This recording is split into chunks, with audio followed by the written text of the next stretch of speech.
Good morning, Appleovers.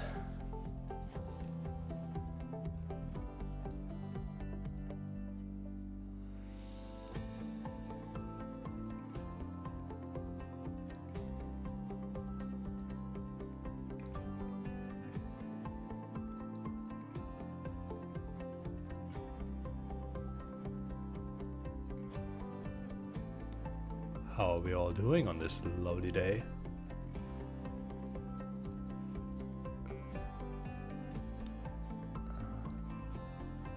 I can show you the schedule of the day.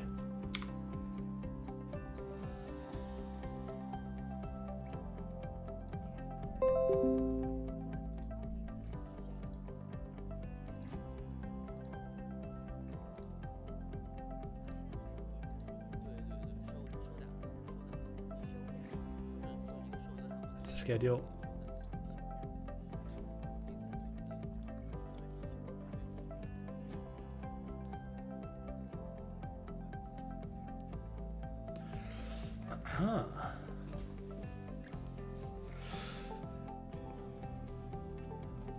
Everyone calm down. Nearly was naked in front of the stream. People going wild.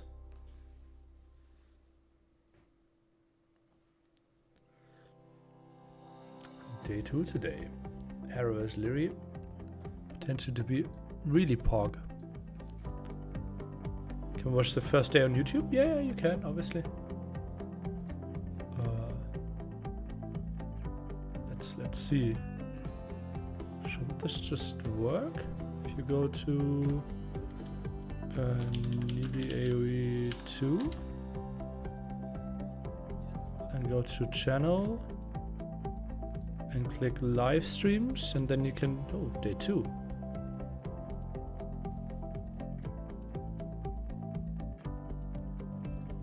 Oh. How does it not store it? Did it need processing? Because it's too long? Huh. Huh. Okay, well, we'll see why this is not showing.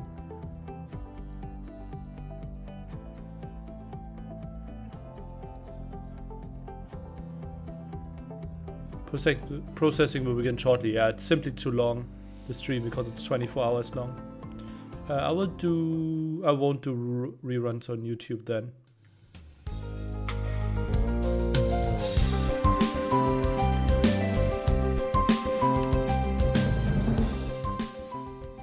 各位现场以及屏幕前的观众朋友们，大家好，欢迎来到零远杯帝国时代2世界锦标赛第2天的直播活动现场。我是本场的主持人薇薇，欢迎各位。不知道大家昨天有没有被首日的比赛的激情点燃呢？那么今天呢，我们精彩继续。从昨日的 Miss You 绝境翻盘的惊天操作，一直到威哥零封对手的碾压局势，每一场战役，每一次极限拉扯，都让我们看到了电竞最热血的模样。今天，全球顶尖的帝国指挥官齐聚于此，准备用他们精妙的运营和雷霆般的操作，继续点燃这座赛场。同时呢，我们也共同期待这场跨越国界的策略盛宴。Ladies and gentlemen, welcome to the second day of the Age of Empires 2 Lingyuan Cup tournament here in Beijing, China. I'm Vera, your host of this. The card is upside down. After the stunning matchups of the first day from Mr. Yu's great comeback to win the series, to the Viper dominate victory worthy for the greatest of all time. Every intense battle, every subtle maneuver, everything was a demonstration of raw passion of esports. Today, the greatest commander of AOE2 are gathered here, once again ready to captivate the crowd with their excellent strategies and sharp executions. Let's look forward to another day in the global feast of real-time strategy. 那么今天呢，在我们这一场盛宴只会更燃更炸。那经过昨日的较量，我们的10名选手已经摸清了彼此的战术节奏。今天的每一场对决将是战术与心态的双重博弈。从昨天的胜者能够延续连胜的势头，还是我们暂时落后的选手能够调整状态继续上场呢？上演逆风翻盘，让我们拭目以待。Today, the competition will only get even more intense and exhilarating. After battles of the first day, the 10 players have all got a taste of each other's strategy and styles. Every matchup today will be a test on their skills and mindsets. Will the winners of yesterday keep up going their momentum, or will those underdogs recover their shape and take the first blood? The answer lies into 5 epic showdowns ahead. 那么接下来呢，让我们用热烈的掌声感谢本次比赛的主办方以及最大赞助商凌远科技股份有限公司，掌声送给他们，以及我们的奖金赞助方微软公司。那么接下来呢，就让我们继续用热烈掌声欢迎今天的主角10位顶尖选手。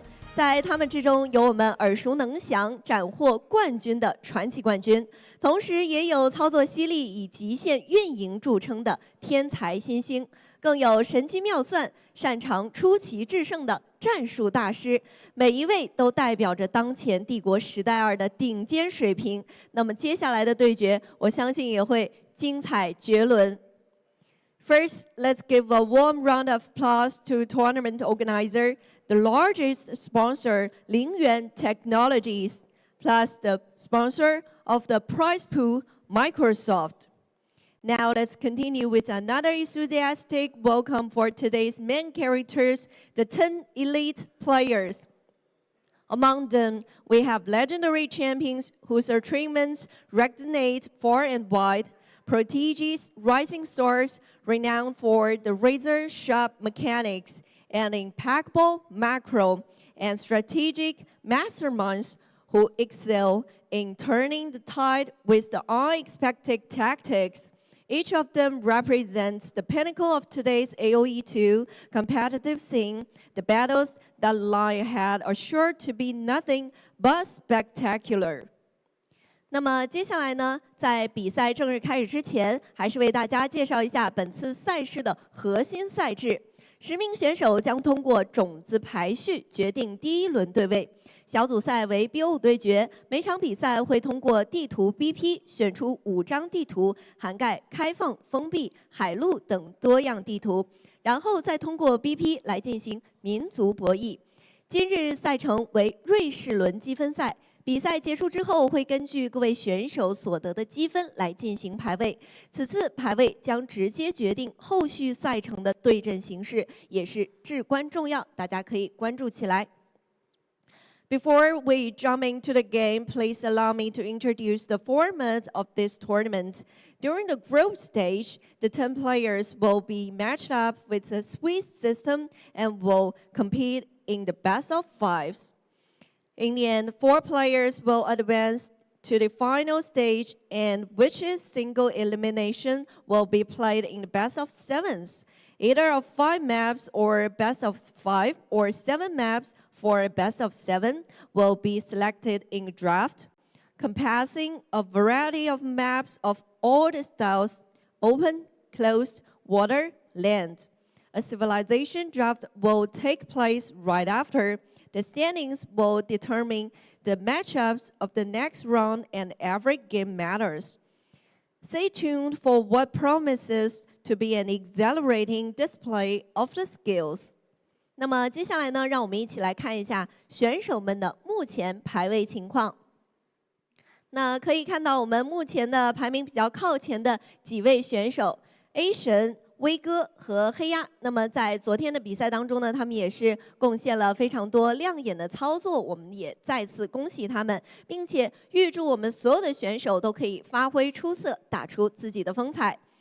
Next, here lists the ranking of our players.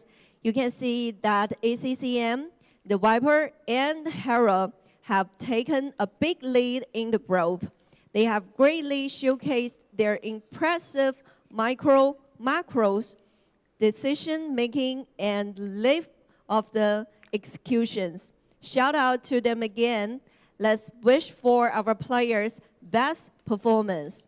那么今天的赛程呢，会根据昨天选手的积分情况，也已经完成对位。接下来就让我们拭目以待。Meanwhile, we have today's schedule based on yesterday's ranking. We have a look at the main screen. 那现在呢，我们的设备已经调试完毕，接下来就要进入最激动人心的环节了。Now our equipment is fully set, and now let's the most thrilling part of the tournament begin. 那接下来呢，让我们把画面交给今天的解说席，有请。I rang him. Oh, so this is iBuyPower and LYC again. Okay. Good morning, everyone. Good evening, if you're American. Good afternoon, if you're watching from Asia or Australia. Love it when LYC commentates. Yeah, I've never heard him analyze anything wrong either. Okay. Viper versus ACCM. Not Nomad to begin with. Khmer, Fish and Fish, Bedouins, Arabia. Ooh, Viper feels really confident. Two very standard maps there. We see way. Got Jaras. Probably for Bedouins. Other side, no clear Bedouin Civ to me. See Khitans, Wu, Armenians. Wow. Probably Hindustanis then. I'm a bit surprised by that. Huh. How are we feeling after a long day yesterday? The day was shorter than I feared, right? I feared 12, 13 hours, and actually it was only 9.5. Clean feed makes it easier for me. Also, co-caster makes it easier for me. This is live now, correct. Correct. Oh, we have a score there at the top. First improvement. Map still way too small. I will write that down again in the feedback.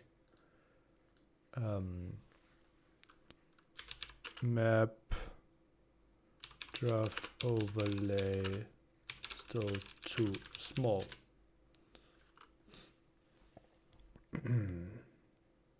Sounds like something Rita nearly would say. Yeah, yeah.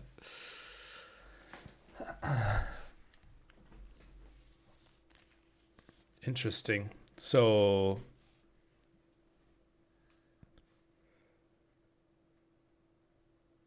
three of the shifts from Three Kingdoms picked basically instantly.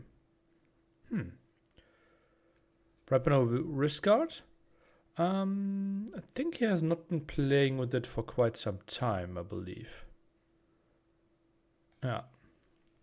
Should we prepare some background music a bit? I think so, right? As long as they're not putting anything in. Very busy screen in general. Could make bottom bar, smaller scale cameras. Well, I think this is probably like sponsor or something. Yeah, but like this is not a great logo integration for sure. Yeah. Ooh, and we are live already. And let's go.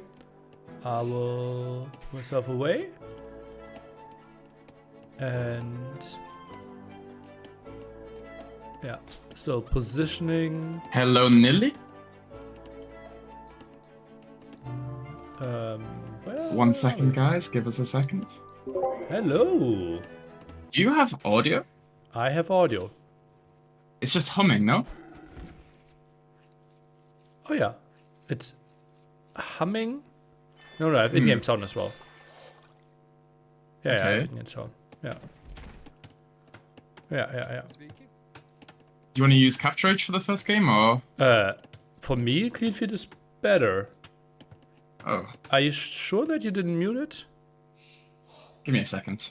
Yeah. Could you send me the link again, if you don't mind? The The codes. It's in our chat. Just scroll up. Ah, okay.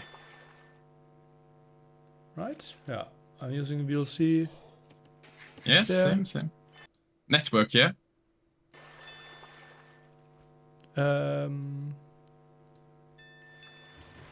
Open network stream, yeah. It's all very loud humming.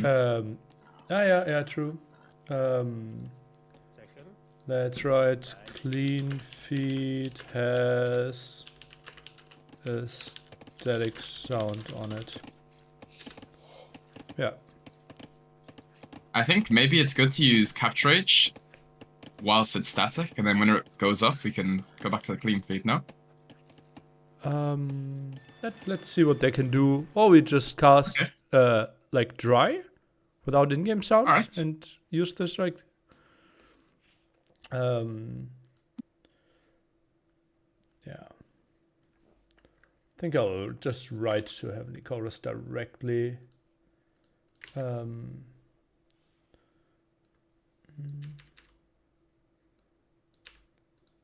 can be a professional caster and talk a bit. Alright, so Lithuanians versus Huns. Which of you liking here? Okay, that's not what I wanted. I just woke up, Lily. Okay. Lithuanians, I think. The start is better, faster moving, scav's nice, extra TC, range, and extra food. But the main reason is simply like you have the extra food at the start and makes it so much smoother. Does the Huns start with a house? I think they do, right? Oh, I don't even know. Or is it 25 wood extra? Because ACCM actually has more fishing ships than the Viper, so I'm inclined to think it's plus 25 wood. I don't know. Would have needed to start. Yeah, you see, he's starting with 3. No, Viper is starting with 3 houses. Yeah, maybe just a really solid opening there by the Lithuanian player, by the Huns player. Yeah. So we have fast feudal for the Viper, fast feudal for ACCM, both kind of mirroring each other at the moment. This buzzing sound is so loud for me, by the way, on the feet. Oh yeah, I have it muted right now. Okay, they have the map name now shown. All right. At least some improvements. Yeah, we can turn it on from time to time. Yeah, it's bad. I'll sync up with you, okay? I'm going to use the in-game, and I'll just catch up to your time, and then if the buzzing stops, let me know, yeah? You were watching in-game? Okay. Well, yeah. That buzzing sound is... I can't with that. But like, why... Okay, then I can open the Steam as well. I wanna hear something, you know? I have to be stimulated at this time. Okay. I can't listen to nothingness.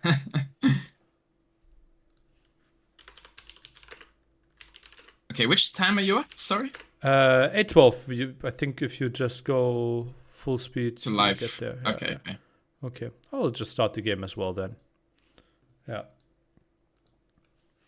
We can check back in after this game. See if it's fixed.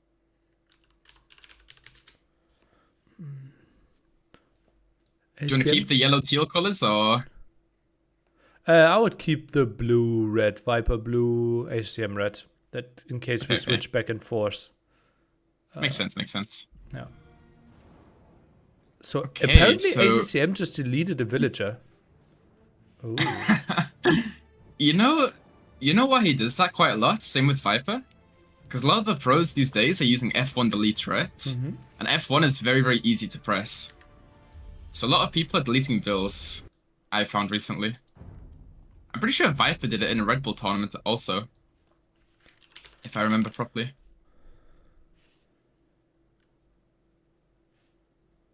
Okay, so we have Fire Galleys from ACCM.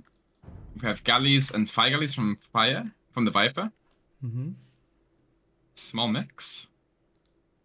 The amount of times we've seen this dock setup though, right? You have 2 docks in the middle from one player, and then 2 docks on either side from the other player. It happens very common. And also the docks are always spawning very close to each other. which I found quite interesting.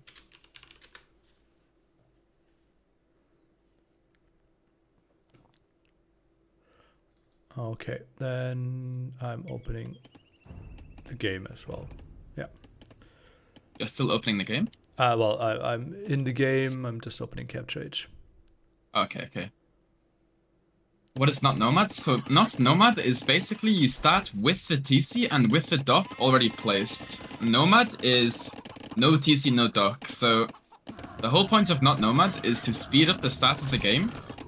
And it kind of cuts out the RNG element of, okay, this guy's TC is up 30 seconds before mine. He has a huge advantage. I think it's nice. The only thing I don't like is I feel like the dock placement is always very, very close. I'm not a huge fan of this. I wish it was more randomness. Yeah, sample size is 3, right? But yeah. Yeah, it's like, it's almost like a 9-vil speedrun, right? You start with 3 vils, but you're like 9 vils time into the game. If that makes sense. Okay.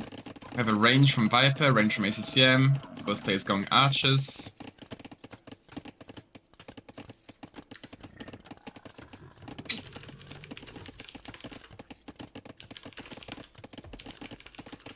Are you synced? Yeah. I'm just fighting with the admin. Oh, you're fighting with the admin. Oh no, Yeah, not again. Yeah. But we are. I think we are fine. Angry German noises whilst typing. What was the whole situation with the phone? Nobody got in trouble? No, not really in trouble, right? Good, good. Viper's floating a lot of wood here. I also really like what ACCM did. He moved all of his fishing ships to the bottom right and just started fishing peacefully down here. How do we have EcoKD 1-5? Did Viper lose 2 wills to a boar? How is that a thing? I wasn't paying attention, I'm sorry. That's so weird. Yeah, the start was a bit rocky. Yeah, I think... Yeah, because the static noise, right?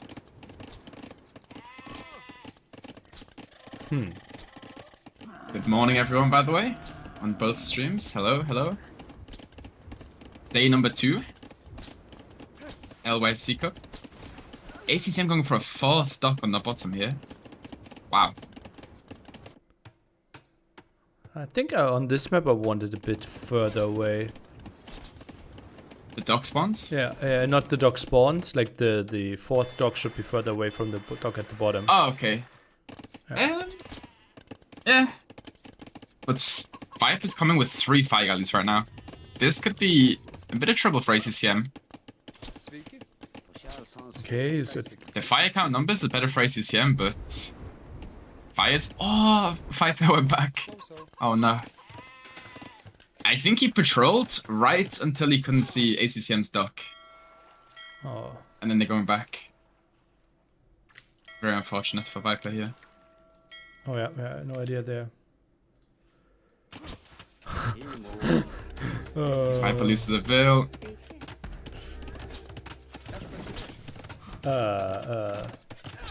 This is rough. Those two Veils are trapped for Viper. Quick question. Oh no. The orientation that if a player spawns on the left side, you also want the overlay and the webcam on the left side. How important is that to people? That is extremely important. That's what I would say as well. Not everyone agrees with me there. Who doesn't agree? Yeah.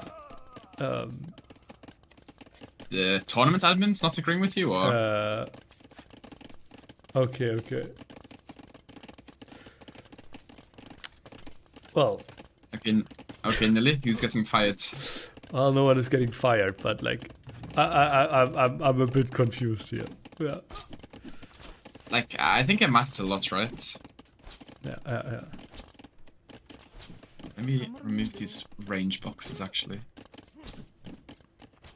Settings.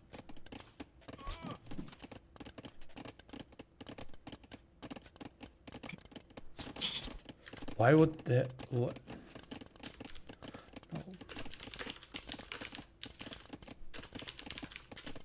Very even KD so far.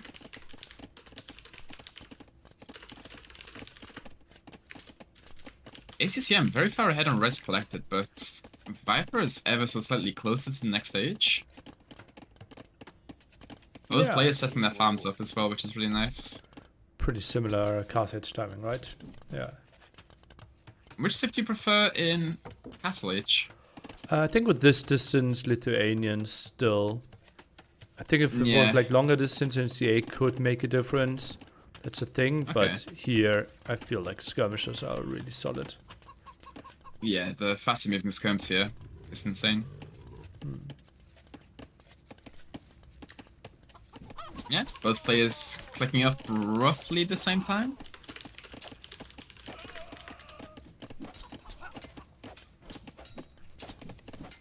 This is really bad for ACCM. He loses a big army here. Adding the now scouts when there Viper- had to be surprising for ACCM. Yeah, I think it was the correct call as well from Viper. Now when Viper gets to the next stage, we'll have a bigger skirm mass than ACCM. So ACCM has to make a second range to keep her. Only one single But skirmisher. also a small thing, look at Viper's range. That's going to be very awkward for him later. To get reinforcements to his base. What's the plan here? Ooh, second stable. And the tower at the gold. Is that in range for ACCM? Oh, he doesn't see it. One tile That's away. so unfortunate. Perfect spot there. Oh, that's perfect. Depending on whose side you're on. Yeah. Yeah. Oh, and Italy, we should have done predictions. My prediction is 3-2 Viper. I was talking about like predictions for the entire day. Yeah, we can do that after. Okay. I think... You know what I think about this set? I think Viper is mechanically and overall the better player. But I think ACCM always comes up with something and always finds a way to be in a good spot, you know? Well, isn't he ACCM then is more the like better the player? strategy approach. He always Pardon? finds a way to be ahead. Well, when I say better player, I mean better mechanics, better macro, better micro maybe. So ACCM And then is the smarter ACCM guy. has the... I think he's the more practiced guy. Like, he will sit there and practice for, like, a long time, you know? I I'm know. not sure if Viper will. Okay. I think Viper's more talent, ACCM's more hard work, is the thing I was getting at. Okay. If you had to give the strategy level from the Viper a number on a scale of 1 to 10, what would you give him? Strategy? Mm-hmm. I'm not sure. Like what is 10 though? Like, what are we comparing 10 to? Like, who is 10? Give me a number. 6? Maybe 5? Woohoo! Yeah, Okay. No, like, yeah, but like, what is 10? Like, is 10 absolute human perfection? Because if 10 is human perfection, saying number 9 or number 8 is just silly, right? Okay. Because nobody's perfect. So it depends what number 10 is. Okay, what do you give yourself? What was Viper? 6. I mean, it's hard to say. I don't know. You What don't give want to yourself, give Nelly? yourself lower than 6. Well, no, like, it depends in what matter, right? Like, in this tournament, I practiced a lot, even though I didn't qualify. Okay, so ACCM with a big lead right now, but Viper's got Knights out. So you're higher than 6, right? Nah. Yeah. Okay. Like, I think ACCM is like an 8, 7 or an 8, and I think Viper's like a 6. But I think Viper is a lot better than ACCM with his mechanics, with his micro, macro, maybe even decision making. I just think ACCM can get off to a good start from his openings. Okay. Would you agree with that? I also think that Viper's macro is slightly better, but yeah. Just to introduce you into some Age of Empires lore, for some Red Bull events in the past. We did some rankings as well, like strategy, macro, micro, and there was a famous meme created where Viper had 7 out of 10 strategy and everyone else was like 9 or 10. And that's what I'm referencing to. Oh. Okay, I do remember something like that now. But That's that why everyone was spamming 7 out of 10 in my chat. Yeah. Okay. Well, like, if you're comparing Viper with, like, Hera, Yo, Liry, ACCM, I think he's a little bit less on the strategy side. But I think if you're comparing him with everyone else in the tournament, you can maybe put him above, right? So it's a complex topic. It's a complex talking. Pikeman tech now even for ACCM goes for CA. That means theoretically Viper needs to switch into skirms. That's true. I think skirm transition would be very nice here. Although he can stay on knights until he gets a big CA mess. Oh, the issue with the pikes is... Yeah, the pikes are very spread out, right? So the knights can easily pick them off one at a time. Yeah. Knight's killing another villain on the wood line, bad looks of it. Yeah, one more villain goes down. But even villager population evening up. Yeah. ACCM scores a bit higher because he won the water. Okay. 6 villager lead. Viper sits on 3 TCs. I think he needs to go to huge raid on skirm. the wood line for Viper. Killing a lot of villagers here. Ooh. 4 vills down.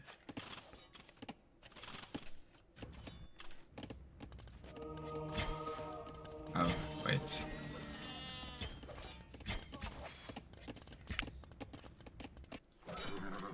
Underrated the berries, but walled in time. Pikemen are coming over there. We're taking the fight. Look at those knights countering the pikes so well. Pikes don't stand a chance first knights, do they, nearly? That's what I've always been saying. Now the forward castle here by the Viper. Stop knight That's a very nice castle. production. But the CA is coming in. Yeah, but 2 knights, 1 CA himself. Some HP lost on those CA earlier. Oh, this will be close. Oh, another raid at the woodline again. Debated by the knight. Yeah, huge raids on the wood line. This is the thing. Whenever you're playing fully open versus fully open, like the knights just get so much more value than any of the units. Because you can always raid something, right? The CA have to mass up and be in one spot. With the knights, you can kind of spread them out a bit and raid multiple areas at the same time. Where CA kind of take more of your attention onto a single spot. Oh man, oh man. Now close to 30 villager lead.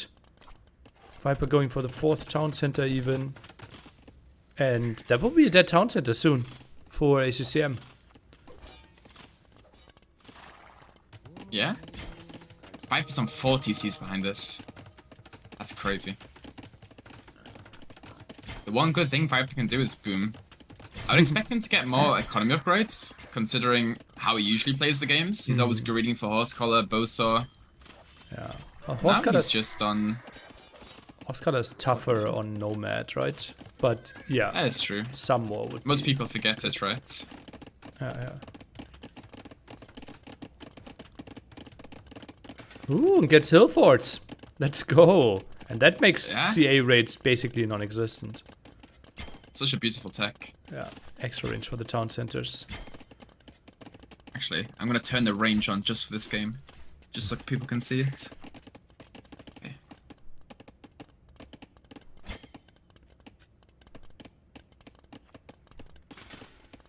Wow. Actually, no, that's very ugly to look at. And now even gets university, maybe to try to get ballistics for his town centers. And yeah, now those CA can't sit under the tower anymore. I'm not even sure if he so needs much the range. skirms then with this. I think you do. I think you should still go skirms, because the one big issue that you could have is ACCM massing a big army with like a faster imp, right? Even though he's very far away, so... Just getting skirms and shutting down the CA is the best option. You know you're so far ahead. If you're in Viper's spot here. There's 2 relics already as well. Another huge raid on ACCM's TC on the left side. Yeah, Viper's so active with his knights constantly. A lot more raids. Yeah, Viper with such a solid boom behind this. And soon, more skirms out, gets ballistics, Botkin and Elite skirm the next text probably, and then the CAs won't find any damage anymore. Yeah, GG ACCM call. realizes that. Honestly, I'd expect ACCM to play on a bit more. He's completely dead, but for ACCM standards, this is a bit early, no? Population was relatively close, but obviously land population matters more now. And yeah. I think ACM was completely dead. He sees like, oh god, TC 4 even. I won't be able to raid you. I lost my starting TC. Right now it's 1 TC against 4 TC and he's already behind and doesn't have an army to pressure. Yeah. Very well played from Viper though. He was in a bit of a rough spot. Like he lost a lot of vills on that gold because also the way he placed the mining camp, there was like a gold tile here and a gold tile here. And like 2 vills were stuck inside, right? So he did lose quite a few vills over there. A very nice recovery from the Viper. Also, do you want to go back and check on the live stream? Feed? Yeah. Nah, even worse. Yeah, it feels fine on my end, but I think maybe viewers are giving some feedback. You not hear it? For me, there's no audio, just static.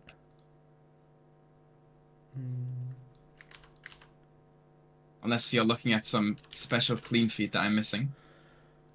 Okay. Well, then we have to continue with Capture H ourselves. Yeah. Okay, so then in the next game, Khmer, Wu versus Koreans. Let's quickly check how Viper lost those 2 vills that weren't in the KD. Viper just lost 1. Yeah, I think he lost 2.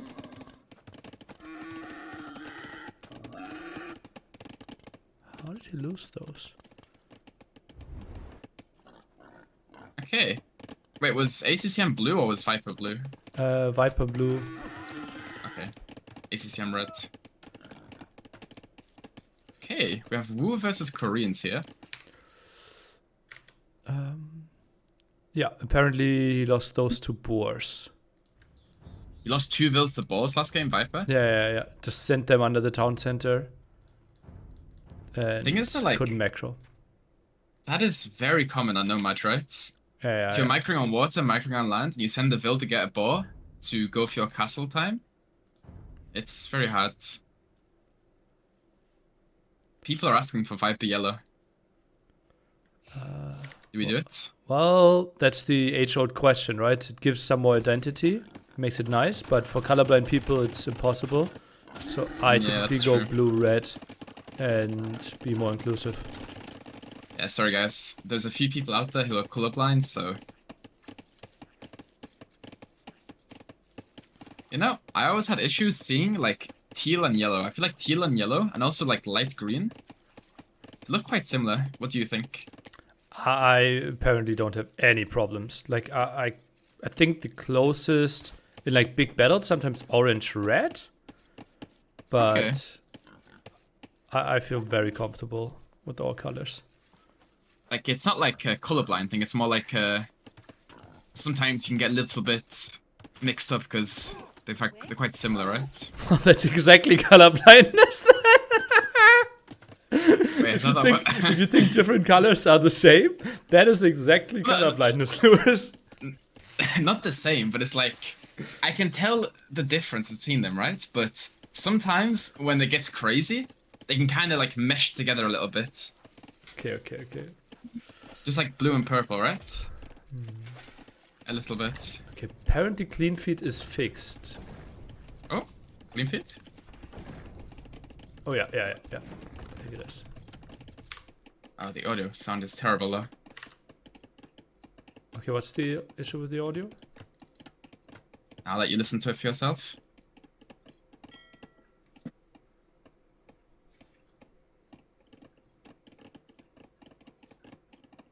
We hear like chopping, right? Yeah, but it's like low quality, the audio. Why do I not hear this? Maybe I'm What's the equivalent to color blindness? Audio blindness? Audio blindness? Yeah, maybe I'm audio blind. Audio... Yeah. We'll just have to wait for your chat to call you out. Tone deaf. Old. You're tone deaf. They just call me old. Old. Yeah, I think Capture Age, we should go back. This audio quality is disgusting. Okay, describe sure the problem you're- to me. Maybe I can recognize it then. It's like a little bit, almost ever so faintly statically. And it sounds like the audio is coming from a million miles away. I think it's simply zoomed out a bit too much.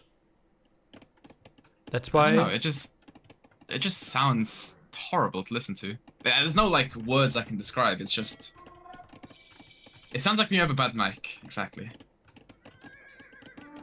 Huh. Yeah, I'm gonna go back to the capture age and we can sync up if you're still wanting to use the feed. I don't hear it. Like, it's weird. Yeah. What's your time? 7 minutes now. Okay. I'm on 7.8, 7.9, 7.10. What are you? Yeah, I'm like 1 second ahead of you. Okay. I'm like 1 second ahead of you now. So we have Matt Tams coming now from ACCM. You have color And and, also- sound blindness, apparently. That's what my chat is suggesting. Maybe it's on my end. But yeah, these Mana Tams from Wu are so dangerous because they're always healing up, right? You can take a fight versus a Vil. If you lose like half your HP, they just heal back up straight away. Very, very strong, these Mana Tams. So you have Mana Tams and Fires from ACCM.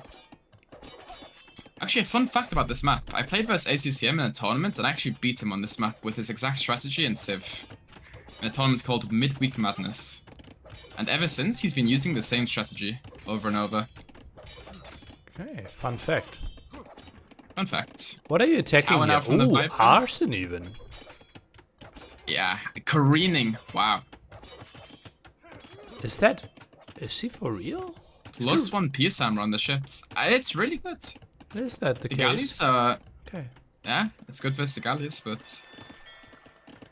On the next update, the careening will be free for Wu, right? Yeah, correct. For the naval update. I'm not sure how you guys thought of that, but I'm not gonna talk about it right now. Third dock coming in from ACCM. Well, they had to get something in return, right? Mm-hmm. This will be tricky for Viper to manage, right? There was always going to Which be land is- pressure, and now Yeah. full water fight. Which is why Viper is slowly transitioning onto fire galleys, right? And also, do you think Viper's good enough to realize ACCM has careening, and then he sees that and swaps the fire galleys, so the careening doesn't pay off? Oh, fire galley war, careening doesn't matter? No, because it's PSAM, right? Careening. And fire ships are doing melee damage? Yeah. Okay, today I learned. Well, how long have you been playing this game? 20 years? 25 years? Okay. 26 pretty soon, yeah.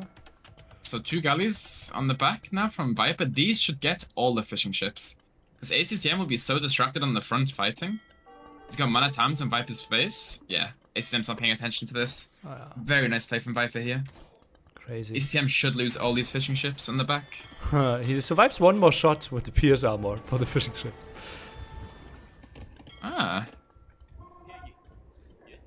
So the fishing ship goes down to 1 HP, right? Interesting. Does it 1 HP? Market now from ACCM. ACCM's resources are looking very, very nice. 400 res ahead. Oh, yeah. And I don't think that's including the 55 food from the docks and the barracks, right? Oh, Viper Archer will be lost there. 3 men at arms getting the kill. Yeah, I don't think that's including the extra resources. Yeah. So you have like 50, 100, 150, 200, that's like what, 220 res? 220 food. Very, very nice from ACCM. Sells the stone. Oh, yeah. ACCM's in a very nice spot here. Yeah, cast edge timing will be really solid. Just imagine he realized the raid in the back, how good his position would be. Now Viper is Yeah. even in villagers, and both lost their fishing ship, but archers are just getting slaughtered over and over again. And those men at arms keep healing up. so annoying for Viper to deal with. I was actually thinking these amount of times should be nerfed a little bit, because it's almost like the Georgian bonus, right? That it used to be. Mm-hmm. It's too fast? How much is it? Like 10 HP or something? In Feud Age is 10, and in Castle Age is 20, I believe. Yeah, that's sick. Okay, so right now they're on 92 HP. He's gonna walk from the top of the island to the bottom of the island, and he'll be like full HP by the time he gets back. By the way, my chat Which is thinks it's melee and pierce damage that the Fire Galley is doing. Oh, really? Yeah. Oh. But that's a thing from the past. Soon everything will be standardized anyways. I think it's a good change as well. Viper using the market a little bit, selling some resources. He also expanded onto the bottom island, which will be nice for later. You can drop a TC there without having to transport. Also, I think there's extra food there, isn't there? Like a boar and some Viper deer? transported archers. Yeah, but one of them low HP. ACCM doesn't have a range. This could be tricky for ACCM. Viper no fletching. Well, he needs to go up to Castle Age first. Castle Age, One man attempt on slaughter. but Castle Age timings are closer than I thought, right?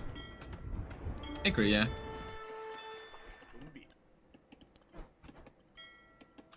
ACCM gonna go for scale mail armor, giant swordsman, And or maybe just long swords. Those man at arms are still alive, and pretty much full HP. So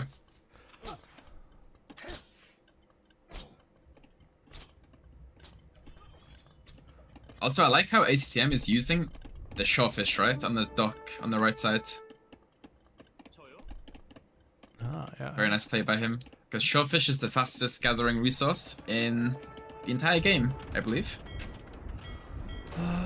For villagers, most likely, yeah. Or at least it's the fastest gathering food source, at least. Yeah. Those man-at-arms still alive, getting so much value. One finally goes down. If you have the Viper and you soon have enough stone for a castle, where are we building it? I think you should place it. You know where the gold is? On the front of his base, on the little hill? I think it has to go there, right? Yeah, or maybe then you can- even closer near the main TC. I just think controlling the choke point in the middle is so valuable, right? Because then your ships can pass through and ACMs can't. I think that small aspect is... As long as you're covering the lake, it should be okay. Or the alleyway, whatever you call it. Oh, those two men-at-arms are finding quite some damage. Yeah, 3 kills in total.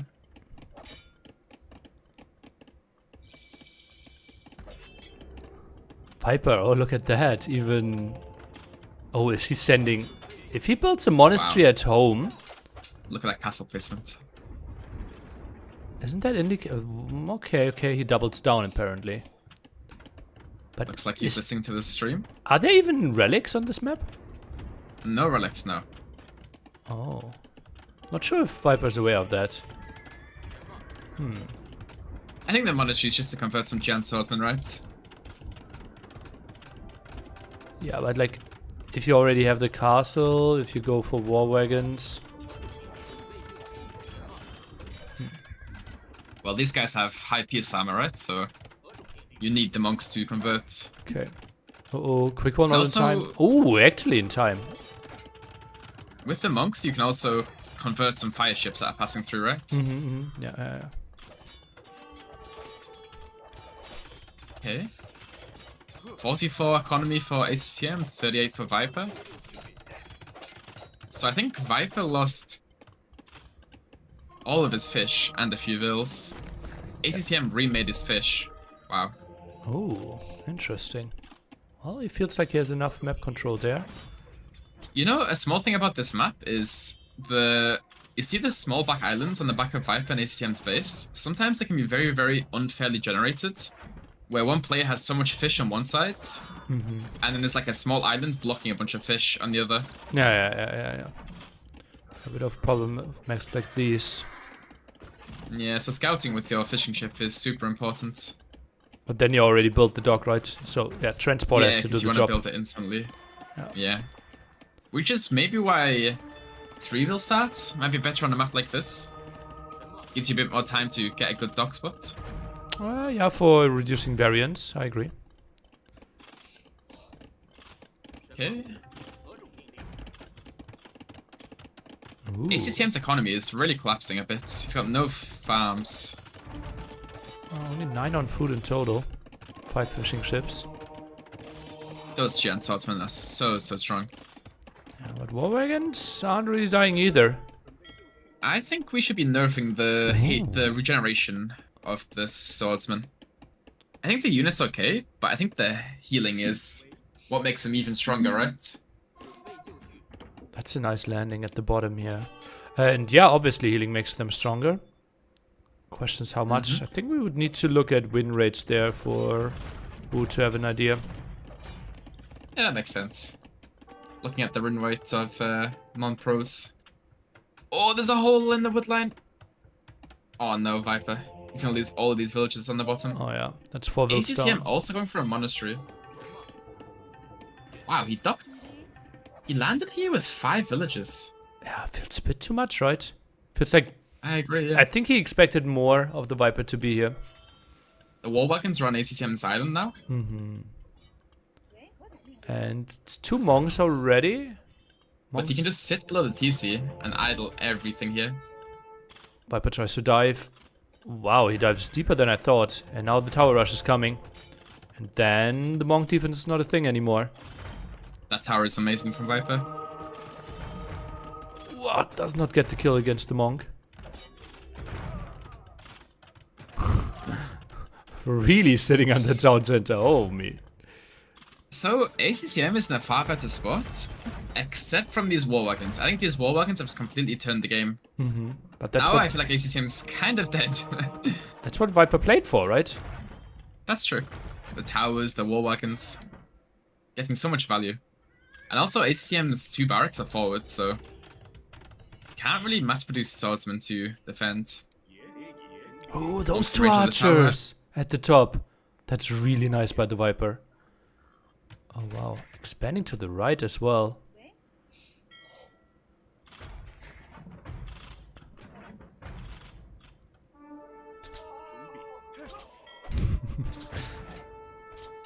Will Viper have a transport? Viper actually has 2 transports. So maybe he could even go to the top.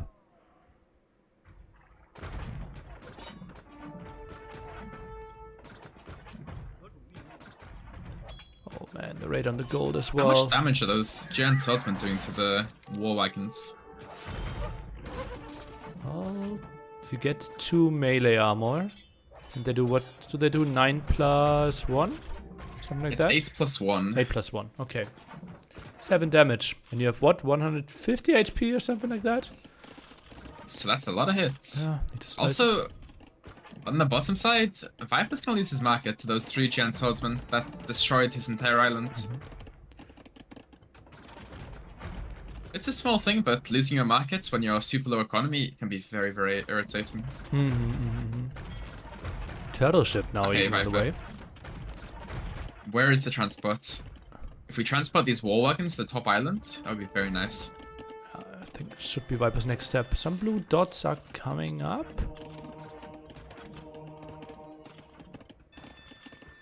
I think Viper built too many towers there surrounding the town center.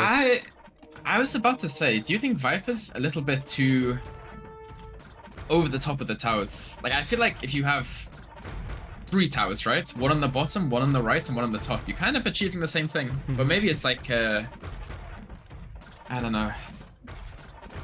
Maybe it's a mind game, you know? I think he expected more resistance.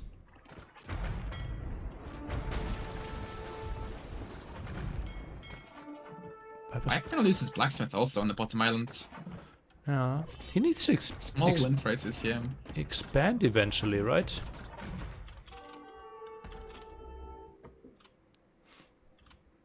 And that's another tower by Viper. I'm not sure how much that one is achieving, actually. I think it achieves a lot, because you're watching the choke of the water, right? But then why not put it like 3 tiles further to the north? Because then you would need murder holes.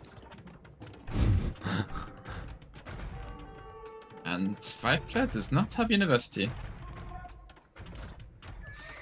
Okay, so ACCM going for more docks, goes for war galleys and fire ship upgrades. Okay. Also, have you realized the island on the right side is so slim? With like no TC spots compared to the rest. Oh, 2 war wagons now landed at the top. And, well, ACCM on the right at least found 1 TC spot for himself. Yeah. This will be ugly for ACCM. How is he dealing with those 2 war wagons? Oh, needs to rush the TC, but that should be still some dead villagers. I've got a question for you, Nearly. Mm-hmm.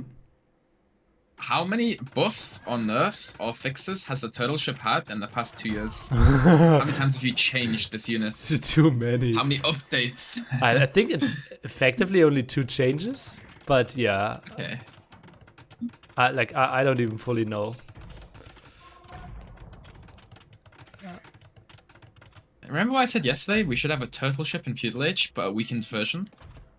Like a turtle ship junior? I think that would be amazing, by the way. Oh, 5% of tower, ACCM's top island. Will that go up though? I think it's spotted by ACCM. Villagers are around. Well, ACCM sends everything. Sends the boys. Yeah, should. Should be okay though. Viper's got 2 war wagons still alive on the top. Oh, yeah. If Viper takes care of it, he should get some villager kills, but ACM is walling it down nicely. Ooh. Goes for the tower. The problem for ACCM, he doesn't have a natural counter to those war wagons, right? On a map like this, you don't tech into skirms that much. You don't tech into elite skirm, bodkin, ballistics. It's normally just the like trashy units. Yeah. A few giant swordsmen here and there. Monks would be somewhat of a counter. But then you have the towers to run back to always. Yeah. And that combination makes it tricky. Does Viper have the unique tech for the towers? No, he does not. How much is it? 300 food, 300 wood? I think that'd be a nice thing to prioritize. What? Okay, never mind. I thought ACCM killed everything with Vils, but there was a giant swordsman there. Yeah, he helped out. Big raid on the right hand side. That's a lot of war wagons landed. All of a sudden. 12 to be exact. Yeah, the Viper 17 villagers ahead. ACCM landing the left hand side. This looks good for the Viper, and ACCM not having his hand on his keyboard a lot, scratching his head a lot. Feels like he doesn't like a spot. No, I think ACCM was in the better spot both games, but then Viper just experience comes back into the game.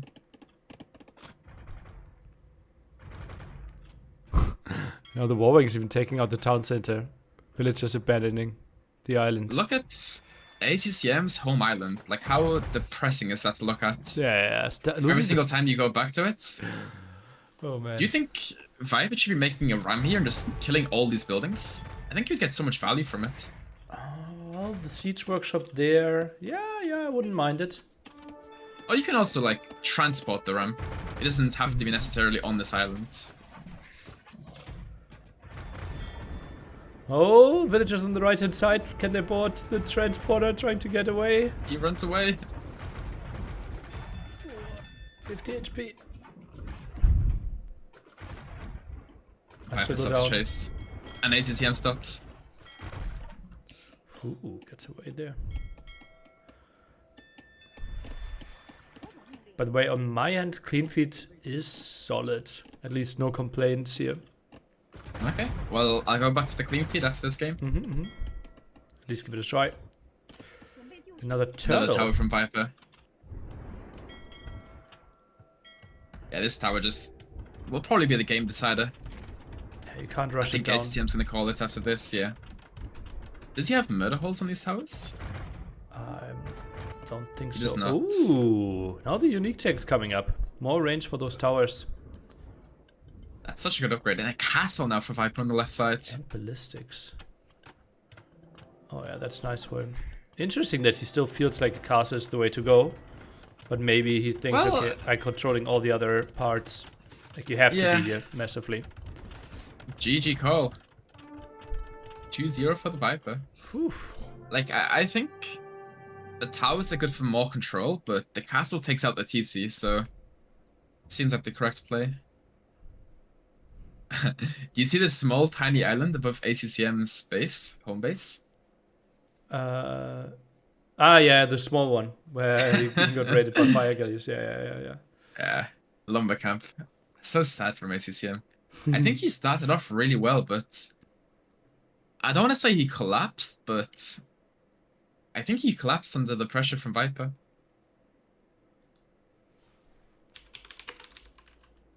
Okay, let's go back to the clean feed. I can see the Jibatong and iBuy Power analyzing no the game. audio, right?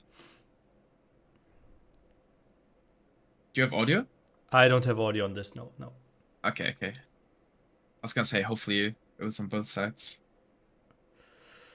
Viper still has his top 3 picks for 3 more games remaining. Way Gujaras and Georgians. For Arabia, Bedouins, and Fish and Fish. Probably fish and... Is it Way for Fish and Fish? No, it'd Gujaras, be Georgians for Bedouins? Fish and Fish. Ah, okay. And Way for Arabia? Yeah. Okay. And then ACCM has Catans, probably for Arabia. Armenians for Fish and Fish. And then probably Hindustanis for Bedouins. Hindustanis versus Gujaras is quite common on that map. Why is Hindustanis that good? Doesn't excite me that much. Well, it's just a good open land map civ. You have camels, cheap fills, good economy, good boom. It's just a good standard civ, right? There's nothing exceptional about that and the map. It's just a good civ. Okay.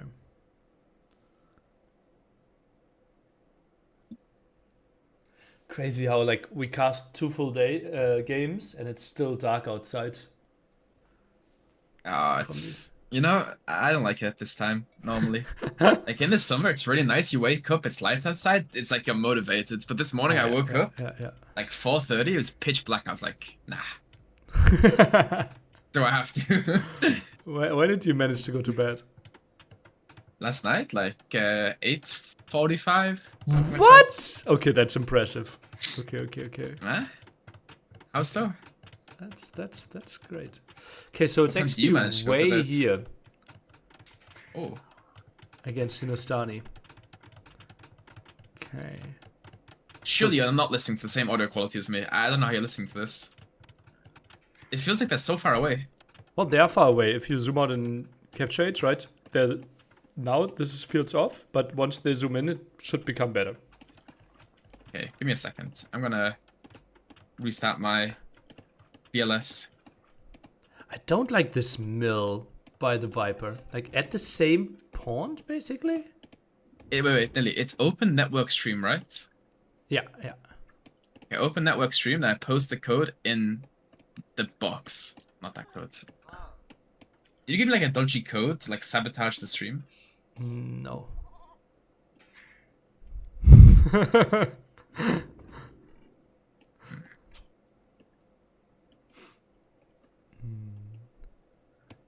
Yeah, press play.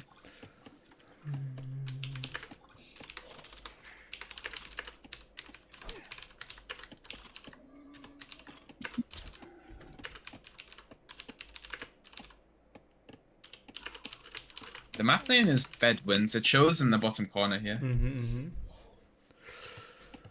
my goodness, I'm so stupid. I said, anyone having issues with clean feed issues? Using the same word twice in one question? It's 6:30 in the morning, Liry. Okay. Okay, Viper leading 2-0. That would be really good. Most likely scenario, by the way, that the winner of this set is playing against the winner of Liry Hera tomorrow. Okay. And the winner of that obviously goes through. And if you're 2-0, you basically only need 1 win out of the next remaining 2 games to make playoffs. Right. Janbei could be a nice unit here. Although, maybe they're not performing that well once camels would close the distance against them. think the charge attack is just so powerful versus low PS armor units, so... Oh yeah, okay, okay. I think this Jumpy Rider should do really well. And plus you got the small economy lead. Yeah, it feels so weird. We are only having a 4-day group stage, right? So Buchholz becomes really important. So I think someone like Andy's already hoping that Viper is winning. Because Andy's hopes to be 2-2 and then still advance rely on all his opponents winning their games. Yeah, that's the thing about 4 days. And also, I think if you lose 2 in a row, so if you lose yesterday and you lose today, are you out or not? You can't advance on your own anymore. You have to hope that your Buchholz will be good. But yeah, it's really tough. Like, I think only one player advances with 2-2. And starting 0-2, you're kind of guaranteed to have a really bad Buchholz.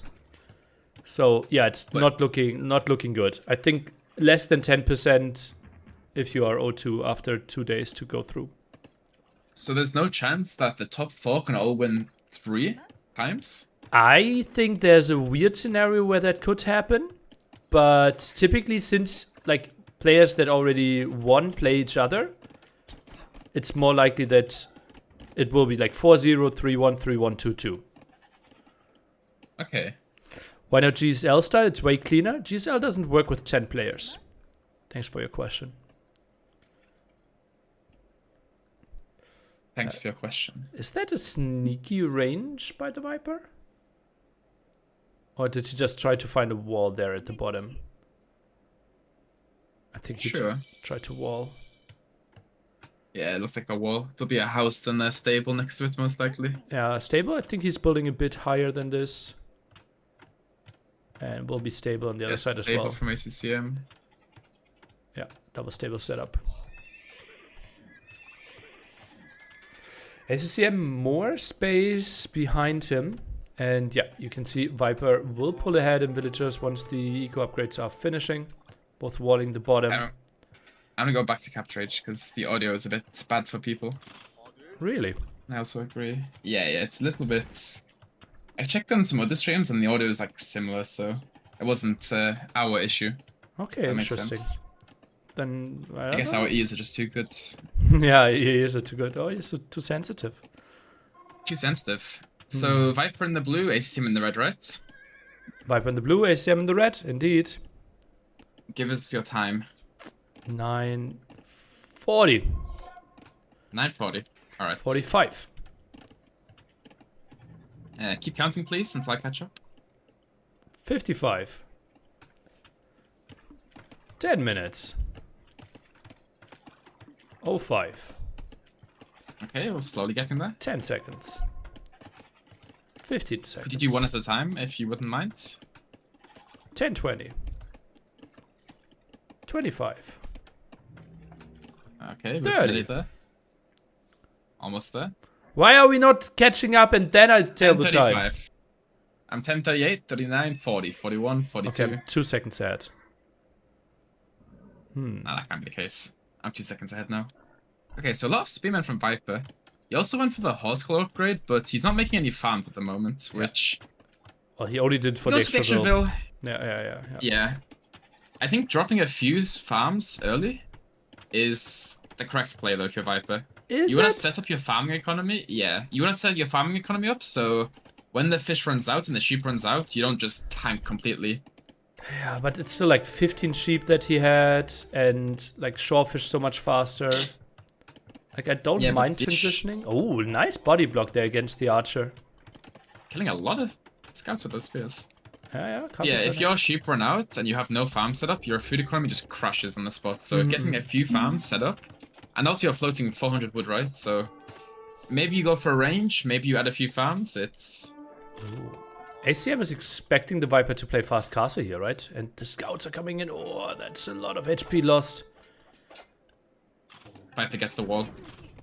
This is like perfect scenario for Viper. He's fully walled, he has Bidax, horse collar, with way. This is dream scenario. Also, ACCM's tower is maybe one tile close, so Viper can actually hit his tower. But then again, ACCM's playing archers, so he can then garrison the archers inside the tower. So I don't mind it. Maybe fletching would be on the way. No. Huh. Those Hindustani scouts should do a good job of breaking those walls quite quickly.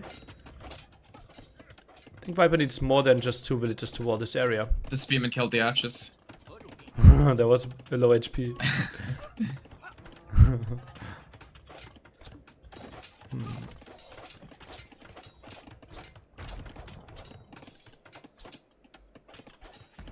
That tower from ACCM was very, very nice. And Viper bringing in more sheeps. Sorry, more goats. Goes for a second tower on the top. Fletching. He has got a stone right below his TC, which is very nice for towering up. Viper will complete, or will go for fletching pretty soon as well, I would assume. Why is Viper even taking gold? Is that at the very top? Why do I not see Viper that? Viper's only 1 fill ahead, but he has both economy upgrades, and the idle TC is the same time, and there's been no eco deaths or kills. Huh. Maybe Town Watch? Doesn't say. It's for you to check. Okay, Viper has Town Watch for sure. Bloodlines His for vision's Viper. very nice. That feels weird. I think he wants to get Bloodlines before he loses the stable. So he can go Zombie Riders. And not play with the market? It looks a bit weird, but I think it makes sense. But now you can't get Husbandry if you lose the stable.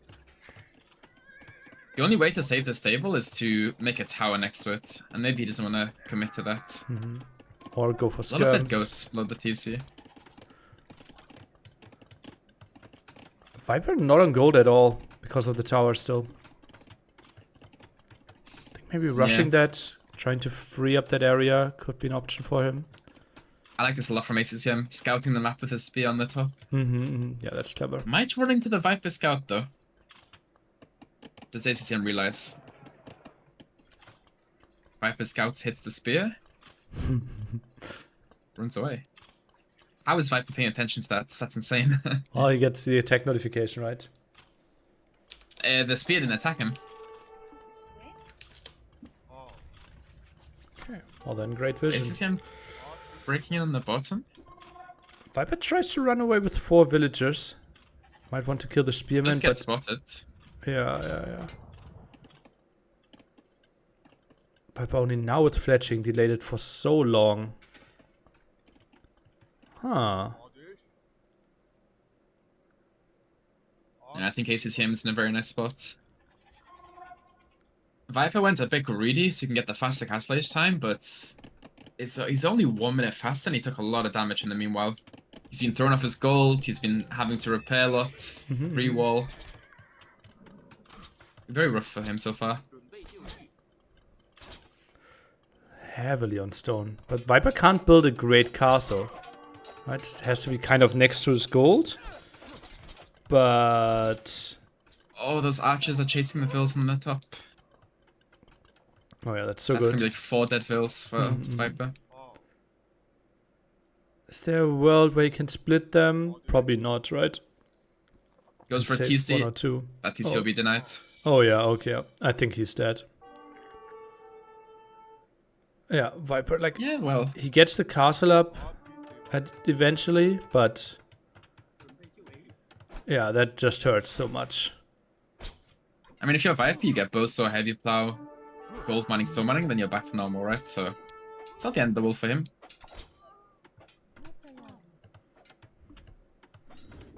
Goes for Chunbai. He deletes the TC on the top as well. Yeah, why that much on stone? Oh, one scout for Viper on the right side, killing all of the vills for ACCM. That's how you He's get not back paying into the attention. game. And all of a sudden, 4 dead vills against 4 dead vills. Oh, doesn't get the 4th one. Oh, Viper's losing his first 2 zombie riders to the crossbow. Oh, Runs in there. Yeah. Very sloppy from Viper here. Mm-hmm. He goes for a castle on the gold, but ACCM's crossbow there. Has the tower to protect a bit. Goes for the siege workshop. That one scout has 4 economy kills on the right side. Must be nice. Even will count. Does Viper realize the value that scout got though? That's the question. Yeah, I think so. Well, ACCM doesn't, and he got the attack notification, so maybe there's a chance. Oh, I'm like 5 seconds ahead? Okay, I will pause for a few seconds. Yeah, thank you. I'm on 22, 22, 23, 24, 25, 26. Yep, 26. I think your like stream is like delayed a bit. It keeps like falling behind. It doesn't buffer, right? Hmm. I think it might Maybe just it just slows down ever so slightly. Yeah, yeah. Maybe they're in-game something. Okay, Viper The now. farming economy for Viper is really poor. Okay, castle's going up. Huh. The thing is, like, Viper going for Scorpions as a counter to crossbow, and going for Skirmishers as a counter to crossbow, and now having a unique unit that counters crossbow. That's what's so repetitive. Like, I don't think he needed all 3 of those options. The thing is, his unique unit doesn't really count the crossbow, because an ACCM just mixed in a few camels, and it's kind of hard to deal with. But then why did you have the I think castle they- to begin with? To secure the gold, I think. But the Zombie Riders do well versus the crossbow and versus the camels, so I think that was the unit that Viper should have went for. Didn't have enough gold control.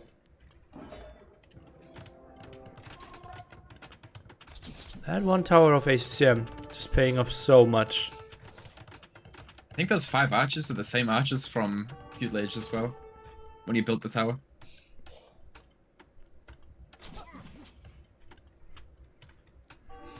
Siege Workshop now for ACCM as well. You know, considering ACCM's on 3TC, his Vil count is not really that great. It's also his economy setup isn't the greatest either. Viper's only 500 resources behind. Viper could get more eco upgrades though. Look at that. Not a single Castle Age upgrade for him Goes yet. for the university. Boson now.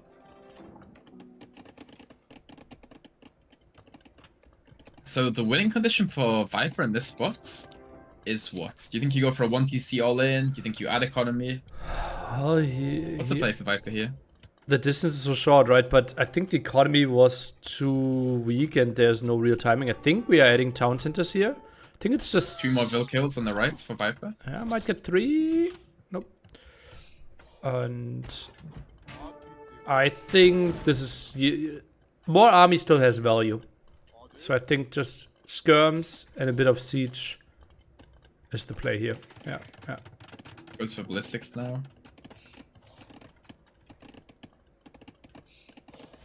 And maybe 3 more Vil kills on the bottom right for Viper. You get so much value with such trash army, I feel like. Yeah, ACM could really benefit from some outposts. Could have saved a lot of villagers. This trash army has killed 9 economy units and 5 other units. Yeah, Ridiculous. nice. Well, skirmishes not really answered well by ACCM, right? He has the mangonel now. Oh, he can actually... Viper can move in. Okay, he won't. Yeah, he's making his target cav. This is the issue with Hindustanis whenever you play crossbow. You don't have an answer to skirmishes, right? Like, with a normal stiff, you're playing crossbow, you go knights to counter the skirms. Whenever you're playing Hindustanis, it's always best to go into skirms early Castle Age, because then you have natural counters to everything with skirm camel.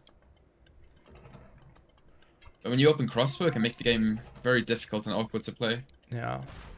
In fact, playing Hindustani, I most of the time try to avoid playing crossbow. I'd rather play skirm camel.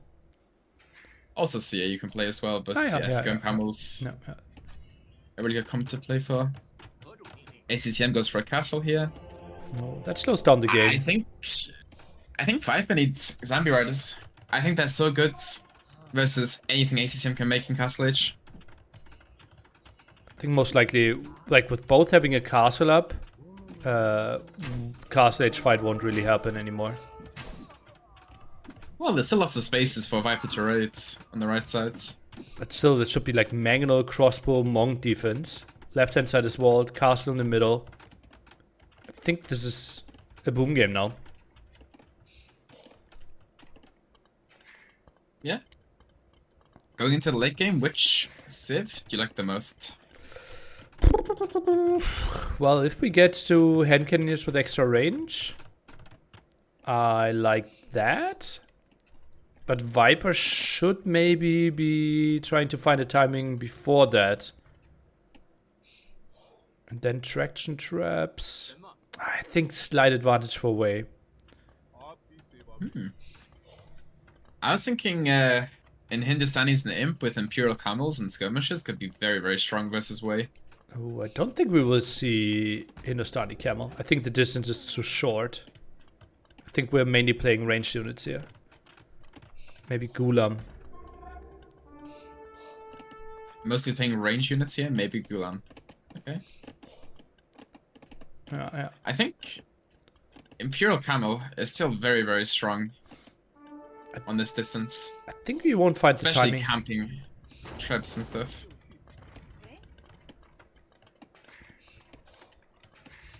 Oh, Viper's waypoint. The Viper specialty. Oh no. You know, Hart has the same issue. Same with another probe, I forgot who it was. They always send Vils forwards. Yeah, the waypoint from the CC is sometimes off. I'm not really sure how this happens. I'm not sure. I also have an issue where whenever you're playing a mule cart civ, sometimes the mule carts just start wandering forward in the middle of the map for some reason. Really? Every single mule cart does it. Well, then maybe check your hotkeys? I did. Okay. But I think the issue with the hotkeys is maybe I'm using select all mule carts. But there isn't a select all mule cart hotkey, right? Because it's select all mining camp, select all lumber camp. Is And it the mule cart just responds to that. the But there's a go-to mule cart. there's a go-to mule card, but not select all mule cards? Really? Yeah, I'm pretty sure. Okay, that surprises me a bit.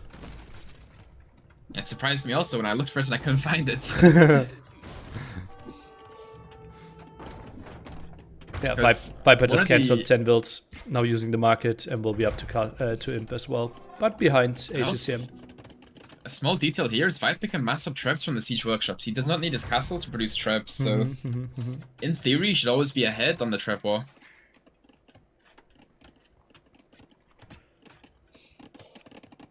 Viper also collecting more stone.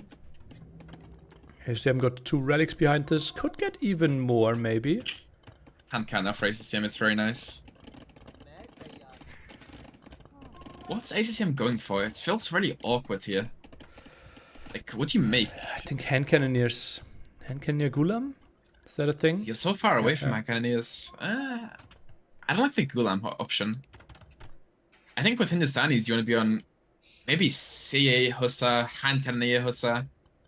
I feel like the Hussar approach is. What, really this good short with them. distance, really? Yeah, of course. There's still lots of spaces to raid because all of Viper's eco is in the back, but all of the gold is towards the right side of the map now. Okay, okay. And as the game progresses, there'll be lots of opportunity to raid.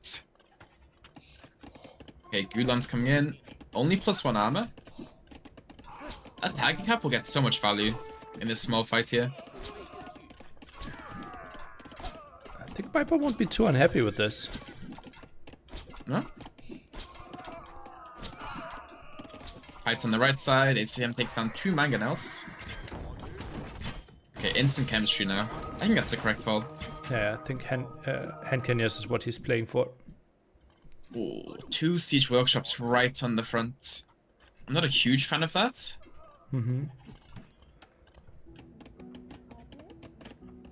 Viper floating a lot of wood. Expecting him to go for a lot of siege workshops as well. Stables. Viper goes for stables. Wow. Okay, I don't mind this. I think he's gonna go for the knights option. I forgot what it's called. Chanbai? Hai Guang. Hai no, Guang. Hai Yeah, Guang yeah, cavalry. yeah. Yeah. So you have extra bonus with this, right? You have +4 melee armor. So they're gonna do very, very well versus the Gulams. Yeah, yeah. If you get to it, that's crazy. Yeah. Shatagni now for ACCM. +2 range to the hand cannoneers. Now chemistry finished. Full hand cannoneer production. Okay, gets to his dream army. Yeah, goes for armor now, ACCM. Looks like it's gonna be hand cannoneer Hussar. Viper still didn't really decide what he goes for, right? Nothing in production except the he's traction decided. traps. Okay. Well, you have the pikemen and the stables coming up, right? So the barracks and the stables all being built. So Okay. from the looks of it, it'll be Halp plus Knight. Nothing in the Or queue. Halp plus High Guam Cavalry. I mean, yeah, but you have the barracks being built and the upgrades coming in, so... Oh, now some skirms being added again. Yeah. Honestly, it felt like Viper teched into everything and then wanted to see what ACM is going for to build the proper army against it. That's true. Because now, like, as you said, like, he prepared barracks, he prepared stable, and is actually now going for ranged units. I think the issue Viper had here is he lost his skirmisher mass, so now he hasn't got the map control, and now ACCM's just walking forward and denying a lot of production and taking him off gold slightly. I think if Viper's skirmass was still alive, he held the center of the map, his transition would be so much easier for him. Yeah, yeah, true. Okay, he goes for heavy high ground cavalry. Wow. Not the greatest against the hand cannoneers. And ACCM's also taking into heavy camels. But I think PS armor matters a lot when you're fighting hand cannoneers, so maybe the unique unit would have been better for Viper. Yeah, I think so as well. Oh, raids in the back can be quite nice. Oh, those hand cannoneers are going to do so much damage versus the traction traps if he decides to dive. 7 skirmishers, Okay, this one. trying to keep the distance. Viper's floating a lot of wood here. Lots of auto farms on the top side. Oh yeah, yeah, he just spent all his wood. Holy moly. Traction traps getting some nice shots into the hand cannoneers. Viper has only 3 archery ranges from what it looks like. Can't really get to the production. It's looking very, very rough for Viper now. Yeah. Losing all of his traction traps as well with those hand cannoneers going forwards. Nice dive, nice dive.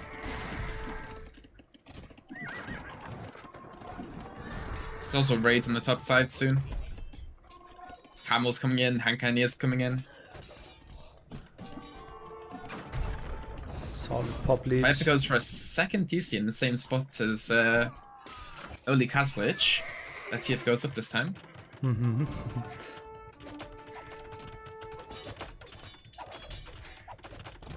I think there's also a way to play half skirm if you're Viper earlier. Oh. GG. GG.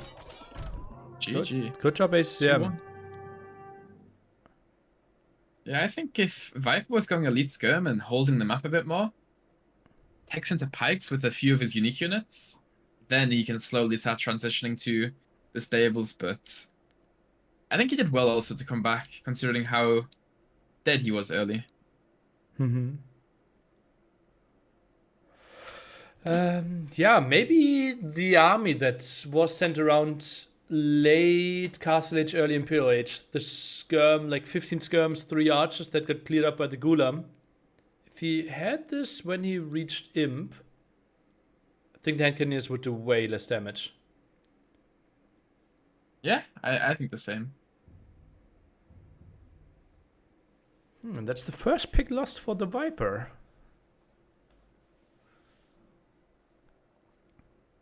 Looks like we have Fish and Fish next.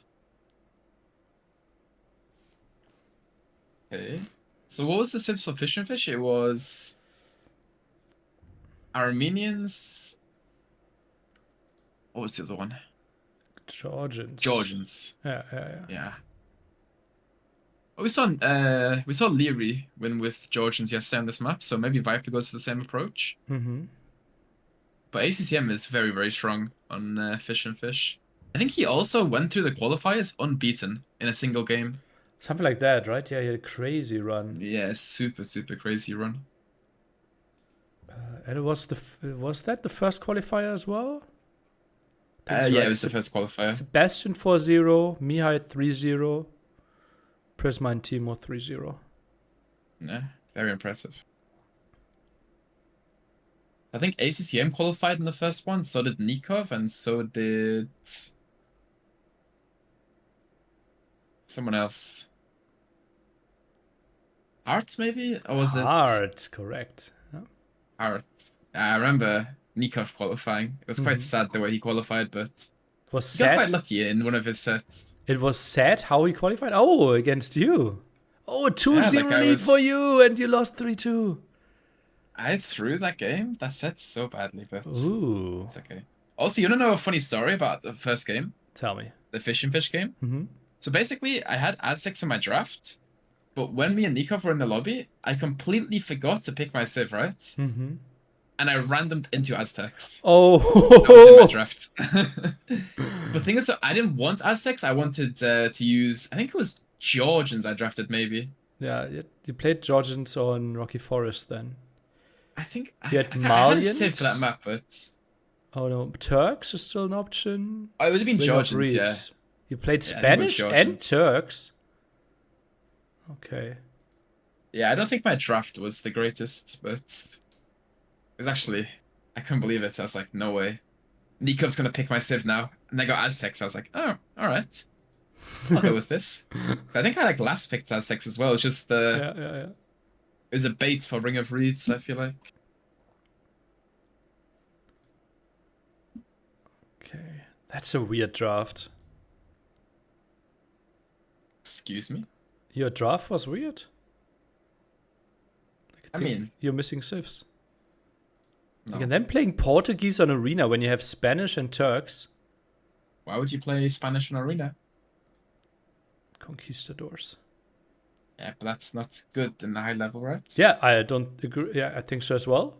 It's just like, why did you draft Spanish? Because it can be a bait. Maybe he thinks I'm going Spanish. Because when you draft, you wanna pick civs that it's like a universal civ, right? Spanish is good on a few maps. It's not amazing. On which one? But well, On it's a- good on Ring of Reeds. But it's good on. why do you have Turks and Spanish? It's just the mind games, Lily. I think it's bad.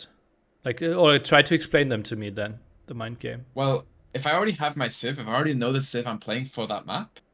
But Picking it was another pick civ 4 which and can be 5. played. You didn't even have your civs. You had Georgians for Rocky Forest. On Arena, you had Portuguese. Well, actually, no. Actually, I had Georgians for the first map, but Fish I and ran them Fish. into Aztecs. Okay. Yeah. Well, And then Aztecs could have been played on Arena, or yeah, that's what it was. Because I think Aztecs was supposed to be for Arena, and then Portuguese was supposed to be for Khmer, and then I don't remember my drafts anymore that well. well, Ring of Reeds, they still had Spanish and Turks. I don't think like they're serving the same purpose. Well, Spanish is really good on Ring of Reeds Okay, why Turks then? because that's a backup Arena civ then. Back up to Portuguese. Well, no, because Portuguese was for Khmer. So you just drafted. So you wanted to play Spanish on Ring of Reeds, Turks for Arena. No, Aztecs for Arena, but I randomed it on the first set on the first game. Aztecs Arena. Okay.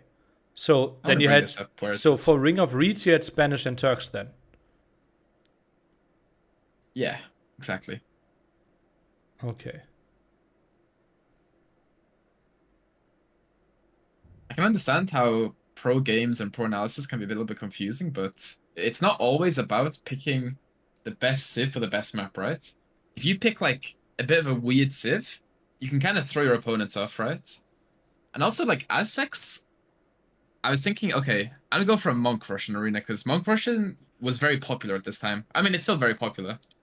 So that was the plan. But then getting Aztecs and randoming it, I can't even speak, was really bad. Even though I won the game, it kind of messed up my entire draft.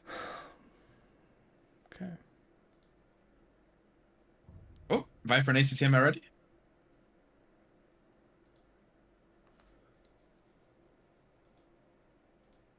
I think I'm missing. Do you have audio on the clean feed or not? Right now, no.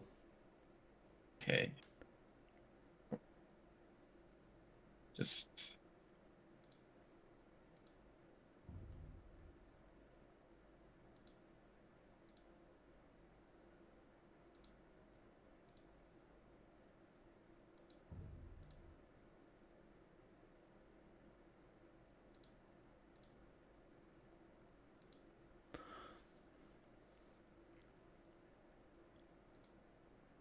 Oh.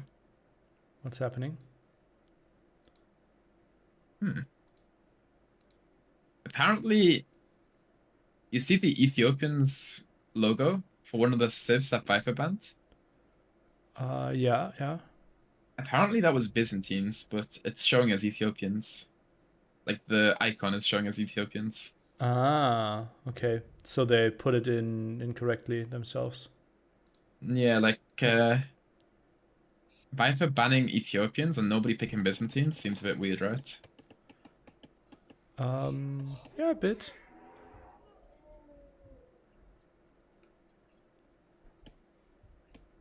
Wait.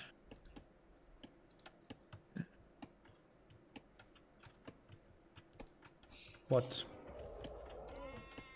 Okay, I'm gonna go back to Capture Age because the audio is very weird again. Okay. A second.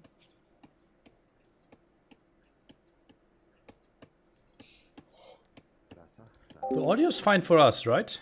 Like, Hey. there's no necessity for us to switch.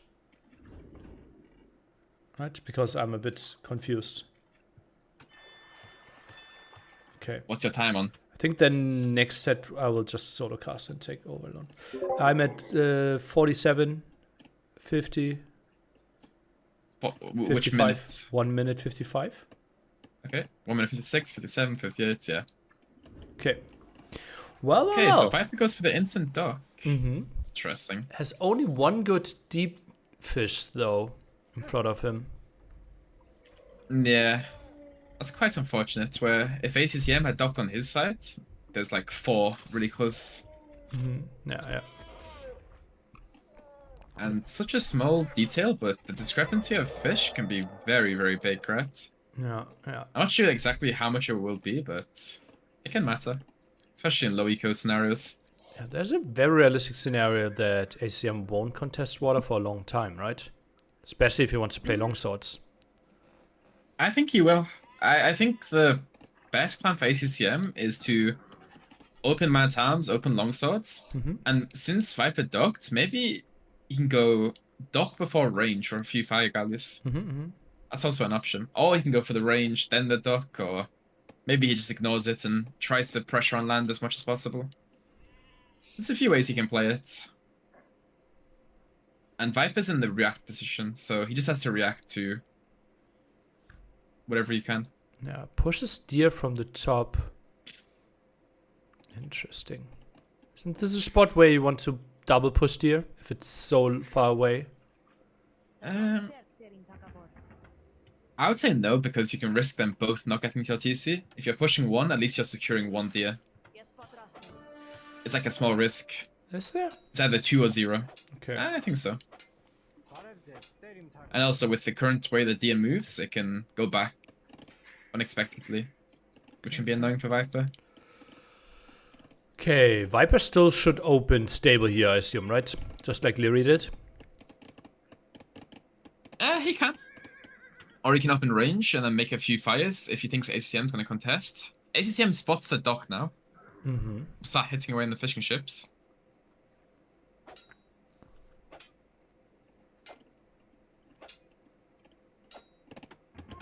Viper sends his scouts down there. Will be the man-at-arm opening. Heavily housed, though, ACCM. 3 on gold for him, indicating that he either wants to play archers or fire galleys behind this.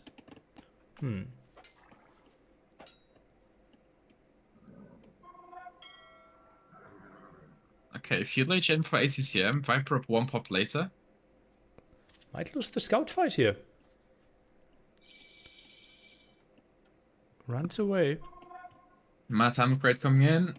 Okay, let's see what ACCM goes for now. I think it should be a range at this point since he hasn't walked across yet. Viper trying to wall up, but ACCM being annoying with the scouts. Very annoying with the scouts, for that matter. The amount of times actually get in, wow. Oh yeah, that's a bit I was sloppy. expecting Viper to wall that. Yeah, well, he got blocked quite a bit. Loses a scout, but loses the Vil, loses a spear. I think ACCM's happy with that. Yeah, yeah, absolutely. Gets some damage, forces some aggression. But then again, ACCM lost his scout, and now since Viper's scout's alive, he can pressure the upcoming skirms. Or the upcoming archers. Long swordsman. Ooh, that's an early upgrade. I like that a lot. Viper goes range and stable instantly. Okay. It's like he has enough economy for that. Goes for 1 fire. Okay. I think the fire is just to secure that ACCM isn't docking, and if he is docking, he's got some sort of defense. And also, maybe a rogue spear can go in the lake and find some value. Tower in the middle by ACCM, and Viper tries to scout the water. Ooh, misclick there with the mule guard. For ACCM has to figure out his woodline again. Yeah, 3 longswords doing quite some damage.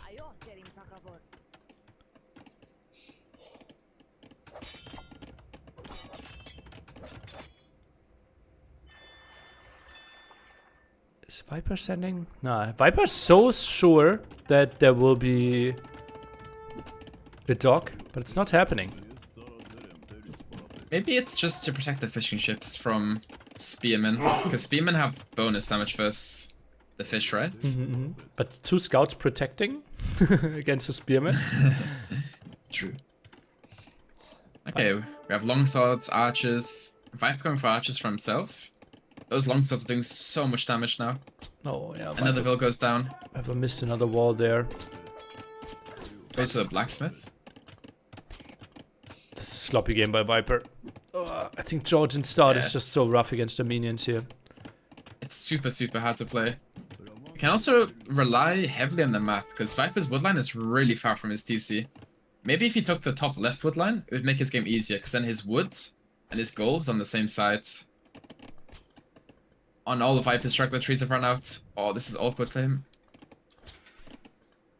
He has 10 Vils wandering below the TC.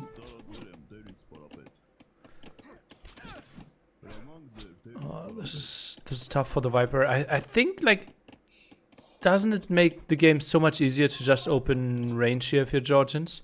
Or are you just giving up too much of your bonus? I think range opening can be fine as well. The only issue with range is if you're going skirms, the longswords can find a lot of value just running around your base, so you kind of have to wall up a bit. Maybe like preemptive walls, then a range would be nice. And also if you're opening archers, ACM just got skirms. Yeah, You're playing archers versus skirms all game. So it can be awkward. Another raid at the gold. Viper's Getting pulled apart here. Also the dock by ACCM. There's going to be a ruffled for the Viper. Whew. There's still 2 Vils on the berries Viper hasn't realized yet. They're kind of hiding behind the mill. 3 villages dead already. Make it 4. Might see an early GG here from the Viper. Res collected is somehow pretty close though. Oh, 2 extra fishing ships, Considering... right? Yeah, but ACCM has the short for Shiko. Ah, yeah. Ah, true. Could not afford the wood upgrade though. Which hurts a bit with the minions. Neither could Viper. No. One more longsword's coming. What a wild AI army there. Longsword, spearman, skirm archer. It's like we were watching MBL or something. A bit, yeah. I don't mind it though, because it can be confusing to your opponents. Just long swords, archers, skirms. It's almost like, what do I even make versus this? So, it's not a bad idea.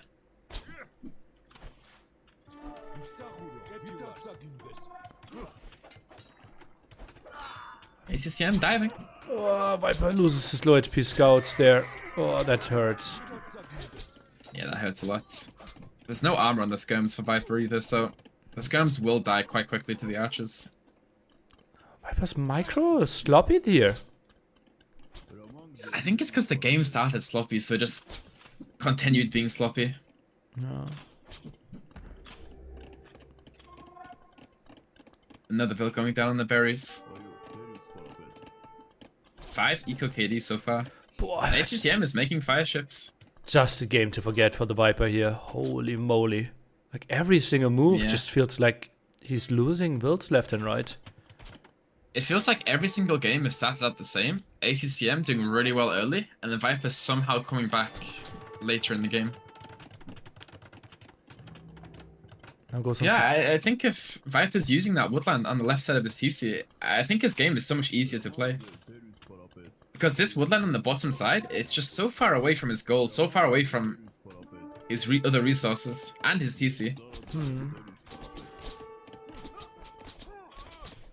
Okay, his scout's getting some value on the front, killing a few skirms. Yeah, Viper's fish is now dead, ACCM can add fish. So now he has the middle control, and he has the water.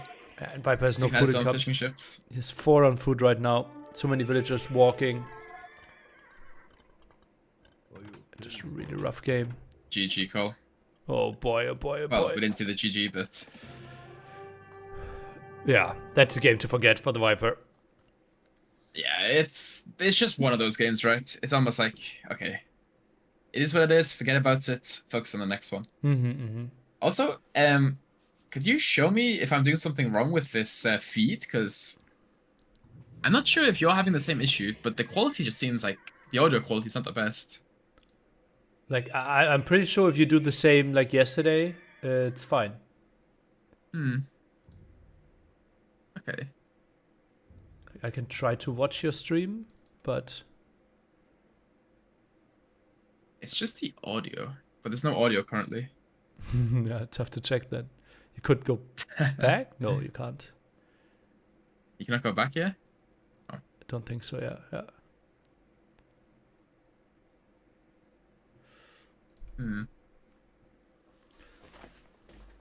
Interesting. Arabia to decide it all. Interesting. Damn. And likely good Jaros Well, against ACCM Kitans.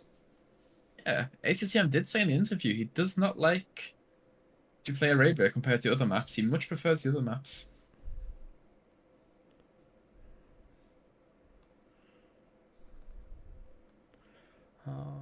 What do we think about Gojara? Like, you can't even get attacked by wolves right now. You struggle a bit pushing deer because right now in this patch you can attack deer with your camel. So you always need to press follow, which I think he does anyway, so that's not the worst thing. Yeah, I'm using follow lots also. Okay, we have chicken in Arabia anyways. So. Okay, I'm gonna use the Twitch feeds actually. It doesn't seem as bad. Oh, yeah. Audio's a bit weird, but ACCM representing Team Wonders.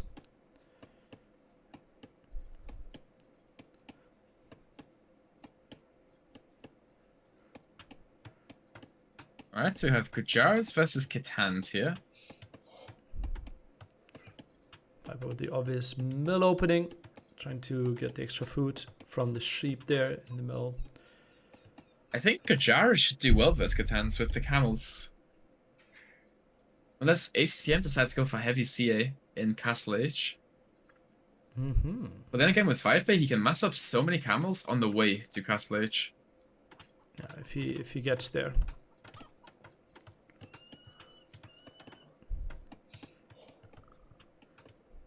Is there ever an argument?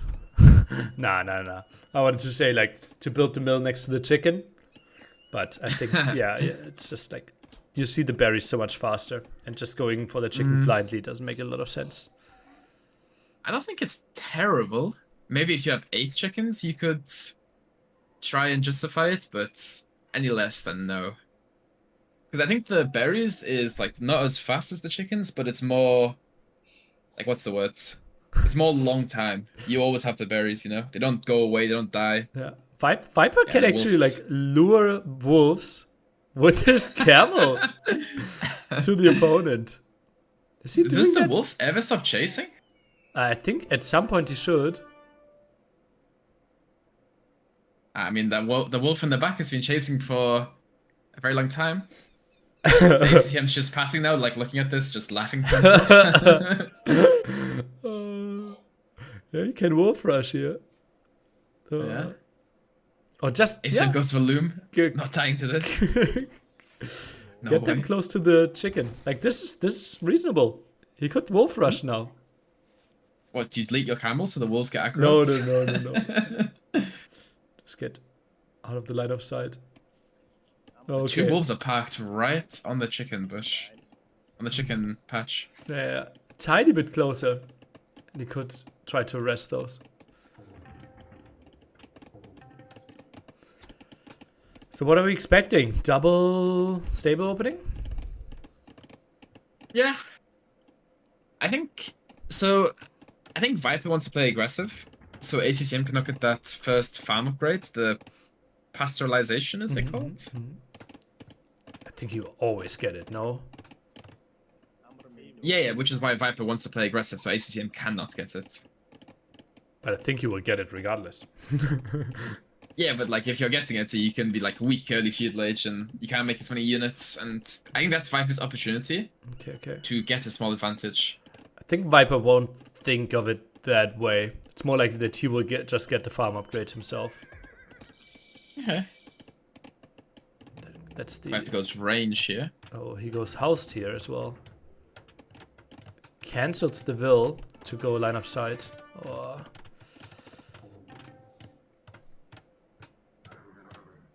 And range opening by the Viper. It Interesting. might be spear scum.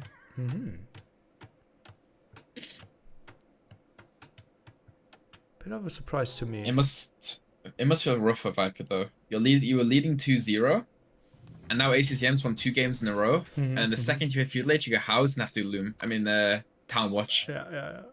Maybe it's slightly demoralizing.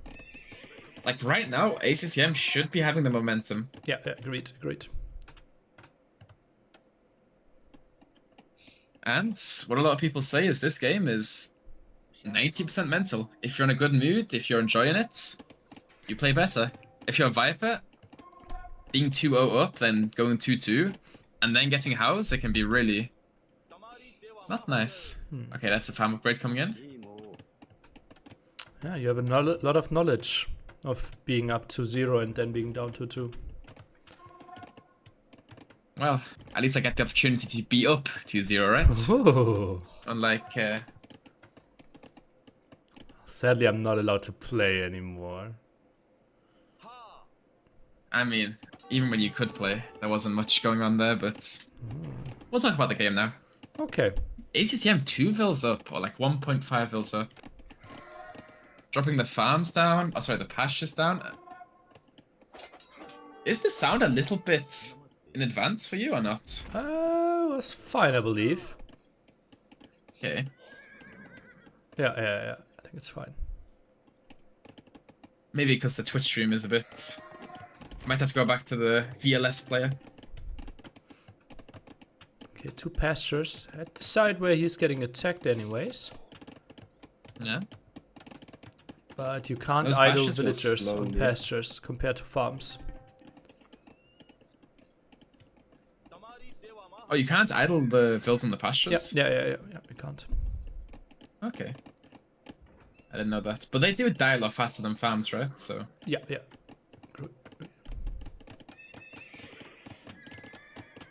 Still no range by ACCM.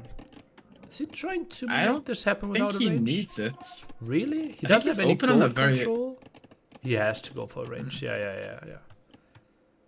The thing is, if you're fully walled and Viper cannot get in your base, the range, you can delay it a bit. Like now, for example. Yeah, The yeah. skirms produce faster. You can catch up in skirm numbers pretty quickly. Yeah, well, he did 4 pastures before range. Yeah. Which is the correct play, I would say. Because now his food economy is set up really nicely. But he needed he needed the range because he doesn't have any gold in his base right now. You know what that first farm upgrade does? It adds more goats to the pasture, right? Yeah. Okay. Food count quite similar.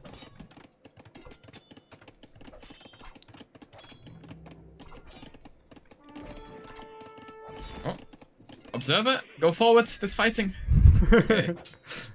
He heard you. That's 1 vil down for Viper. Okay. 1 vil down, 1 spear down. And I don't think he got a lot of hits in there, right? No. I think ACCM's gonna let Viper break in. No. He fights with the skirms. But look at Viper's field economy. Very nice. Ah, true. He's thinking about Castle Age, and he knows that ACCM has to be far away from Castle Age, because still not on gold. Oh my goodness, I'm so stupid. I had 2 audio. Oh my god. Oh, okay. You had the audio file on twice? I had the VLS open and I had the Twitch stream open. I'm like, bro, am I tripping? Okay. Sorry, guys. Well, at least you were up 2 games once. At least I owned up to my mistake. Okay. 3 vils ahead for ACCM now. But that's a lot of army. 13 to 5 Yeah. military. I think Viper might need a defensive tower somewhere. Ooh, needed the second building. Oh, that's unfortunate. So much has gone wrong for Viper so far in this game. Got House, Town Watch, Mr. Blacksmith. It's just... It feels a little bit sloppy from Viper. I think this wall might be late, no? On the left? Like, if the army is going there... I think Viper not producing any army here feels sloppy. I think he needs some more skirms. Or build camels. I think he needs camels. Yeah, just build 2-3 camels. Yeah? Oh, he still doesn't have the stable. Oh boy. Ah, okay. The mill could go down. This is the nice thing about Gujaras. Camel Skirm does so well versus Khitans in this matchup. So, I think Viper should be massing his Skirms up, massing his Camels up. And then he has a big army for hitting Castle Age. Because the last thing you want is Khitans pressuring you with +4 attack in early Castle Age. Goes for bloodlines first. Oh. Well. Interesting. Does the camel creation speed get slowed down a bit when he hits Castle Age or not? It speeds up, no? Thought fuel production is really slow. Not for the camels though. The camels are very, very fast in Feudal Age. Oh, really? Extremely fast. Okay, well then let's look at the numbers, shall we? Camel Scout, production 22 seconds. Camel Rider, 22 seconds. Okay, so it's the same. So it doesn't speed up or it doesn't slow down. So I guess producing the camels now or later doesn't matter that much. Okay, camels out. ACCM lost his spearman on the front, so now these camels can get a full clear up here. No need. I'd like to see Viper go for husbandry, but his field economy is really lacking. Or ACCM. Oh, I get so many hits in. Yeah. Viper... I like also how he's not chasing the scouts because he knows he won't catch up to them. He's killing the units that he can kill. Don't think he needed to send all of the camels there to take the fight, but unlikely that he finds damage on the other side anyways. And Viper saw, okay, you already walled a lot. Camels won't really break your walls. Let's add a town center. Look at the resources collected. Crazy. Yeah. Well, Viper had to wall a lot. Like one villager behind there as well. Another because of idle TC. Oh. Patch is OP. Yeah. So Nilly, I was talking about something on my stream the other day. Uh-oh. Do you mind if I tell you? Tell me. It's an accusation, but it's not like a bad accusation. Ooh. Okay. Do you guys, you guys meaning AoE2 devs, do you guys release a broken Civ on purpose so people buy it? And when everybody buys it, they then nerf the Civ, and then just rinse and repeat. So you rinse and repeat with Georgians, Gitans. Well, what's the argument for Armenians then? What's the argument? Weren't way super bad once released? Like they thought they were the lowest win rate. I mean, lowest win rate in all elo, but I'm not angry. I think it's a really smart thing to do, you know? I think roughly the goal is to release it with 52% win rate. You don't want something OP in the game. Obviously, the goal is for some reason it ended up with 65% win rate. So you guys were like very far away. Yeah, From the goal. Khitan pastures were a problem. Yeah. Wasn't this DLC also like the most bought, like all together, or like? I think maybe. I'm pretty sure it was like very high up in China, right? On the Steam store. That will be tough because there's no Steam in China. Oh, well, there's something like that. What is there? I don't know. Sometimes you sound so confidently wrong, I like question my own judgment.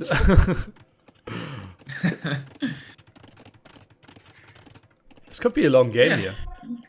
I think so too. ACCM with a second farm upgrade. And one thing we noticed about ACCM, he always gets heavy plow, or in this case, domestication, I think it is, very, very early. That's the one thing about ACCM. Okay. Always getting the farm upgrades early. Which sets his early imp up very nicely, because normally in early imp, if you're missing heavy plow, all your farms are reseeding whilst you're trying to make your production buildings. So it can be very awkward to get your production buildings down and reseed farms at the same time. Well, since ACCM's getting heavy plow, his farms last a little bit longer. Yeah, it takes a bit of momentum out of him, right? He will be potentially slightly behind when it comes to TCs, villager production. But especially like with Khitans where you want to go for a lot of pastures, the upgrade is better than compared to a Civ where you are heavily on gold, for example. You know what the vibe I'm getting from this game is? It feels like it's going to be a type of Byzantine game from Gajara's. Like, you have the better units, you have the worse economy. Oh yeah. Well, Viper's happy to play that one out.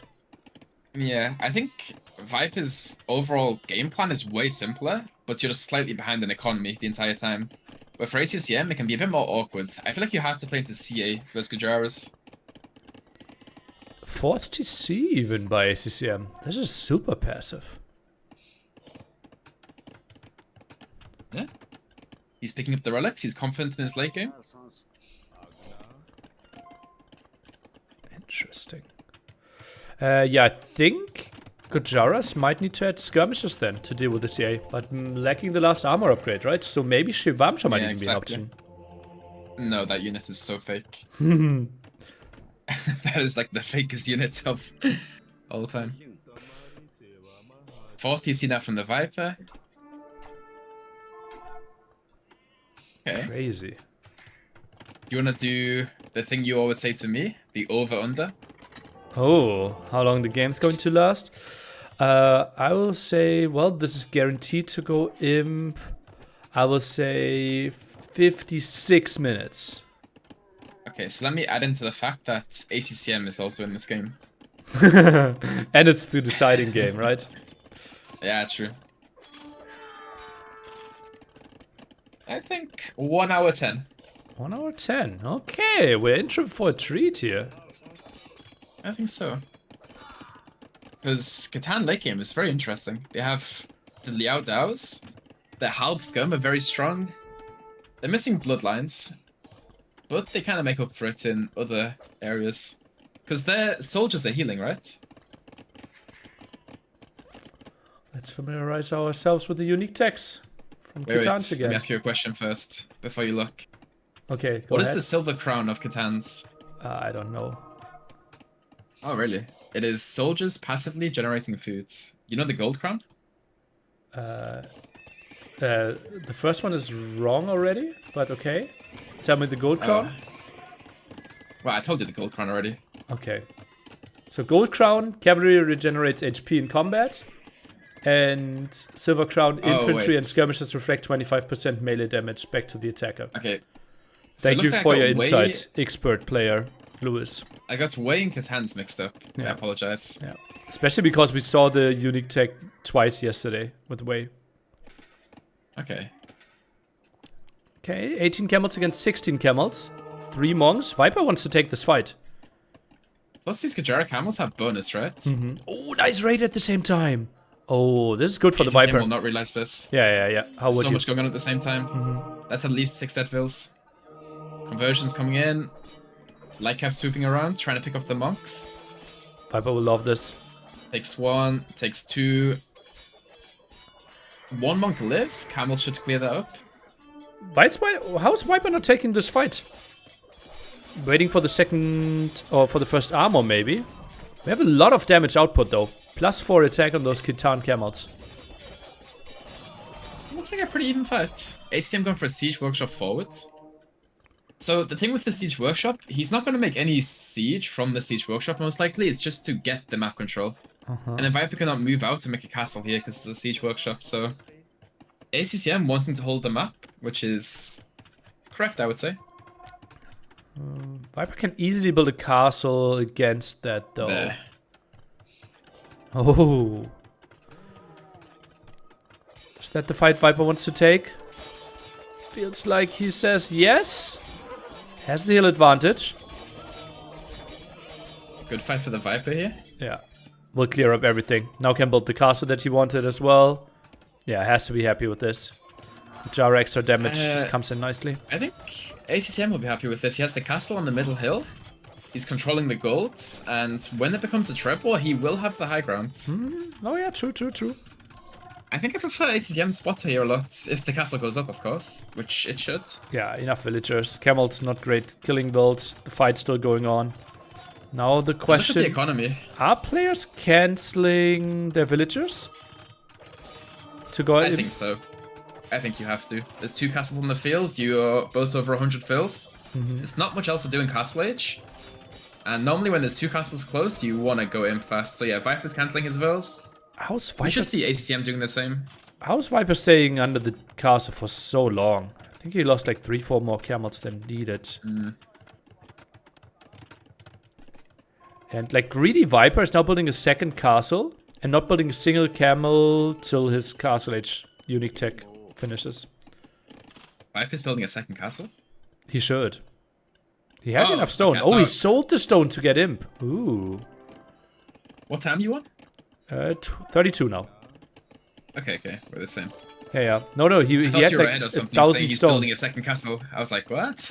No, I was trying to predict he builds the second castle, then gets the crown, and only then resumes camel production. But he actually feels like he needs the units now. Okay.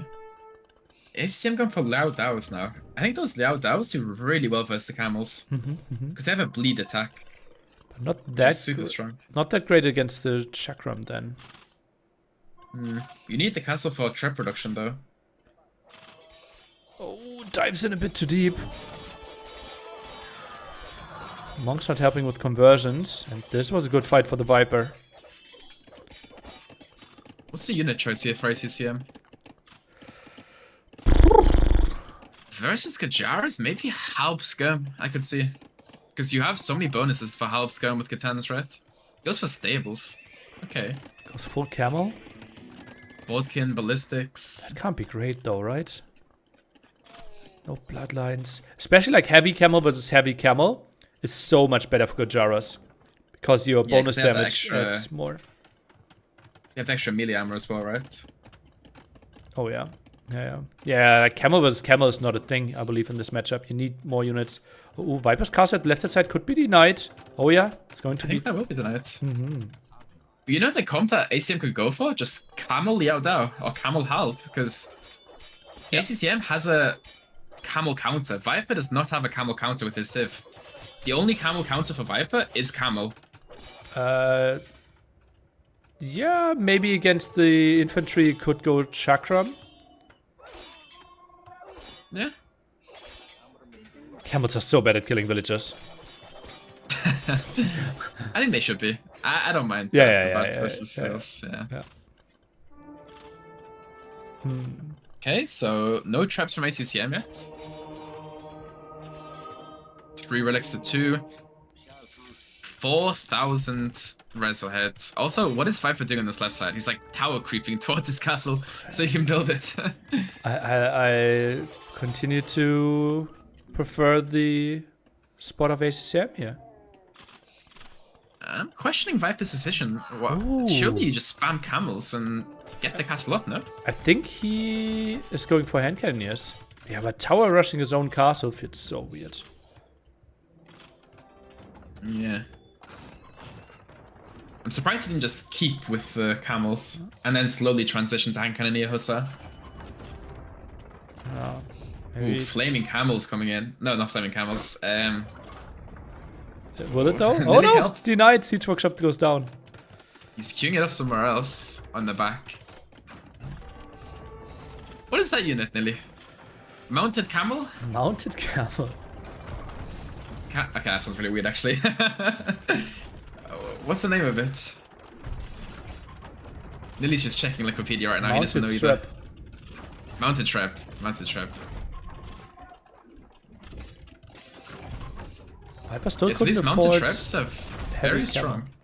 Unique tech for Kitans now. They have 10 range. Okay, so heavy camel now for ACCM. Still no heavy camel for Viper. Yeah, can't really afford it apparently.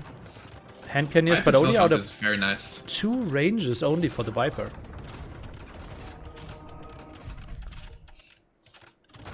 It also feels like Viper's economy is lacking a lot compared to ACCM's. No handcat, no heavy plow. ACCM will take this fight all day. Oh yeah, that's so much better for him. 570 upgrades. No hand cannoneers around either. Will be completely slaughtered. Viper puts the villagers out, tries to go for the repair. Oh yeah, but so much damage output there. Yeah, trap's going down. But castle dies as well. So Viper at least got the minimum out of there.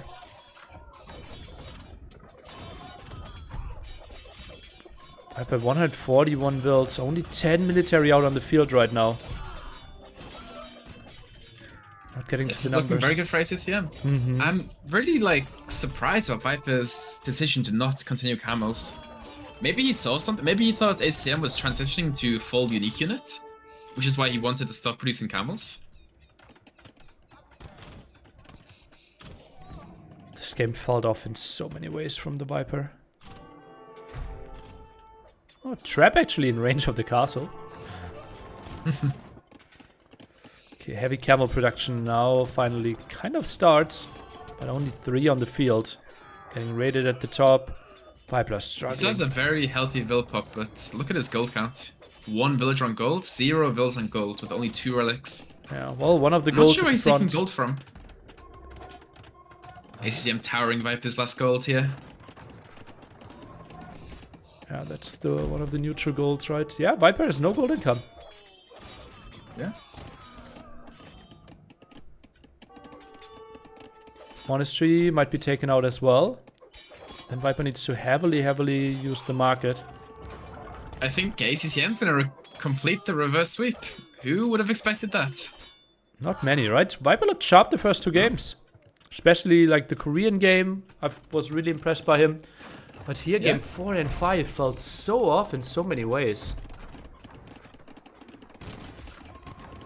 Maybe it could be a psychological thing after losing game number 3, game number 4, coming into this game. After being 2-0 up, now you're 2-0 down. Oh, sorry, 2-2. It feels like you're 2-2 down, yeah. Yeah. It feels like you're not winning 2-2. Relics getting heisted. Oh, well, we 5 against 0 that? relics. He's stealing the ACCM went relics. for illumination. Interesting. Do you have block printing with Kitans? Oh, I don't even know. Okay, trebuchet on the bombard cannon. Oh. No. Dodged.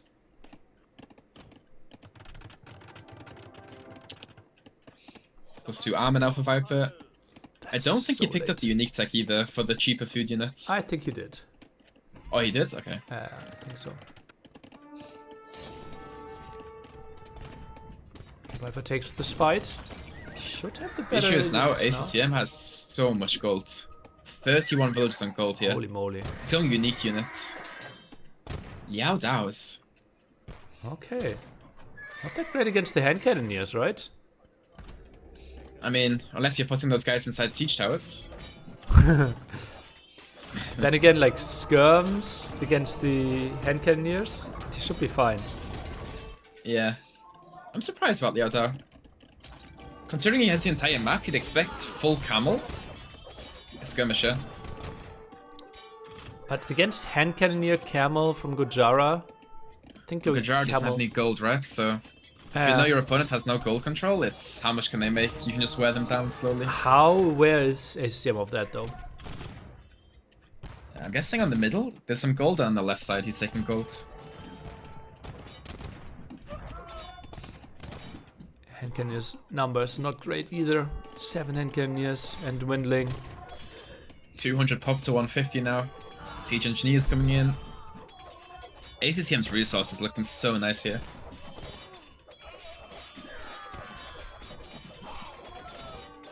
Now dives in with the skirms. Viper sits at 15 military against the pop limit ACCM. Viper takes his headphones out. GG. GG. ACCM goes through 2-0. ACCM so happy, stands up instantly. Yeah. ACCM in a really good spot now to actually make top 4 in this event. Only needs one more win out of his next 2 games. And has great Buchholz, potentially, if Viper wins more games. 好的， Viper's got a thumbs up at the moment. 好的， It's 让 not 我 good. 们再次恭喜 ACCM 赢下了本场比赛的胜利，有请他走入比赛的解说席来接受采访，同时让我们把掌声送给 Viper。Once again, congratulations to ACCM on winning this match. Welcome to the interview area. At the same time, let's also give a round of applause for the Viper.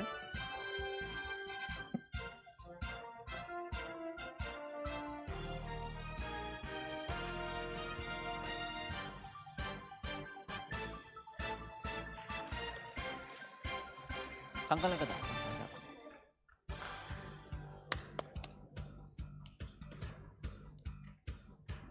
反抗估计是他的。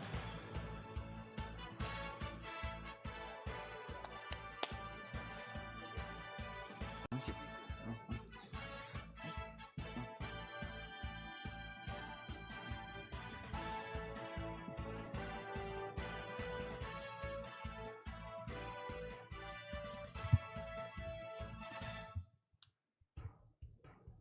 好的，欢迎来到我们的赛后采访环节，我是微微，让我们再次恭喜 ACCM 赢下了本场比赛的胜利。那我们也是邀请他到了解说席，那有请他先给大家打个招呼吧。Congratulations for today's win and welcome to the post-game interview. So how do you feel right now? Could you say hi to our audience?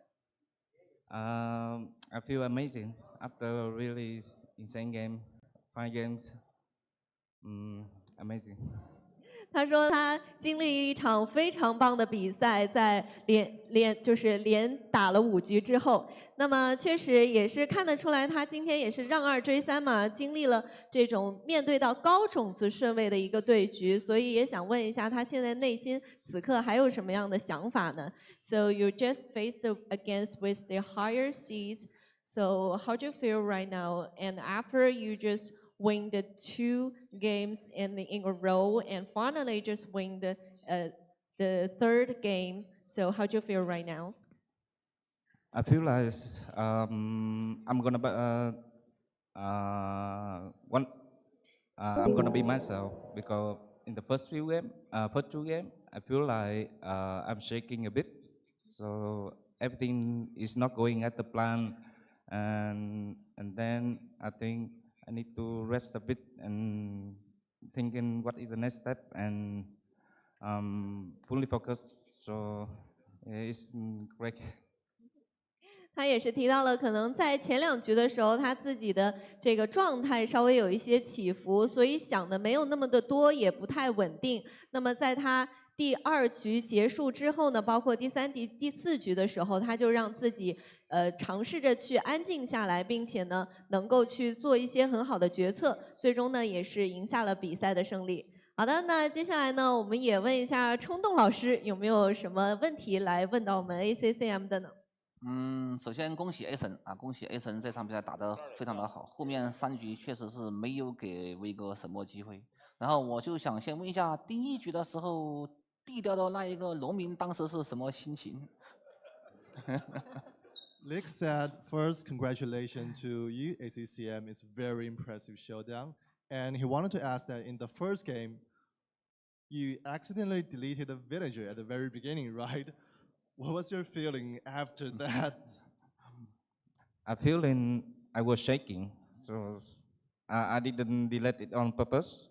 and I was so mad, and I was like, okay, I can stop it second dog. It's really huge. But then suddenly I just delete my villager. It's well, unfortunately, and everything is not going at the plan.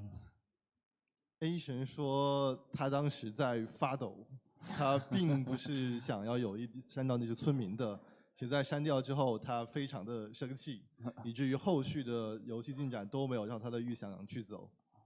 其实第一局跟第二局 A 神也是优势的，而且优势非常的大，他只是后面没有把握住，输了前两把非常的可惜。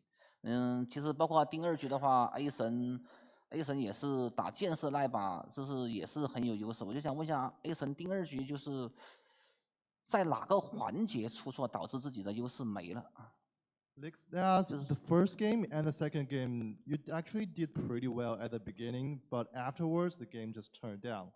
And you wondered that in the second game, what do you think you did wrong to make the game go the other way? I think I did well, but then I didn't expect he's taking a lot of stone and castle rope in the middle, so he can transport the world wagon into my base, and I don't know what to counter. A 神说他并没有想到 V 哥找了很多农民去挖石头，在起城堡，以至于当 V 哥把高力马车用运输船运过来的时候，他并没有准备好这一切，也就无法应对。好的，我就想还有问一下，后面两把打得很好，就是那把印度跟亚美那一把是打得非常的好的，那两把我挑不出任何的毛病出来。我就问一下，最后把打到决胜局的时候，看到威哥的民族有没有感觉到自己民族会有优势，感觉这把会很好打 ？Lix asked that the third game and the fourth game, when you played as Hindustanis and Armenians, the game is just flawless. You're too good. And he wanted to ask that in the last game, when you saw Gurjara against Khitans, did you think you have a good Civ matchup? I think I would have had not really a good Civ matchup, but I think Khitan with the insane economy can help me a lot. Like I can make whatever unit I want. A 神说他觉得契丹很好，因为契丹的经济非常好，他可以出任何他想出的东西。好的，没有什么问题了，我们再次恭喜 A 神。也是再次恭喜 A 神。那同时呢，也有一个题外话，问完了我们游戏的问题，问问游戏外之位的这个问题啊。那他来到北京之后，有没有觉得说这个气候有所不适应呢 ？So after you coming to Beijing and its climate is different from the Vietnam, so are you feeling very cold? Are you used to this climate? I don't feel any different. 他说没有觉得什么不同。So have you tried some Chinese food yet? Of course. Such as? I eat every Chinese food. I can eat every Chinese food. 他说他也是非常很喜欢中国的这个美食。那我们也是再次恭喜 A 神获得本场比赛的胜利。那我们的赛后采访呢，到此就告一段落了。加油啊！下轮加油！谢谢。谢谢。好的，那也请大家稍事休息，千万不要走开。我们下一场对局已经正在来到我们的这个路上。同时呢，也要提醒大家，我们下一场这个对局呢是。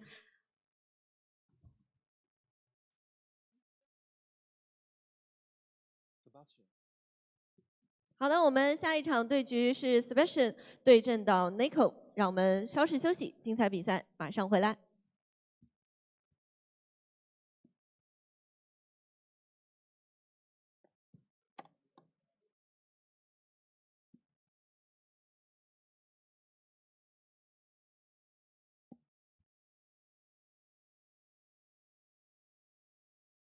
It's a really positive impression.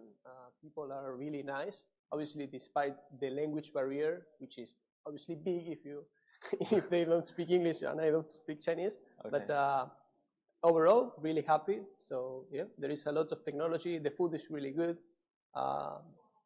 Food is really good, honestly. A lot of variety. I haven't tasted almost nothing yet, but yeah, I'm really happy. Among all my equipment, I have more of an overall vision. I like to see them all together as a whole. Like, for example, mouse and mousepad. Yeah. But I would say mouse. Mouse is like the main key. If I'm comfortable with my mouse, then I can play wherever. But ideally, I would like to have my mouse and mousepad. So yeah. Then when it comes to headphones, I don't care at all. I can use any. And keyboard, I'm using one that is decent, but not the best, so I don't care that much. So mainly mouse. Well, yeah, the mechanical aspect is really important, and obviously. Okie dokie. So, a bit of change of plans here. Initially, the plan was to continue co-casting with Lewis, but I didn't really feel it. And was not as enjoyable. Not because of him. I think it's just like a bit like capture he observes in game. I used the clean feed, right? Sometimes there are technical issues. It's not as much chat interaction as I wanted. So maybe we will turn that, but for now, I prefer to do solo cast. Yeah.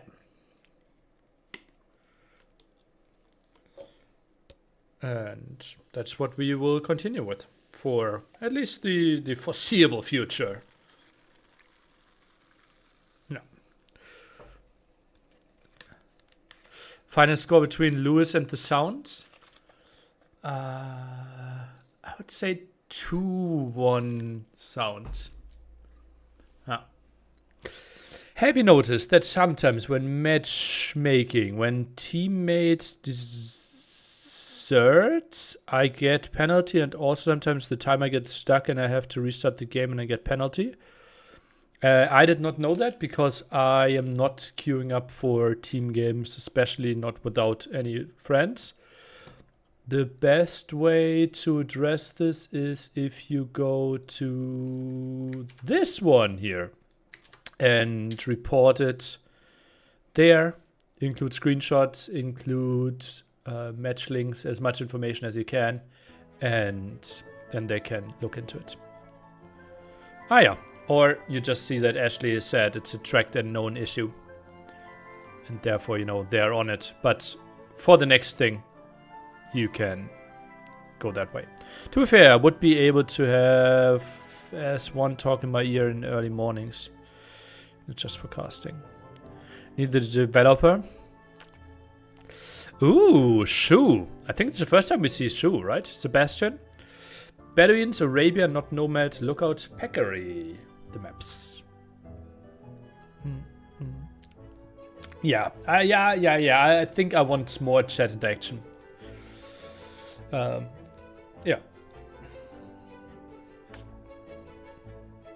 3-2 Nikov. This is a game of two losers, right? So losing this set and you're kind of not making playoffs. Kind of confirmed. Yeah, I think technically there's still a chance, but I think it's below 10%. Seems the tournament is organized pretty well. First time for them running everything. That's Jibatong. Ooh. The pooper. What was the story? I think he was living together with Vivi and pooped and didn't flush or something, and then Vivi hit him. Something like that was the story, right? Yeah, Viper just lost his set, 3-2. He did not lose to Vivi, he lost to ACCM though. How much Microsoft gave LY? 50,000? It's called World's Edge. It's basically the sub-company of Microsoft. And I don't think we are disclosing that. The tournament hosts themselves can discuss that. Yeah, but we are listed as one of the major sponsors, so you can assume something happened there. And Nico versus Sebastian. We're actually jumping into it. I will put on sound. I can read you on YouTube and Twitch. Nikov with Hindustanis again. Sebastian with Romans, rather long distance. 5 Shorefish Pond. Some woodline. Okay, okay. Solid. What are our predictions? What are we thinking? I would say... I'm going for 3-2 Sebastian. 3-2 Sebastian? Yeah, I think this could be a really close one. I think day 3 should be our longest day. And day 2 the second longest. So we already had a 3-2. 3-1 Sebastian, 3-2 to the mouse, 3-1 Nikov. Okay. So can we assume most of the expenses are paid by World's Edge because lands are expensive? Lands are indeed expensive, right? In the old, like, I think just to give you an idea, in the old Neely's Apartment Cup 5, I think my total costs were like 210,000 and World's Edge gave me 100,000. Yeah, I think if you include the meet and greet, I think it was even like 240,000. Yeah, just to give you an idea of how much the ballpark roughly is. Yeah.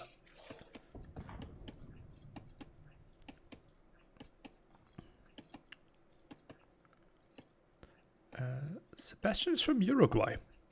Yeah, not Argentinian, but South America. Uruguay, famous for soccer fans. Winning the 2 first soccer World Cups, 1930 and 1934.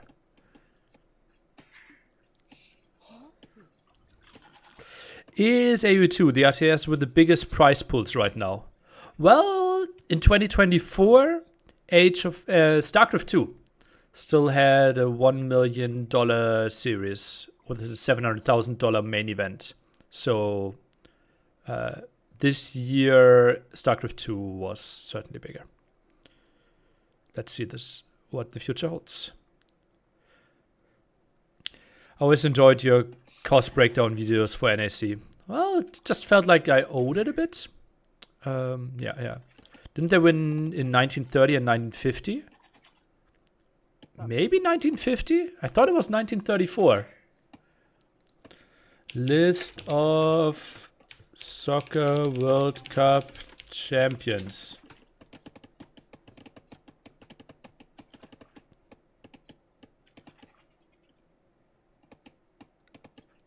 And, oh no, 34 was Italy. Ooh. Was it? Okay, it was 1950 was held. Oh no. 1950 they won. Yeah, 1930 and 1950. My bad. My bad. Okay.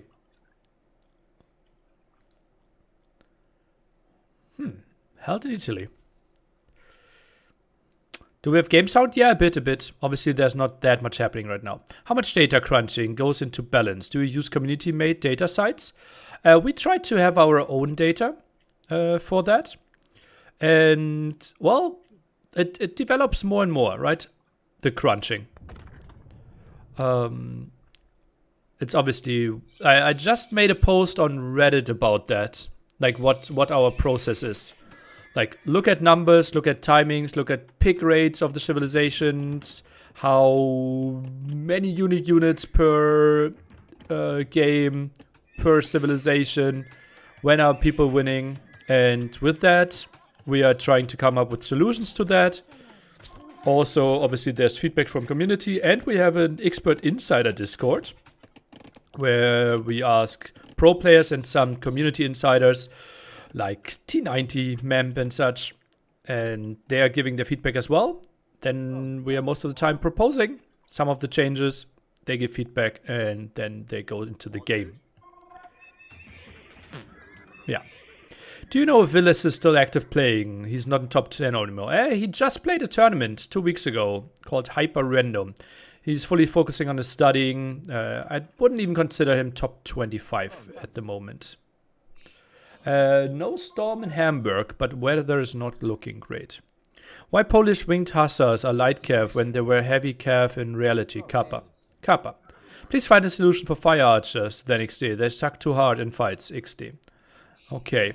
Well, you also have to think about, like, not every unit can be viable for everything, right? think Fire Archers, a lot of their identity is that they're good against buildings, right?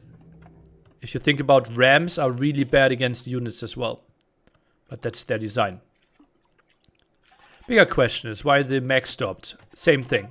I think he had to do his master thesis and then he's still playing. They're still queuing up for team games, but not the highest priority Age of Empires right now. Bigger question why the mech stopped. Yeah.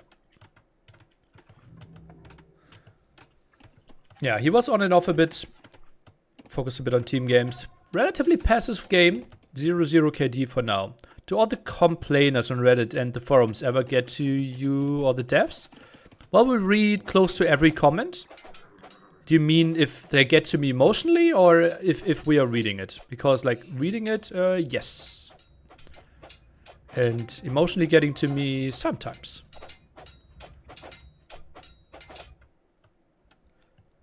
Have you ever considered to lower the Palisade wall HP by a small amount or longer build time to encourage more aggressive feudal play? Yeah, that's happened in the past. That actually happened in the past. Like this is a slower build than it used to be when the game came out, for example. The existence of traction tab completely rendering Fire Archers used in 99% of the situations. Oh yeah, I can see that. Now that Lou's not co-casting, who's really your up-and-coming player for 2026? I think I'm actually like Lou's last TTL really impressed me. Yeah, where are you from? Germany, Hamburg. Oh, isn't that open? Oh no. There's a tree at the bottom of the house. Like it's walled. Okay, observer looked away. What do you think about this? Enable dual color little logo in-game on the ship sails, on the flags. Also, the small flags and new units could make your players very distinct. Also help the colorblind. I think ships more distinct. Like, did you take a look at the new naval rework that's coming? I think that might already change a bit in how you view naval. And yeah, like I'm not really an artsy guy there, not really designing that. I'm mainly focusing on esports, and so far in 1v1 I've not heard a lot of complaints like I didn't know which my ship were. That's basically when I would be jumping in. Funny enough, Nearly Fire Archers is my dream unit in AoE 2. Ever since I was a kid, I always wondered why we didn't have those kind of archers that we see in movies burning buildings and stuff. Yeah, you're very welcome. How big is the actual coding team for AoE 2 right now? I don't know the exact numbers, but there are lots of people typing constantly. I also, like, it's tough to say what Age of Empires is, right? There are basically 3 or like 5 studios in total working in Age of Empires. Like World's Edge and Forgotten Empires are the 2 teams that I have most intel in. Have you guys considered fishing traps to act like one while farms to fish boom can be easier? I did not, but that's again not really my thing. Would there be more DLCs? Well, I can't really talk about that, right? You have to wait for announcement, but obviously the naval rework saying this is a test for future content made people hopeful. I mean, does all the negativity on Reddit affect your mood? Yeah. Well, let's say N4C was really hard on me, right? That really got to me emotionally. And sometimes, like, if people, like, for example, like some comments make me somewhat angry. Most of it I can shake off, though. Yeah. N4C was the AV4 tournament, yeah. KD is 3-2. Okay, I can quickly summarize for everyone who missed it. So basically, AoE4 came out. I wanted to see the potential for AoE4 and hosted an AoE4 tournament. And lots of people in the AoE2 community got angry at me because they thought like, okay, nearly did core AoE2 tournaments and now is doing an AoE4 tournament. Also, I was responsible for money distribution for tournaments. And basically, in the view of the community, or some people, I took $100,000 for myself to host my own tournament. But even Robo, who was tournament coordinator before, would have given me the $100 as well and publicly said that. So there was not any favoritism. And I think I acted in the interest of the franchise. Lots of people, hardcore AoE2 fans, felt really betrayed. Is there any equivalent to what AoE2 is doing now? I mean, of course, you get remastered a lot of gold games. But this is the best example of companies seeing the value in upgrading the game. Well, StarCraft 1 had the same. Warcraft 3 had the same. So, yeah, actually, like, lots of companies are doing that. Like, lots of companies, like Tony Hawk got a remake.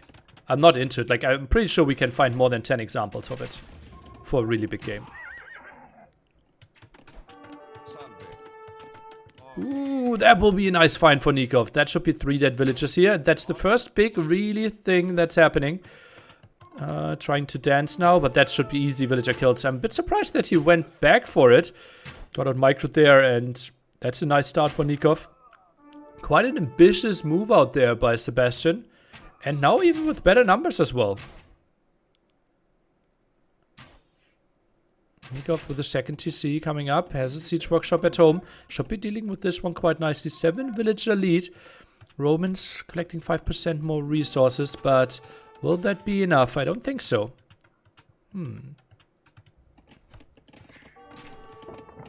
Now slowly switching into farmers. Get some villager kills. Ballistics for Sebastian early on. Can we look forward to any up-and-coming German players? I don't think so. I think running will stagnate, target will stagnate. Running is like top 24. Like he is in TTL Platinum right now. So that's basically your biggest hope if you aren't already a Jordan fan. And those two are the biggest names right now. Obviously Anotov, the best player that you have never heard of. Probably like top 5 team game mind of the game. Woof! Nice ground attack. Yeah. Stone Please. Yeah. Stone Please might be one of the better contenders to have a good improvement over the next years. Yeah.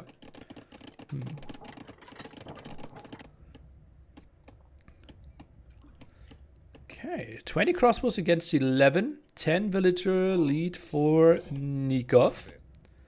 Sebastian needs to find damage here. Or maybe go for third town center. Okay, that's what he is going for. I don't think Jordan still works full time. I think he quit his job. Is it only more commitment what holds Target running and the rest back from getting top 10? Target is the slowest player above 2.6k. Like, Target is only being held back by, like, a bit mindset and just enjoyment also, right? He simply enjoys Black Forest, Arena, Regicide Fortress way more than Arabia. And then it's tough to improve, right? Like, he is 2.650 or something. But, yeah, will just be tough to really break through then. And I'm pretty sure Dragon Star is faster than Target. Yeah. Okay, Microdance. Mangonel makes it obviously way easier to take those engagements. And Nikov should pressure this. Siege Workshop now on the other side as well. But way later. Could be some more villager kills. Nikov is playing a good game here. Pressures that town center. Do you have to use the land clean feed to Castle's tournament? No. But I was planning with like 5, 10 to 12 hour days. And it's just so much easier for me to not do the observing. Also, I like to see player camps and get a bit of feel for the land itself. What do you invest in supporting young Germany? We don't. We just had a lot of like fortunate things happening. For example, there was a bigger German YouTube and Twitch channel that had an Age of Empires format, and suddenly Age of Empires boomed after their format was growing. And so many new signups. And the community enjoyed that. Out of the top 30 team game ladder, I wouldn't be surprised if it's like 10 Germans. Sounds like a lot, but I wouldn't be surprised, yeah.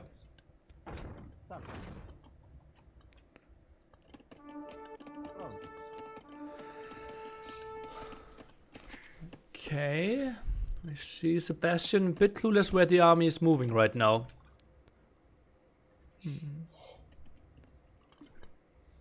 Germans together strong, yeah.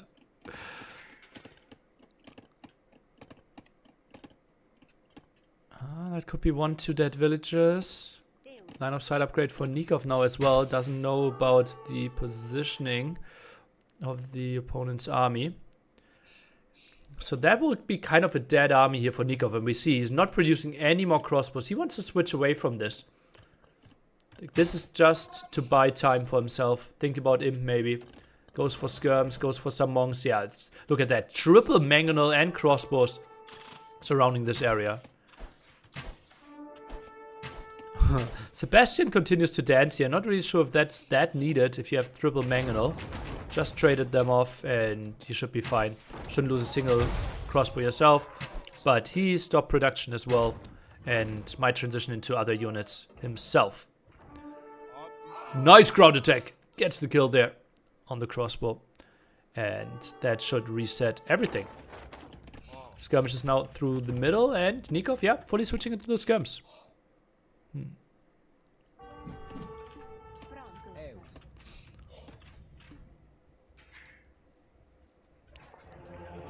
Fourth CC for Nikov here, heavily on stone as well. Instant replay, bottom left. Okay, okay, okay. I like that.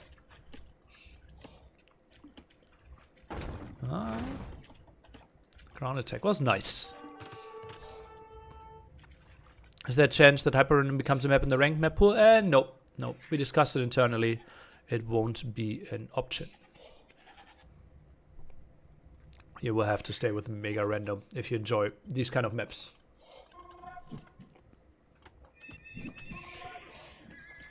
Terz is an option, yeah. Terz is really fast. I think Terz has potential to improve a lot. Yeah, I think so, yeah. Why though? Complexity of the map script. Takes a lot of work to overlook it, especially with updates in the future. Yeah, Matze's playstyle is not to compete in tournaments, I believe. Matze will stay very entertaining, but I don't think like we can expect Matze to break into the top 30 anytime soon. Would need like a complete switch of his playstyle.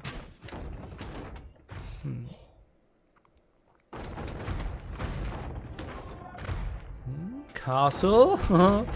I like how defensively Nikov was building it. Not a lot of villagers on it though. As for camels, skirm count isn't that high.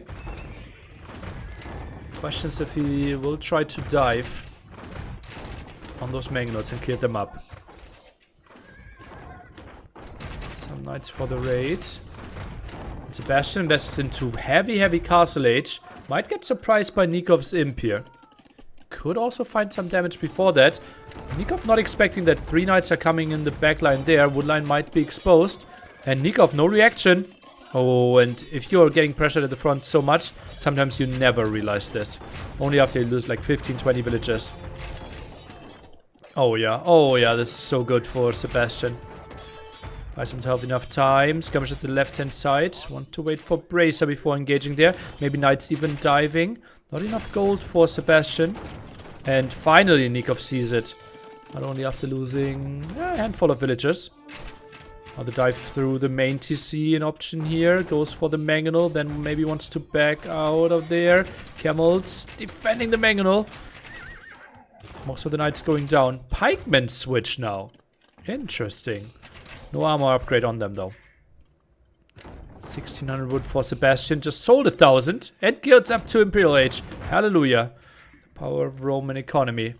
And all of a sudden, this game feels way more even than we thought some minutes ago.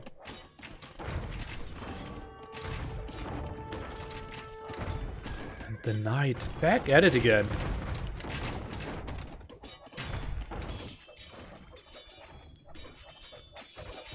Starting to see wool fall.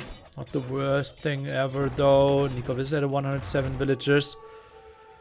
Camels to the middle. Let's see what they can do. Some pikeman production here, but only one single barracks out. And Nikov will lose more and more.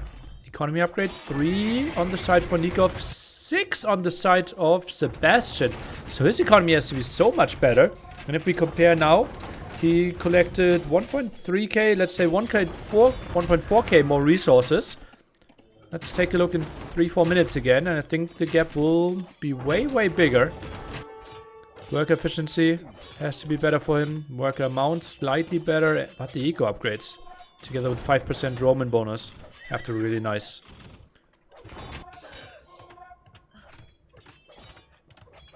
Okay, but gets a lot of villager kills here. Can't be too unhappy with that here, Mr. Nikov. How many sets today? 5 sets for the first 4 days. The final day, 2 semifinals and the final.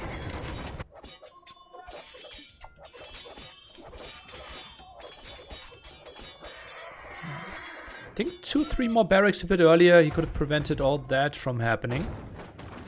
Could have made his life so much easier. Love the outpost, getting some vision. Getting an idea of what he will play against when the raids are coming. Do you have a time when an eco upgrade should pay for itself? What about stone mining in that regard? I think that especially the second stone mining needs a change. I think it's not great of an upgrade. And the first stone, like every upgrade has a timing where it pays off, right? And I think there's simply not enough stone on the map to justify stone mining upgrades, especially the second one. Cavalier attack now. Cavalier and Halb will make it tricky for Nikov to come up with a good army composition. Maybe hand cannoneer camel.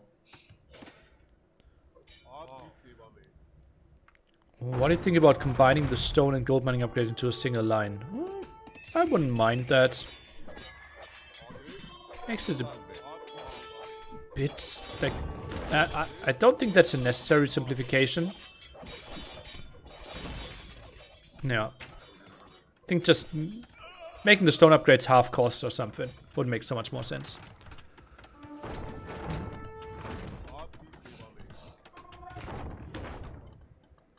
Okay, Cavalier upgrade now finished.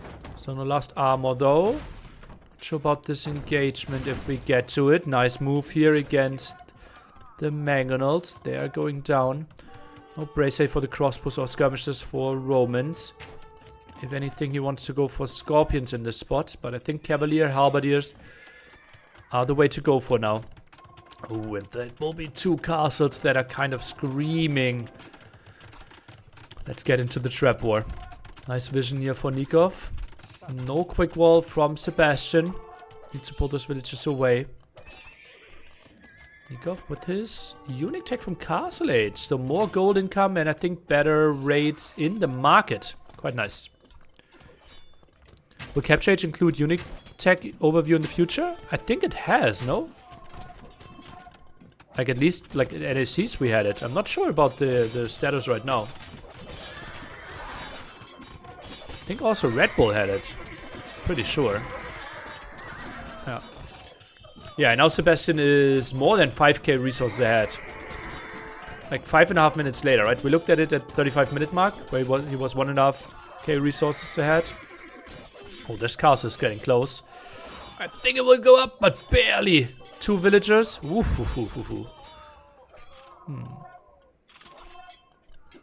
It's an option, but you have to specially enable it.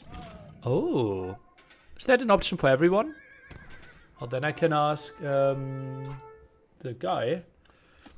Observer could activate a unique tech in the overlay.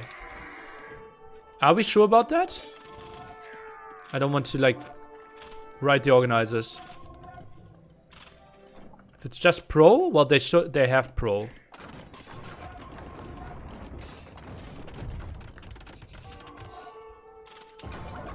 Yeah. I won't. We will figure that out. Yeah. Yeah, Nikov's still missing lots of crucial eco upgrades.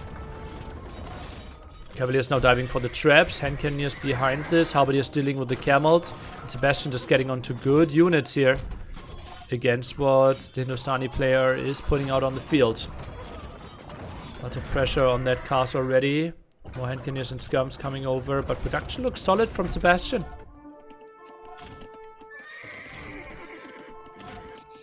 Yeah, lack of eco upgrades. Bit of the raid in the back there. And maybe a bit of an underproduction of Mangonels, right? Sebastian? He could pressure quite a lot with the 4 Mangonels, while Nikov was not producing for a long time. Maybe the skirm switch wasn't needed against the amount of Mangonels that were already on the field. Pattern now being built. Okay. Not really sure what that one is for. Also militia are being switched into. Don't think that that's not a misclick. Okay, army in the middle. Looks scary to deal with. Only 1 camel though. So maybe Cavaliers can actually address this. Nikov, endless amount of villages on wood. Oh boy, oh boy, oh boy. Also 18 idols, and handcart will be denied most likely. Or will it? I think the TC stays up. The bombard cannon saves the TC with handcart. Okay. But still no second wood upgrades. And yeah, so many more raids. Nikov now drops to pop 160.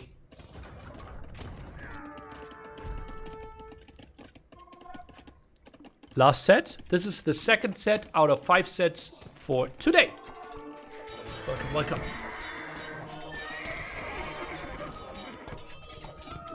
Sets for today are those 5. Viper vs ACCM already finished. Highlight of the day, probably Hera versus Liry. Winner having a very good chance to go through into the playoffs already after 2 days. Nikov and Nico upgrades. Just feels like a never-ending story. And farm upgrades. Number 3 even for Sebastian already. Nikov struggling to keep pop 150. More villagers going down here. Eco KD quite brutal. Nikov losing close to 70 villagers already in this game. 152 and more in production by Sebastian on the other side. Certainly what I would consider an overboom, but we're trading off a lot of units. Not really having a crazy queue, not really having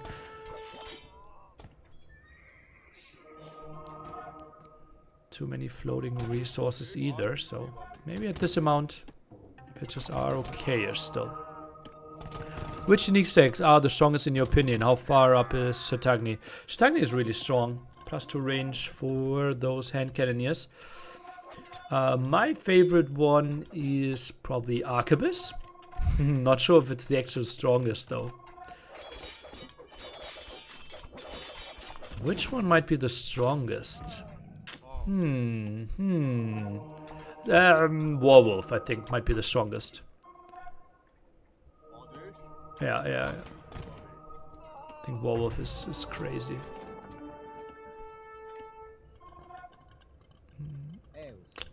Eldorado is a really strong one. Yeah. Also true. And Shatagni is now coming in. +2 range for the hand cannoneers in 15 seconds.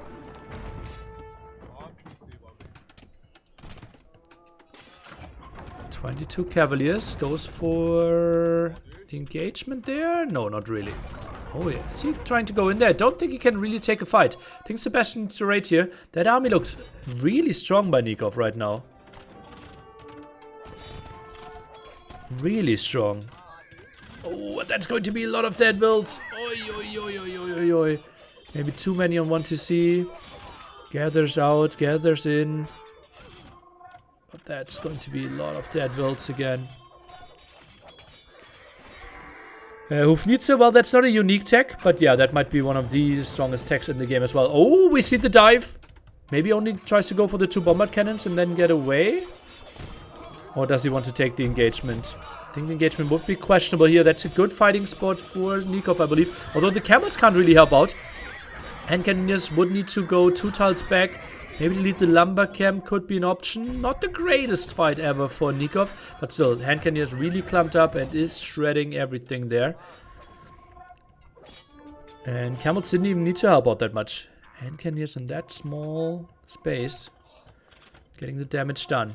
Light cav switch now for Sebastian. Thinking about the long game where gold will be a bit of a struggle for him. Halberdier is now taking good fight against those camels.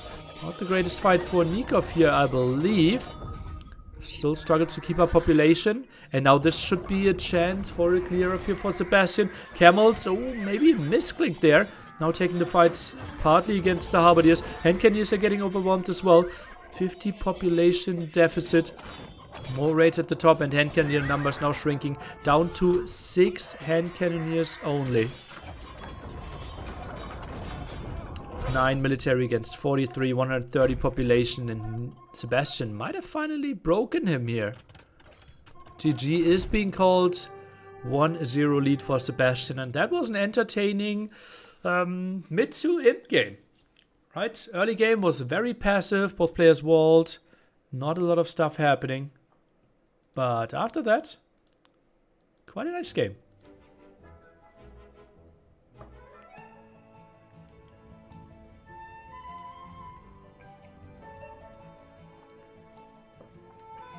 GG, 1-0.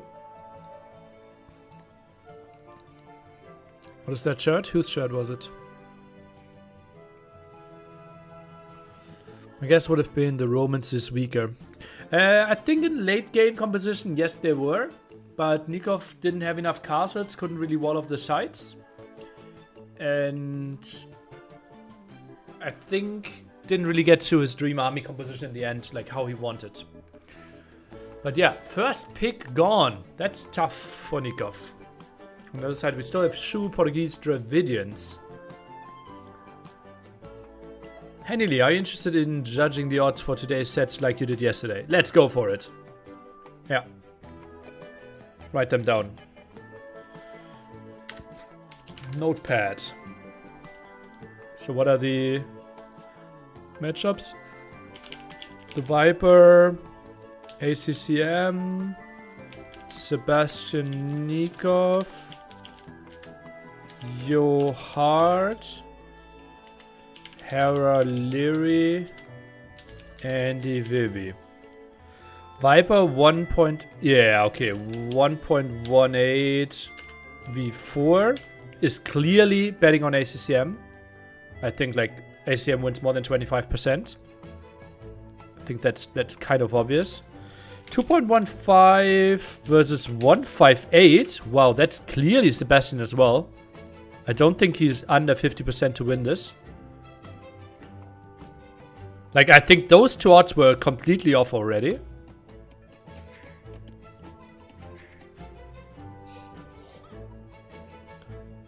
.8 versus 1.86.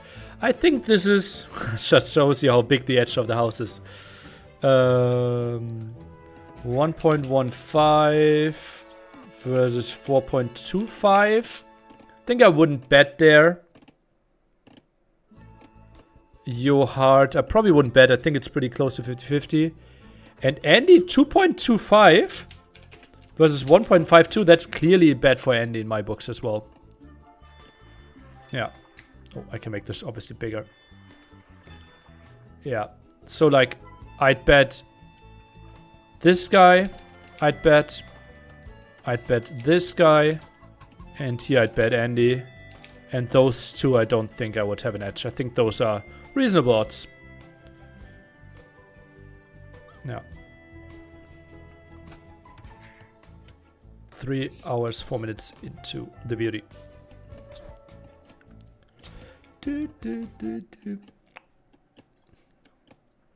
Please gamble responsibly, people. Sebastian Dravidians, no surprise there. Nikov Georgians. Ooh. Okay. That's something we don't see too often. Uses the Mew card to scout. I think the same. Only difference is that I bet on Liry too. Okay. 4-5. That means that he's winning like, what, 22%? Don't think he's winning that much more often than 22%. No. Do you have contract to the other branches of Microsoft outside of gaming? Like, can you talk to OS team? Not really, no. I'm only, not even like all of MS, right? Mainly World's Edge. It's basically a sub part. Sometimes I have interactions with like Xbox gaming, but rarely. Yeah. I thought Lewis was playing since he co-cast. He's just visiting. Is he just visiting? What? I wanted to cast alone. Yeah. So we stopped the co-cast for now. Maybe I feel like co-casting again later. But right now I really enjoy the chat interaction. It's kind of was one of the reasons why I wanted to stream this, right? Because I felt connecting with the community again was something that I was missing a bit. And I didn't really get that when I was co-casting with him, right? Because I can't really answer questions once we are casting together.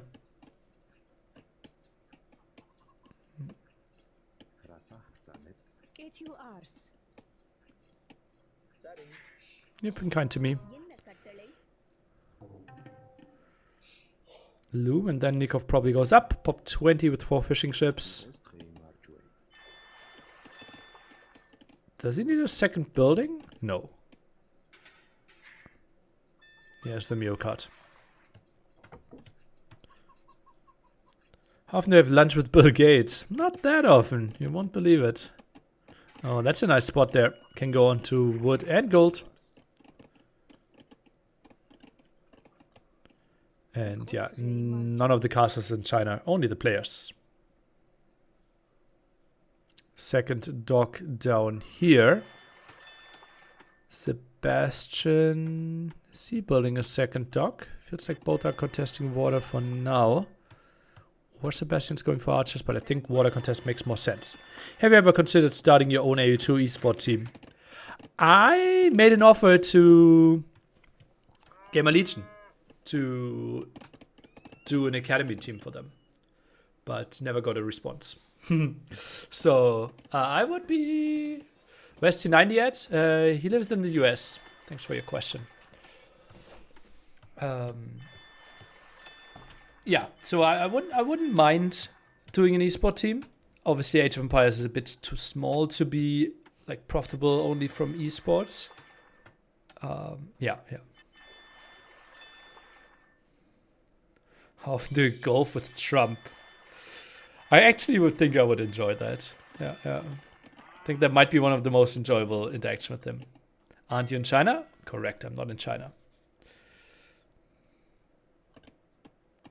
Just at home. ACCM is indeed a beast.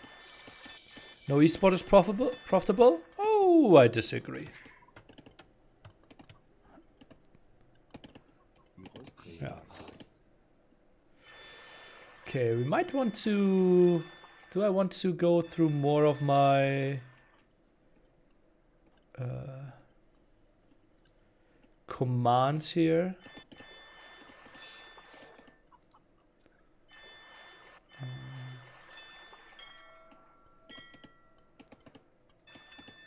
And delete some more. Oh, Surfshark. Whoopsie.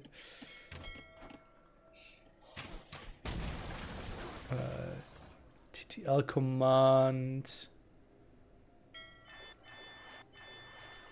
NAC ticket command. The garrison command.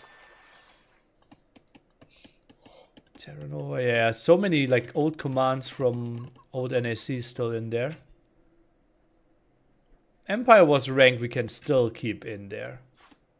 Nice. Empire Wars Letter is the most important thing.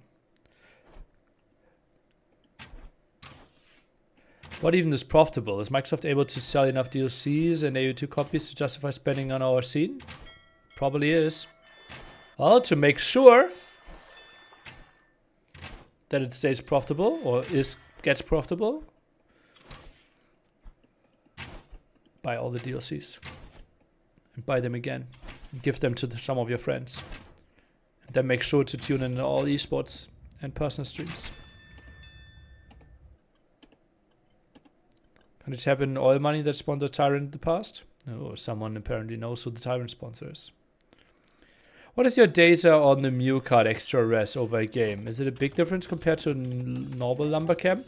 I don't know the data for that.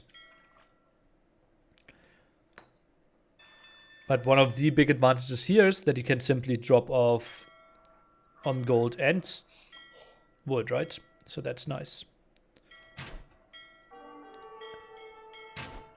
Okay, 7 against 10, like the observer shows us. Sebastian investing a bit less there. Only now looms. Quite late, but didn't need it earlier, apparently. And yeah, looking at Sebastian Micro with 0 ping, just a thing of beauty.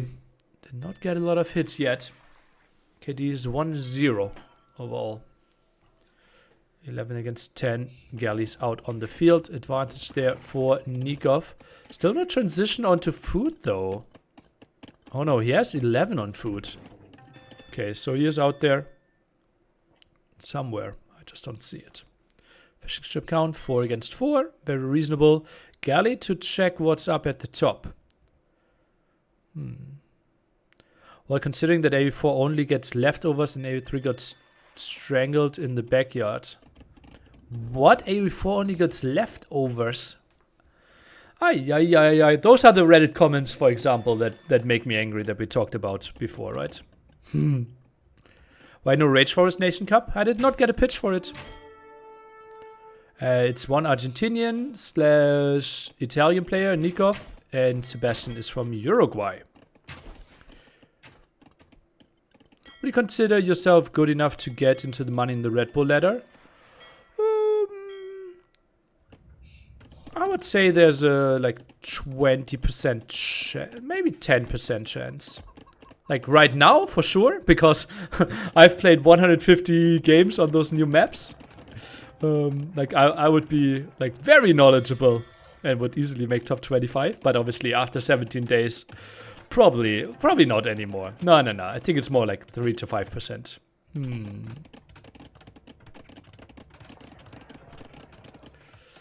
Also, 3 got amped while it had 10k players. Yeah, that's another thing, right? Comparing a free-to-play game with a paid game, something different. Is Red Bull Volulo best organized tournament? After NACs, yes. Castle Age already on the way for Sebastian. Nikov still needs some time.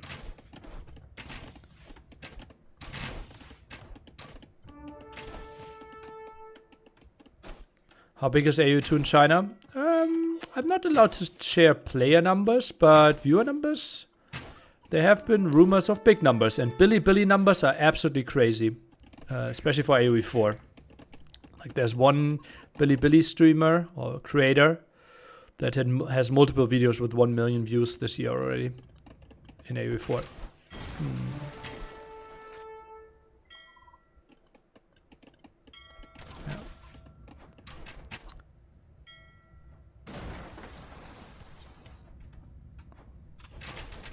Okay, Nikov pressuring the dogs. Might lose a dog here. Sebastian. 21 galleys against 17. Not really committing a lot here is Sebastian. Looks like that dog could go down. Nice split. Sends most of the galleys to the top. 4 galleys to the bottom to deal with the raid. And now a stable from Nikov. I think CA could have also been an option. Have you ever considered TikTok dance videos? Let me think about. Am I older than 13 years? Yes. Then no.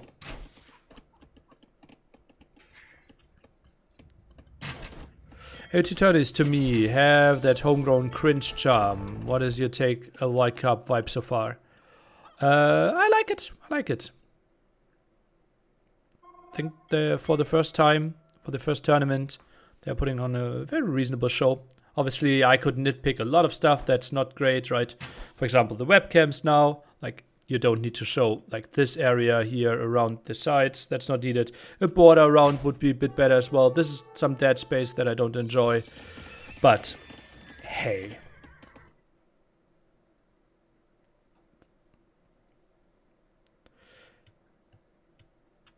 Can dance better with your girlfriend or your ex-boss? Oh, my girlfriend would be so happy if I danced with her. So happy. Yeah, handcam on Hera was nice yesterday, yeah. Okay, War Galley is pushing this away. Still no War Galley attack for Nikov. What's happening here? Don't tell me he's giving up water. That would be so weird. He is! 15 galleys and not producing more. Oh, so Nikov is playing full land from here on. Huh. Jordan, I think, quit his job, yes. Okay. Oh no, that's a thing that I didn't expect. But it makes lots of sense, right? You're not really gaining that much more from water. Both players fished quite a bit. Oh, find some villager kills. Nice. Nikov, yeah, maybe with the perfect switch timing. Oh, loses one scout, maybe two though. Loses two scouts here. Ay. I still play poker from time to time, yeah. Interesting monastery now. Is that with the siege workshop follow-up behind? Huh. You have seen a lot of players come and go. Who did you enjoy the rise the most and who has been saddest for you that has stopped? Saddest to stop? Probably Cap. Who was the rise the most? Enjoy the rise the most. Let me think about it. Who do I enjoy the rise the most? Probably someone from early on. Maybe actually Hera. Because like I was in a team with him when he was like 2.3, 2.4k. And I saw a lot of potential, even booked coaching from him. Because I knew like this guy is special and he has a special kind of dedication. And then going through with it. Yeah, I like that. Benford was losing to a 2-outer while you had a set of kings against Biscay. It was less than a 2%er and it was a full house. But not that painful, no. Like the last 2 all-ins after that nowadays no one's talking about. But yeah, could have been a nice house that I could have bought from winning the hand.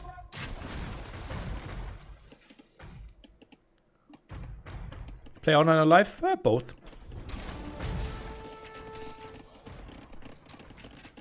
Okay, full clear up now. Sebastian. Oh, he's adding 11 more fishing ships. Okay. Someone really wants to boom. Gives up that starting town center. I don't mind that. Huh. And that's weird. Like, is he really thinking that dock goes up? Huh.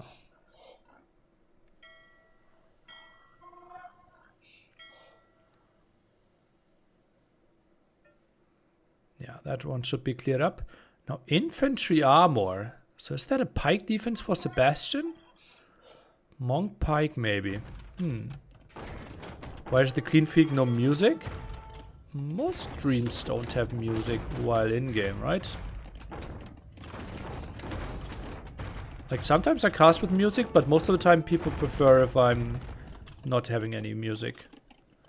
Okay, Mangonel dance. Now, relatively important here for Sebastian. If he goes 0 for 2 here, might lose the siege workshop and with that the game. But Nikov not really going for it right now. Wants to get the outpost first. Okay. Ambitious villager. He got a lot of map control. Put himself in a nice position. He would not have an answer to like 5-6 pikemen coming forward. And it's a double barracks. But no production yet. Maybe not needed.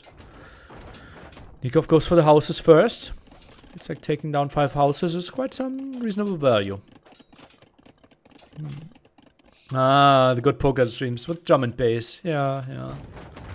Good old drum and bass.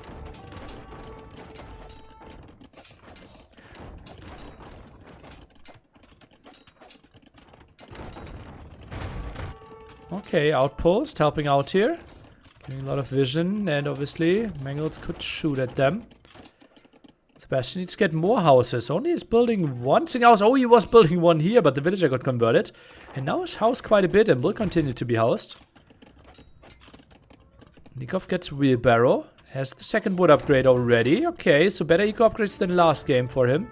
War Galley is helping out a bit at the site. And now range. Is he trying to go for elephant archer? What else would he be going for? It feels a bit weird. Huh.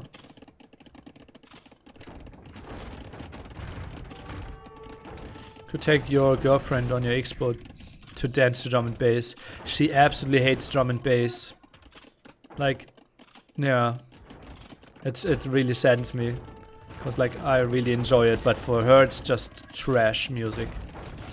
Like she's like I think she loses a bit of respect for me. Yeah, especially if I listen to the rough drum and bass. Like liquid drum and bass she somewhat accepts.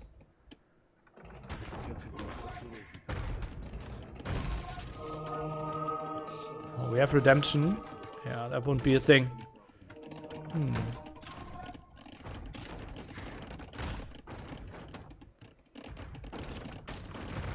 And now it goes for triple range. Siege tower! Let's go!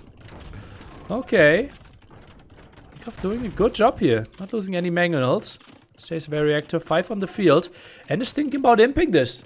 I like the spot Nikov is in. Sebastian might have overcommitted on water. Siege tower is still bad manner these days? No. It's an actual viable option. And you will see why. It can't be converted from distance, and you can get units there quite quickly. You will see the longswords now soon hopping into the mangonel and monk range.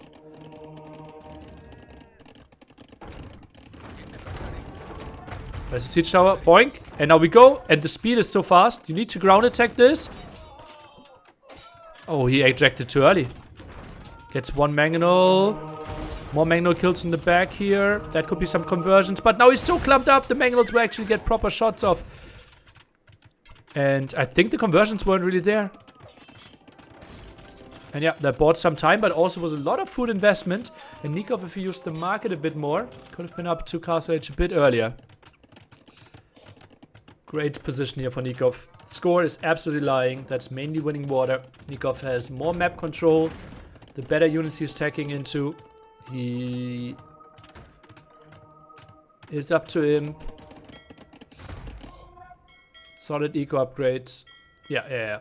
I think Nikov is in a really fine spot. Although he's 30 pop behind. Nice text as well with like redemption monks. Now text into CA. Obviously an option to go for skirms here as Sebastian. But that would delay his cast edge timing even more. Siege workshop gone. Means no more siege tower shenanigans.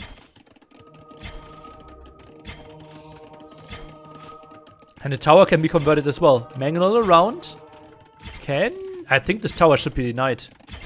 Mangonel of Nikov a bit on the wild side. Actually, like, click the chicken there. Oh, God. Oh, the chicken actually let him die. Or forced him to shoot.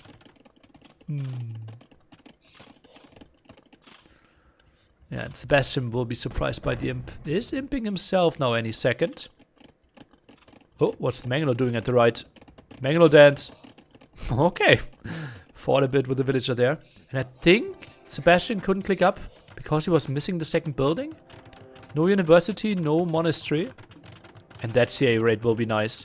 Gold will be blocked. Villagers are now being attacked there. Defensive castle to counter this, but so much later to him. Still did not click up. Late on gold. No market. Now the university being rushed. Market is being used. He's now clicking up, but a solid 3 minutes behind. And that won't be enough. GG by Sebastian, called 1-1. Nice game by Nikov. Lots of commitment there with the galleys. And then the perfect timing to switch into land units. Added the TCs nice and early. And then the Monk push with Mangonels. I like this one.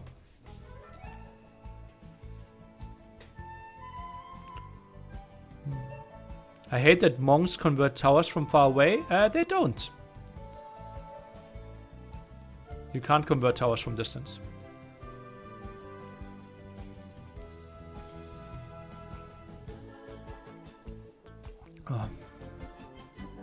In campaigns they convert? Okay.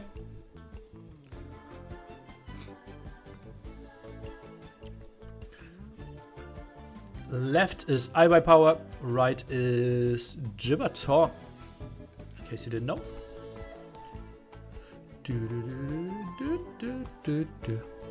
Hanikov and Sebastian in the same team. Are they? Team Wonders for Sebastian and Nikov as well as ACCM. Hard used to be there as well, right?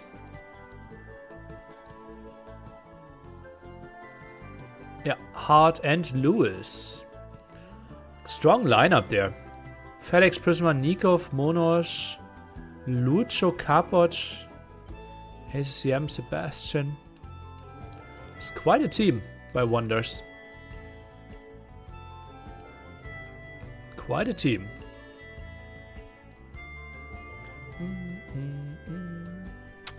Arabia still is a map. Peccary and Lookout. So the maps with more preparation on the Sebastian side.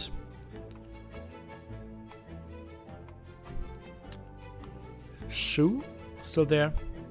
Portuguese as well. Mayans on Nikov's side. Where is he playing that? Not Peccary? Not Lookout, right? A couple of years ago, you made an amazing video with the ranking of the best A2 players ever. And if I'm not mistaken, later you said an update version of it. It's still on the horizon. I did 2 of those. I did not plan making another one. Is there a good turnout in live viewers? I don't think so. I think they're fully booked for the weekend, but now obviously it's during the week. That's why, especially like at the start of the day, it looked not too great. Do you think that Hera joining GL made team tourneys kind of boring? Yeah, we basically had no team tournaments after that. That's what everyone said, and that actually became the thing. Look at the GL podcast that I did with Hera, Viper, and Miss Mora. Should be January 2024, where we discussed it a bit. Yeah.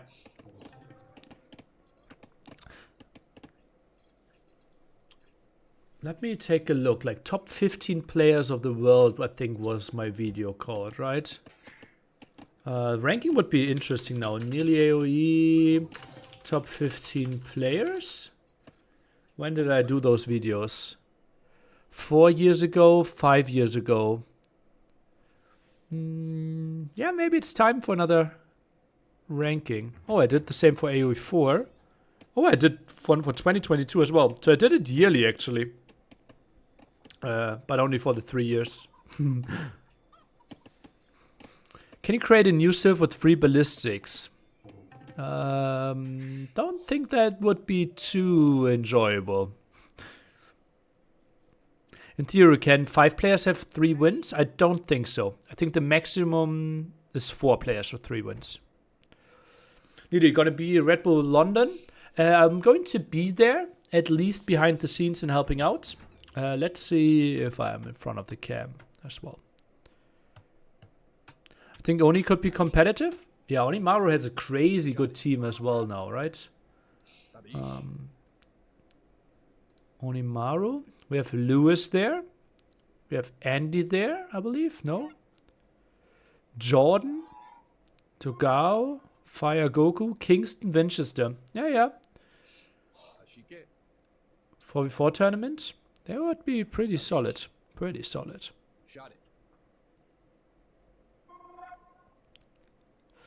Any info if D2090 will be there too in London? No info on any of the castle lineup. Free ballistics but no archery? Yeah.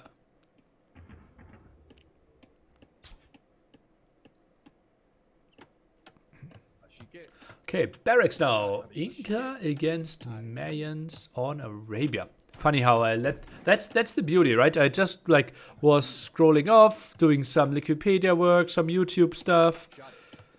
MBL top 2 next Red Bull? Ooh, I would give you good odds on that. And yeah, the game was still running. Loom now came in. Builds 3 militia by collecting 10 gold. Nikov, is this Drush FC? 23 worlds? Nah, it can't be. Too many worlds. Nah, he's walling too big. This will be just a rather late time. Yeah, no chicken taken as well. Yeah, this will be really, really safe play by him though. Early morning live STAUE. Let's go. Yeah, really nice. Like lots of people had the problems with like timings. And yeah, honestly, like with the turnout, now like people complained, okay, why are the games always centered around European watch times? Yeah, viewer numbers like these tell you why. I wonder even if like, let's assume T90 and Dave were casting. Would this final get 50,000 viewers? On like Sunday 12 GMT? I'm not sure. I'm not sure.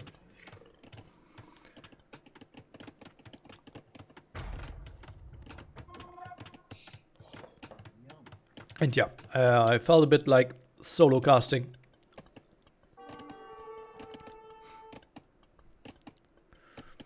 Yeah, I think hashtag viewers might work. Ooh, that gate was low HP. Sunday at 12, that's reasonable. Yeah, if you're European, but not if you're American. Right, and then you're losing like 3,000 people from Mario, 2,000 people from Nacho. Tough to compensate. West Coast US, there's no chance.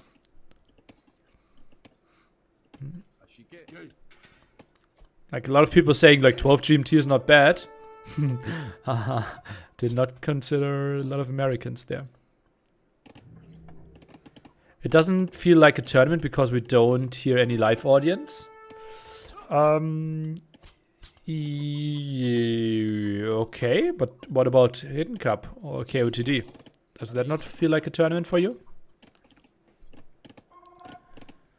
Or Warlords, or like any online tournament, right?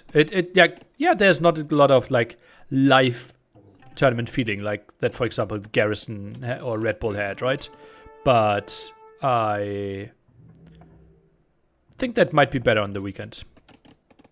I think there might be a bit more full then. Okay, that leads the gate. Let's take a look. Eagle against the Archer. Archer's microing back. Militia are all getting slaughtered. And yeah, Nikov will play a very controlled and easy game for himself as well. Fully walled while his opponent is still open. And maybe make something happen. This tournament is great for Australian viewers. Yep.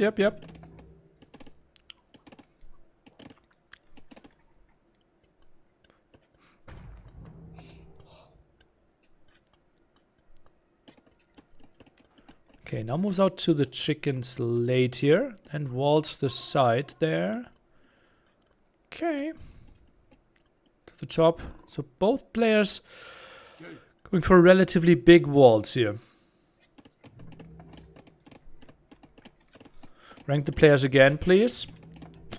It's tougher for me, right? Because I'm not following it that intensely. But yeah, I could just make a list and average out. Yeah.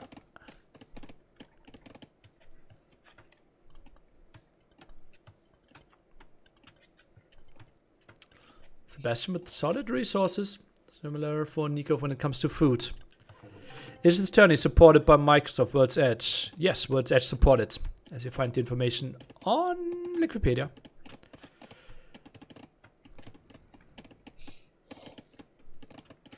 But obviously LY is putting in a lot of work and money into it as well. Nikov plays like really controlled this game.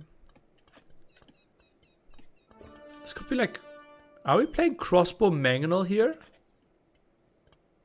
Should Ingas be much better in this matchup?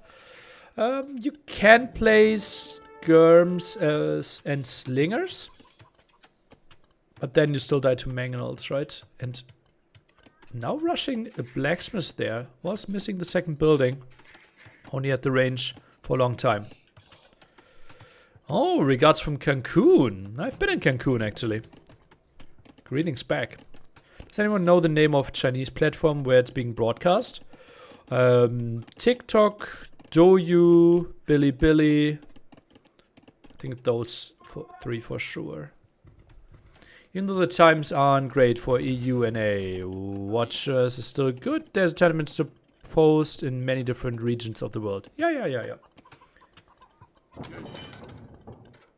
But then again, you have to think about, okay, could this have been a LAN in Europe? With greater viewer numbers. Do we want the diversity? Like, is this actually growing the Asian or like down under scene? Tough to measure. Ooh, clicked on the chicken again. Nikov, same misclick that he did in the game before. Why are we out here with all those archers? Why are we losing archers here? This feels so unnecessary. I think the moment he sees a group, including some skirmishes, it's just time to go back. He's forcing the issue so much. I'm really surprised. Huh. Now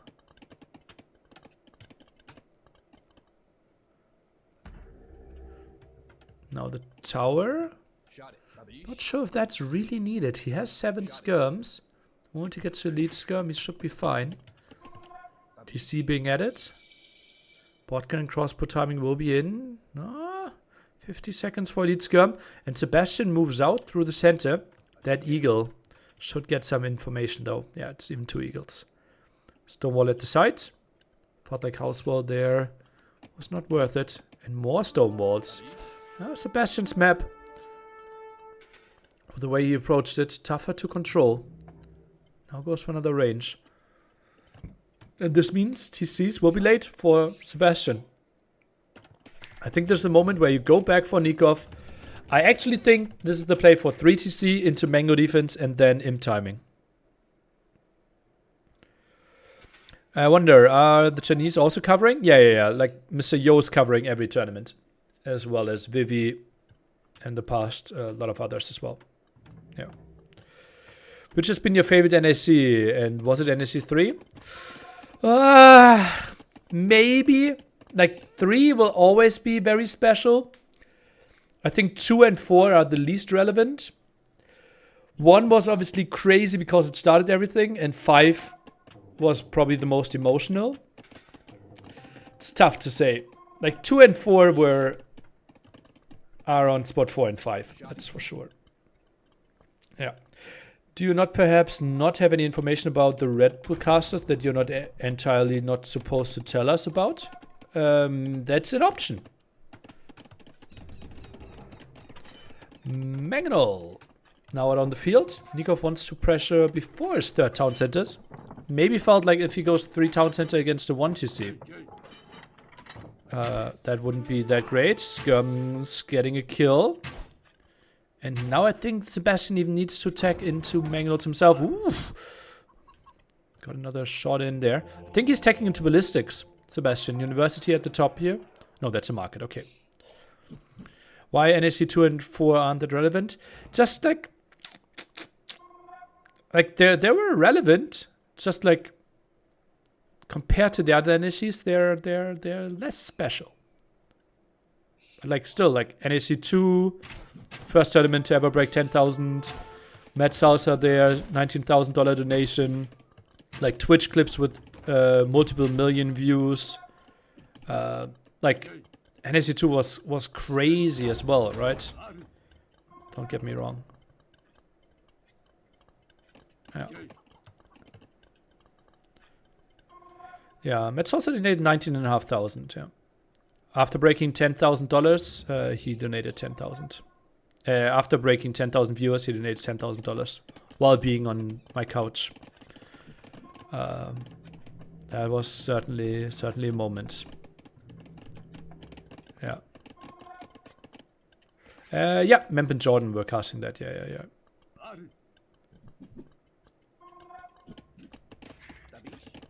It's a lot of money. Yeah.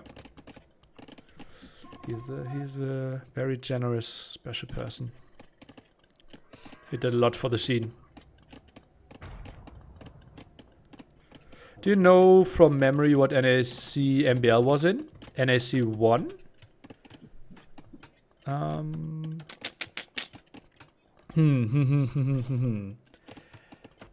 think he missed out on NAC 3, so maybe NAC 2? And I think he missed out on 5? Was he at NAC 4? Not sure. Yeah, but he missed a lot of NACs for sure. Huh. Okay, so 5 he wasn't there, right? Correct. That was the regicide incident where he lost his king, and yeah, 4 he also failed to qualify. I think 3 he failed to qualify. Yeah. 2 he was in the semifinals, and I think was leading against Tero like 3-0 and lost 3-5 or something like that. He was leading 3-1 and lost 3-5 because he was hungover. And NAC 1 he lost to Liry, I think, in the semis, right? Yeah, 5-0. So NAC 1 and 2 MBL was there. I remember one interview with MBL at the end of the day when the very open spoke about his struggles with confidence. Was very impressed back then. Yeah, that was one of the best deep talks I ever had on stream, right? Yeah, he was very vulnerable, very open about his like dreams, very reflected as well. Was a great talk, and was yeah, a great NAC moment for me. Yeah.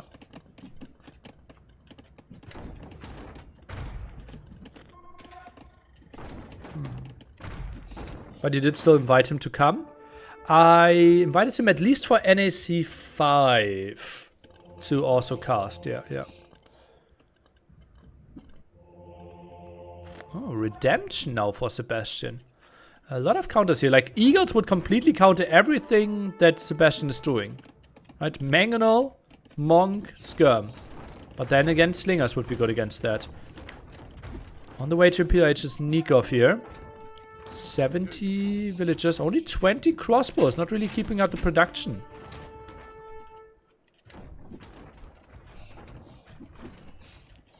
Maybe that's my favorite co-caster. Yeah, it can be hilarious. Oh, gets a shot for the different monks though. Did he delete them? I think he deleted the Mangonel at the left. Yeah.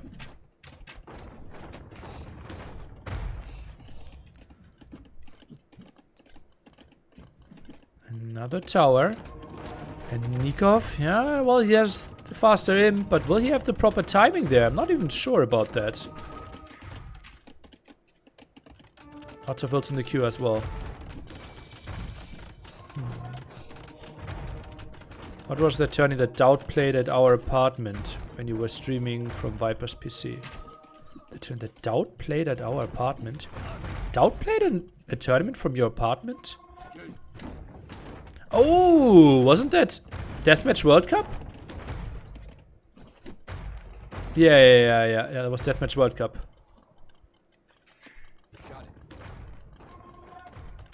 Pretty sure. I disqualified MBL that day. Or like, yeah. In the tournament.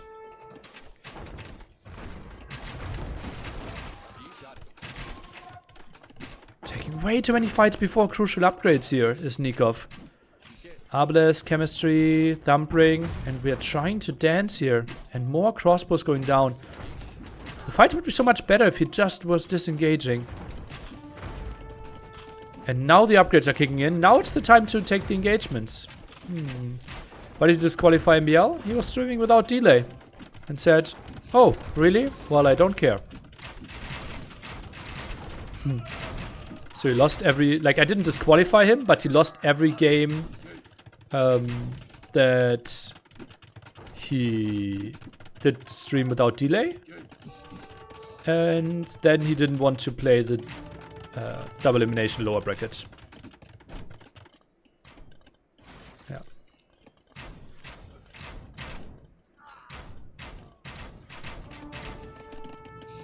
Okay, Castle up now. Sebastian on the way to Imperial Age. Feels like a better economy for him. Collected fewer resources though. He matured a lot after that, if you say so. What tournament was that? I think Deathmatch World Cup, I don't know, 2022? Something like that.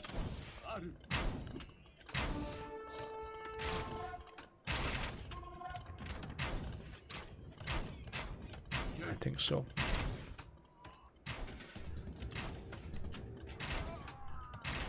Nearly, which is better? Check Wikipedia or read the handbook? If I talk to players, read the handbook. If I talk to viewers, check Wikipedia.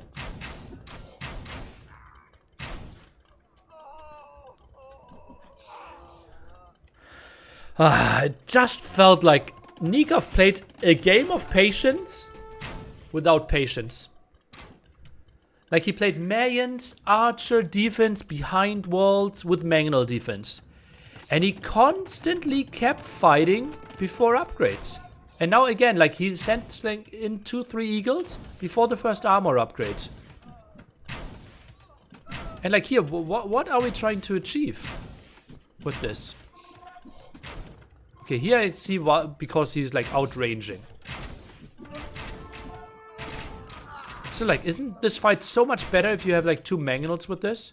Or wait for like 6 Eagles with second armor? I'm still vegetarian, yes. Did the Viper go out? He's 1-1 in the group stage right now.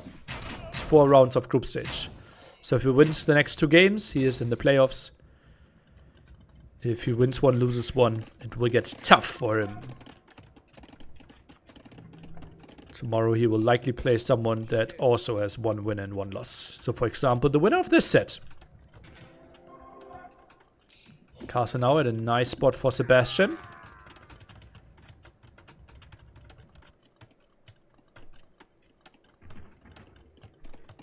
Eagle Warrior upgrade now being tagged.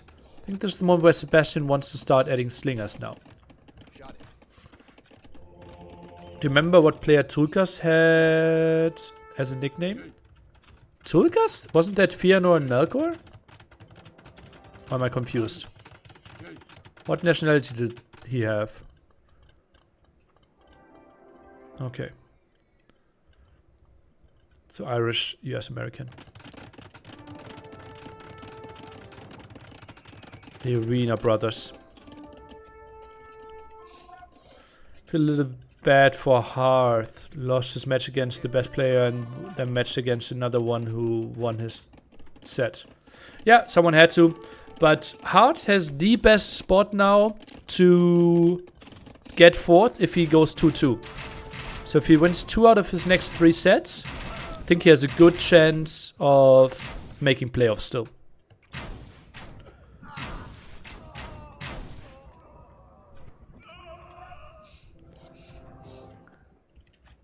Nikov just... It feels like Nikov is playing such a tough game the whole time. Nearly could make a range of merchandise with the phrase check Wikipedia and read the handbook on them. Not sure if people would like enjoyfully buy them though. Okay, love the split of the Arbalest here. Goes for all those units in the back here. Slingers are going down. Skirm number okay.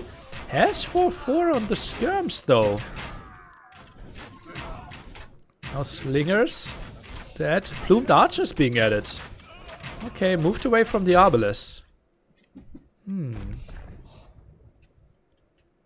Slingers are slinging. Relic count 4-0 in Sebastian's favor. Fifth one not home.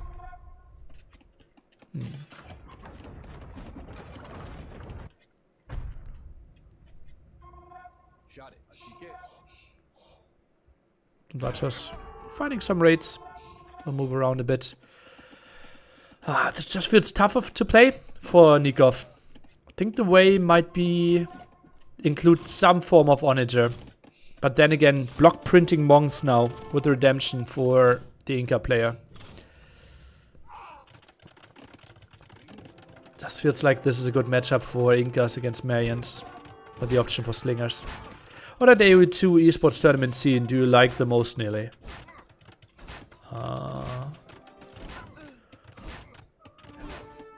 Probably the mix of wholesomeness with like grassroots, like Memp having a tournament, T90 having a tournament, in the past me having tournaments, and also the mix of like professionalism, like Garrison, Dreamhack, Red Bull. Yeah, like the mixture gives me a lot of enjoyment. Elite Plume might be cancelled here, right?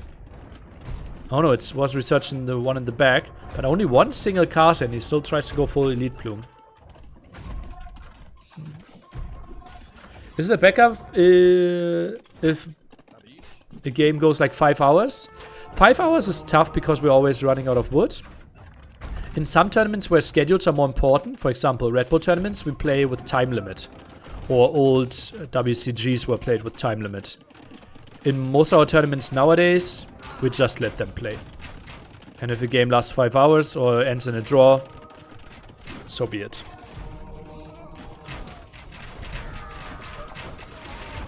Okay, monks going down, but only after the snipes happened. Now the slingers are being attacked. Slinger count really low. Looks like only one single slinger still left in the fight there. In the middle of the group. Eagle's doing something, but Skirm's just so good. And I think this was on a hill this whole time. And yeah, Slinger's still in the back. Sebastian just having all the answers. Maybe Eldorado Eagles might have been the play compared to... Is there still Castle Age Eagles? I think so, right? It's non-elite. I think it's Castle Age Eagle Warriors.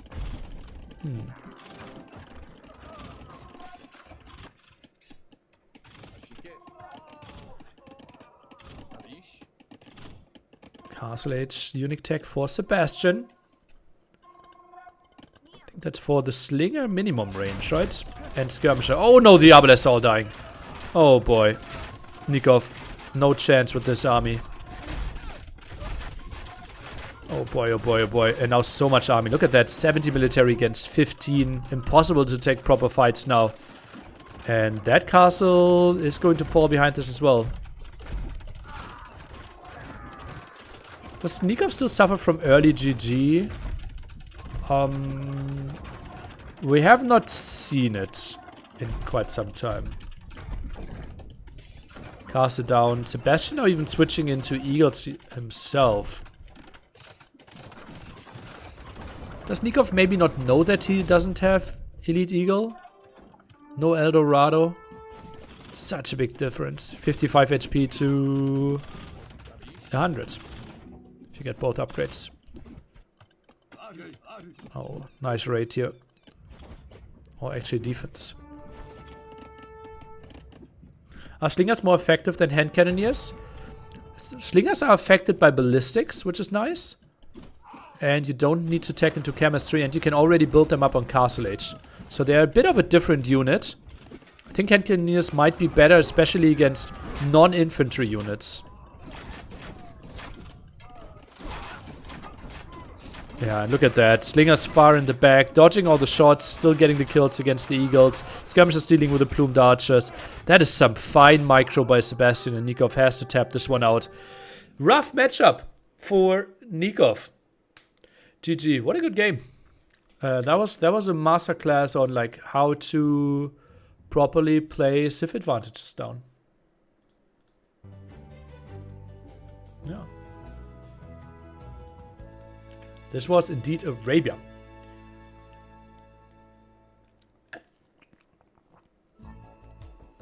Remember that the loser of the set is close to being out. Yeah.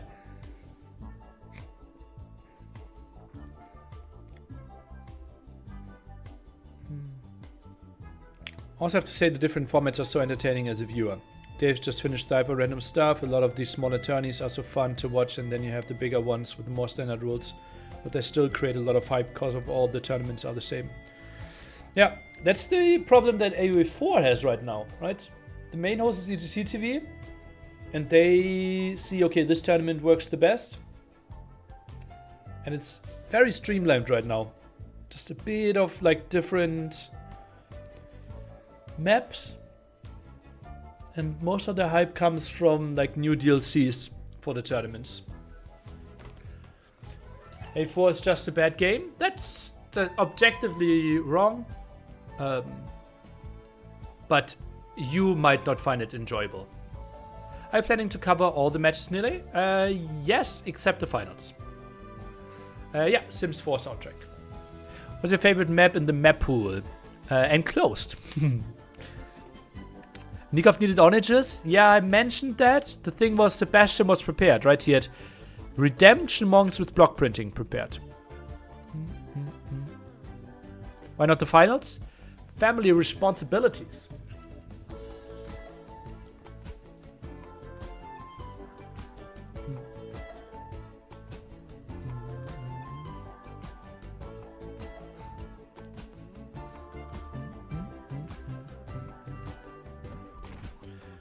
One tour I kind of want to see using a handicap feature. When someone loses, they get +5 handicap. Best of 5 goes up to 125% handicap.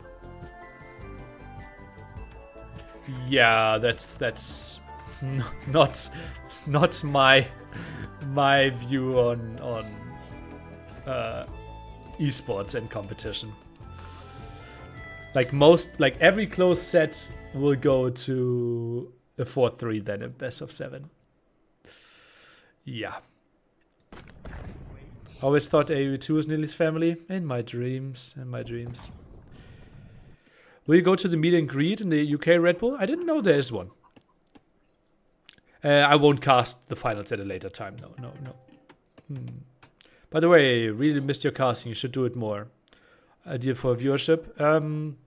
Yeah, I'm more on Twitch, right? I did a bit more content there. YouTube, I'm barely live streaming. But as you all know, I'm doing my monthly recap AOE news, which got, yeah, very reasonable viewer numbers and lots of good feedback. So right now, I'm still enjoying this quite a bit. Should also introduce team show matches where people could vote for 8 players in this tourney. Yeah, we did that in the past a bit. Sometimes in between the semifinals and finals to have like a team show match, yeah.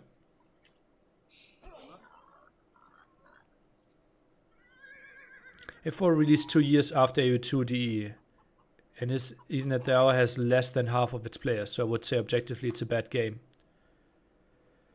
Oh boy. Okay.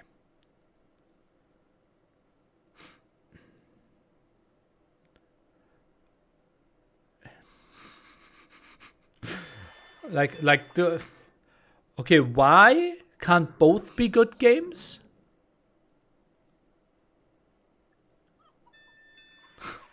Have you ever played against Fedor in poker? No, but we've played other games. I actually played AoE 2 with him as well. I think we played some 3v3. I did some quiz, where was it? Quizmaster with him. Played some code names and such, but poker we didn't, like, we rarely played in the same tournaments against each other.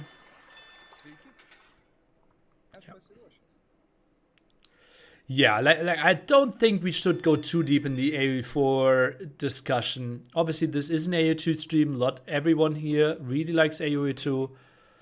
And I think people can lose some objectiveness because they see competition there. Which is okay, but not healthy.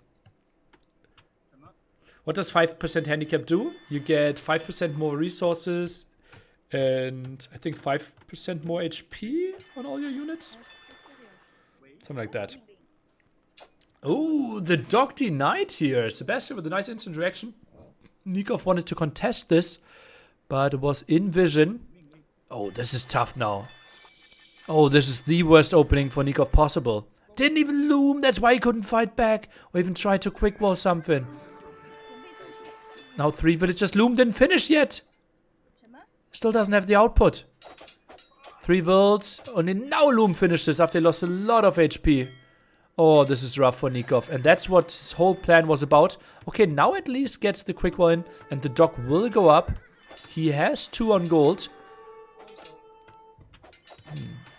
Sebastian is true. Nikov is Lithuanian, as you can see with the symbols. Some people get too obsessed with protecting AoE2 community, which I respect passion. More bonus damage also. I think that got removed. I think that was a thing in the past. Okay, nice scout movement here by Nikov. Range should go up as well. And then this will be Fire Galley plus Archers, most likely. Shoe Bastion.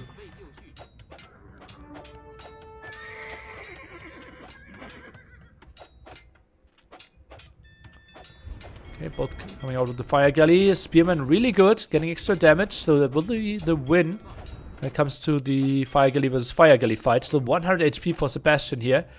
Great opening for him.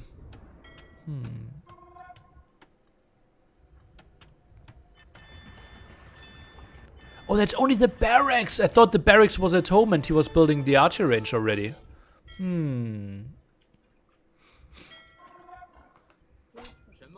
What's your favorite civ from the 5 new civs?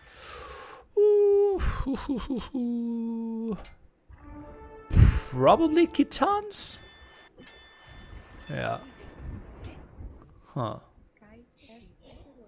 I think so.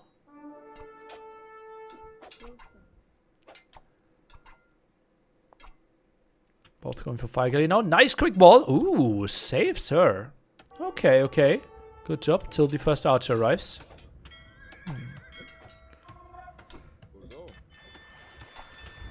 What's your favorite civ and map for AoE4? Map, I have no idea. I always played what came up. And favorite civ... Probably Mongols.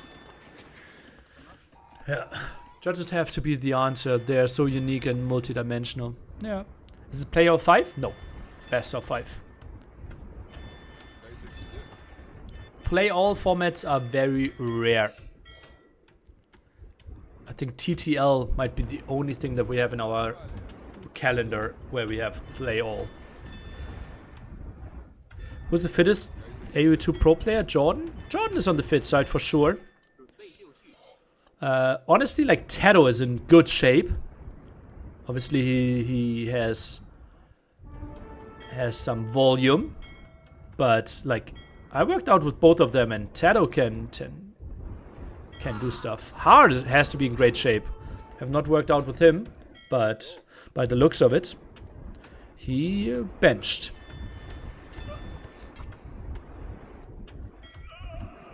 Oh, so many spearmen going down. Now the block there with the fishing ship. Way more HP, and that's another Fire Galley. Demo could have really helped out there. Memp got really in great shape. Last time I saw him, like, yeah, he has to be proud of himself as well. Oh, demo! Ooh, was kissing this a bit. Oh. Oh, one, they're happy with balance. Do you think Dev will move to other step civs, having pasture instead of farms? It's weird to have pastures in the game, but Mongols still have farms. Can't really talk about that. Hera can do 10 pull-ups? That would surprise me, but if he does it, that's a crazy achievement as well. Would you still comfortably beat Huang in a 1v1? I think the last best of 11 that we played, or like, I think it was like 8-3 for me or something like that. 11 games. That was also Empire Wars. Right? Like, I would not comfortably like beat his Celts on Arabia, no. But I never did that, right? But I still believe that I'm, in a draft scenario, the better player, yeah.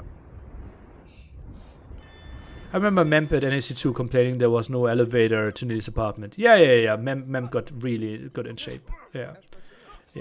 NAC2 stairs were brutal. Ooh, that's maybe some villager losses, but gets the archers at least. Loses one villager. Takes a lot of HP away from Sebastian's army in exchange.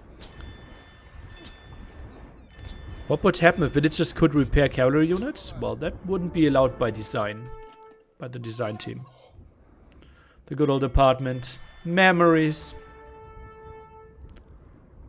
Demo finally finds a purpose in life. And Scum chasing down with Lithuanians. Must be nice.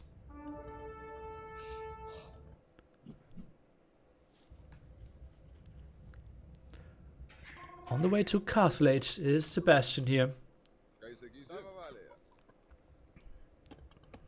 Just the shoe bonus. Crazy good.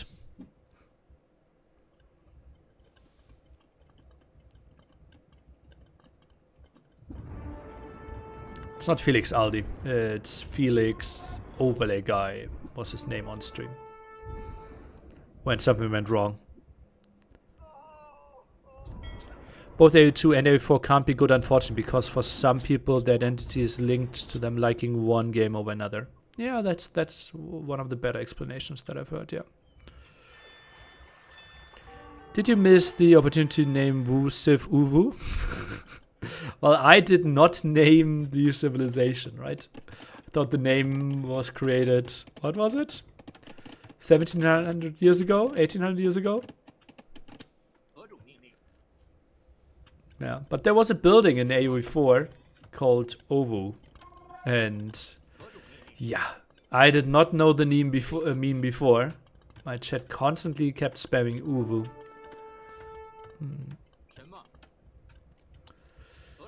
Yeah, Sebastian, 1,000 extra resources now. Absolute madness. Farm upgrade with this as well. For pros, is it map variety of the civ variety that is harder to stay on top of? I think it's combined, right? Like, if there's a new map, you have to figure out which civs are good, and sometimes civs are switching. Like, thing is, like, civs are switching at a specific time, and then you can prepare for that. And, like, take 2-3 weeks. Okay, I'm now learning the new, let's say, 5 civs, or the new infantry balance, or the new naval balance. But for tournaments, for every tournament, you have to look at the maps again and get a good idea, right? Here, for example, we have 2 new maps, such as this one, that has not been played in the qualifier before. So it's kind of both.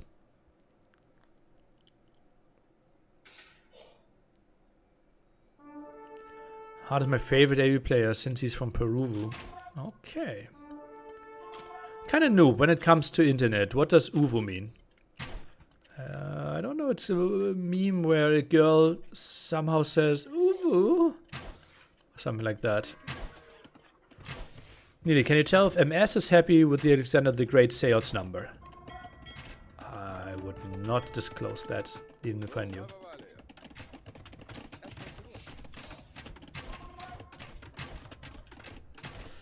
23 seconds still, and then another 50 seconds for Elite Skirm. Nikov under quite a threat here. Siege Workshop aggressively, Cavalry joining as well. Nikov with the extra Skirm movement can dance a bit more. Uh-oh, but now Cavalry is coming in, and they should slaughter the Skirms. Still no Elite Skirm upgrade coming in. Okay, now he dives. What's happening here? We're not attacking Elite Skirm. TC before Elite Skirm. And look at how they're... Oh, traffic jam.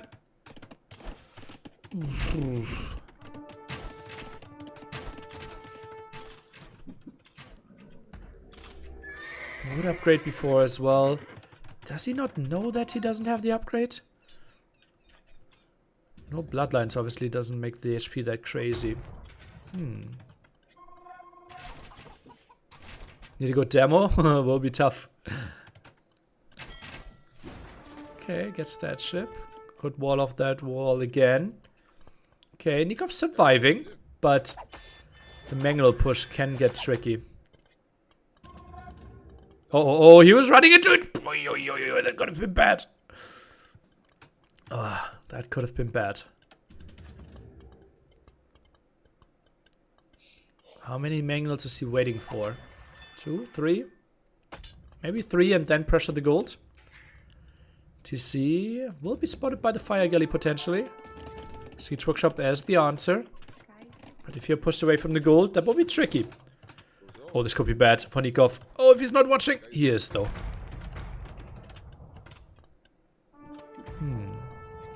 Would you ever consider a Civ bonus where opponent doesn't see the flags on a building?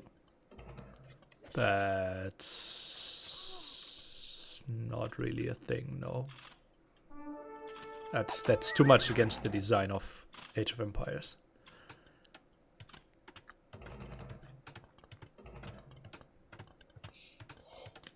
I would be surprised if design team would allow that. Okay, Skirms getting another crossbow kill. 3 TC soon for Sebastian. Nikov slight villager lead. Eco upgrades though. Only at 2 against the 4 of Sebastian. Thank you for your subs. Another Felix. Scarface Frostborn.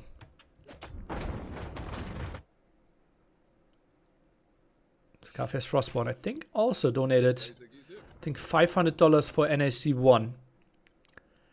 And then took a bus from Sweden or something to the meet and greet. Something completely ridiculous.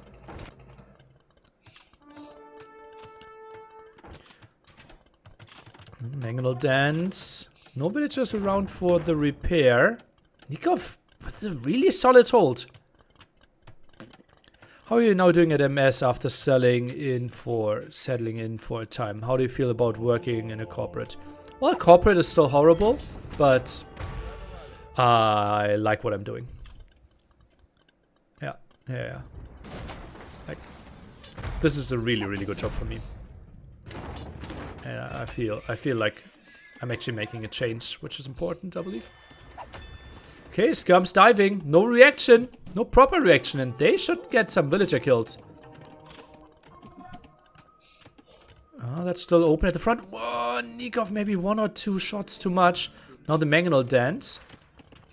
And yeah, that's a crazy move by Nikov. Realizing, okay, I can't do much with my Skirms at home. How many villager kills did he find already? I think at least 4. Likely to be 6 now. That's a really massive move by Nikov.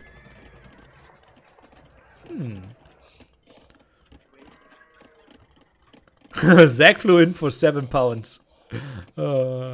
Yeah, I know. Didn't you have like a 12-hour bus ride or something? Okay, could be some satisfying kills here. I think even splitting those 2 armies could make sense. Shouldn't lose a single villager here. But might.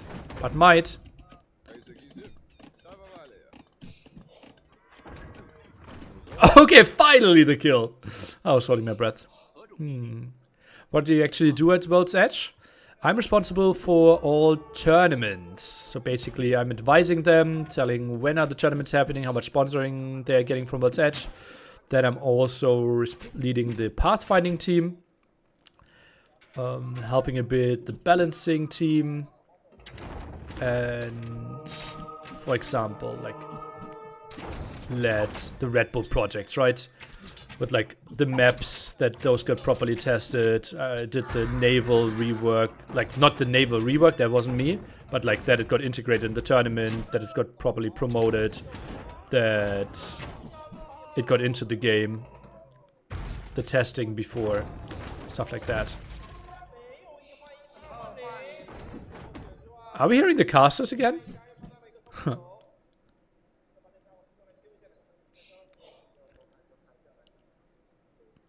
Can I leak some info about the next update? Sure.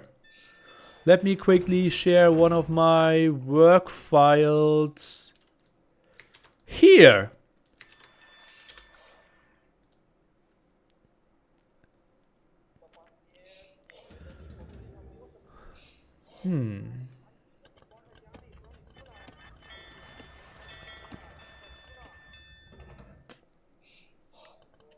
What a rework. Coming soon. You won't tell anyone? Okay, good. Oh, highlight! Highlight? Hello, highlight. Okay, no highlight. And Nikov's still completely without any gold. I think he needs to collect enough stone and then build a castle in the center, probably. Maybe now there's enough crowd that they feel, okay, we can get some crowd reactions. That's a lot of mangonels. 7 mangonels here by the shoe player. Oi, oi, oi. Can you explain the reasoning behind nerfing demo ships in the upcoming naval? Yes. It's to have a proper triangle. G to the G. Sebastian's mangonel pressure was good enough there. Obviously, really unfortunate for 好的， Nikov 再次 that 让 he 我们 built. 恭喜 Sebastian 获得了本场比赛的胜利，有请他走入我们的采访区。同时呢，也让我们把掌声再次送给 Nikov。同时也提醒各位可以进入猜火车的直播间来参与到这轮的抽奖活动。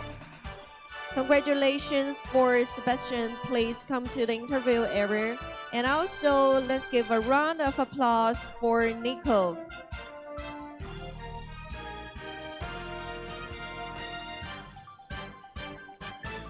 Sets the entire map to explode for Portuguese sounds OP? No, I don't think so. What's up next? Up next is Yo versus Heart.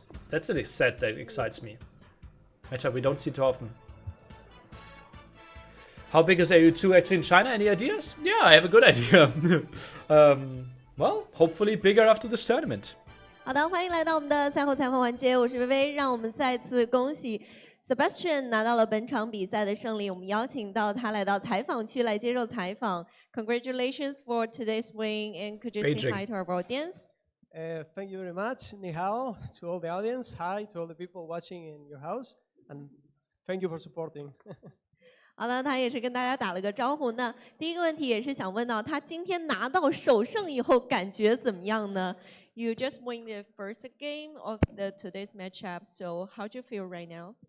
Yeah, I'm really happy because I think if I lost, I would be in a really bad spot with this Butch law system. I don't know what the system is called. So yeah, getting a win feels really good. The first game could go really either way. So I managed to win it somehow, but I think he was in a better spot. So yeah, happy with winning the first game and then winning the set. 那他也提到了，昨天可能在这个比赛的过程当中有一些失利，但是今天赢下来了，还是非常不错的。那同时呢，今天他可能在之前的这个对局当中，做了一些小小的这个错误，所以呢就没有能够赢下。但是后续的比赛的话，他都赢下来了，所以赢下了这个 BO5，他感觉到非常的开心。好，那接下来也问一下我们的痛神有没有什么问题问到他呢？我总结了几个问题，就是第一局贝多因游牧。 尼可夫经济领先了，他点了帝王，你是知道的吗？是所以才决定要出一波马去压制，看看能不能把把这个真空机，把自己的劣势给打回来。So JBT asked that in the first game, Bedouin, right? It's Hindustani versus Roman. And I think you know, did you know that Nikov's got an equal advantage? He's got an equal lead. He's up way sooner than you did. Then you chose to just all in Castle Age to make a strong military push. Did you know that Nikov was kind of ahead of you? Yeah, I was feeling kind of behind. I wasn't managing my ego the best, like adding TCs when I had little on food. So I knew he was ahead. He had the initiative the whole game. So yeah, I tried my only option also. Like if you go fast with no eco against Hindustanis, you will just die probably. So I think I got kind of lucky with the raids. I think he didn't notice some, and that can kind of snowball into me winning the game. But yeah, it was a really tough game. Could go either way. Sebastian, 塞霸天说，他确实知道，因为地图上的大部分食物是在被尼科夫控着，所以尼科夫的点地王会升更快一些，而那个时候他只有在城堡时代强冲一波，才能逆转局势。OK， 好，我第二个问题就是，同样的是第二局，尼可夫的布攻他是先开了 TC， 你升那波和尚也是知道他点了帝王吗？你要把他那波布攻给拦住，才升了那波和尚去招拍车的，限制他的布攻出门。So GPT asked in the second game, it's not Nomad, right? And did you know that Nikov's gonna go into a really strong mango nail push, and then you chose the monk to counter him? Yeah, it was a rough game. I knew he had a mango nail push, but with Dravidians, the big disadvantage is you don't have a clear unit in land. So it was tricky. Maybe I should have gone like crossbow to have more initiative. I think I did well adding the fish, but the longsword plus siege tower was kind of desperate for sure. I felt like it was a tough game. Yeah, I didn't enjoy that much. That game was all suffering. So yeah, not sure what my best unit could have been. Maybe mango not faster to not snowball so much. 塞霸天说，那一局他选的是达罗，在海上他确实取代了不少的优势，但后续尝试用布攻推进受到了阻碍。他最后尝试用攻城塔剑士试图扳回局势，但效果并不是很好，那一局输的有些可惜。好，最后一局我想问一下，为什么蜀国对上立陶宛？我看到18天是直接到了城堡时代就压了个 BK， 这个是有什么理解吗 ？In the last game, it's Shu versus Lithuanian, right? And he saw you that at the very early of Castle Age, you just did a forward siege workshop. Why did you do that? Yeah, the thing is you have the faster mangonels, faster siege, so it's really easy to get advantage on the siege push. Usually opponents have a tower, but I mean a tower is not a threat if you have like 4 mangonels or 3 or 2 maybe with the repaired builds. So that was basically the idea, to get him out of goal. And also I did the siege and I wanted to push quick because I was kind of afraid he might play more units in the water and kind of block me. So I wanted to have something going for me. But yeah, that was a good game. I was quite surprised with him going forward. I didn't expect that. I got lucky, obviously, because I managed to see his dog, which is like a huge luck for me. So yeah, I think that's what happened that game. I was lucky, basically. 塞霸天说，他选择这么做是因为蜀国的拍车在城堡时代移动更快，在对拍的时候有非常大的优势。尼科夫可能会选择用奇塔防守的方式来应对，但当他拥有4、5个拍车的时候，这样的应对就显得微不足道了。好，我问题问完了，那么也恭喜18天啊，战胜强敌尼可夫啊。好的，谢谢通神。那同时我们这边还有最后一个问题要问到 Sebastian。那其实他也是被公认为我们最有前景的年轻的选手之一嘛，所以对于帝国竞技的这些新的选手们，还有什么话想要有什么建议对他们说呢？ So you're considered as the one of the best player in the younger generation. So is there any advice for the younger generation of the AOE2 players? Well, thank you very much for the compliment. One advice I would give is to always look as all the things as a process, not focus like losing a tournament doesn't mean anything. There will be plenty more next year. So losing a ranked game doesn't mean anything. As long as you learn something, doesn't matter if you lose like 5 times, 10 Spoiler times. alert. As long as you learn even a bit, you will keep improving. Like the game's looking really good. There are a lot of tournaments, there is a lot of hype. So yeah, each lesson is a win. Even if you lose, you learn something, which might be better than winning sometimes. So that's the advice I would give. 他也是提到了说，如果对于这些年轻的选手来讲，首先非常认可他自己的一个实力，然后他感觉到非常的感谢。那同时呢，如果有一些想给我们年轻的选手的建议的话，就是希望大家多去参与到比赛，多打的这个游戏。可能你在练5把或者10把的时候，你可能会犯一些错误，但是你输掉了这个比赛没有关系，你就不停的去打。 On the right is Jibatong, not Lux. 找一些经验和教训，然后不停的去提升自己，最终呢也会有一个非常好的一个效果。然后希望大家不要去放弃。好的，那也是非常感谢 Sebastian 来接受我们的采访。那我们的赛后采访呢到此就告一段。Clap, clap. Okay, someone said it's weird tourney because only 4 players go to the later stage. It means that Nikov have little incentive to play this 100% now. That would be correct if there wasn't a tournament organizer with a watchful eye that anticipated exactly that problem. And that's why every single place gets different payout. So Nikov is now guaranteed $1,800, but if he continues to rank and gets 2-2, for example, he could get up to $4,000. So unless you consider $2,200 no money, then I would think there's still incentive to play for him. Was first round Viper's ACCM worth watching? Was it good? I think it was a good set. It was an emotional one. Also reminded though, I will do the rerun after they complete. I will show all the 10 games again. So if you just joined now and think, okay, I can watch 4 sets, you can watch 3 sets live and then 1 set as the rerun. Emotional one, did you cry? Not on stream.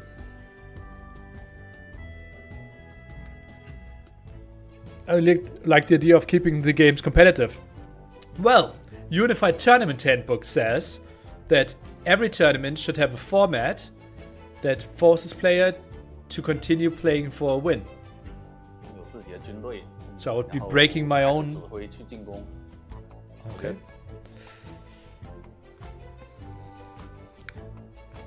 The Ultimate Tournament Handbook. That's right. Would be so cool if Yo wins at home. That's really pog for him. Yeah. Check handbook, my guy. Yeah.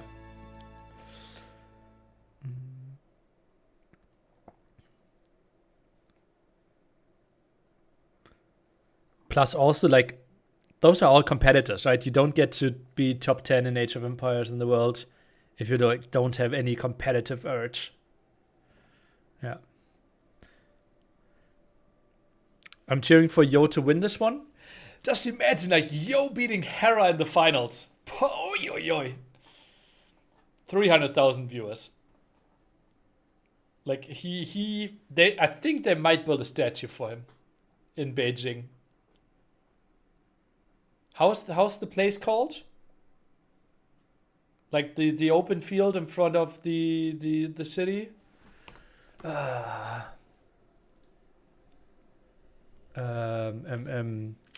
Beijing big free square. Not sure if that will help me. Tiananmen Square? I'm not sure if they will build some monuments there. But maybe it's the right one? Tiananmen Square? Is that the one that I wanted to say? Imperial Temple.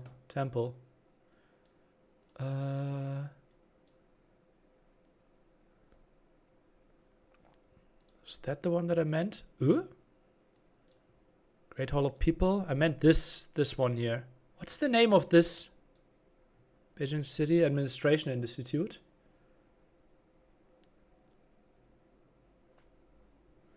Your statue next to Mao picture. Yeah, look at next to the wall there. Where's Google Street View? How do I do this? Nice, look at this. Mao and Yo. And then the constant sound files.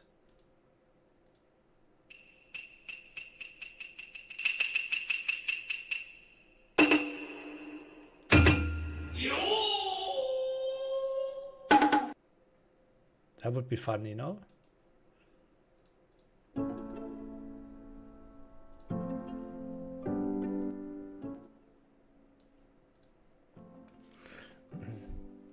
Like, if he wins the finals, I think that works. Nothing happened here in 1989? Really? Nothing? Why all the police then?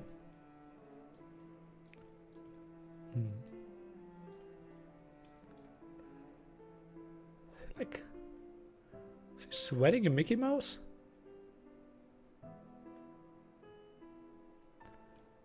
Irish people.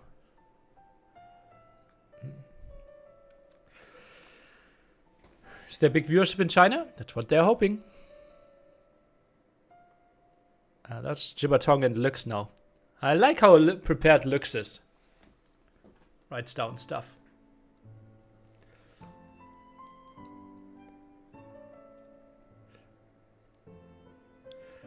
Yo and Hart. Japanese first. Khmer the opener. I think we did not... Oh, we saw the map. Yeah, we didn't see the Seychelles, right? Not nomads, Bedouins. Fish and Fish Acropolis. Okay. Japanese Armenians. Okay. Yo, even with the haircut. Oh, the admin that typically is on the right is now typically on the left is now on the right. Yeah, we don't know viewer numbers for Douyu. Claymaster's final showdown numbers apparently were 200k, but I think this was like 100k front page, 100k actually watching.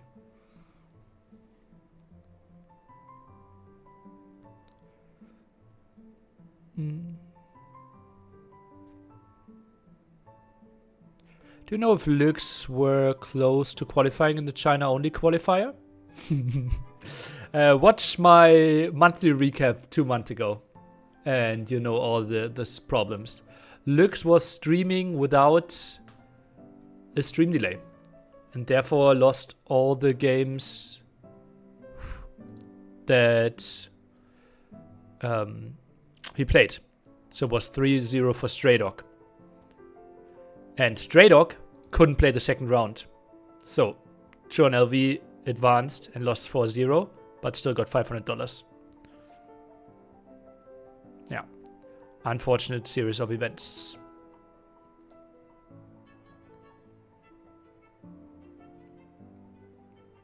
Read the damn rulebooks? Yeah, he said he didn't. Also, admin tried to contact him. He did not see that. Yeah.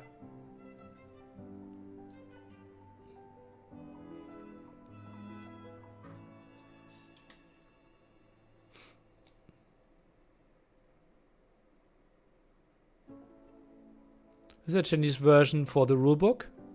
No. But there are translating tools and there are translators. And every time you sign up for a tournament, which is actually like a Chinese tournament, it says, make sure to read the rules before entering the tournament. And he simply didn't. Goodbye, Nearly. And we have Mr. Yo against Hart. Better if Lux goes through and just gave Stray Dog the $500. Well, that would not be allowed. Yeah, there's no translated versions. We thought about it, but since it's kind of illegal document, we would need to have this checked by a legal team then in all languages that we would translate it into. And that would be really tricky. Like, find a Chinese translator that's trained in Age of Empires and in law and Microsoft policies. Yeah. Well, legal document in the sense that, like, it's an official Xbox gaming website product, right? So, like, for example, someone wins $1,000, and now we are saying, no, we take 50% away from you. Time to call it in? Yeah. Like, Ashley, for example, is the... Yeah, Ellen would actually be the perfect person, yeah. Ashley and I would say spend... I would say like 12 to 16 hours just rereading every word and thinking, okay, does this make sense? Is this exactly the wording that we are looking for? And then Ashley was always like, oh, we could be sued for this. And like, okay, let's change the wording for it again. And yeah.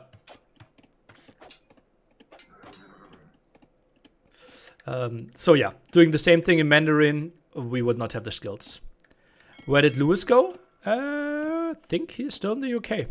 Thanks for your question. Yeah, I preferred to do solo cast. I wanted to do more like interactional. Interactional, is that a word? Interactive casting, like more chat interaction. Interesting play here by Mr. Yo, being really annoying.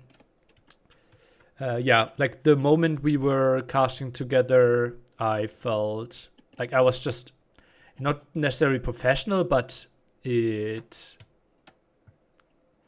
just didn't feel as free as being alone. Yeah.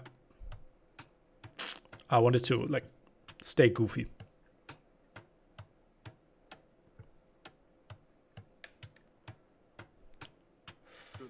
Looked forward to this cast mainly due to like connecting with the community again. Then I'm doing like a relatively clean cast together with Lewis, and we're analyzing strategies and such. It is an enjoyable cast, but not really what I needed. I needed some Pepsi Max, some not so clever questions, some very clever answers. Yeah. Are you updating about? Interactual is interactive and intellectual. Oh, maybe I did that.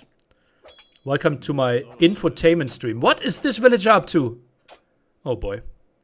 Scout's not really getting in front of it though. Quick work could be possible in some weird worlds. Okay, now not anymore. Who's your favorite co-caster? Obviously I really love Dave. Had like enjoyable casts with Doubt and MBL. Yeah, those might be my top 3 probably. Yeah. Also, I really enjoy casting with T90 because then I'm getting into my in the zone feeling. Oh god, that villager will be dead as well. Like my professional urge is really getting pushed. I think, for example, what was that? Viper, Liry, Red Bull semifinals. Yeah, I really enjoyed that. Killer B was obviously great caster. Yeah. Do you miss casting with Ellie?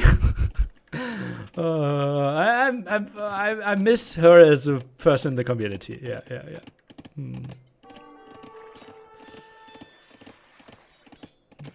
Ooh, that's down to 200 HP already. This won't be an easy. Like, he needs to repair the mule card now. Only has 300 HP. Does Gilnet buff goldfishing? I don't know.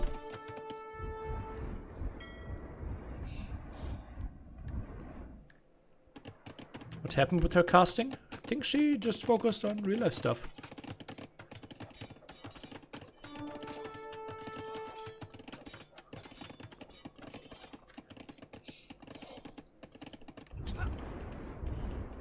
Okay, fire galleys around. Archer range at home for both players. Makes the defense a bit easier, makes the aggression a bit tougher. Scout goes for the archer. Won't get the kill. And lots of militia lost here. This is a good opener for Hard. Man-at-Arms, and Mr. Yo feels like he's forced into a defensive tower. Oh yeah, dash obviously is great as well. Yeah. I had some not so great casts with dash, but I love him. I think like the moment like Dash and I would get like more used to each other, I would say like in 10 casts, he might be the best caster I could cast with. Ooh, make space there so that the scout and the man-at-arms can get in. Oh god, full disaster game for Mr. Yo here. Oh boy, oh boy. Gets the villager kill. At least gets away with 2 wills, but that's still costly.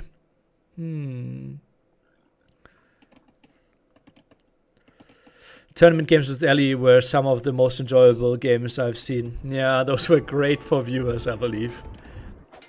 Like, whoopsie doopsie, villager, go on to Woody Woody. Oh yeah. And meanwhile, I'm getting scout rushed and douched. By like 2 1500s. That was tough. Those were tough games. Yeah.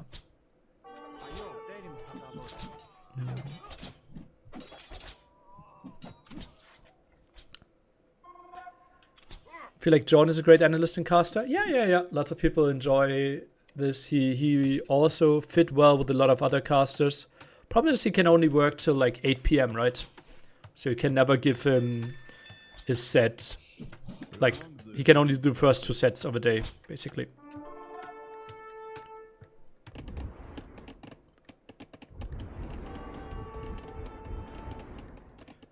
Hard winning on all fronts. Feels like a population lead is crazy for this early stage. And 3 archers now going through skirms. I think they needed to chase a bit more. That's another dead villager. Eco KD now 5-1. Kill the fishing ship and a villager at the same time. Might get another villager kill. And those men-at-arms, close to full HP, at least one of them. And that could be another dead will. Oh god, he's slaughtering. Bop. And gets yet another kill. Absolutely crazy how much value Hard is getting out of this. Could even consider going for more men-at-arms here. Those healing up. Oh, and if you don't find the kill. And those were healing up now. 4.5 minutes and they're full. Full of HP again. 2 archers around. Low HP villagers included in this group as well. 8-1 KD. He's 11 workers ahead. Oh boy, oh boy. How often happened it at NAC that you went to bed when Jordan was getting up the next day? Well, they didn't sleep at my apartment, right? But probably like half of the days this might happen. Like I did never go to bed before 4 AM. And he always wakes up like before 8 AM, right? So some overlap for sure. Felt a bit like my... But yeah, I think at least once ACCM came to practice before I went to bed. Yeah. Statue plans are on hold. Oh, no, it's only game 1. But yeah. Okay. For now, it's only Mao. Okay. Okay, no headset there. Hard listening a bit to what the crowd has to say. Is there any gamba? This is a gamble-free zone. We have Saladesk and Debbie if they wanted to take care of it. As some mods.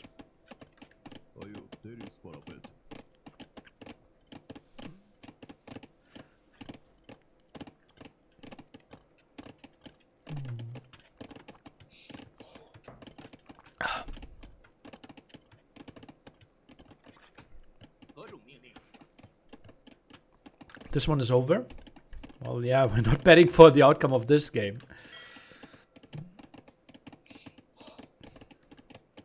Oh, Technic Alex is around. Good with numbers. And yeah. Soon we will get landing with GM Swordsman. And the Archer and Scum only doing 1 damage. Here we lost the dog in the back. This is yeah, you're stretching it quite a bit to allow yourself a comeback here. The master of comebacks. Yeah, well, if you never resign, you also give yourself to get into more comebacks.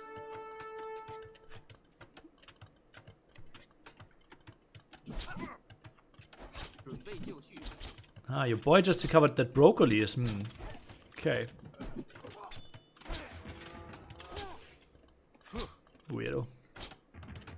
I miss the apartment cup, watching the pros and casters playing ping pong and each other while casting, the spontaneous sofa interviews. Good times, good times. But there's still the VODs, my friend.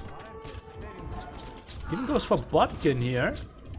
For 4 archers and 1 skirm. I thought he would rather go for the last armor, although it's obviously not needed against feudal units.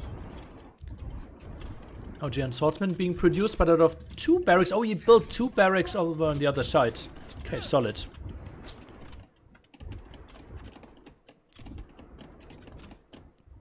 Oh, do we actually have a Gamba for this game? Okay, now I need to refresh. Oh no, okay. Hasn't. I was confused.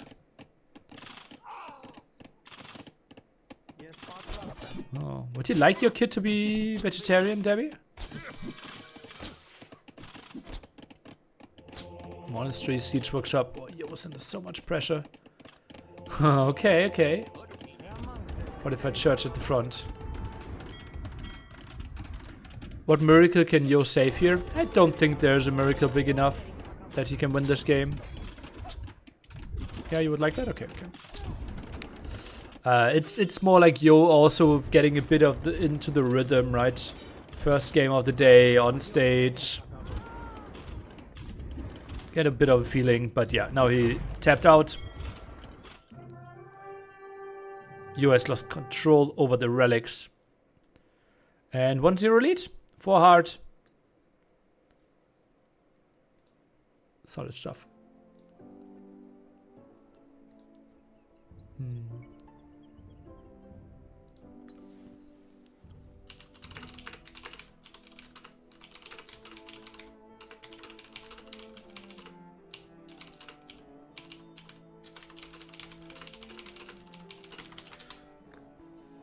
Not going for a relic victory. Yeah, this is sadly a conquest tournament anyways. No.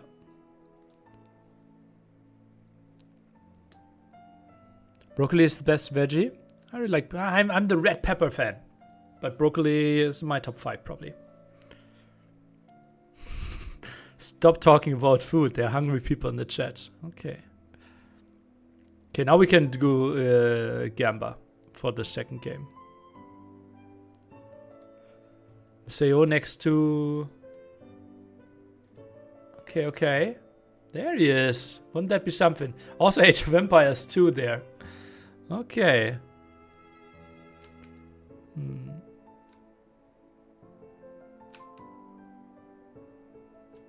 Why not? Why not? I'm up for it. Aren't peppers classified as fruit? No? Hey Liry, what do you think of hard level over the 2 last years? Well, good to see him play full time, right? He has been a player with lots and lots of potential for many years, but didn't really commit to it. Now we finally see it. And I wouldn't be surprised if he cements himself in the top 8. Yeah.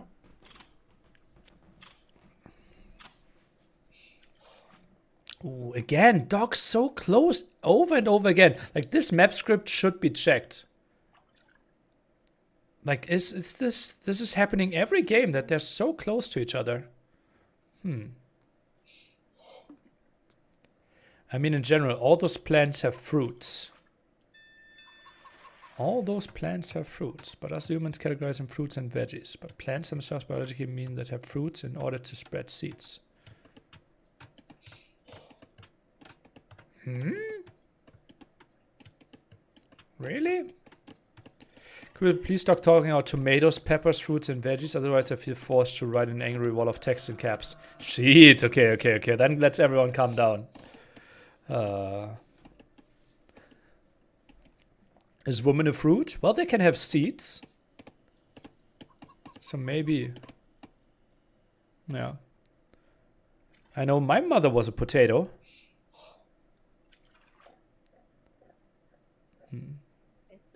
Is he sending the buffalo back? Why? The buffalo just came from there. Oh, okay, just the intel. Okay, so they should know that the distance is super short. I thought fruit ketchup is a marmalade, no? Because tomato is a fruit. And like mashed fruit is a marmalade.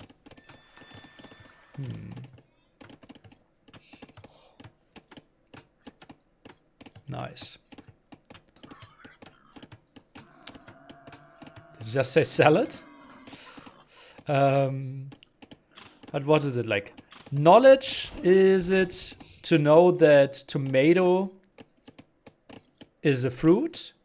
Wisdom is to not put tomato into a fruit salad.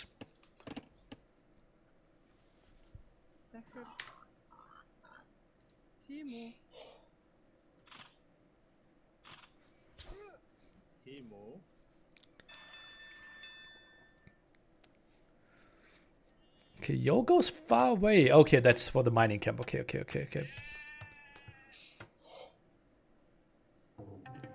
Ketchup is full of sugar and marmalade is full of sugar. Okay. Unless sugarless ketchup or sugarless marmalade. Nearly, what's your favorite pizza? Oh, let's not get started. I'm happy with the viewer numbers. We can't go there. Last time I dropped 60% viewers when I said it. And before that, I think I got like a 3-day Twitch ban. So yeah, let's not go there.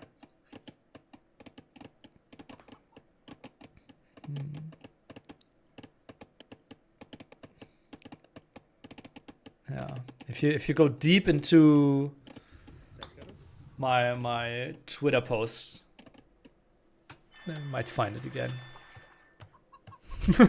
Max Text is going wild.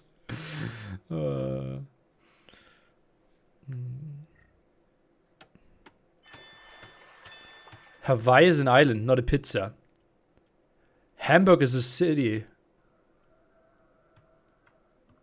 not a burger. Which is actually true.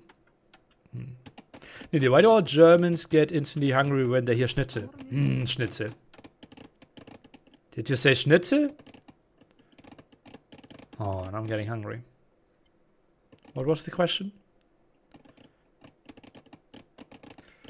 Okay, it seems like both will go for what, a triple dog already. Oh boy, oh boy, oh boy. That's kind of early. Power of Mongols. Only 4 on food. 3 fishing ships. Walls of that area. Interesting. I think this is without loom, right? Looking at the amount of gold that he has. Nili, how does it feel being the only funny German? One day I want to know. What a feeling is.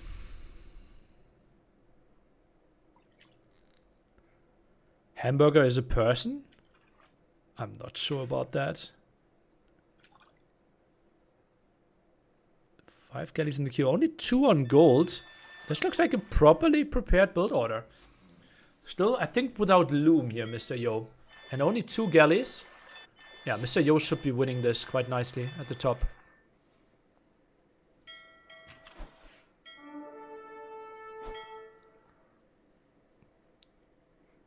What's my favorite schnapps? Oh boy. Don't know. Mr. Yo dives deep. Okay, this will be rough for Hart. Could maybe lose a galley quite early here. Show why we're never showing the HP on the other galleys. Oh, this is good for Mr. Yo. Sends in another of his own. Now 3 against 2. Yeah, the short distance. Mongols timing. Earlier dock. Nice usage of everything. So Yo, can he send his galleys back? Gets the kill there. Massive advantage for Mr. Yo here. Whew. And now the fish goes down. And hard. He invested triple dock here as well. If it was double dock and he loses the water at like minute 15, I could see like, okay, Mr. Yo can maybe get overwhelmed in some other ways. But look at the minimap. Mr. Yo is already comfortably walling a lot. Hard now needs to pull villagers away from the wood line as well to keep villager production. This is a great opening for Mr. Yo. When will we get more German civs? One with the Reinheitsgebot duty. Isn't the Reinheitsgebot after medieval ages? I thought it was like 1600s. No? Am I wrong? I might be wrong. Oh, don't quote me. 1516? Okay. So, never. Age of Empires would never release civilizations that are not in the specific time frame. Between 500 and 1500. Never would they.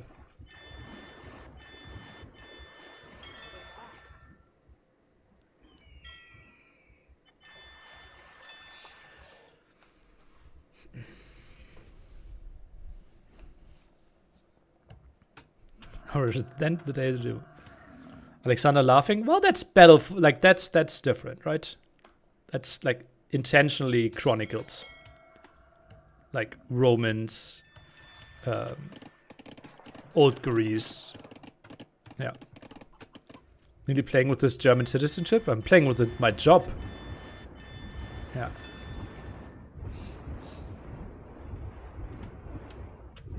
But there are also the Munich Reinheitsgebot from 1487. Munich Reinheitsgebot. Yeah, that's what everyone is talking about daily.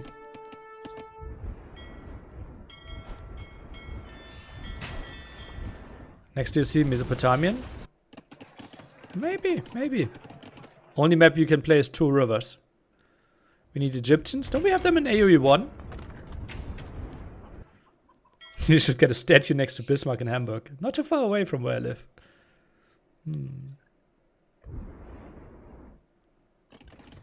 Albanian in AoE 2. Were they that big?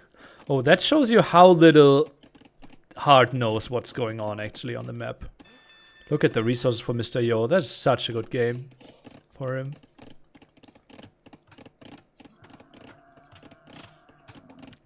Was Bismarck a hamburger? Maybe he ate a hamburger. Nila, I have a good joke about spear battles. If you are impaling somebody with a blunt weapon, you are missing the point. I like that. No, I understood the joke. Nila, what's the biggest pot in poker you won in the last year? EV-wise or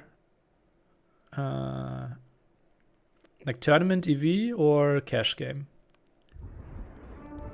I think cash game.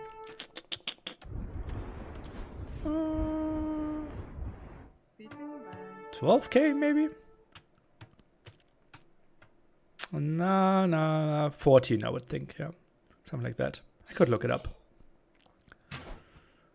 Yeah. Biggest poker pot in food.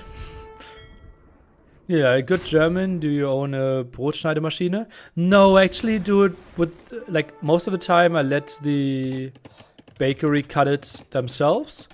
And the moment they can't do that, I typically never go back. But then I just use a knife myself. Yeah. Yeah, I know. It's not the proper German way. But I eat a lot of bread. I had 2 slices of bread today already. That were pre-sliced though. And I still have a loaf of bread, like a third of it left that I still need to slice. I just cut my bread myself and mess it up every time. Yeah, like the angles are not always right. Yeah. Buying bread is some rich man shit. Well, I think in Germany, it's not that uncommon. Okay, do we see War Galley upgrade from Yo? I would expect him to go for it. Also Step Lancer. This is really open for hard, the gold. Right? Did he wall at the bottom? I'm not even sure.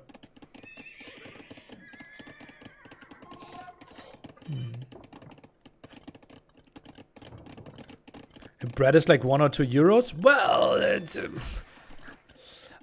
my bread is a bit more expensive than that. But yeah, it's certainly affordable. He could not scout the gold yet.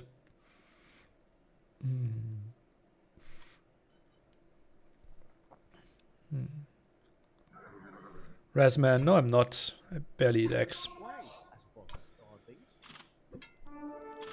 Okay, could not get the kill. Some walls there, and that's a lot of houses that he's building. Yeah, a bit better scouting for Yo, and he could have finished the games here. Just imagine 2 Step Lancers being at the gold. That's a lot of exposed houses now, and hard. He won't need houses for quite some time. Ooh, and could even get a castle pretty soon. Okay, where are we building that? I'm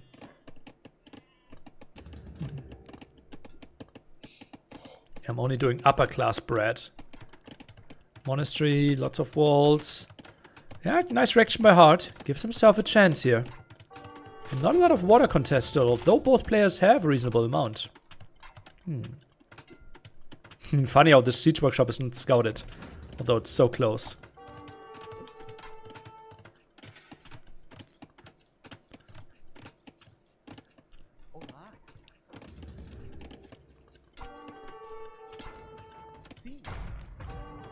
Okay, nice shot. Step Lancers now need to go at the top. You should see this. Oh, this could be really good for Mr. Yo.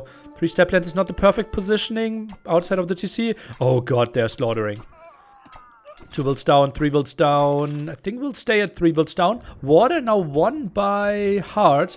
But at what time?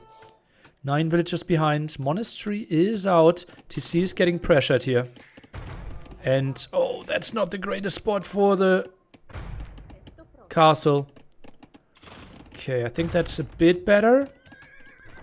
If the monk goes down, the castle will get delayed. But, yeah, not really seeing that one is Mr. Yo, who now sees the castle at least. And Hart stays on stone, so this will be a follow-up by the second castle. This is still very winnable for Hart. Like, this is an ugly, ugly all-in that Mr. Yo is facing.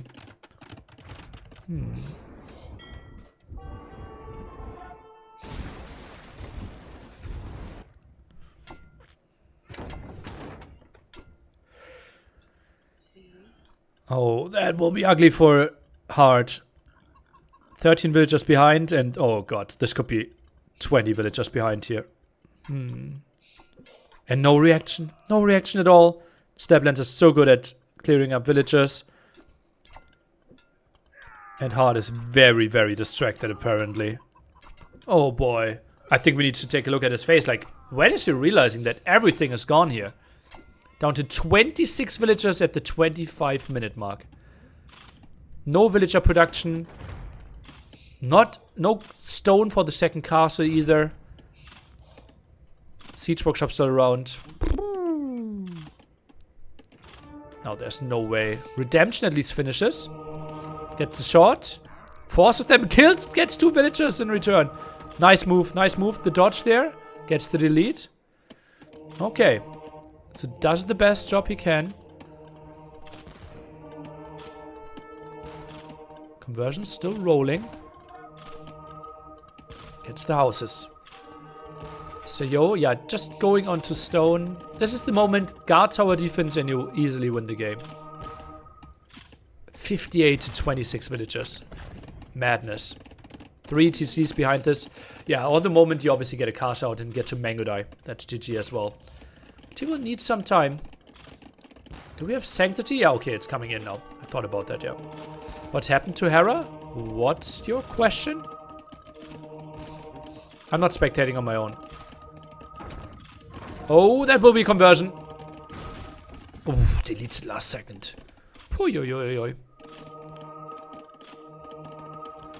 Any news on Hera? What's happening? What do we need news for?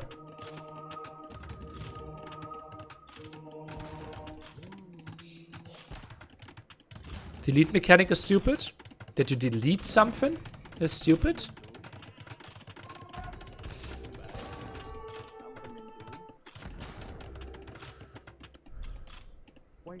You thought said one was Hera. Okay. Just confuse people. Cannot believe the news on Hera. Ah, okay.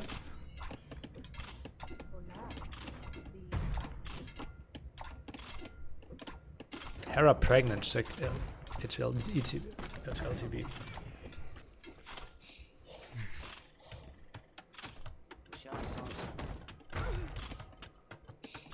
Gets the kill against the monk there.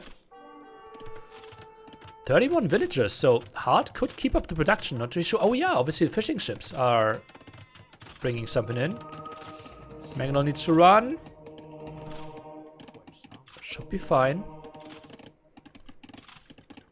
Gets out of there in time. Nothing to clear this up at the top here, but enough stone to build a castle. And yeah, this is stopping everything. I think even pulling more villagers might have been an option. And the moment he gets to like 6 mango dice, Hard has nothing to offer. More raids on the gold. Nice active play there by Mr. Yo. And just look at the score and you think, okay, Mr. Yo is ahead. And now remember that Hard actually won the water. It just tells you how much further ahead he is. And GG, called by Hard after he sees the castle, will go up. And could you quickly tell me in chat who won this game?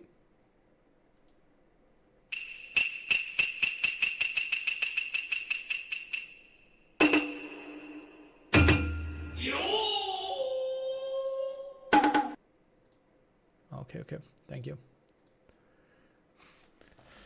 How would a Civ bonus be which lets monk convert monasteries to seers and castles too? I think it will barely be any effect. Yeah.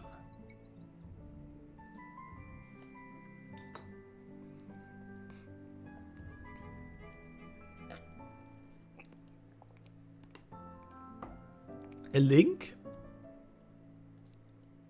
A link to what? To the Yo thing?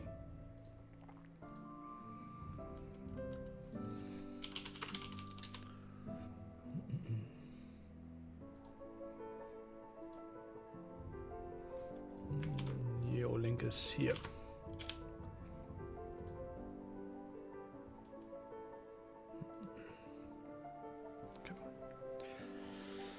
Okay. Then up next, game 3, 1-1 score. So Fish and Fish, Japanese and Georgians. Acropolis could be Gujaras. And then Bedouins. Gujaras? Acropolis then Malians, maybe? Why can monks not convert those specific buildings then? Any reason? Well, just to make it not that unenjoyable. And Yo plays Japanese on Fish and Fish, Hindustanis on Acropolis, no, Hindustanis on Bedouins, Khitans on Acropolis, most likely. Oh, Georgians here. Okay. Yo! Against Hard. Neely, never give up on request, never let anyone down. Okay, I will try.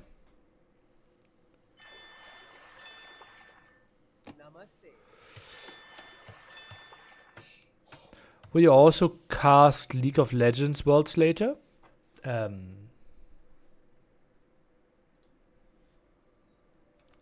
How come the devs don't give us the beautiful Crusader Knight to use in-game?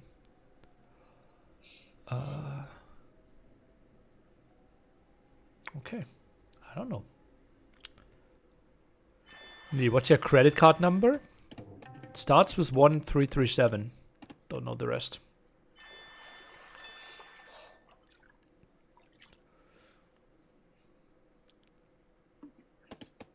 Get you us.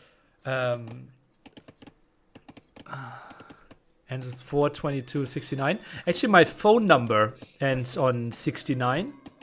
And I handpicked it myself, but without knowing, like without thinking about the 69. Which is kind of weird.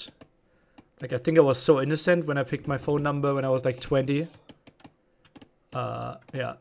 It has like a 4 times repeating number in there. That's why I picked it. And then it ends in 69. Yeah. Neely, what's your opinion on seagulls? Okay. Neely, when will you remove water from AoE2? I won't. Do you know if any of the players are covering the event from their perspective? Guaranteed no. Like, how would you do that? Like, you're not even streaming the whole time. I know that for NAC 5, we recorded all the POVs from Hera, and he might have uploaded them later. And I think they also did the same for the Garrison for Hera. So maybe he's recording those locally and uploads them later, but live streaming the POV would make a lot of sense. Are you happy with the water rework for Thalassocracy? Well, if I wasn't, I would not have put it into the tournament. I think it gives a lot of opportunities. I'm interested to see how it plays out. Without a great shorefish there, Mr. Yo.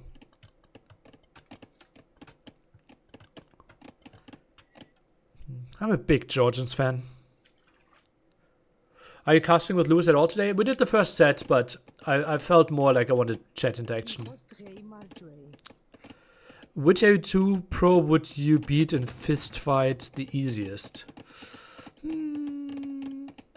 I think Viper would be really easy, because I think he's too kind and wouldn't punch back. Yeah. Then, like, if we both try hard it, probably Nikov I would feel very confident. And he has an injured wrist, so that's nice. So I just apply my BJJ wrist lock, and then it's an easy tap. It's not really a fist fight though. What other players?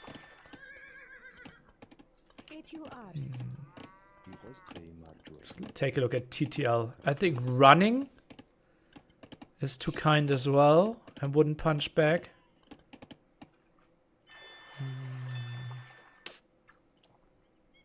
Yeah, those are the two I would feel comfortable against.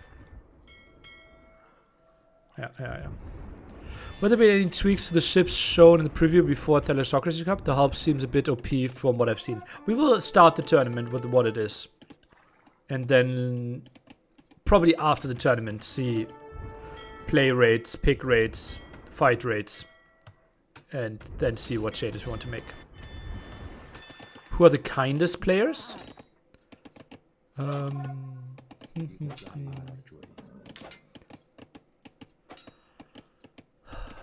think Viper is really kind. Yeah. But always remember, guys, no matter how kind someone is, German kids are always kinder.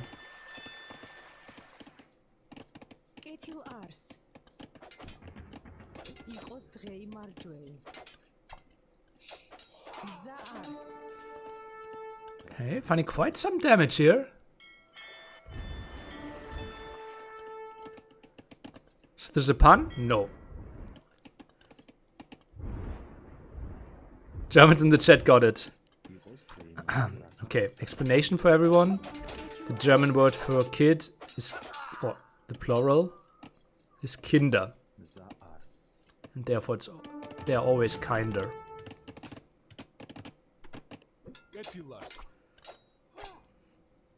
Smart non-Germans also got it? Okay, nice.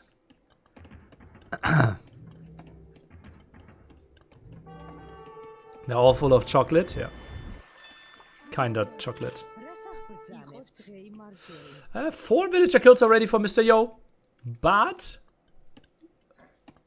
4 fishing ships, more for heart.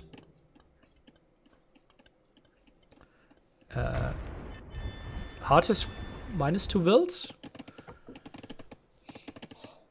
Well, because Yo killed 4. No wood upgrade for Mr. Yo though. Invested a lot in the stuff. Akri, thank you for your prime.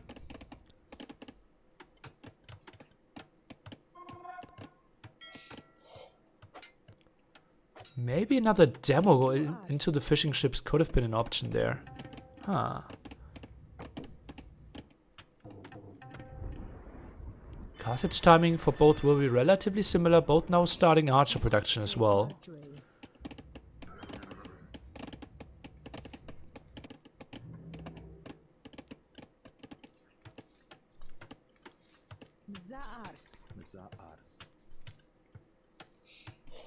Where's the analysis? Heart -4 wills, but heart has fish. That's exactly what I said. Both with quite some IDTC time. Should get an easy hit. Needs to get it before the healing finished though. Yeah.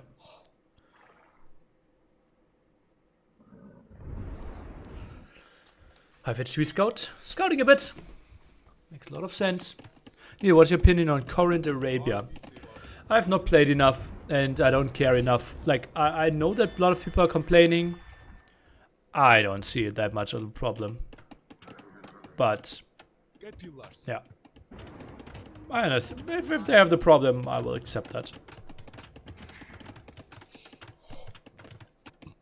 Not a lot of farms. Look at the amount of villagers on food for Mr. Yo in a second. 7. He only has 7 farms after the berries ran out. Needs to idle TC now. That's not pretty. Goes for the second lumber camp even. Oh, the transition won't be nice. I think maybe he has to go for CA. Huh.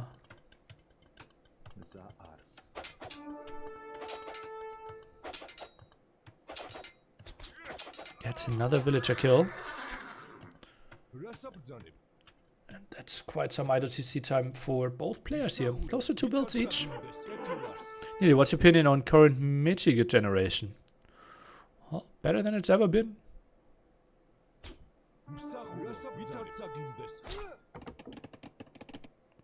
16 on wood, 9 on food. That's not the equal distribution that we want here for Mr. Yo. 8 on gold as well, not really producing anything. He needs to shift villagers from the woodline to farms. Now builds a market. Tries to get an idea on what he wants to go for. Now queues up skirms. Is this a camel skirm situation? Against Georges that just plays crossbow. Why is the YouTube stream lagging a few seconds behind Twitch? How is that important at all? And I don't know. It's probably something with YouTube encoding.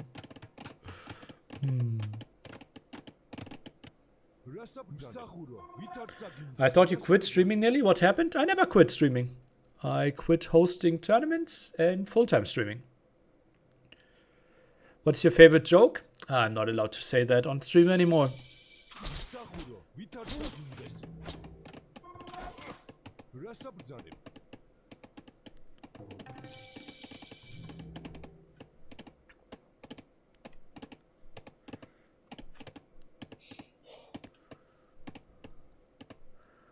Skirm count at 3.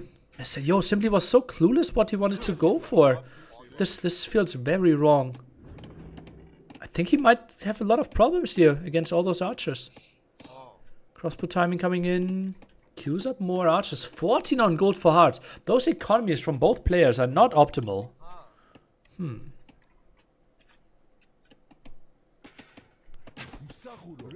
Bit disappointed actually. And 2 crossbows actually. Unupgraded camel loses to them. At least finds 1 kill. Do you know if the AV2 team is hiring? Well, if you have a good pitch, potentially. They didn't know they were in need of a tournament coordinator before I stepped up as well.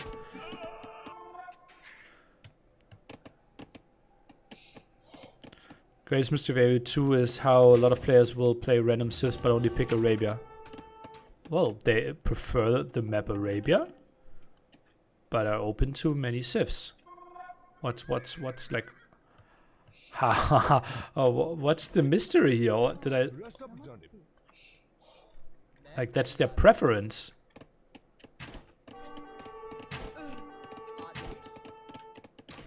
Like the greatest mystery is how people drink beer, but actually prefer different beers.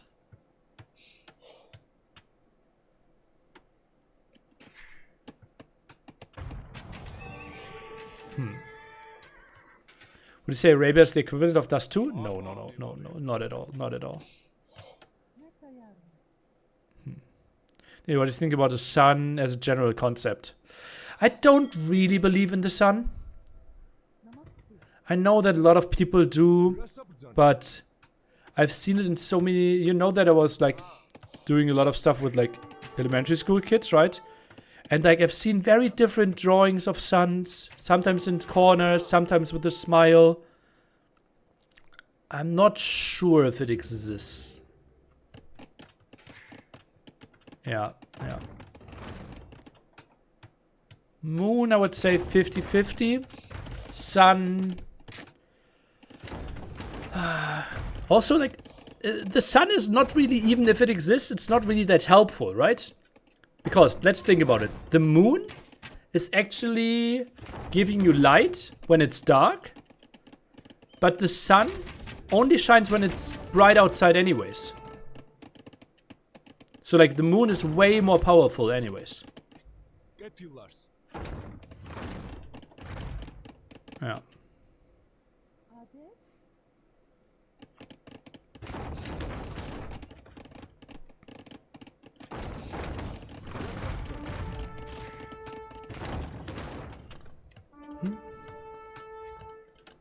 The moon can't shine without the sun?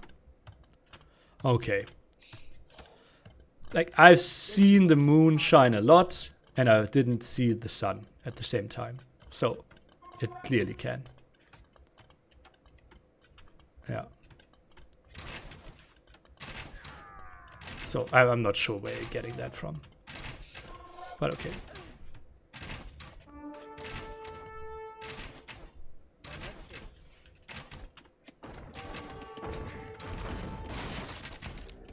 Yeah, and sun can get blocked by clouds, right? The moon can't get blocked by clouds. Never seen the moon and it's blocked by clouds. So that's also more powerful for the moon.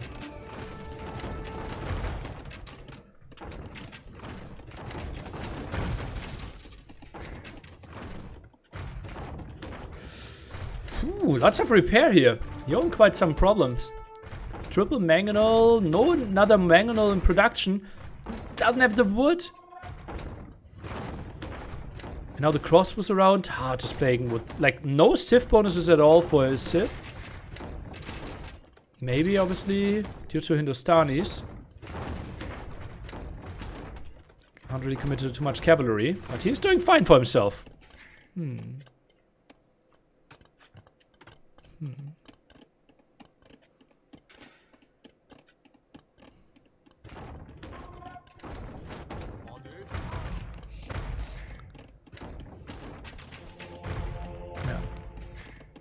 Hippo's real? Obviously. 3 mangoes on a hill. Why not 5 mangoes on a hill? Second TC that will fall. No way to repair this. Military is 7 skirms, 1 mango, soon 1 camel. This is rough for Yo, and so many unprotected villagers at the top now. Not even sure what you do there. Maybe send like a knight to take care of that, and all the crossbows making a push through the main Acropolis. Wasn't Yo making another mango? He didn't have the wood because he was preparing the town center. That was the problem. Oh, that's so many dead vills. Hard right now behind in villagers, but I'm pretty sure that will change.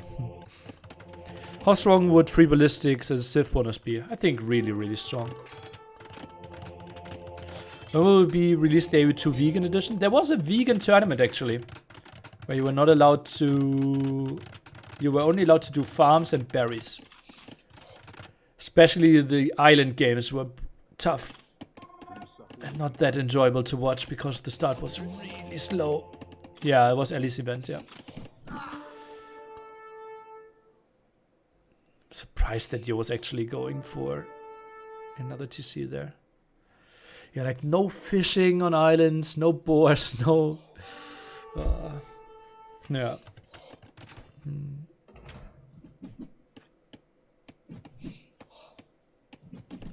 Killing was allowed, but you weren't allowed to eat. Okay, that kind of a vegan. Okay.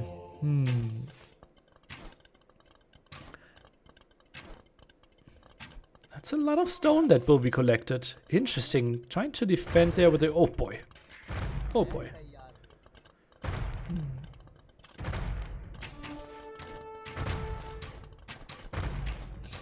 Didn't know Ellie likes hunting so much. What? She likes hunting but is vegan?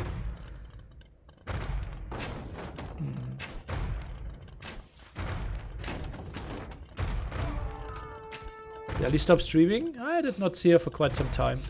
Not sure if she fully stopped. Is Yo somewhat in this still? He can't be, right? It's 2TC. So many villagers that should die at the top here. Hard is just taking the hill advantage. If you could create a tournament to counterfeit Hera dominance, how would that look? Like hyper random civ, best of one, single elimination. Just like increasing variance as much as you can. It's basically like obviously best of 9 finals with like fair maps, a fair civ draft. Oh no! Oh no! What's happening here? Oh, this is. Oh, don't do this at home. Oh, and he even gets both Mangonels. GG. Mr. Yo. Yeah, this was like completely clueless from end of Feudal Age. Or like even in Feudal Age. He didn't know what units he wanted to go for. Right? You saw him having 9 villagers on berries, no proper farm transition, not going into camels, not going into elite skirms. Like Mr. Yo, he had no game plan. And this is kind of weird to say, but like I didn't see him produce any units, didn't know what villager distribution to go for. Yeah. That's roughy.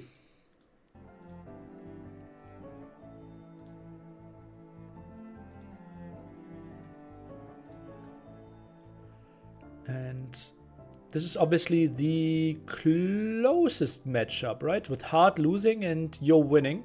So that's the only matchup where 2 with different results from yesterday are playing. Was there an official streamer yet why MPO was banned from the tournament? Statement. Okay.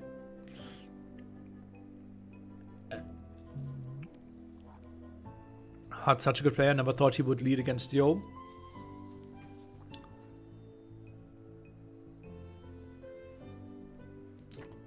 I could see it.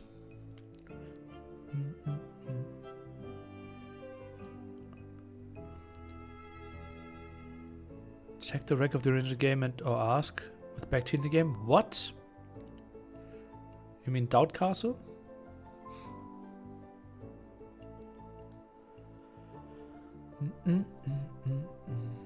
By the way, YouTube people, I see that some are there. Like if you want, don't have to. I think it's weird to ask for it. Yeah, I should not have mentioned it. But you can chat there. I'm reading you as well. Why does the sun shine onto your face when it's raining all over Germany? Luckily, we can jump into the next game. Bedouins hunts against Gojaras. Mr. Yo against Hard.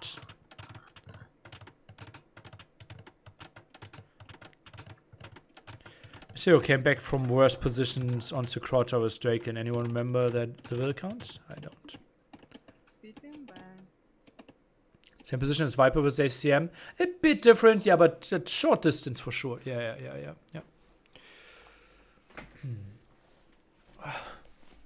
It's raining where I live?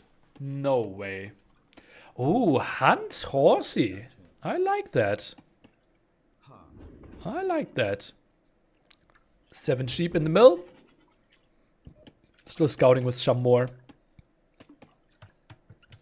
Early lumber camper, yo. Most of the time people open with a mill first. Oh, this could be a dead horse. Oh no, that would be so bad for yo. Oh, and you see the reaction on his face. Not happy with that. Ay. Phew, and that's one of the major advantages of your civilization gone. Only found 3 extra sheep. On this map, it's obviously really easy to lose your town center. Your horse, because there are no natural indicators on where your town center, where the town center of your opponent is. Do you think Yo's under special pressure for his home tourney? I thought so, yeah. I also thought he would lose yesterday, but he played well. That's why you don't pick hunts here, kids. Yeah. Doesn't have the greatest line of sight either, so... Huh.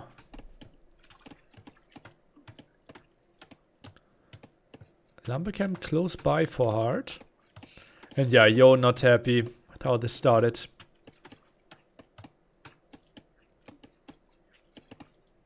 Hard. Doesn't feel comfortable, as if he's sweating under his base cap. Huh.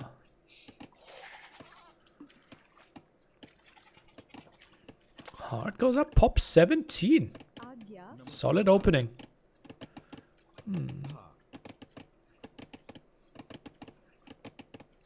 Yo has a lot of sheep.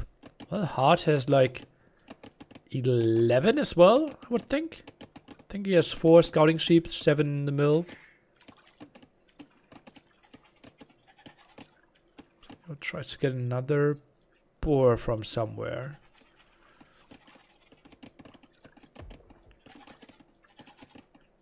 Which Civ unit voices do you like the most? Oh, I don't know. Yeah. What's your gym routine, Liry? I don't go to the gym. I do a lot of home gym. Doing push-ups a lot. And like random YouTube videos.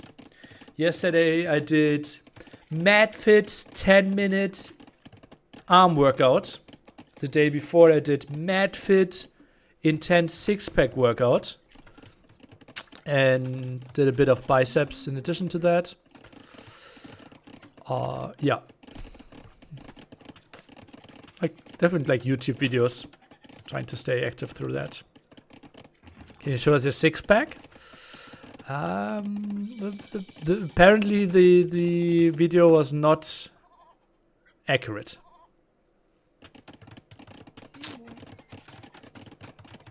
No. False promises. Is he walling himself in without any gold control? Not sure if I like this too much. This has to be Spear Skirm opening now, right? Or is he still playing scouts? Like, this is a really tiny base for Yo. Needs to quick wall. This is aware and should get it. Stable. Stable should not achieve a lot. Instant tower. And yeah, it is the archery range. Found a video promoting 6-packs in 3 weeks. I think main issue right now would be fat. I've never been as heavy as I am right now.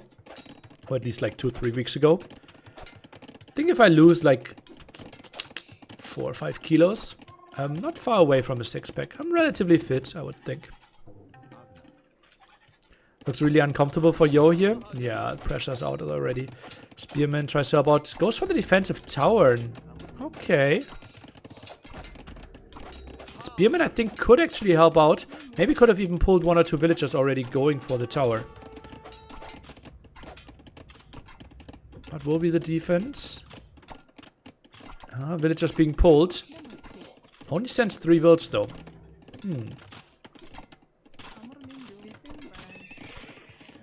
So little map control for Mr. Yo.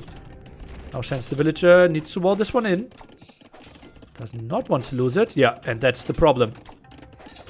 why I said he needed to wall it in. House gets a lot more HP.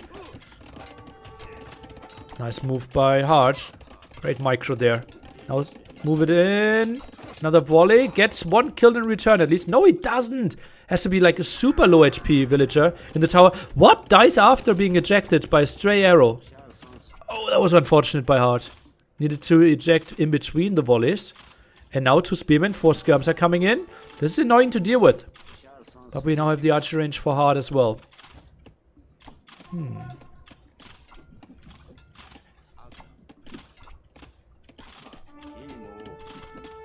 And maybe another villager kill. Skirms getting the kill. So Mr. Yo looking fine here. Yeah, the forward tower, in addition with the scouts, was a bit weird. Actually, Spear Skirm defense a bit easier there. So Yo unleashed mode.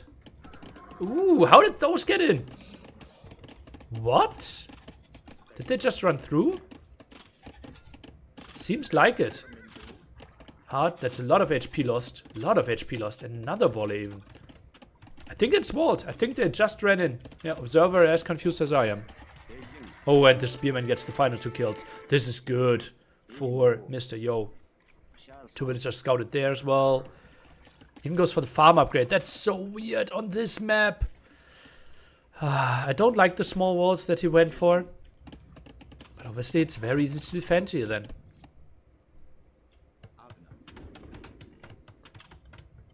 The timing on when we will farms will be so different. Like we have 2 farms already out for Yo and Hart. I wouldn't be surprised if he delays farms to Castle Age. Wasn't that open in the bottom right? I don't think so. It was walled.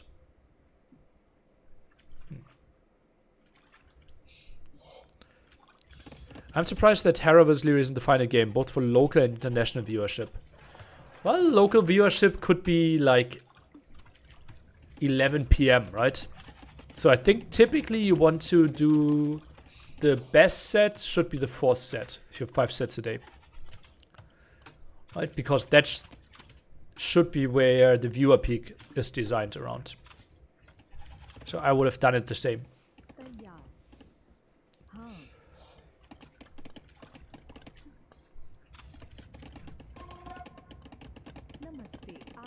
Yeah, I think some tournament hosts are doing last set is the most viewer numbers set, but I think that's a mistake. Then you're ending your show too early, if that's the case.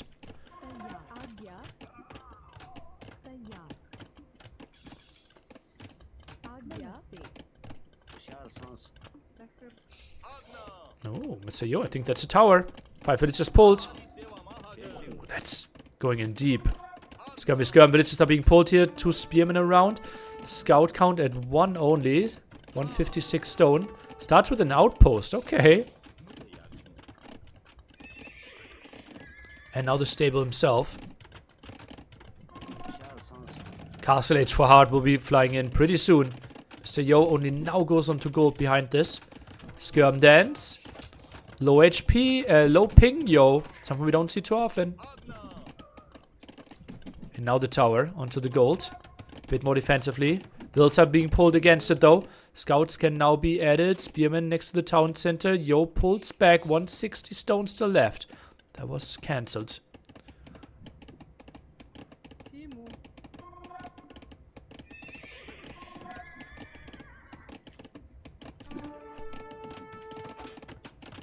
Goes onto the back stone, which would have been so much safer naturally anyways. So gets a lot of damage in, but his cast age timing obviously will be significantly slower.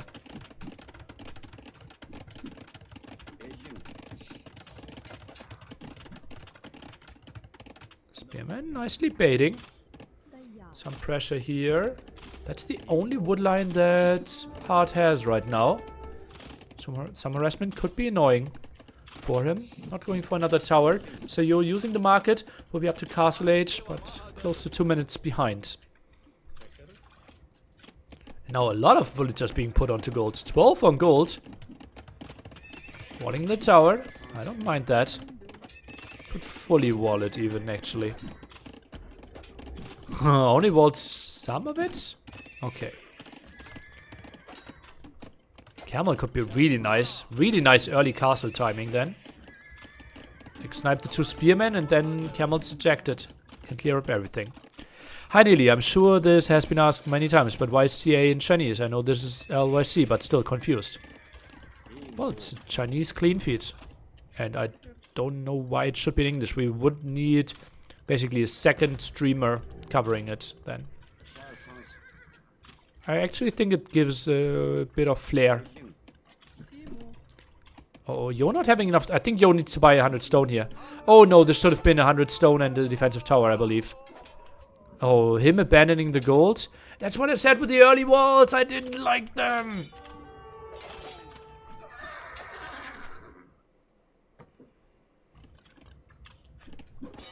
Now elite Skirm Camel, the dream of the Gojara player.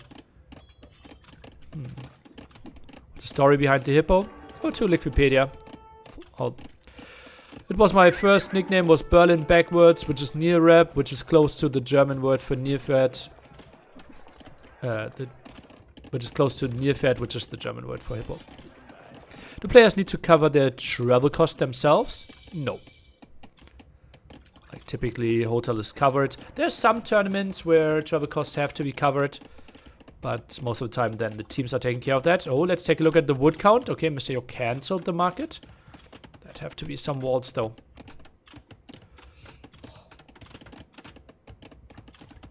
Yeah, typically that is covered. I think like very low budget tournament where it's really tight, it's not being covered. For example, AV4 tournament King of the Rockies, I think people had to cover their travel expenses themselves. The AV4 LAN that's happening this weekend. Okay, Stonewall and Mr. Yo behind this.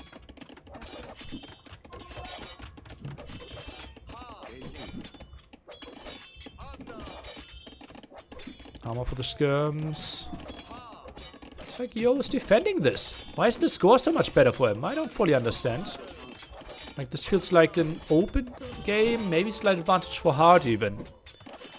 Nearly any first impressions on the viewership on the first day, especially in China? No.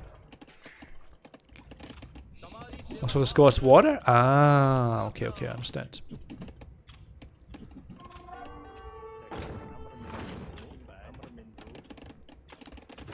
Strengthen the builds now. Not sure if that actually works. I think the tower is too low already. Ooh, gets a lot of kills against the skirms there. This is good for Yo. Should get the clear up on all 3 of those. Now transitioned the conversion to the camel. Wouldn't be surprised to see one there. Knight, yeah, and camel got converted there. We heard the sound. Damage on the mangonel, but not enough. And those villagers at the front could go down. I think Yo needs to send them back, and he is. Okay, bought himself a bit of time, but also invested in Knight. Hans ideal army here is Cav archers. I think CA plus mangonel feels really good. Yeah. Okay, Vivi, on Vivi's stream we had 2.7k. And that's, I think, on TikTok, right? So you would expect Mr. Yo's stream, Luke's stream to be bigger than that. Yeah. And I think they are streaming on multi-platforms as well. I think Vivi is likely going to stream on DouYu as well, I think. Okay, that's a solid start.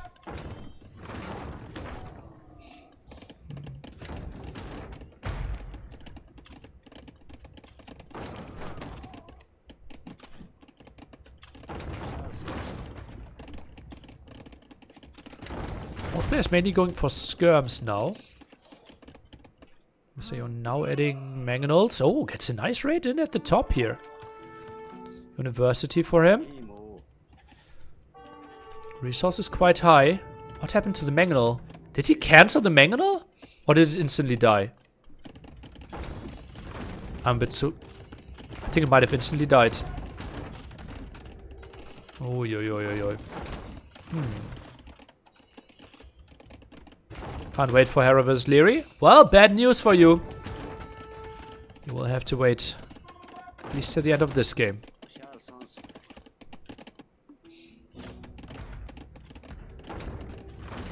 But yeah, should be a great, great set. General games today have been really good as well. Nice close sets. Could be 2 dead wilds here. Okay, only dead outpost. Delete. Look at the observer trying to delete the palisade for him. Oh, the camel! Oh, nice ground attack. Won't get the kill though. Oh, and runs into it. Hard again with a great trade. Keeps up the pressure. Really, is there any way I can see replays on some play on the ladder? Yeah. AoE2 Insights has all the wrecks.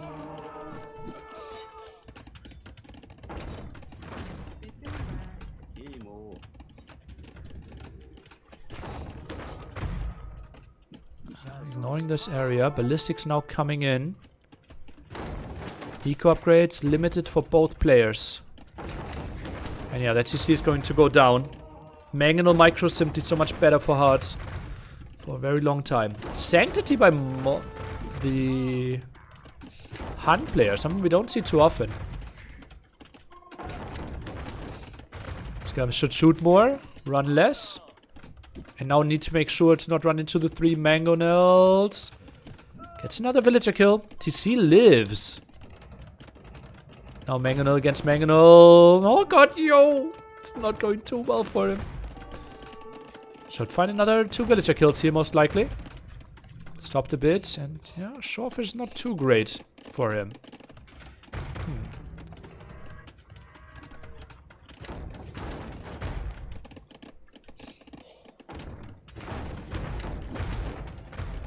Now the castle. Archer range, not the most important thing to lose. Only 3 camels. Should not clear up this army. I think like 3 light cav could be better. Oh. Mangonel shot could be good. Oh! Luckily for Yo, all of them were high HP. Ooh, split micro by Mr. Yo, but just runs in, runs back. Not much more. Hits the shot there. Gets 1 conversion. Oh, we actually converted the same one with both. And now I think Tarkins will be the next step. Tarkins will be really good against what Hart has on the field with only 3 camels for himself. And 1 single monk. This can be a nice clear up. Some knights. Tarkins, I think, is the way to go. Oh, no, this could be so bad. Really clumped up. Oh, squeezes through. Tarkins, one of the least built unique units in the game. Some AoE data for you. And confirmed the monk is single. Not anymore. Now they could gang up.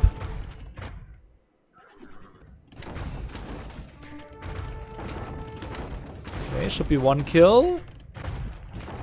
4. So many outposts here for Hart. Good vision.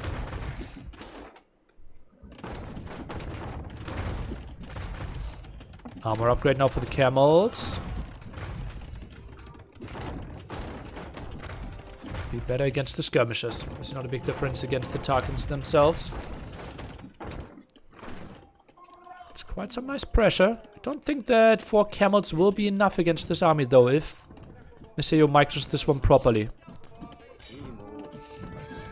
Not really taking good care right now. Needs to go back there. Ate a lot of hits. Jaro camels, obviously, a lot of damage output. Next monk around there for some conversion. Gets 1 conversion.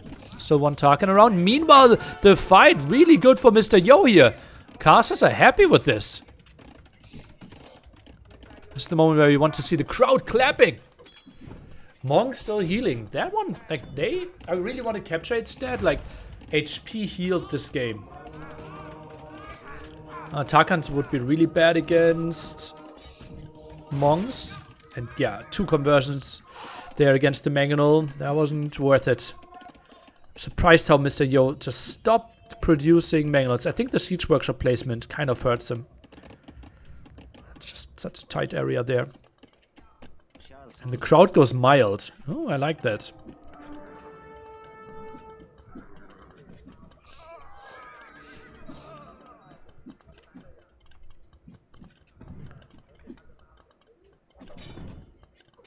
Okay.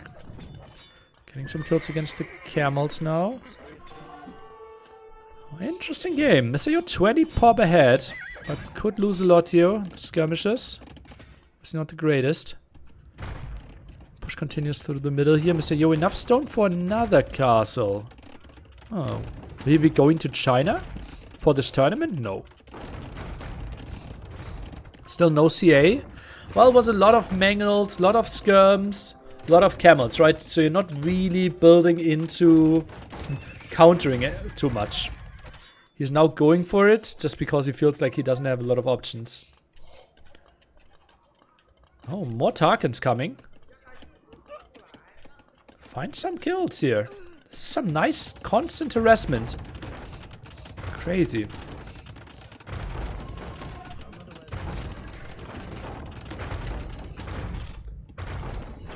Hartfield's really stuck. Yeah, look at this. He feels like he has 1/4 of the map. Yeah, he's still pushing towards the front.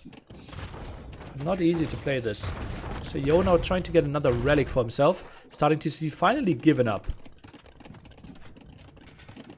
Camels around. What happened to the Tarkans? Weren't there some? Thought so. There's a group of 8 to 10 CA, very good versus Mangonels. But not against 3 Mangonels. With 2 Monks, 5 Skirms.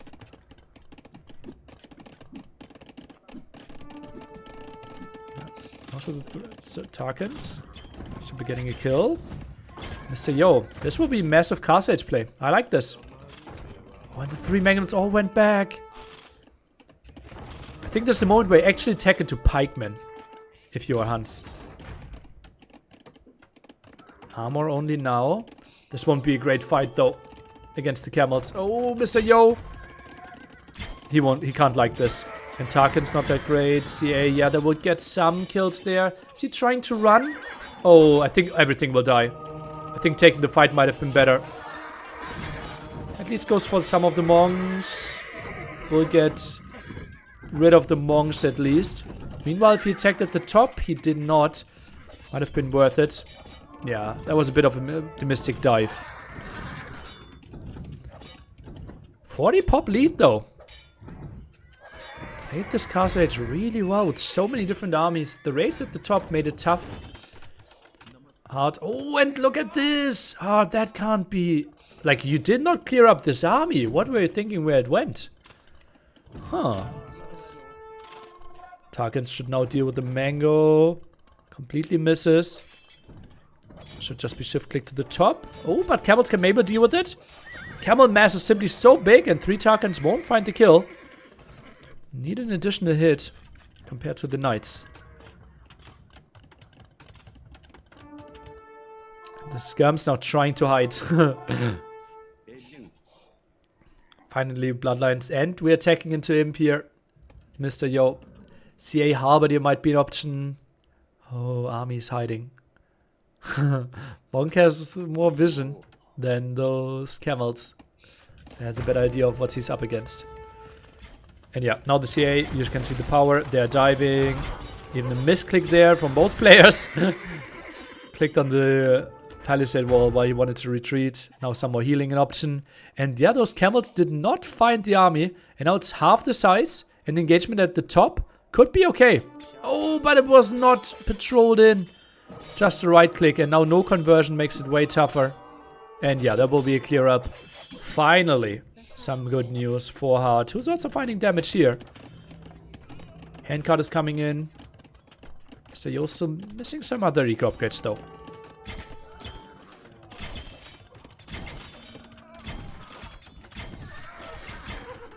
And timing advantage for Mr. Yo. Now gets the other eco upgrades. That's why you always tune into this stream, because you get the best advice.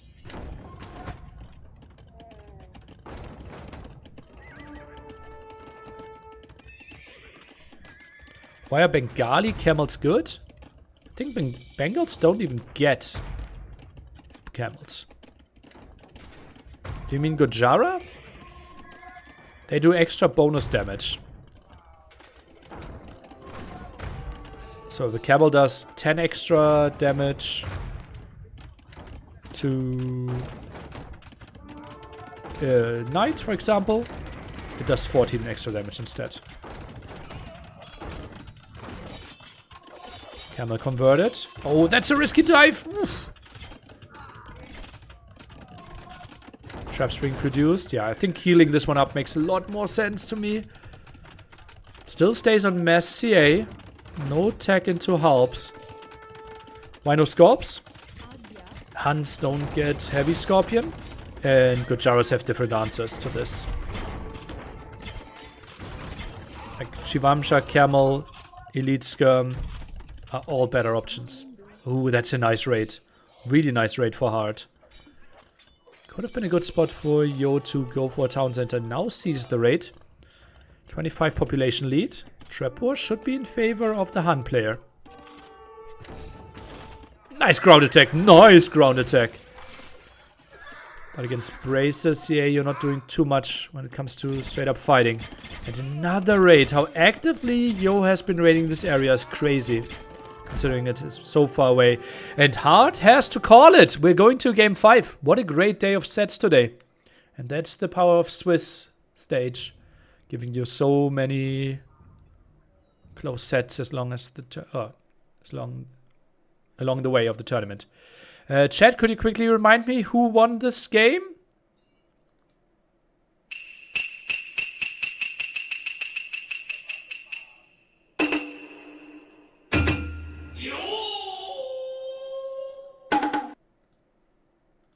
Okay.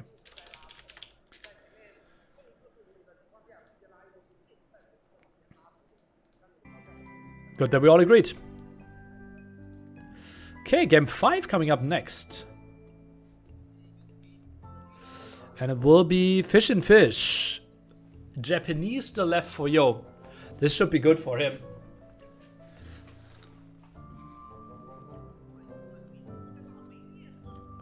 Statues back on the menu.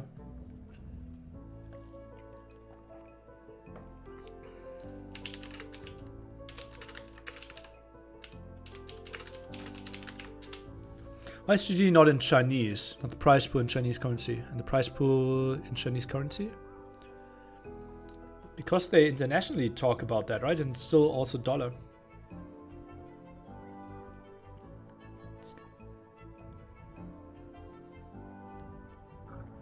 Yeah, VLC.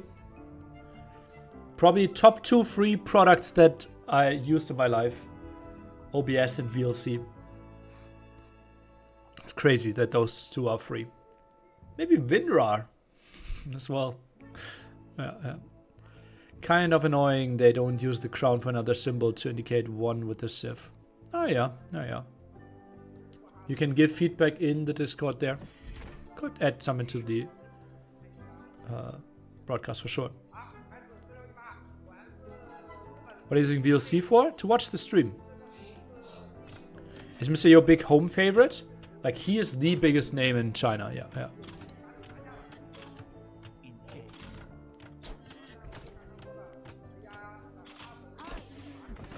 It's not even close. Okay. Malians against Japanese. Japanese should be really good here. I think dock opening can be played. You save 50 wood for the lumber camp, for the mining camp. Your man-at-arms attack faster. Mill in the center can be nice. Then you save 50 wood on the mill. More HP on your fishing ships. Like, I think Japanese are really strong. And Malians, yeah, a bit more wood. A bit more gold once you get to it. It's kind of it. Still a strong Civ, but I think Japanese, certainly top 3 Civ here. I would love for Yo to advance maybe to the semifinals. He would be in a great spot after today, right? Perfect spot. Problem for him is Nikov lost. So far, Yo has 0 Buchholz after 2 days. So he will be the worst player that is up to 0. So if he goes down to 2-2, it will be tough for him to make it.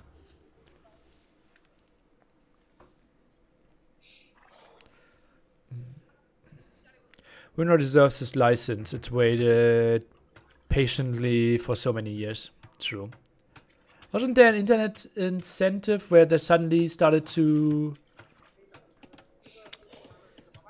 all subscribe to WinRAR and they really struggled to fulfill all the subscriptions because they weren't prepared for the mass amount of people coming in? Something like last year? Yeah. If you win 3 sets, you're through to the semis. Yeah, guaranteed. So Yo, in case he wins against Hart, 1 win out of the next 2 sets. But he likely gets like 3 Buchholz tomorrow if he loses, right? Because you're facing someone else who's 2-0, and they go 3-0 after that, in case you lose. So winning early is just really beneficial in Swiss stages.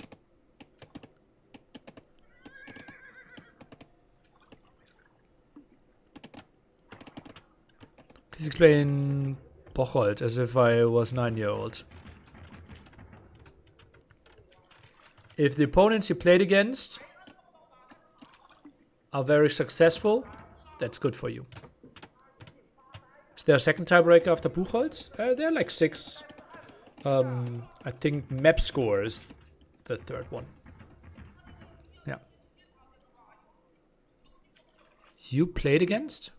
You played against. Winning games is a little known strategy to help you advance in tournaments. Yeah. Sometimes people feel like, oh, well, you play against weaker opponents if you lose early. But that's actually not an advantage for you when it comes to Buchholz. Yo gives up this area. Is he... What? Is he like... He's not going Man-at-Arms himself? Is he playing Archer defense against Malians? Oh la la. Gives up the center fully. Both going for range. I don't like this approach by Mr. Yo here. Huh. I don't know why the crocodiles didn't attack.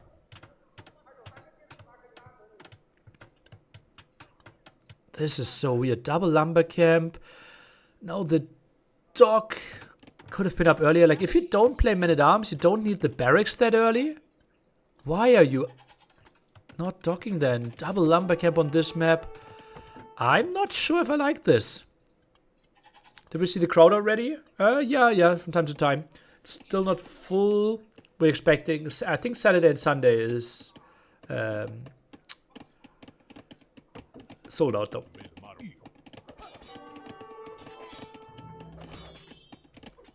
And if you want great crowd shots, 6th of April is your day. 3,000 people in the Royal Albert Hall singing the AoE anthem.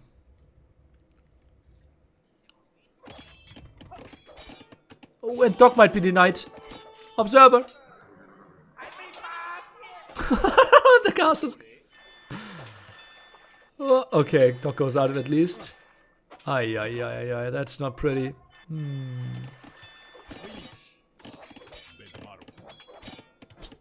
So 1 bill down.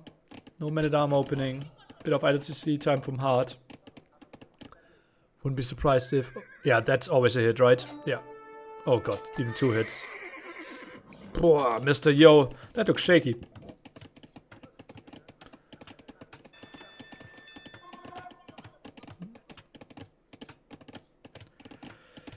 I think this was mind games. That Mr. Yo felt, okay, I'm always going Man-at-Arms. That's why you aren't going Man-at-Arms. That's why I'm not going Man-at-Arms. And going Archers directly. And then suddenly Hart showed up with Man-at-Arms. And now you have a game against better Pierce Armor.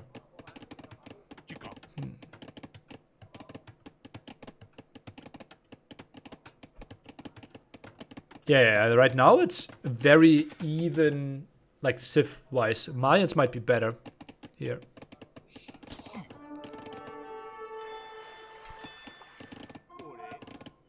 And now Skirm's being added. Now the crocodiles are finally attacking.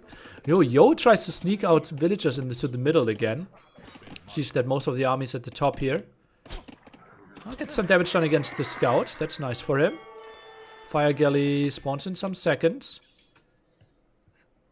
It's fletching for Mr. Yo. Only now the blacksmith for Hard. Slight advantage there. Tries to wall everything up. Tries to shop himself out. The extra skirms for Hard. Just making life really tough for Mr. Yo here. The question is it double range? Is it maybe a stable? Oh, did the... Oh, the Spearman actually got the fishing ship. We're down to 0 fishing ships. Ay, ay, ay, ay, ay. This is... It would be fine here for Yo, like, to say, okay, yeah, he just needs to hold if, like, there were, like, 2-3 fishing ships around. But that's not the case at all.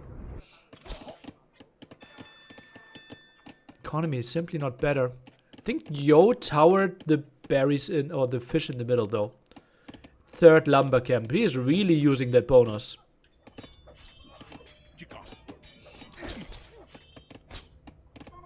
Okay, lots of damage dealt. Tower in the middle.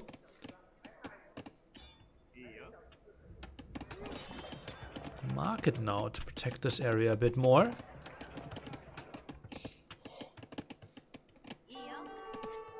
Armor for his archers. Add some skirmishes himself. Okay, I think with the uncontested area there, Yo's not in the worst spot. Food income should be pretty solid for him. Skirm count simply not that high. Tries to dance a little bit. Man-at-Arms should not be a factor anymore.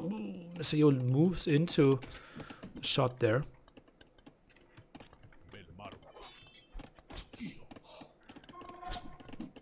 Good spots to maybe heal for Mr. Yo. Hard. Finds a lot of nice annoyance, a lot of nice damage. And yeah, Hard did never go into the middle. But now look at the resources. Market is being built. Hard will click up within the next 2-3 minutes. Oh, and more control. That's a lot of villagers being sent there. Trying to intercept a bit. Archer's not spotted, really. Goes for more aggression. Is there anything open? Hard already moves some villagers back. Maybe more walls. He knows, okay, where's your army? This is a bit suspicious. Moves around here. Full skirmisher production. Mr. Yo's sending this away. Maybe some more stone collected could have been an option for him. And this will be walled in time. Nice reaction here by Hard. I like his spot. No gold needed right now for Mr. Yo. Has enough stone to build the tower on his stone spot. Would be risky for Yo to dive this. I think this is not doing enough. And yeah, everything pushed away here. Skirm count, okay, he has 6 skirms to defend. Continuing to produce. I think he should not find too much damage here. Actually went downhill to fight this though. Tower can help a bit. One villager is really ambitious as well. 3 men-at-arms and oh, those archers will die. Scout could really help. Carthage timing. Slight advantage for Hard. And yeah, that's all of the archers going down. I think even fighting might have been the better option here. Hard, way too good to let those go. Villagers, ambitious in fighting back here. Low HP ones getting pulled back. Nice one. Not a single villager loss. Impressive by Mr. Yo. Gets away with 2 of the archers. Can heal them in the tower. And what's the play now? I think triple range might actually be a play here. For Hard. Or is this the spot to go double stable? 1 stable for Yo.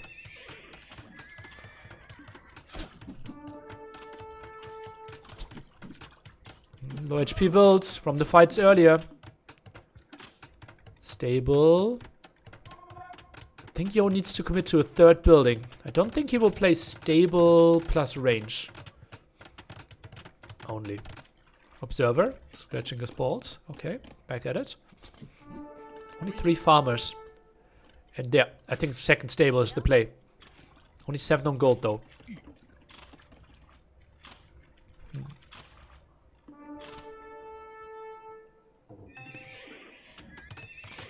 Why would you ever not go men-at-arms as Japanese? I think it's mind games. I think it was a mistake in hindsight for sure. Maybe something for an interview there.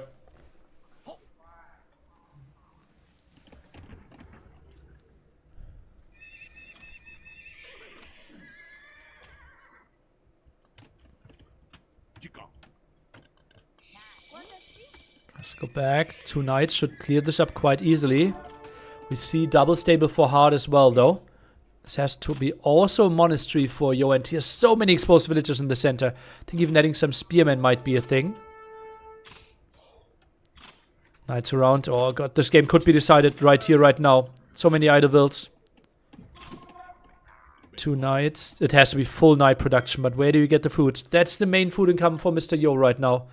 Goes to shorefish. 2 knights. Go to snipe the fish. Clever move by Hard. Gives Mr. Yo a bit of time, though. Those knights will take some time to clear this up.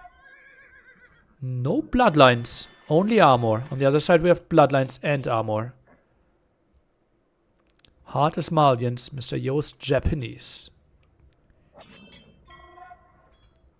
Do I not have the overlay working? The Twitch overlay, people? Where you can see the civs and all the information.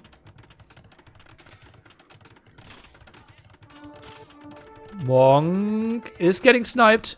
Important pickup. Fire helping out a bit. Those knights are pushing everything back. The TC in the middle will go up. Those are more knights, I believe, for Hard. Now 6 knights in this fight. Mr. Yo struggles quite a bit. 3 knights in production. I think Monastery is an absolute must here. And those 2 knights at the top at least found. And Hard not finding more than the fire kill. Oh, this looks like husbandry against no husbandry. Hard missing some crucial upgrades still. This is, I think, still doable. And now the knight's coming in. TC is there. If Hard has 2 holds, the game is over. Plugs at least 1. And the one at the top never existed. Bobert, thank you.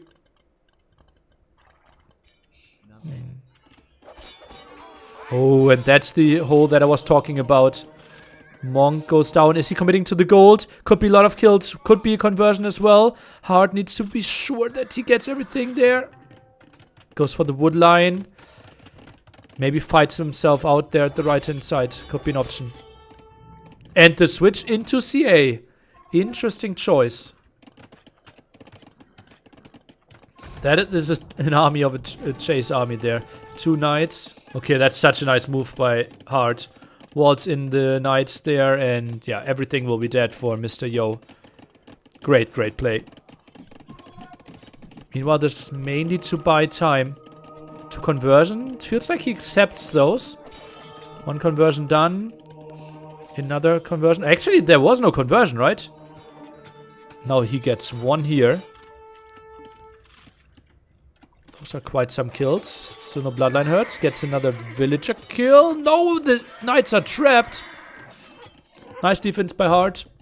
Minimal losses. And military count is 6 to 25. Not sure if Mr. Yo will have enough time. 2 conversions? Okay. Yeah, I heard 1, but I didn't see it.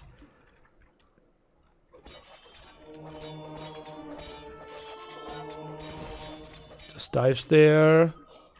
And moves out. Should we get 1 counter conversion?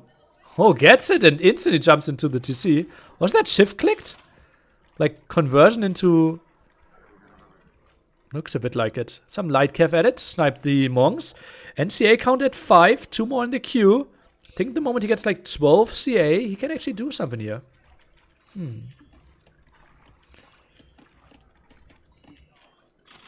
Light cav diving. Gold unwalled. Hard not reacting. 2 light cav. With bloodlines and 1 armor upgrade. Can fight this off. Should get 2-3 villager kills. Meanwhile here, without bloodlines and only 1 armor upgrade, that's not how you want to fight this. There's probably a lot of losses for Hard. And military advantage isn't really there anymore. This is really annoying. Gets another villager kill. University now. Mr. Yo's playing this one well. Oh, but the Mangonel could be really big. Gets 1 villager kill. Lots of others are low now. Dives in deep. Kills the monks first. Needs 1 conversion. Another shot into the villagers. But it's uphill. So won't really find the kills yet. That was quite a dive. Down to 7 CA here. Goes in with the light cap for the Monk. Gets the Mangonel at the front. That was a nice maneuver. Still gets one conversion against the Knight there. But now has the tower up on the hill advantage. Should get relics as well. And this is pushing back. Mr. Yo is playing this one way better than I would have expected. Yo still has some fish, which is helping out. Is 13 villages behind, but look at that. Stone at the front. Kind of exposed. And that's a natural spot that Yo could go for next. Now some healing. More CA being produced. And is Malian Skirm the unit you really want to go for? I'd say no. And soon we can build a castle. What an entertaining set again today. CA likely diving for the Monk. Misclicked! Eats the conversion. Now the Skirm's going for the Monks. Good job there. Lots of the Skirms going down though. Mr. Yo not having the second armor upgrade, hurting him here. 100 stone away from the castle. Maybe some siege himself could be an option. Neither player picked up any relics, although we saw quite some Monks out on the field. Ballistics soon coming up. Yo has the university for such a long time, never got ballistics himself. Ooh, I'm not sure if he's aware. Where do you build the castle? Just in the middle? Do you wait for the knights? Ah, he builds the safe one. Now send the knights in. Scare the Skirms away. This is the moment where raiding with the rest of the army could be an option. Could pick up the relics. On the other side, hard. Oh, expanding to the left-hand side. Quite far away. Goes to the gold there.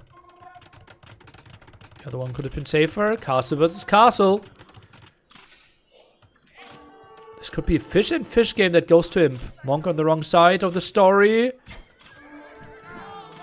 Another Monk could go down as well there. Still no ballistics. Might hurt.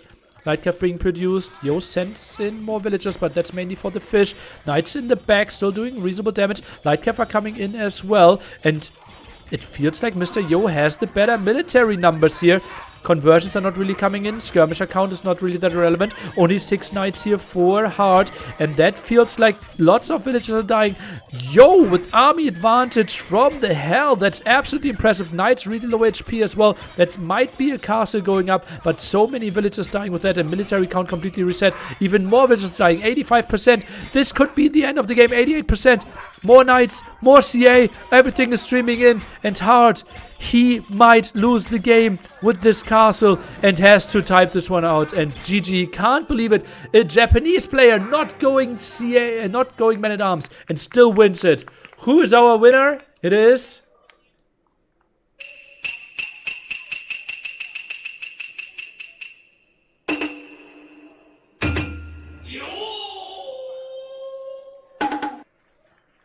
that was sick. That was a sick clutch ending. 好的，非常漂亮的一局反败为胜，让我们再次恭喜 Mr. I will give you the interview, I will eat some, and we will be back. Hera versus Liry next. Don't go anywhere. 同时也提醒大家可以登录到猜火车的直播间来进行抽奖。Now, congratulations for Mr. Yo. Please come to the interview area and also give a round of applause for the hearts.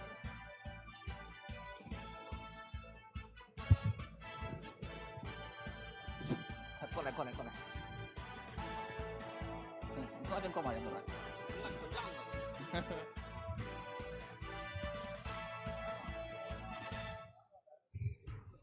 可以，很牛逼。可以，妈呀，不可以。好的，欢迎来到我们的赛后采访环节，我是薇薇，让我们再次恭喜 Mr. Yo 拿到了本场比赛的胜利。我们邀请他先给大家打个招呼吧。大家好，我吃。好的，那这一把我们先来谈谈最后一局吧，真的是太惊险了，能不能说一下这一把的一个心路历程呢？只说最后一局是吧？最后一把一开始我以为我死了，后来我意识到我没死，最后我活了。So I just mentioned, please talk about the last game. So he just mentioned that maybe I thought I was the died, but finally I just can get alive and also can get the win of this game. 好的，那也想问一下，今天还有包括昨天的话，目前也是拿下了2连胜嘛，现在心情怎么样呢？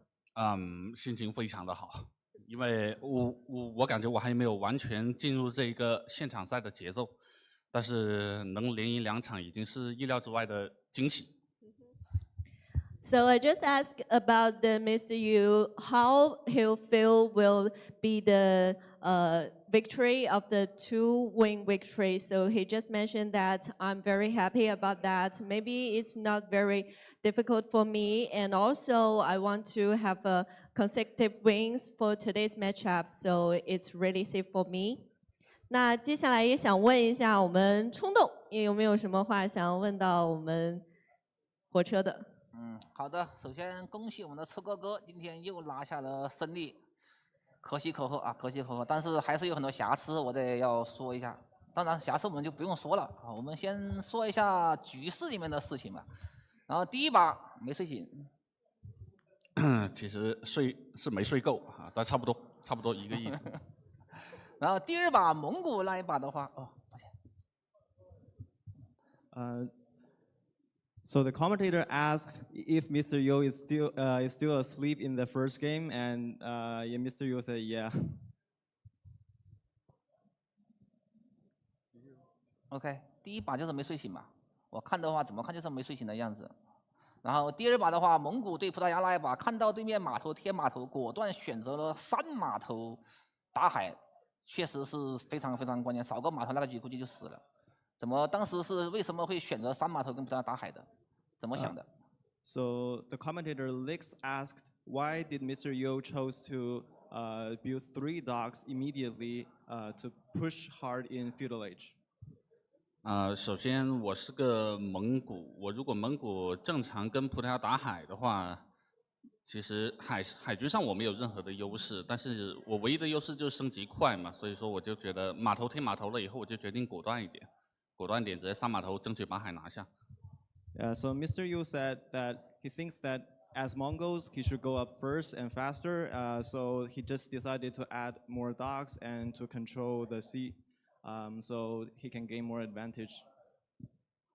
好的，还有第3把是不是又没睡醒？你看到你的1级伐木没有升的时候，当时是什么心情？So Lix asked, what was going through your mind when you saw that you didn't have the first wood upgrade, double bit axe? 当时发现1级伐木没升，只能说很有感觉。但是我觉得那把的主要失误应该是没有继续强军事啊，在我前面赚到了一点便宜以后，我觉得应该继续强军事压制。So Mr. Yu answered that when he found out that he didn't have the wood upgrade, he thought that he found his own wipe, and then the main mistake should be not pushing harder afterwards. 我觉得吧，1级伐木还是很关键的，你下一次早点升行不行？你陆地赚到对面5个农民，经济落后很多还。那要是早升伐木的话，那把应该是赢的。So Lick said that he gained 5 villager kills on the land, so he should have picked up the first wood upgrade sooner, so he can gain more advantage over the game.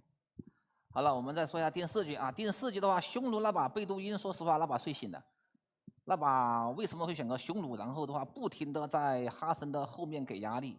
当时选匈奴，然后对上格鲁吉，当时怎么想的？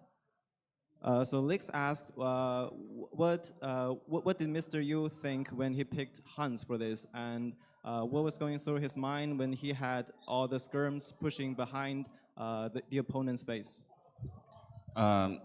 这个选匈奴的原因是选错了。就我一开始原计划是匈奴去打那个魏城，然后印度过来打贝都因游牧，纯粹选错了。Okay, so Mr. Yu answered that it was a mistake totally. It wasn't meant to be that way. He chose Huns for actually the Acropolis and Hindustanis for Bedouins.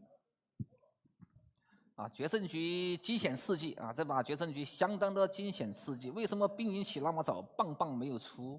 能解释一下吗？然后的话导致了整个局势开局的时候，封建时代整个封建被动。So Lix asked. So for the last game, Mr. Yu built the barracks very fast, but didn't end up producing any militia or men-at-arms. So why was that? 我觉得我是一个日本，他是一个马里，他如果拿马里跟我日本打剑士的话，那纯粹有点天真。然后的话，我没有看到他去下磨坊吃小鱼。然后我当时忙着侦查，去看一下他有没有吃大鱼，所以说我的预测是他会打步攻，所以说我准备要打叉叉藤马手。So Mr. Yu just said that for the Civ matchup, Japanese versus Malins, he didn't expect his opponent to go man-at-arms against Japanese men-at-arms because Japanese men-at-arms are obviously stronger, and he was busy with the scouting. He didn't found the opponent going for the small fish, and he was looking for the big fish with the fishing ships. So he was kind of anticipating the opponent to go for archers. 最后那波主力看到对面在起宝贝的时候，是不是心里很高兴？最后那一波主力看到对面在起那个宝贝的时候，是不是心里面很高兴 Like I said. So Lix asked what was going through his mind. Is it very happy to see that his opponent dropped the doubt castle? 那个宝贝的话，起初看到我就其实没有太多心情，我也不知道能不能拦住。我第一反应就是要赶快去把它给尝试一下，看能不能拦下来。拦下来以后肯定是很高兴的。So Mr. Yu answered that he actually wasn't sure if he was going to prevent his opponent from building the castle. He just tried his best, and it turns out very good. 好了，没什么好问的了。恭喜我们的车哥哥，希望明天再接再厉。是的，而且我们现场也有很多火车的这个粉丝来到我们现场，有没有什么话对他们说呢？大家好。So we just asked, is there anything you want to say to your fans? And he just said, hello. 好的，那我们的赛后采访到此就告一段落了。我们精彩比赛马上回来，大家可以稍事休息一下。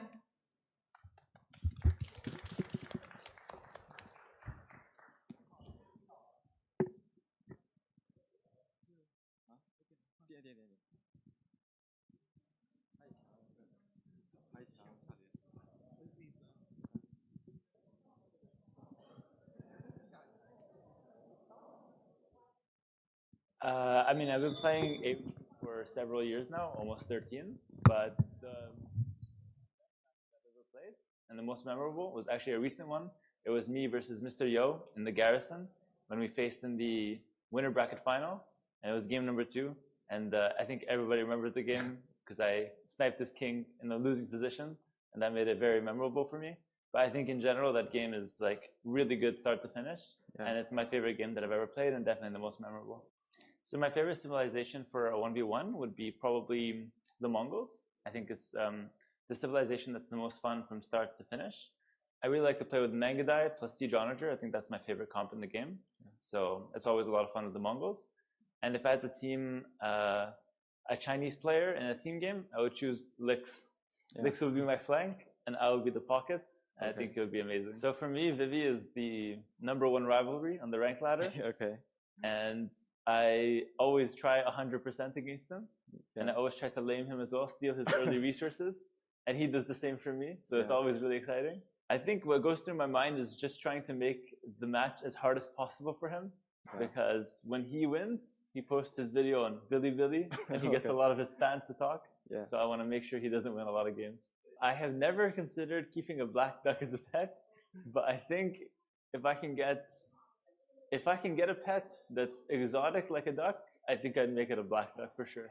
I think AoE2 is in its best years at the moment, and I think the future will be very, very bright. I expect to have a lot of really exciting tournaments coming, and one of which we already know, which is the Red Bull tournament in London. Yeah. I think that's a really, really big opportunity. We now have the LAN event in China, which is amazing. So I think the future of AOE2 is looking really, really nice. And I think competitive AOE2 will continue to grow. When I get a bad result in a tournament, it really makes me feel bad because sometimes you put a lot of effort and then you don't get the result you want. So it's disappointing naturally. But really what I try to do is work really hard before so that even if I don't win, I can say I tried my best. And for me, that's enough. I think the biggest thing that changed was that when I went into a tournament before, I was really focused on winning and losing. And I was thinking that, you know, if I'm better than my opponent, then I should win. But now my mentality changed. Now I just take it one round at a time. And the main focus is actually to have fun and to enjoy the time.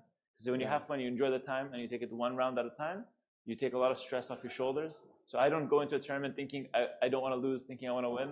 I go into a tournament thinking I want to have a good time. And for example, right now we're having a LAN event in China. I just want to have a good time, see the city.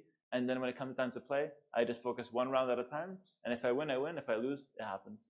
Very structured. I saw the airport first when I flew here. So everything was like super clean, structured. Very few people because I arrived in the morning. But very clean.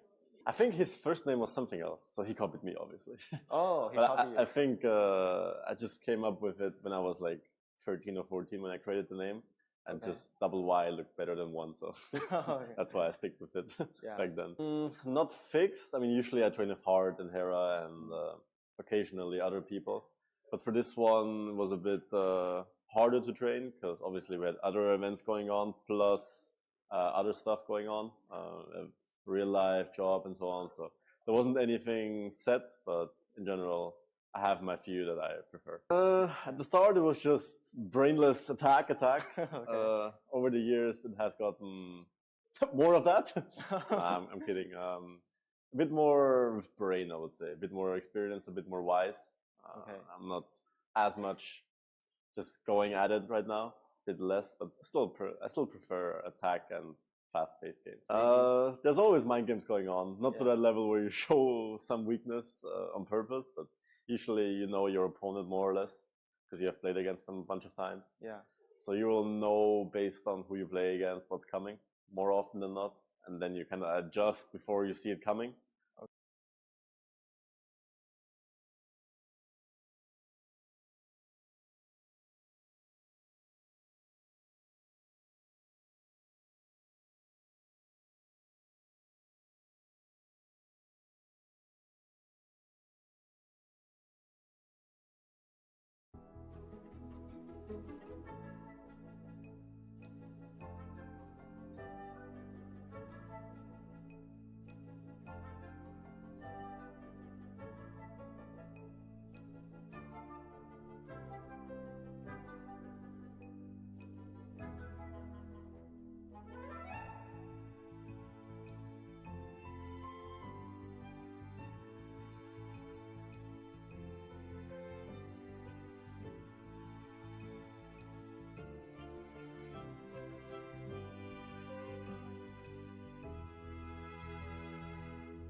Q&A time, party people.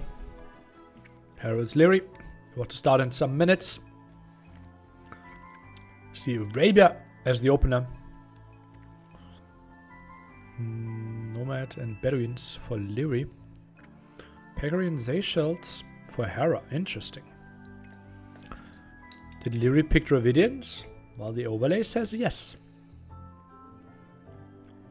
But did Hart even build a castle there? Could have just built it by the 2 golds and then would have been more than fine. Well, that's not where his army was, right? And then his 2 TCs there getting pressured. You can ask questions about build orders, yeah? Oh, this has names in Chinese, but the map names aren't. Maybe there's no translation for them. Right? Sometimes they shelled. Yep. Because it's a custom map pack. Maybe... it's probably just Captain's Mode. Doesn't have them translated. Yeah. Could you see yourself living in Berlin again? Yeah. And no co-cast, so I prefer the chat interaction right now. Can I check the bracket on Wikipedia? Yes. I asked out to co-cast with Nili and he said that he will do it, but Nili has to come and ask him. Is he streaming right now? I already asked him the other day. Did you notice shortcuts change build order page when building is not available in that age? What did you notice? Shortcuts change builder page. Building is not. I don't understand the question. How much would you invest as a Microsoft tourney organizer, World's Edge tournament organizer, into a tournament played only on Ghost Lake, a Halloween special event? Unlikely that it's getting a lot. Do you like chicken funneling, or would you prefer if the meta was to mill them? Mill them. When I go early to the chicken first, the mill, then the lumber. When will I go for wood? I basically send like 3 wills when I'm like the will 14, 15, 16 roughly are my wood wills. And tips on apartment search in Hamburg. Oh, good luck. Hamburg is the 3rd toughest city in Germany to get apartments. Or no, it's the 3rd most expensive, the 2nd toughest, I believe. Yeah. eBay Kleinanzeigen. And for all those try to get apartment websites, I don't know how they're called, like Apartment 24 or something, always get the premium version for like 25 euros a month. That's the only way to like stand out. Yeah, Munich is first. Yeah. For 15, 16, no builds on wood? Yeah, I think so. No, it's Villager 14, 15, 16 on wood. And then they move to build the lumber camp at Pop 17 or something like that.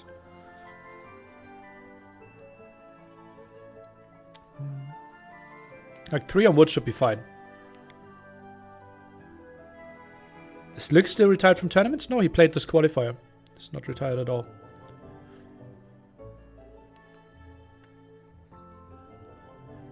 Okay. Luke's and Power back at it again. Who's the favorite? Hera. 1.25. Oh no, what was it? 1.15 against 4.25 odds. I would have bet that on... No, I would not have bet. Feel an upset coming? Okay.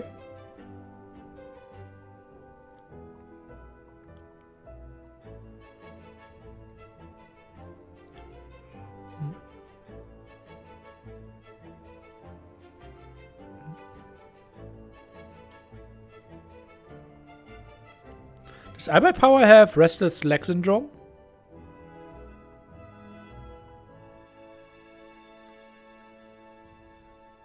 He doesn't feel very calm. What is the name of the song playing between map sets? Sims 4 soundtrack. Who's the guy in the black? Left Power, right Lex. Amazing how understand and speaks Mandarin to help us understand Chinese plateau. You're very welcome. Okay, seems like we are in-game, party people. We are indeed in-game. We're starting on Arabia, Georgians against Vietnamese. In the blue is Hera, in the red is Liry. Learning Mandarin, especially for this tournament, is very impressive. That's how I did it. It's dedication. Yeah. Church rush? Let's see about that. Suddenly moving out for chicken right now. This is Arabia with always chicken. So Georgians and Armenians heavily improved on this one. I ate Mandarin today in the morning. Does that count as dedication?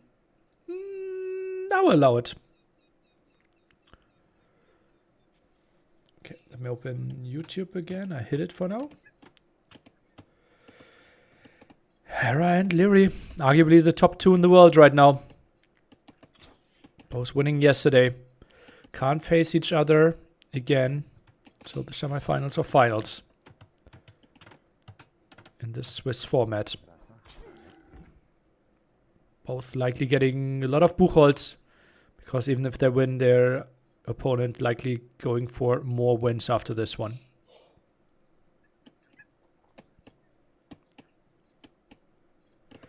Larry is without the team right now, yeah. Buchholz is getting huge. Yeah. Increasing. Increasing every day, most likely.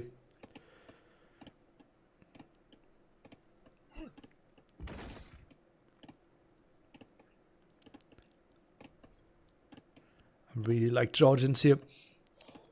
Start should be very smooth. Pop 18, no loom. Hallelujah. That's enough time, my friends. That's enough time. Oh boy. Whew.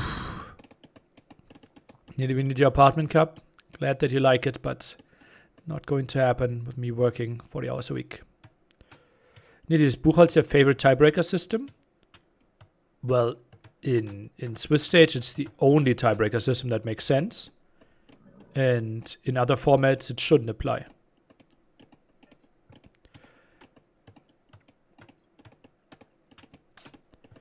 Yeah, don't need to loom with the UH up before they can even reach your vaults.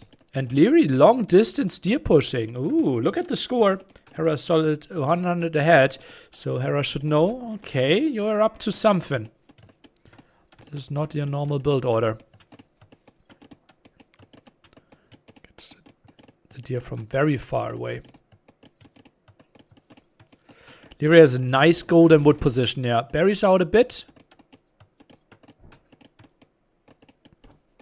Liry is Vietnamese, Hera is Georgians. Barracks really late. Hera tries to rest a bit. Oh, this could be bad for Liry. That's a dead will. Ooh, Hera overmoved. Moved a bit too far to the right. Okay. Waltz this off. Okay. Start not as bad. No eco upgrades for Hera. Did he up too early, maybe? Like, what can he really afford? Oh, he goes for archers? Huh. Mule-Cod coming over? Is that the play? It has to be stable, no? Some gold? What is, like... He's still missing the second building here. Fast castle play. Some gold, 300 food. Spearman out. He's not showing anything. And Liry should be really confused here. Like, he sees 2 villages on gold. Is this a debation? 2 on gold. And now he's going for the stable. Okay, archer range. Against the stable of Vietnamese. Interesting play here. That should not be a fight. Liry goes for it. No. Okay. And Hera did not get any eco upgrades. Oh, is this a fast castle build order? This is an archer fast castle build order. Oh boy. Oh boy. Someone will be extremely happy about this.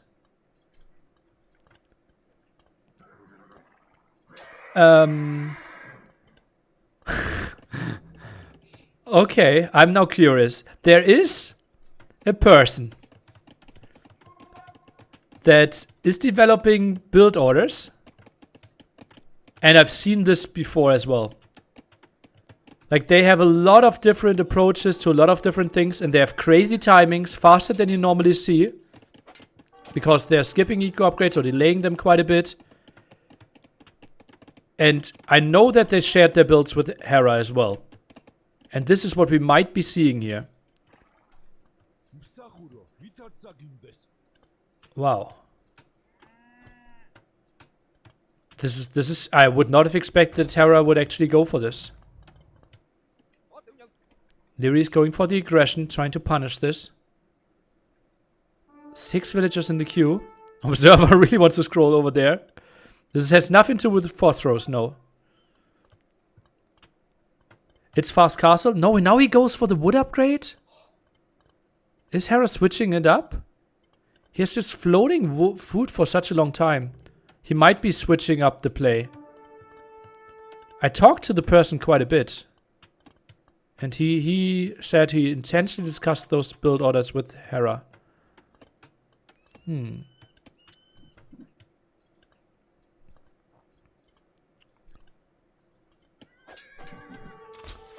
Getzville. This is a good opening for Liry.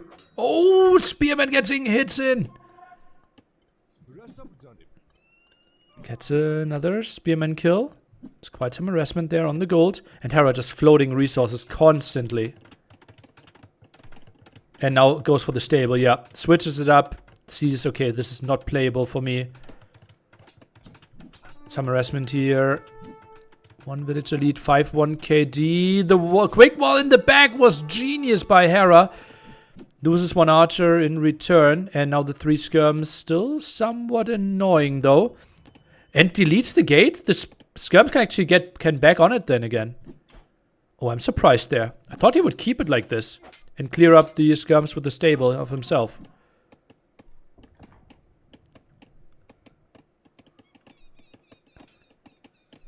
Yeah, this forward gold obviously made this quite tough. Wheelbarrow now coming in.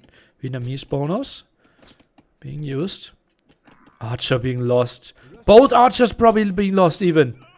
Wow. KD at 923. Another scout low HP now. Can heal up, but that will take some time. More archers going down. What is this build order? What is this strategy? I'm really, really, really confused what we are seeing here. I think Hera is trying something out that he did not practice against pros before.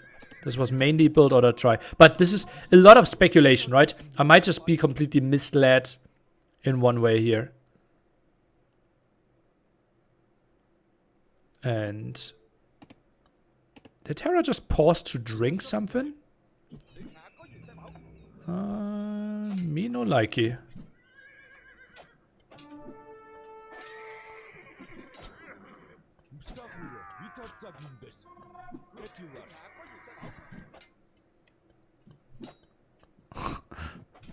Okay. Yeah, this is weird. Like, this should not be a thing. Like, you can't just pause for a zip.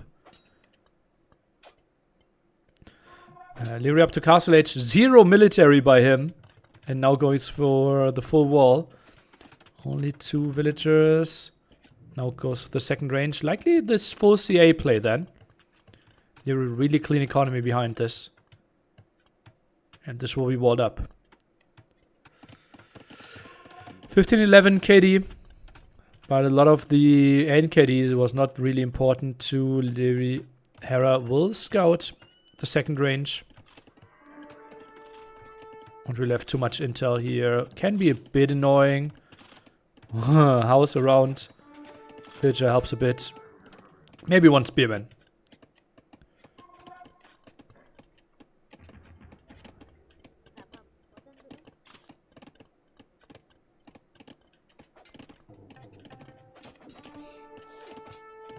My friend and I always have agreed upon coffee breaks in our 1v1s. Yeah, I think a bit different gravity of the game. My assumption. Okay, bloodline's coming up. Hera far away from Castle Age still. Goes full skirms. Feels like that's the only option. And yeah, there we see the replay again. Nice quick wall there by Hera. Zoned that out. Not sure why we deleted the gate after that though. Lost so many archers with that. Liry adds TCs. Knows there's no aggression coming. Even adds a knight himself. Okay. Bit scared of the full skirmisher play, maybe. Such a clean economy. 4 eco upgrades already. Bloodlines with this as well. Hera now getting the farm upgrades. Is this peak Liry? This is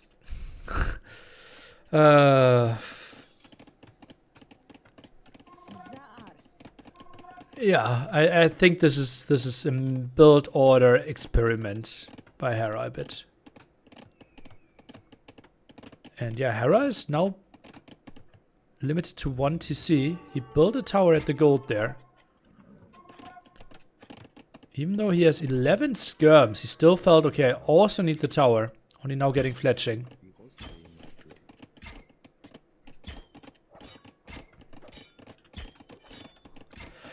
Oh, this is interesting. I think Hera won the last 19 sets in a row against Liry. So I think the last win might have been like Red Bull 4 finals. Something in that ballpark.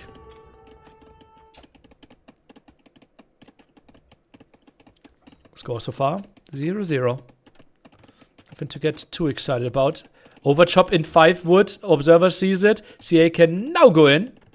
Oh, look at how Liry timed this. Crazy. And now he keeps this open. Knights can join the party. CA around. He blocks this one off. Stable, not producing from Hera. No botkin. No elite skirm. Now the dive in. Wall off is in time. That was nicely done by Hera. Still dodging. More CA here. Hera is holding this. But Liry plays 2 TC, so the longer the game goes, the better it is for him.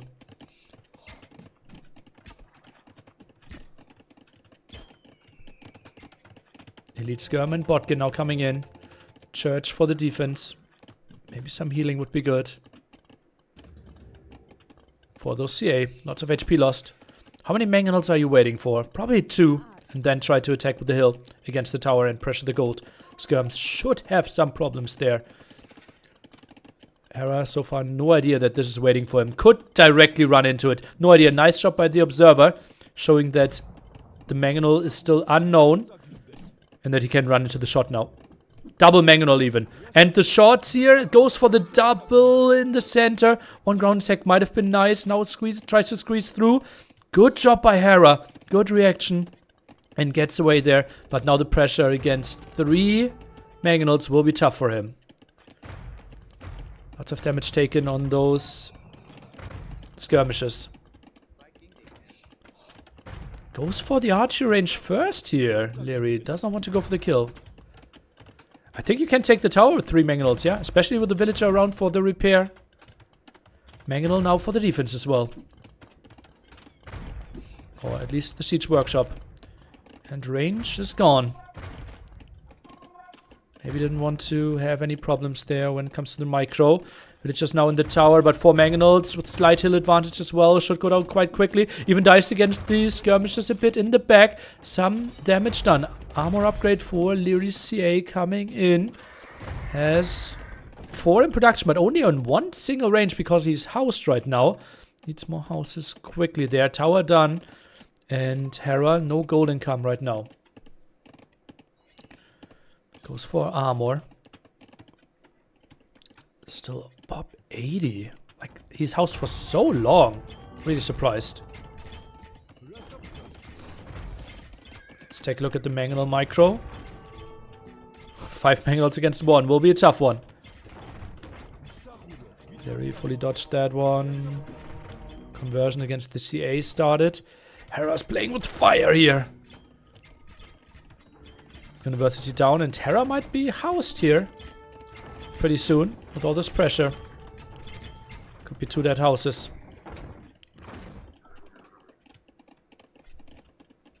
Interesting how Liry thinks this is the better angle to approach.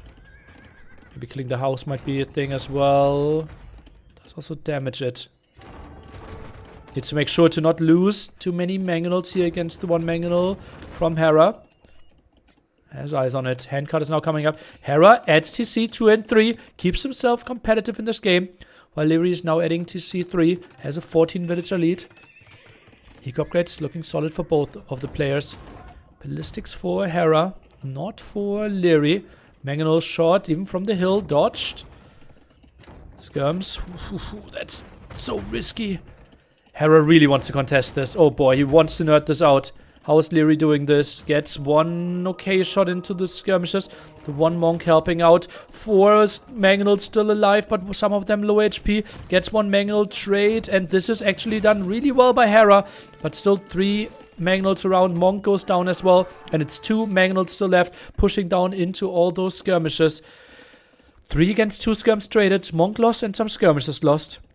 Hera, that was okay for you, especially uphill, but not what you needed.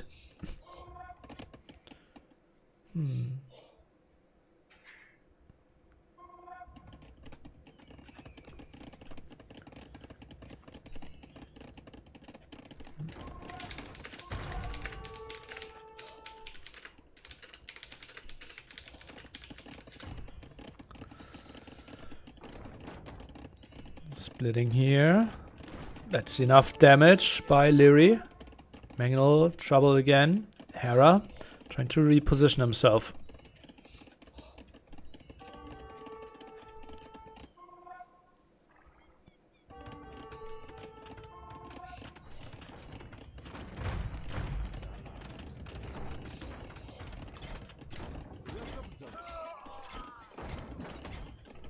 Solid damage against the skirmishes there. Ground attack to the side split.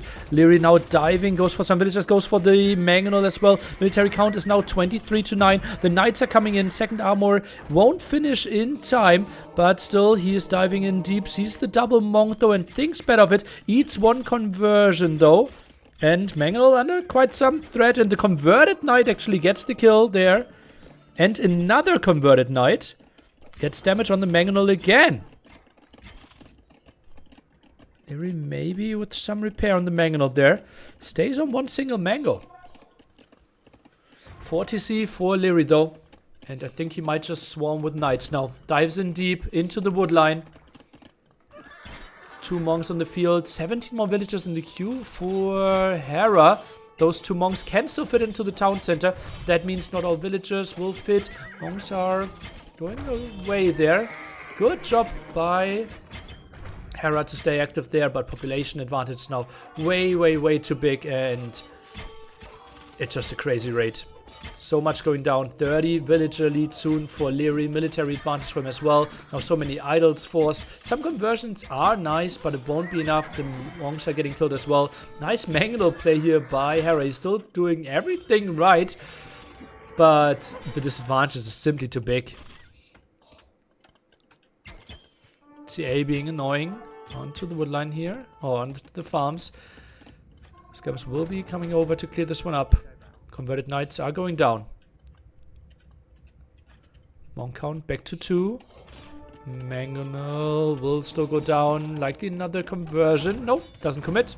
Therefore, Mangonel lives. More ranges. Liry. Oh, this is the Arbalest switch. The Liry Arbalest switch is coming up. Waits for Imp. Or is it CA? Okay, he just stays on CA. Makes a lot of sense as well. Why hasn't he called it yet? I think just to get into the game, to get a bit of the groove, warm up your hands, maybe take another zip.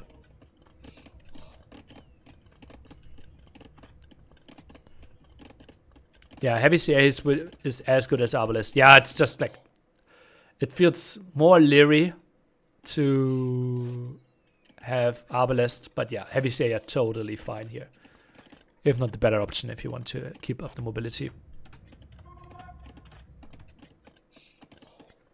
Jordan's losing a lot. Well, on Fish and Fish, they got misplayed quite a bit, I would think. Liry won with them on Fish on Fish, right? But yeah, I'm not sure. It feels like negative win rate. Yeah, Hera might be calling it as soon as he sees Imp there. Which is 80 seconds away. University on the hill. CA getting dealt with there as well. Liry playing this one really solid. Hera even imps as well. Like, this is like, honestly, like, I don't want to say it, but if I'm taking over here in Liry's spot, there is a chance Hera is still winning this. Like, Hera is like incredible how he got to like 86 villagers, gets a defensive castle up, skirm defense.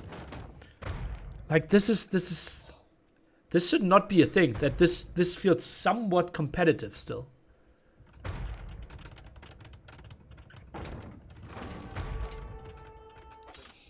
Might be skirm Hussar. Oh, that could be 2 conversions. Yeah, it's 2 conversions. Crazy. So many nice moves. And still no ballistics. And Hera, I think he calls it here though, against the imp timing. 1-0 lead for Liry, and yeah, that's something we have to talk about. Like, that build order did not work out. That's why people, you do your homework. Feels like Hera is complaining about something there. Maybe too much light in his face.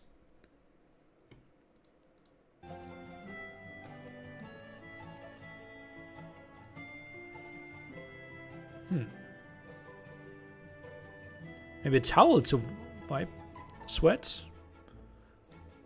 Typically that's not an admin thing that they're bringing though.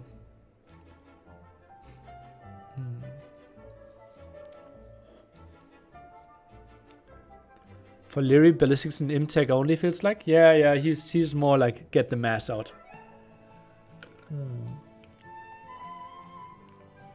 On the Chinese stream they're saying it looks like he's cold. Well, you can simply get a hoodie, no? Oh yeah, he's sweating, so the opposite of being cold, maybe.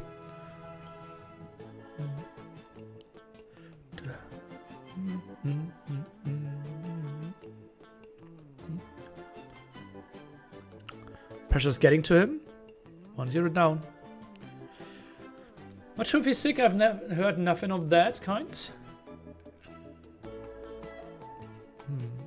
Sweaty gamer. Cold sweats? Really? I think I never get cold sweats. Yeah. Am I calling Hera hot? Shouldn't I? I was going to see Liry show up with a performance out of nowhere. Is it out of nowhere? Like, he's showing up every tournament, right?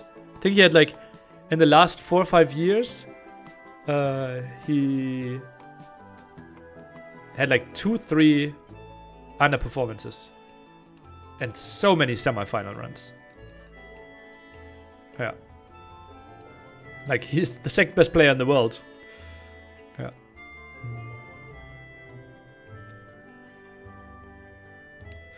Playoffs should be seeded. Yeah. So the 4-0 player... Oh, I'm not sure what we agreed on. If it's... They pick their opponent? I think we actually agreed on...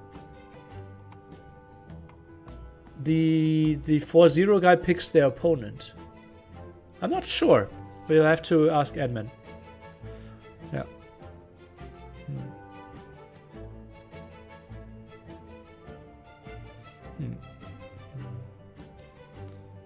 Wait, Hera actually made it to the 50k tournament? He got directly invited, yeah. Did you need to take holidays off to cast these, or did they let you it off anyways? I have like lots of extra hours that I'm exchanging. I talked to them before. Are there only some important meetings? There's actually 1.5 hours that I'm missing for you guys. And yeah, I also like continued to work after the stream yesterday and still had a meeting, for example.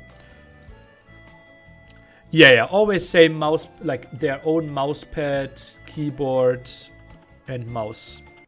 That's just like you can't replace that. That's a bit of a problem. I thought Hart did not have his own gear. What's your work? I work at World's Edge, basically responsible for all Age of Empires tournaments. Seychelles, the first time that we are seeing that And we see Japanese against Armenians. So Italian still not picked. Hera's first pick. That would have been the meeting to fix pathing finally. It's actually next week. Really big into corporate meetings now? Yeah. I got the guy that has like 15 meetings a week now. Maybe 20. Yeah. Be a bit careful in your word choice there, party people. Yeah. Oh, someone, for example, yes, I'm in talks. Hopefully connecting soon. Waiting for their next response. I'm on it. I promise.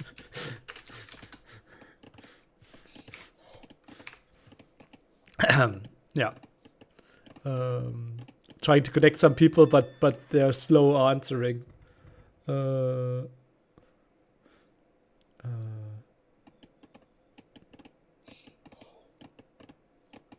Should I send a reminder after 2 days? I will. Happy smiley. And happy smiley here. Yeah. Okay. Let's talk about the game a bit, shall we? Seychelles. So there's water on the outside, but did Hera dock in the back there? No, he didn't, right? Did Hera dock at the edge of the map? Did I miss this? Did he not watch the nearly how to never place a bad dock again video?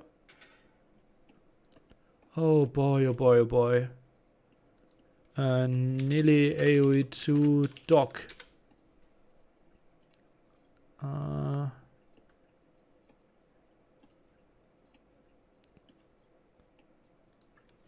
Bad, good, doc.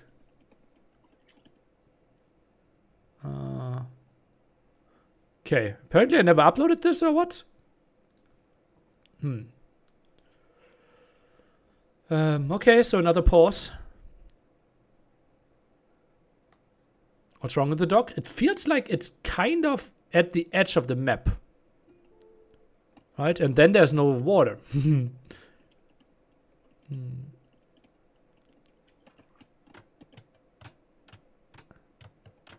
Now is Liry's the pause? No, Hera paused.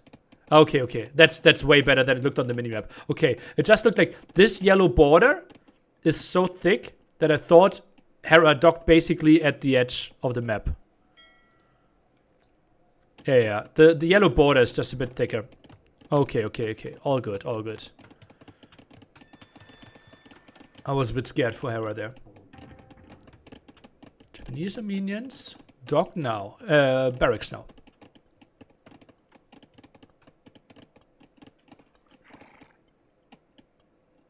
Okay, Mewcard helping out there. Collecting some gold. And this is a really passive game. Both players going for 5 fishing ships here. Will be barracks for Liry. Hera, I'm not even sure. Both scouting the opponents. Getting a good idea. Only 2 on gold. This will be defensive galley play by Liry. Maybe some scouts. You don't want to lose any HP there. Trying to test the villagers. And yeah, it looks like he is going for the barracks at home into the stable. So might be stable plus double galley.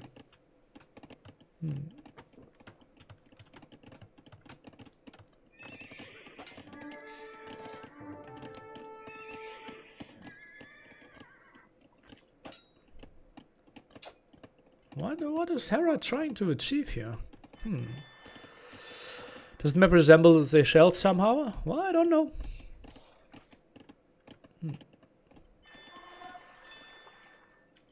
Efficient mule. Yeah, feels nice. Okay, so this should be really mirrored here.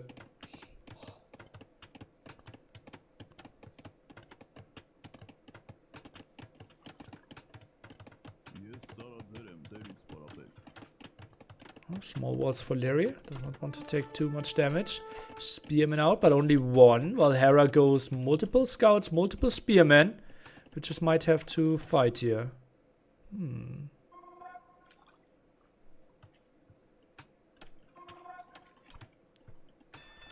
Kind of uneducated in AU2 esports. Why are the maps not mirrored for 100% equal strats? Sorry if the question is dumb. All good, all good. Some esports do that, right? And a lot of RTS even are doing that to be 100% fair.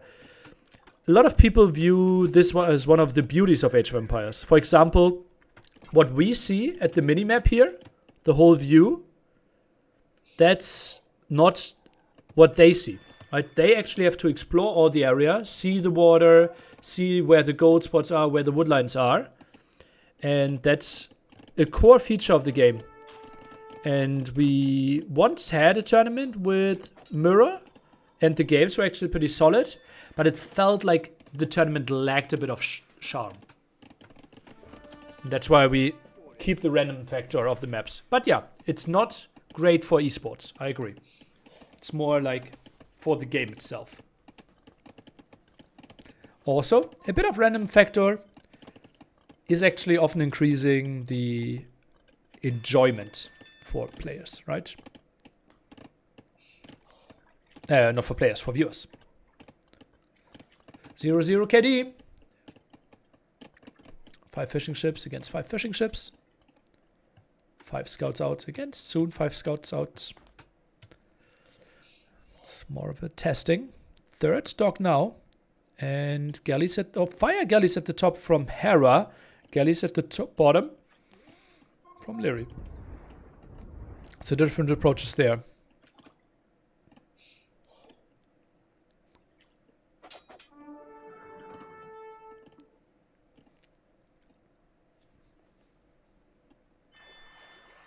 This will be not too easy for Liry to defend. Goes for his galleys to the front. Gets rid of the transporter quite quickly. Also can micro against the fire galley. Transporter still alive actually. Got away. And Liry, this is tough to micro for him now. Oh, this is tough to micro. This is the limitation of a human. Like he's fighting on 3 spots now. On water twice. On land twice as well. Oh, this is rough for him. And Liry is pushed to his limits. Does not see this on the berries. He's now trying to fight back, not pulling enough villagers. Pushed on the front as well, and this is really tough for him to fight. And you can see the KD will be in Hera's favor pretty soon, although it's 10-10, which is quite impressive still. And we'll find some more kills. Could get the transporter as well. So actually nicely managed by Liry. Quite impressed. Like a lesser player would completely crumble here and be overwhelmed by all the 4 different things that he had to handle. Crazy, yeah. We need to check webcam. It's like he doesn't have a third hand there. Okay, that's a better fight for Hera. And typically like fire galley are easier to play compared to the normal galleys.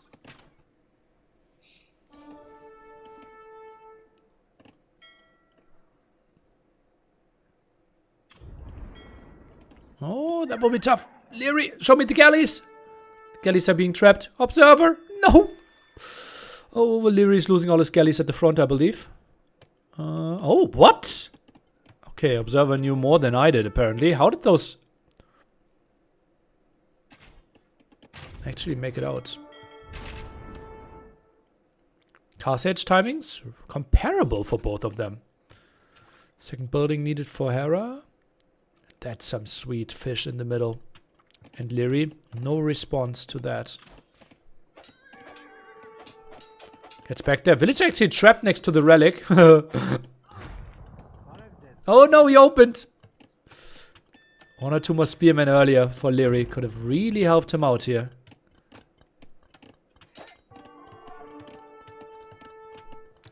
Could combine galley numbers. Then 11 galleys. Could feel quite good. Hera with soon 9 fishing ships. That's a nice advantage for him when it comes to the economy. Liry keeps his galleys split. Some at the top, some at the bottom. I'm not sure where Liry's third hand goes. If it's second mouse or second keyboard.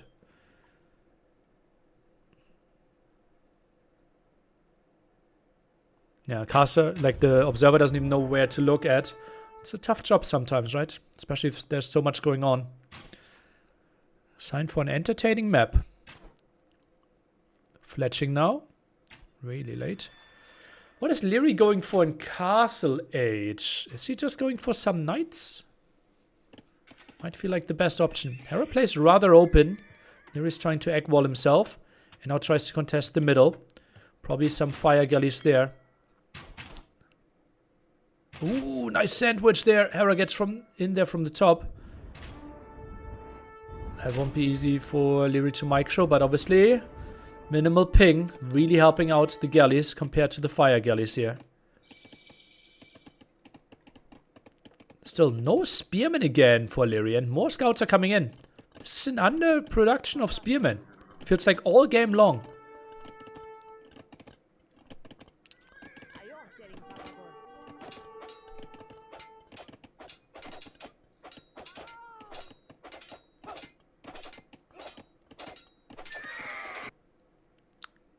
Okay, enough villagers killed. And yeah, more villager kills here. We'll find maybe another one. No, okay.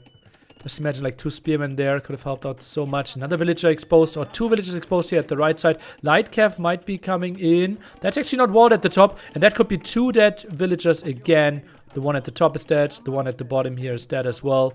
And all of a sudden, EcoKD 9-2-3. 50 against 36 workers. Hera's looking hot in this game here.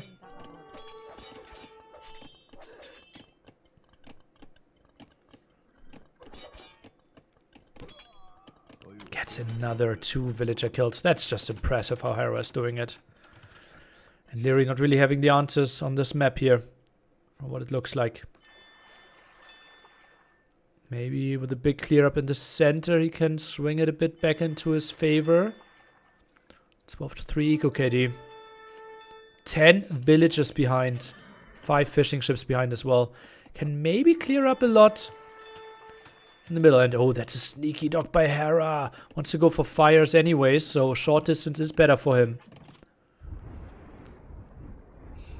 Important that Liry takes control over this area. Now takes the score lead. Feels a bit misleading, but simply got enough kills there on water. No damage dealt on land right now. Hera with 12 fires on the map, actually. Quite a number. Oh, and Lightcav got in! Liry did not see that. Now goes for the defensive monastery to generate that relic. Spearmen are being pulled over. That's still open, though, with the gold. Actually, the Lightcav got into the wrong side there with a knight and 2 spearmen around. But again, finding another villager kill. And oh, this is the full trap. Oh, this is so good for Hera. Clears up all the army, and all of a sudden, there's 0 war galleys left here. 3 on the map in total, but that's it. Only in the back there. Goes for the defensive castle. Interesting. It's a bit of a surprise to me.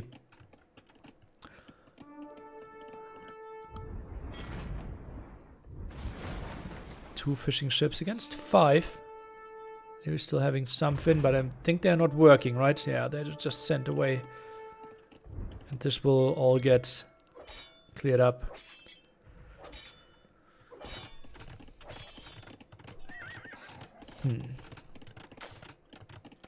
Can the Armenian crossbow do the job? Don't think so. 38 villages against 58. Behind when it comes to fish. Behind when it comes to map control. On water, on land. Yeah, you get a cast up. You won't get raided a lot, but it's simply 1 TC play here. Hera still being so active. He knows what's coming.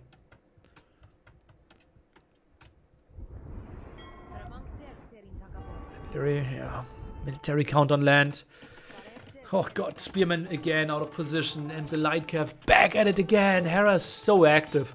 Completely different Hera here compared to game 1. Repair here in time. Oh, this is sick. This is so clean by Hera. I'm really impressed by him. Like every single step just feels so controlled. He's always getting the small advantages. Feels a bit like he is outplaying him.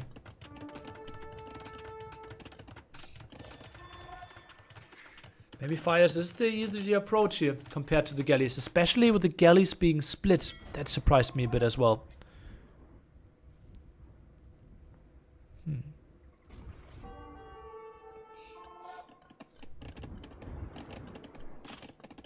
Oh, Liry is going color 6 instead of 3. Okay.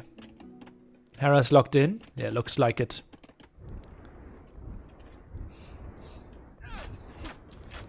Yeah, 40 villagers against 70 villagers. Extra fishing ships as well. Liry actually built another fishing ship.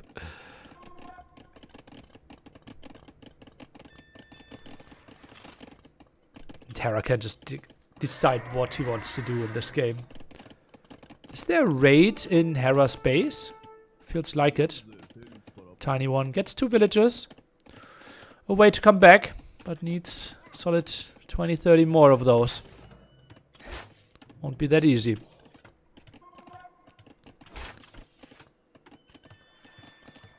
Not the craziest range, not the craziest damage output. Armor obviously ignored, but not the unit with the biggest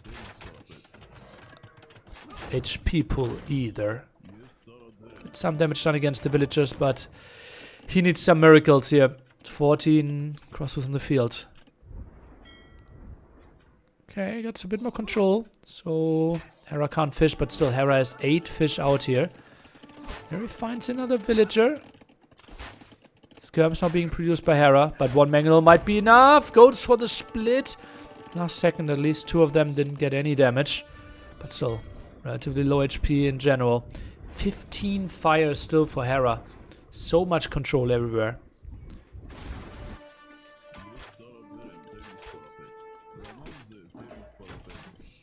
Skirm Scorpion.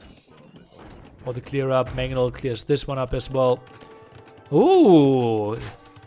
Liry realizing, I need to do something. I need to take some risk. Maybe an aggressive castle is doing the job for me. I have to be far, far behind. But honestly, will it be enough? Even if the castle goes up, like Hera just abandons this area. And now like 5 farms are getting blocked, the GC goes down. But does Hera care that much? He has enough villagers to soon idle and then think about imping. Has a lot of stone, lots of villagers on stone as well. And Liry realizes, okay, I'm not getting enough pressure here. Let's call this one and go into game 3 with an even score. GG, impressive play by Hera.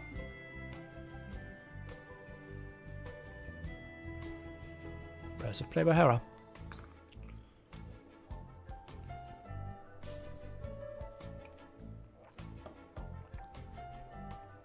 Ah.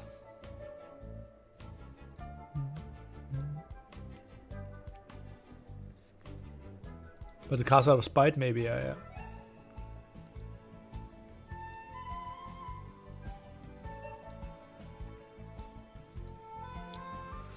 But I suddenly get the urge to go and play Sims. So the dog video you mentioned at the start of the game. Yeah, it doesn't matter, but like, why did my algorithm not find it? One tip to win Nomad games. Ah, I pressed nearly AoE. Doc. Let me. Nearly AoE good doc or something. Let me go into editing this video then. Can I? How can I?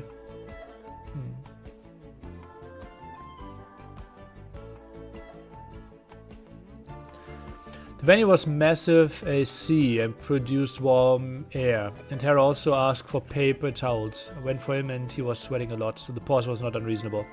Okay. Obviously under special conditions, for example, the venue being too hot, pausing to drink makes sense. Ideally you avoid that, because then people that leads to options such as pausing before big engagements, thinking stuff through, or like you see a tech switch or a strategy that you aren't aware of, and sometimes that gives you an advantage.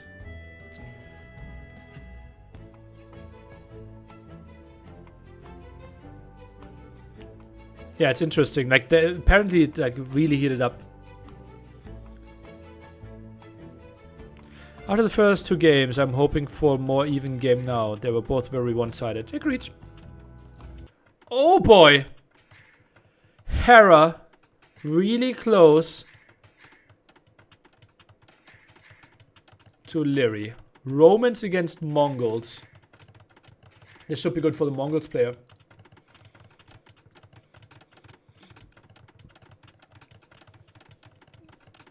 One board, 3 deer next to his town center as well. Villagers tiny bit earlier next to the town center. Mini pause, but that was maybe not in-game, that was just the observer. Hera's getting in a boar from long distance. Nice job there. And yeah, both getting the boars in.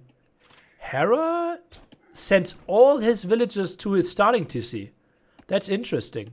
Often you see people actually keep 3 villagers and build a mill in no man's land. But Hera even goes for the lumber camp first. Observer zip pause? Yeah, maybe. Okay. I'm curious how this one is going to play out here. Liry obviously the master of timings. Let's see if he can use his Mongol timing in the way that he's hoping for. Ooh, this could be a hunt for a boar to the right side. Both players sending a bill out. House here. Do they know where they each other are? It's kind of for the observer to show us now. Do you think Bedouins is better or African clearings? I don't know the difference. Ooh, nice gate. Liry needs to de-aggro. Is de-aggroing, but the villager is dead. Lovely move by Hera. And now he's going for the boar as well. We need a counter lame here by Liry. The house gets in there. Oh, and I think Hera is just... okay. Nice de-aggro. Gets the boar after all, but Liry lost a villager. Nice move, and it's even the villager kill for Hera. That was a sexy gate. For sure. Liry 5 on wood, although he has the lumber camp already. Bit surprised by that. Does not have a lot of good shorefish next to him. Like, he needs to expand quite a bit. Does not want to build a mill next to where he already is. Shorefish wise. Shorefish faster than Mongol hunt? Ooh, I think it has to be close. Don't tell me this is happening again. Is it a replay? This is not a replay. This is twice. This is the same game twice. What is happening? Now the de-aggro is possible again. House. Okay, he shoots again. De-aggro happened though. Hera de-aggros again. Next shot. What is happening here? I've never seen something like that. Oh boy. That was incredible Age of Empires. Oh. That was sick. And Liry's still not up behind this. That was nerdiest, one of the nerdiest things I've ever seen. And Loom against no Loom. Hera will be up so much faster against Mongols. That's crazy.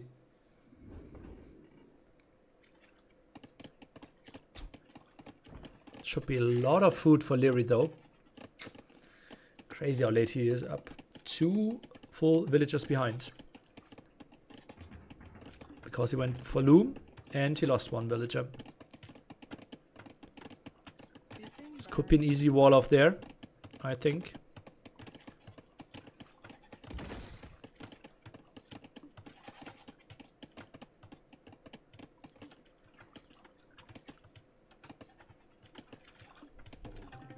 I would insult if that happened to me. Yeah, that was sick. That was really sick. Oof. At some point, it's a waste of wood with all the cancels.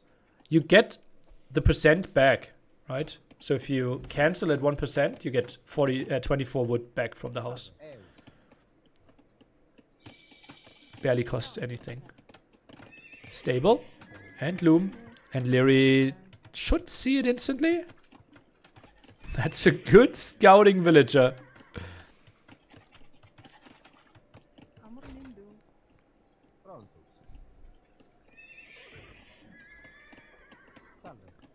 Yeah, and those walls feel very natural. Maybe even walls between the pond and the house here. Like this area. Archery range. Interesting. Okay, so Liry wants to play it really aggressively. And tower there. You won't deny the archery range. Is this really a thing?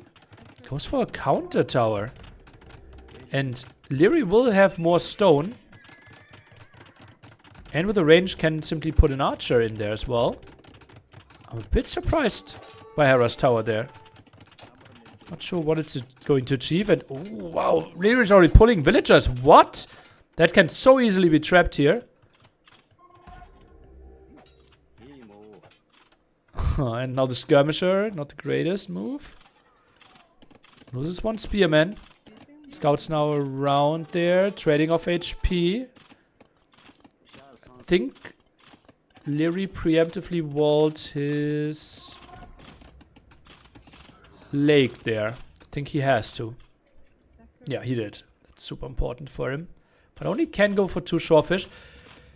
Hera a bit surprised, like, where are your villagers? You have some on woodline. Not that much more. Spearman. Well, sometimes stand ground is enough. They're fighting at the bottom, I believe. Spearman around. Yeah, those villagers. I think they're just running now. Actually, try to continue fighting. Dodged that shot quite nicely. Spearman goes down again. That could be that villager by Liry even. Hera's good. 5-0 KD so far. How are you this good in this game? 6-0 KD against the number 2 in the world. That's just ridiculous. Whew.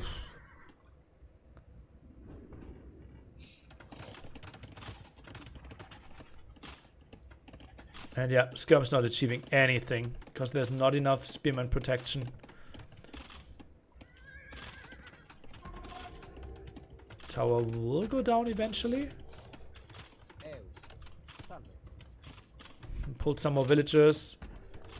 It's so impressed by Hera. Wall's too small there. Villagers can't work efficiently enough anymore. And Hera, look at that! Like, that's even thinking about going to Castle Age already. Bloodlines now.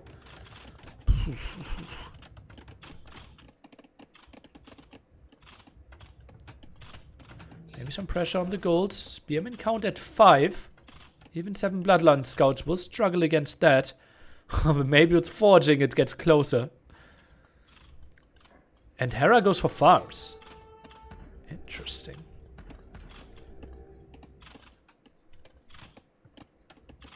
It just pushed away, opens a bit more area. Not sure if like more skirms would be a thing. You have 15 on wood against and 4 on food. Liry's eco balance not where it needs to be. Farms is his comfort zone. Feels a bit like it. 8 scouts now. Bloodlines plus 1 attack. I think 5 spearmen might not be enough for this. It's important that Liry does not lose any HP on his spearmen here against the villagers. And 2 of them already low. Spearmen are now taking the engagement. This was perfectly handled by Hera again. And I think all the 8 scouts are still alive. How is he doing this? How can you be so good at this game? And look at that. 3 super low HP scouts. 3 HP, 3 HP, and another one with barely any HP. Now moving away and scouting everything. This is so incredibly impressive. Liry now moves out to the gold at the front. 15-0 KD, 16-0. This is not fair.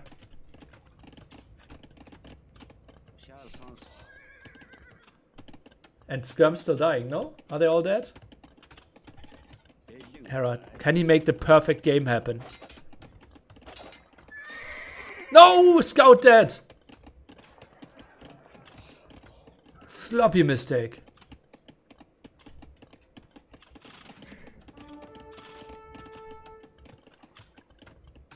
That's another incredibly impressive game by Hera. Is there really such a level between the two of them?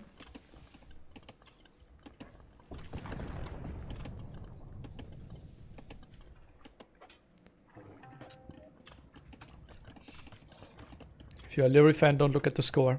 Cast Edge timing will be competitive. And Liry can easily go for Mango Die.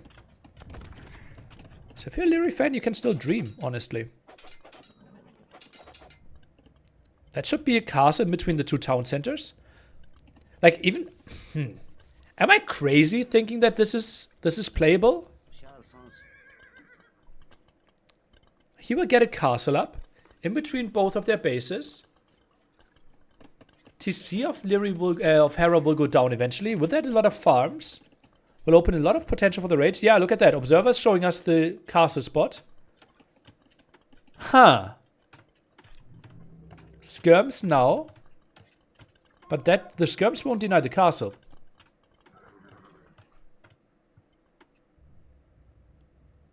No farms for Liry at all. Doesn't need them though for Mango Dice.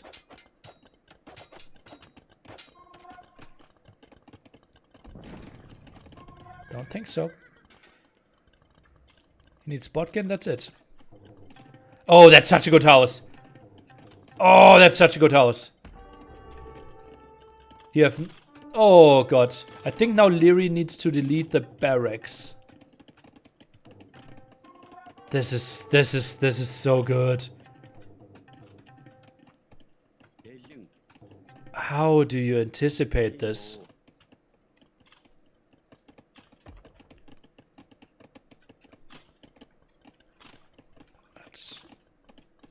Yeah. Maybe between the barracks and the blacksmith.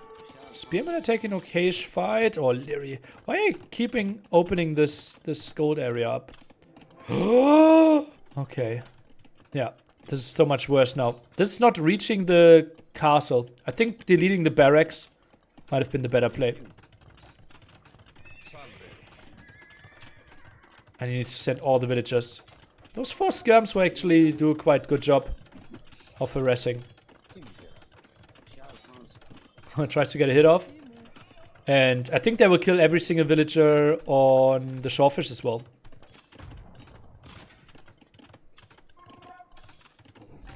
More villagers being pulled. Light kept running around. And Liry needs to farm. Builds a second town center though. Okay. Gets this, forged the second wood upgrade. The second town center is really important. If he gets it up. This could be GG. Lightcap not splitting though. Well, should get 2 kills. And the other 2 villagers should war themselves.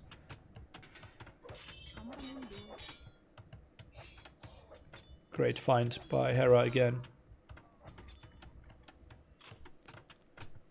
Skirms, move back. If they were to go to the front, they could have found so much damage. Like, they could have denied the CC.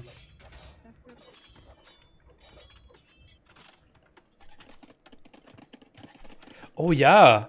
Liry could have deleted the wall at the top as well. And attacked the wood line together with the castle. That's something no one thought of. But it's like the villagers aren't really protected enough there, maybe.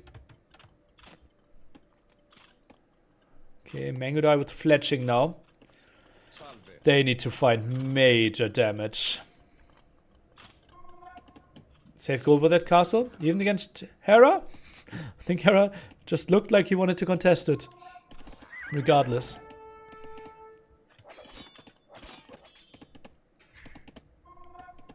Season extra TC. Can't be too happy with this.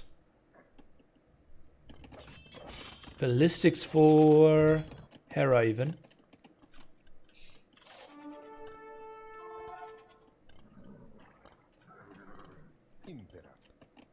Some skirms there in the back. No bloodlines. Ballistics. And yeah, the gold isn't that safe if you don't have ballistics yourself. Oh god. Mangonel now. I think deleting the barracks is still an option. Yeah, scum count too good for the Mangodai to achieve anything. Still looks like competitive villager counts, like 43, 52. Romans obviously still advantages. I think Liry is allowed to dream. But needs really good Mangonel shots, and not only one.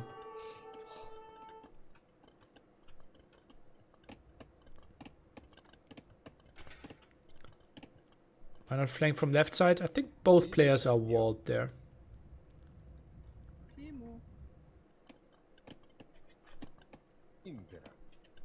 Hera's so ready. Tries to go for the raid. Could find 2 more villager kills. That is such a crazy awareness.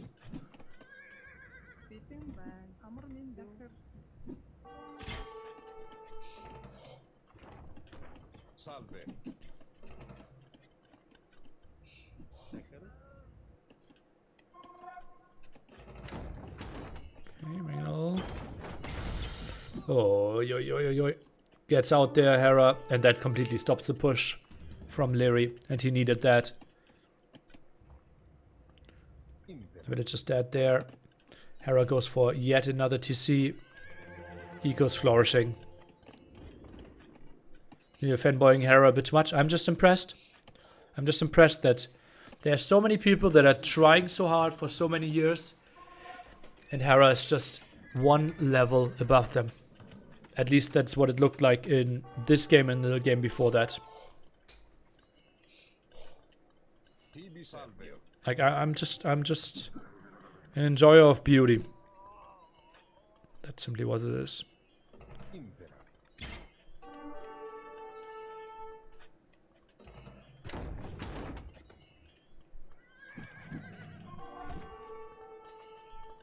So 1 game apiece? Well, not after this game.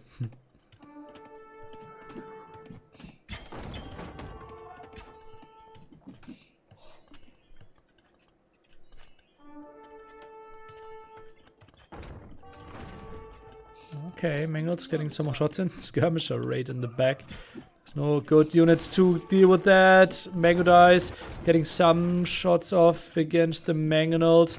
Skirmisher's still around. Nice split there with the Mangonels. But distance is now closed down here with the skirms. Okay, gets the Mangonel. But Mangodai count not that crazy.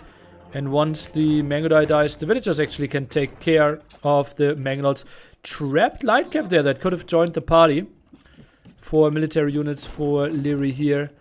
If you're a Liry fan, you better not watch the score. Yeah, could have been 5 light cap that could have helped out quite a bit in this engagement. I was actually adding a knight now. Terra getting closer to the villagers, so the Mangonel might even do some friendly fire. No! Gets a villager kill basically.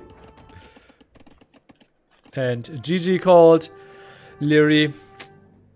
Yeah, that tower reaction wasn't it. Short distance there. And yeah, maybe it all comes down to the early play there with the board. Like Liry being Mongols and still being up 2 pop behind the Roman player. Yeah, Luke's taking notes as well. Like, what happened there?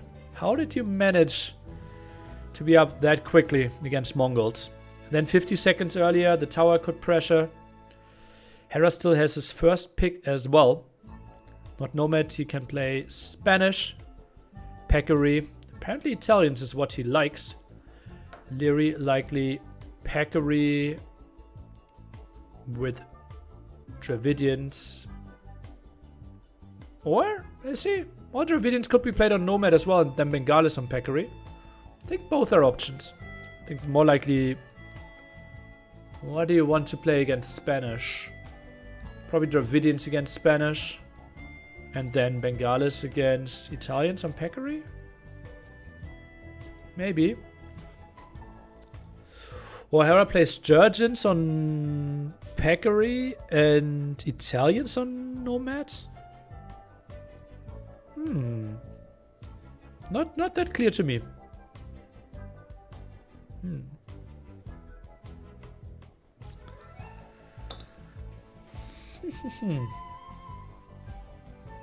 So weird that Liry went random sift there. Well.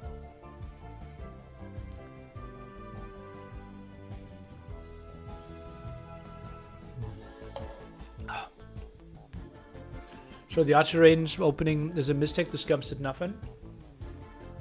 I think if he has his woodline walled and can move out with the archer spear earlier.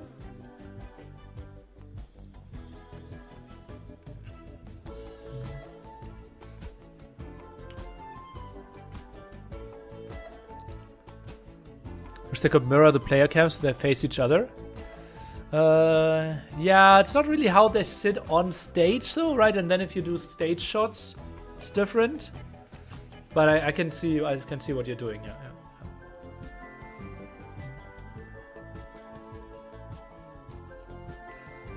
Random Civ kind of gives away possible strategy mind games. Yeah, it basically tells you like, okay, I know exactly my 5 civs. And something like Burgundians could be played on Peccary anyways, right?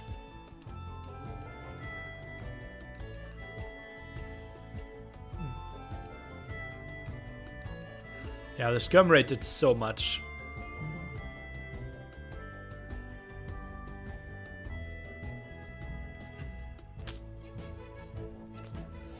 What a crazy high level those two are at.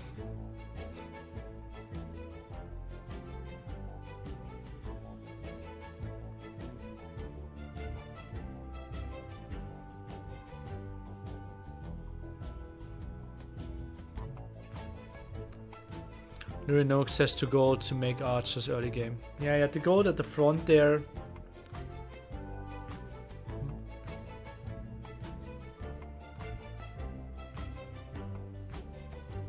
No, it wasn't easy.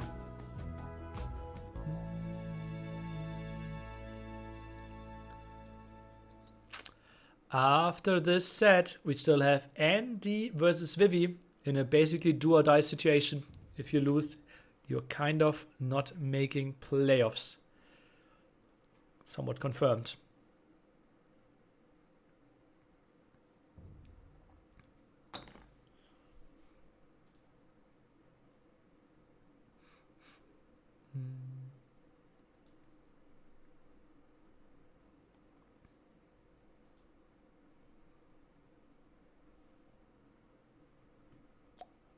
It feels so empty. The stream. Is it already determined who plays who all Buchholz? I don't understand the question.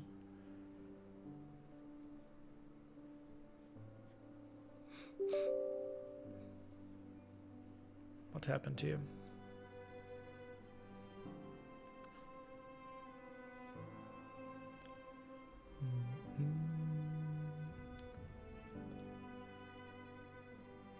Hope you are all having a wonderful, wonderful day.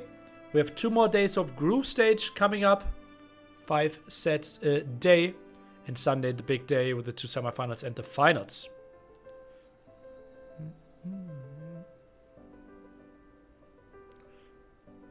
Stout still active in tournaments? Yeah. He just made a final last Sunday.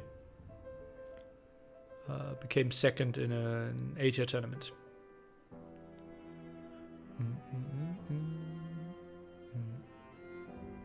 So yeah, still active.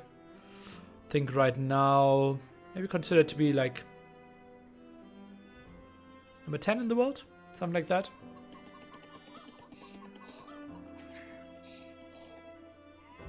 Yeah, this row, the bottom row is randomly generated, and then each player gets 6 bands. Okay, then let's jump into game 4 here. Hera versus Liry, Italians against Dravidians. That means Spanish or Georgians for Hera on Peccary if we get there. Water distance relatively long.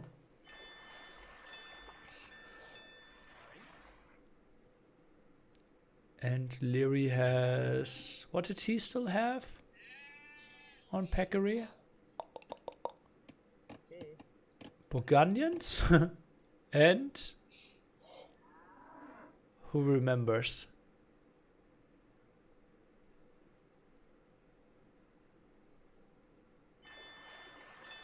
I don't know. I don't know. Okay, boss now coming in without any interruption. Dark Age a bit smoother this game than the game before. How you doing? Doing fine. Hera did not choose Spanish as a nomad. Correct, correct. He can play Spanish or Georgians for Peccary then. Bengalis. That was the answer that I was looking for. Exactly. Against Bengalis then. Yeah, curious to see. I kind of want to see game 5, mainly because of how I want to see how the civilizations are playing out. But Liry needs to win here first. Dravidians against Italians. 3 fishing ships against 4. Liry clicking up to the next age after Loom, most likely. So we'll be up quite nice and early.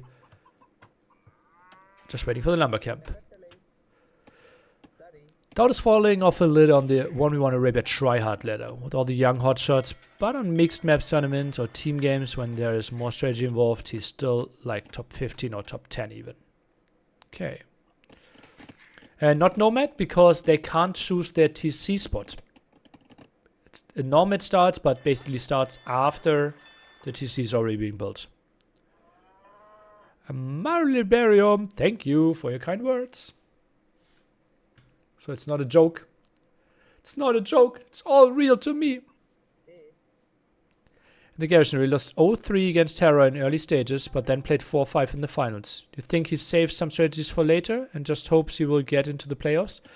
Ooh, I don't think so. I don't think so. I think it's too much value, especially like the Garrison is double elimination, right? Winning the semifinals has so much value. Like you need to play less. You can still lose another set.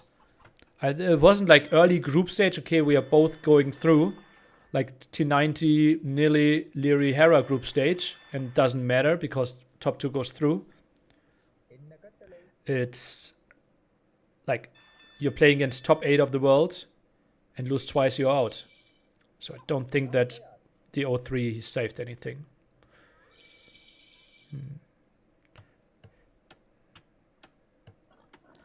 Okay, triple dock by Liry. Goes for galleys. Hera with the double dock from what I saw. Also goes for galleys here. What's the third building for Hera? Floating quite a lot of wood. Is that a second group of galleys? I think so.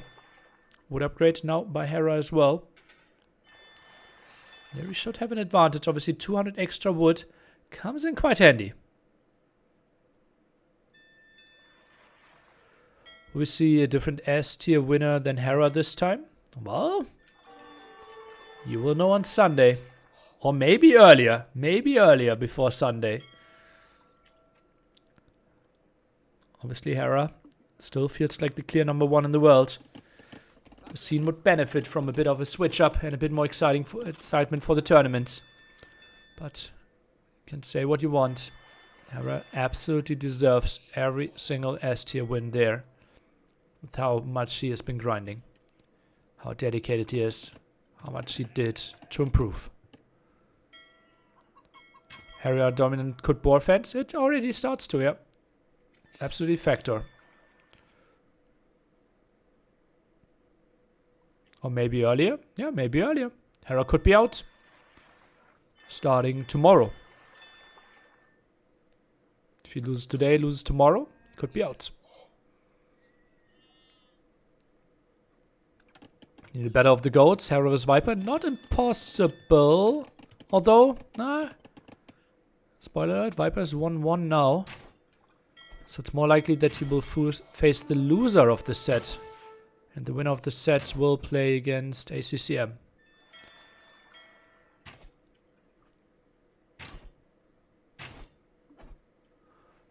I think Dravidian's extra rest collected does not show in the rest, like extra rest does not show in the rest collected.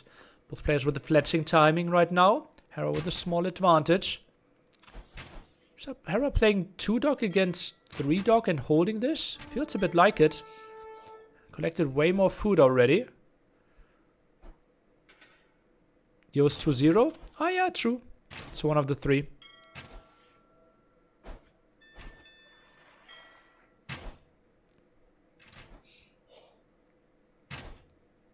We'll have to take a look at the tiebreakers there to see how this generated. I think Hera is giving up water.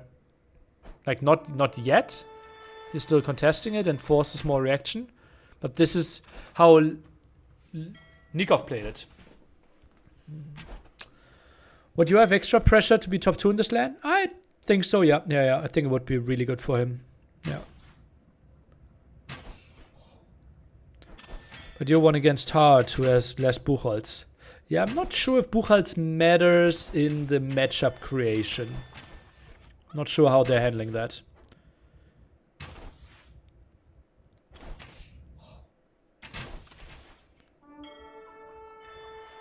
Okay, dog under a lot of pressure, and soon it's only one single dog for Hera. But as we said, he is planning for Castle Age here. And Liry should maybe see, well, your galley count isn't that high. And Hera stopped production. It's 10 galleys. He's now evacuating. Let's see, when does Liry realize? I think he even realized early. He's at 6 fishing ships.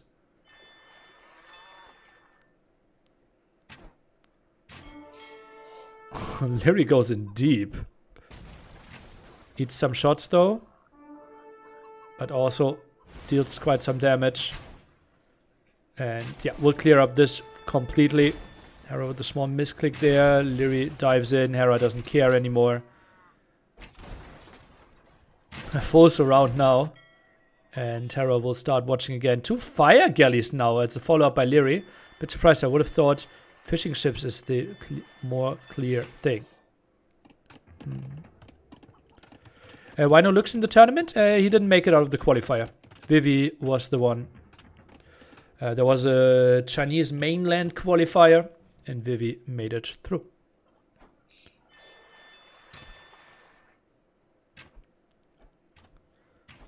How quickly can Liry get to Castle Age here? Stable play by Hera. Wouldn't be surprised if it's a Siege Workshop follow-up. 1 minute advantage. It will be 10 fishing ship from the Dravidian player. And Hera still has 4, but shouldn't really get anything out of it. Nice patrol here with the 3 extra galleys. Should make sure that not a single food is being dropped off. Observer couldn't care less about those fishing ships. And now 1 galley being sent around, trying to get to those fishing ships. Getting 1 would be crazy.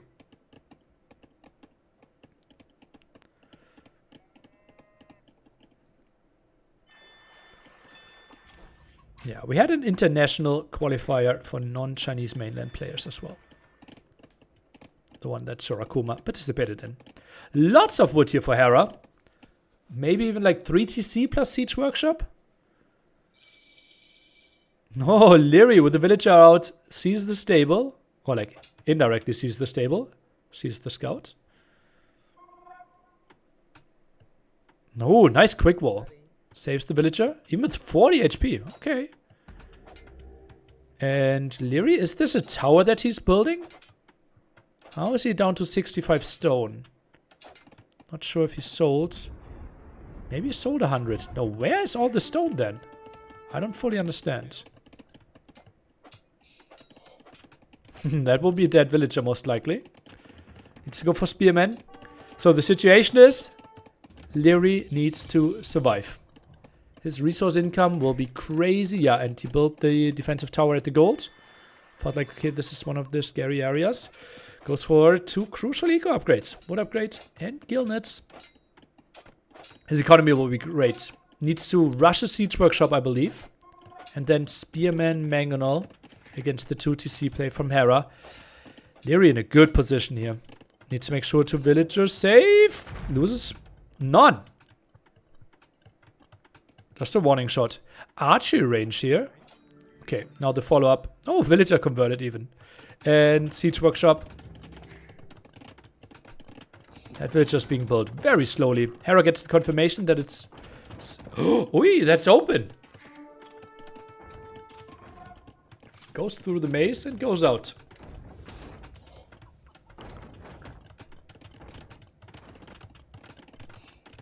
Hera with a 2TC play. Pretty sure Liry sold, then bought stone. No, he built a tower and an outpost, and then bought 100 stone. Don't think he sold. Mangonel won't be that pretty here for Liry, but it's cheaper for him. So tries to trade off somewhat 1 for 1, and he's happy. Pikeman upgrade for him even, then goes for the 3rd town center. 13 fishing ship with gillnet still. Would love to see a dock at the top for him.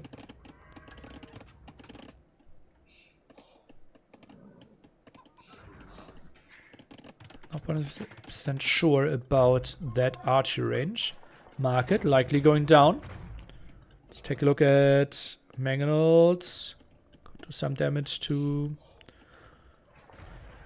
those light cav. I think Liry should just build 6-7 houses in the back. Because he will lose houses at the front and really doesn't want to bother at all. Galley is nicely surrounding all the shoreline. Yeah, this will be close to impossible to redock. Double mango. I think deleting one of the 2 houses could be an option as well. A warning shot. Not a lot of villagers around to repair. Lightcav threatening this a bit, but with 3 pikemen there and even more in the barracks, that really won't be an option. Villager-wise, Hera 5 ahead. The earlier 2nd TC. Now building a 3rd TC himself. I love how Liry actually built all those houses up already. Lost 2, still fine. 2 monks now. Allowing the pikemen from just running in. Mango, good for Liry. 3 mangles himself. Tries to dodge this. Ground attack, great for Liry. Incredible ground attacks. Gets rid of 3 of the light cav. And now he feels like he can run in.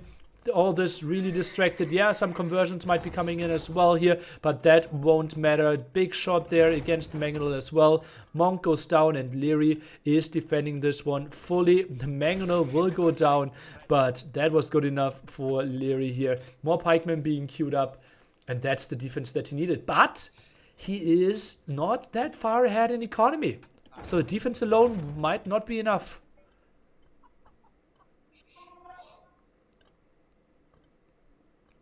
He also needs to find more advantages.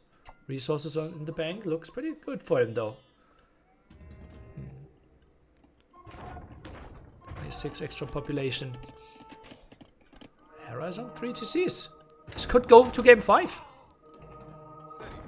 Mango. Dodged for now. Dives in deep. Does not get the kill, but a pikeman can find the killing blow maybe. Lightcap goes down as well. The Mango killed his own monk. The Mango killed his own monk. How did he ground attack his own monk? This needs to be like, I have no idea how that happened. Oh boy. Oy, oy, oy. That though felt so weird. I kind of want to see the POV there. How do you ground attack at that exact moment?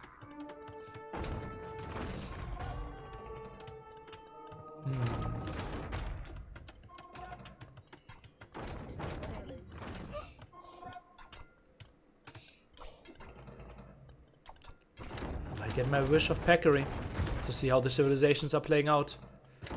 Not a lot of pikemen here, but 1 will be enough. against those light cap for now. A bit of raid at the top.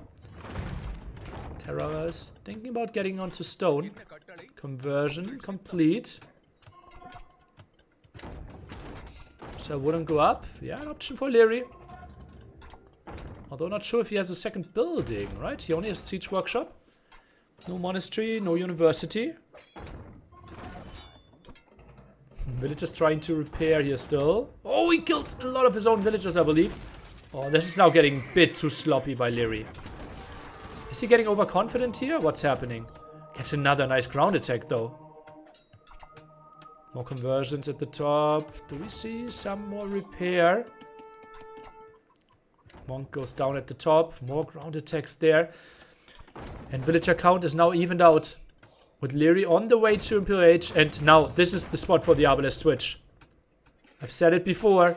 And I think Liry is now delivering. Hera on stone. Liry thinking about getting rid of that Siege Workshop. Pikeman to protect the Mangonel, a bit out of position. Villagers quite ambitious there. And yeah, that's a nice TC to be stopped. More ground attacks possible. This is just nice aggression by Liry. Just keeps it up.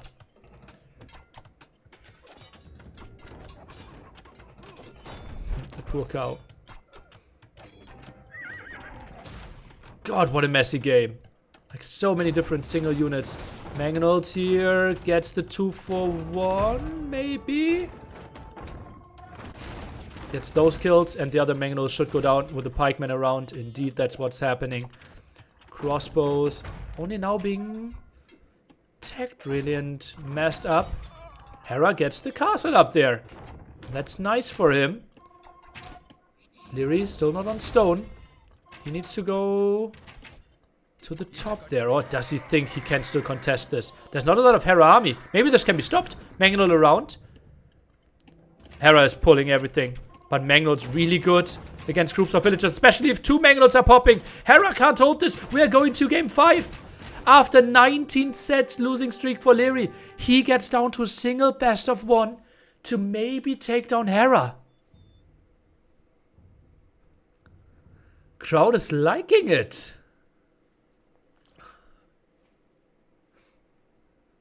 Okay. Game 5 hype.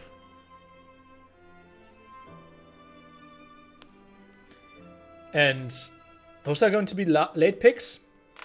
Peccary, I don't think Hera is playing Spanish here. And Bengalis, like Burgundians, remember game 9, the Garrison. Wasn't it Persians versus Burgundians? I think so, right? Poof. Those 2 players. Didn't Liry win in the group stage of NAC and then later lost in the finals? Was that really 19 sets ago? Let's count again, shall we?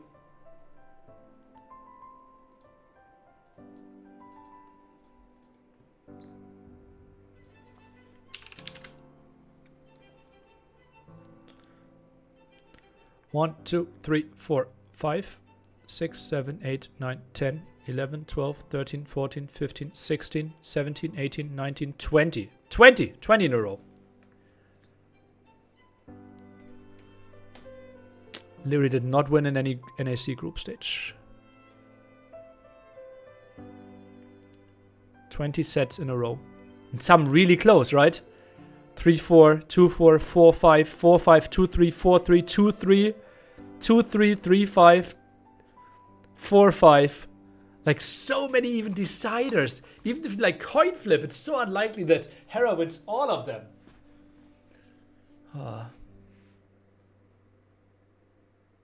8-16 in series.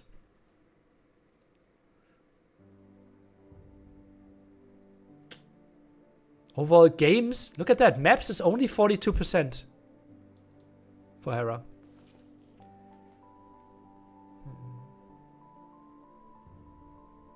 Were there show matches in there? AM round robin show match. $2,000. Yeah, I will take this as a normal tournament. Round robin show match. $3,000. I will count those. Yeah. Yeah. Okie dokie. Get hyped. Game 5 will decide who has really, really good chances making it into the playoffs here on Peccary.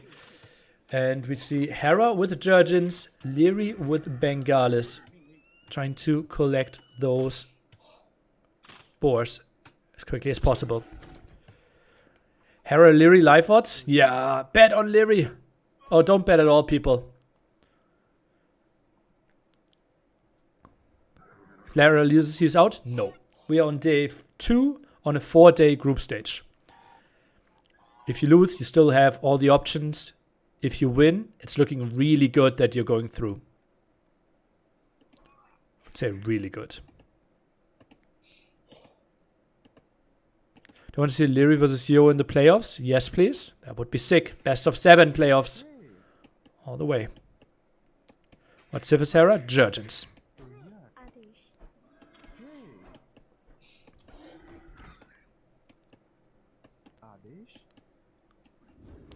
Can remind ourselves a bit. I think there should be a Twitch overlay that actually is showing you all the information as well. Mounted units attack faster 20%.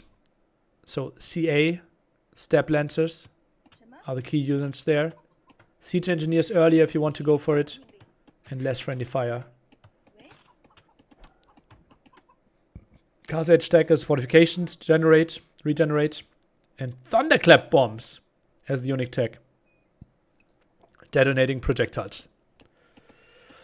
I personally don't know about Jurgens and how they play out to really judge this matchup. I think Bengalis have to be really solid. You have 2 extra villagers reaching feudal age. You get another 2 reaching castle age. Monks are strong. Water is strong. Looks a bit like Hera's playing fast castle though.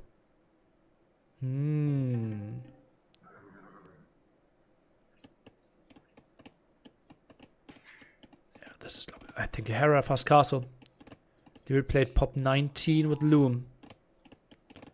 There's still 1 boar not taken in the middle, I believe, and a villager's. No, that's a house. Is Liry happy with 2 boars and Hera gets 3? Is that a thing?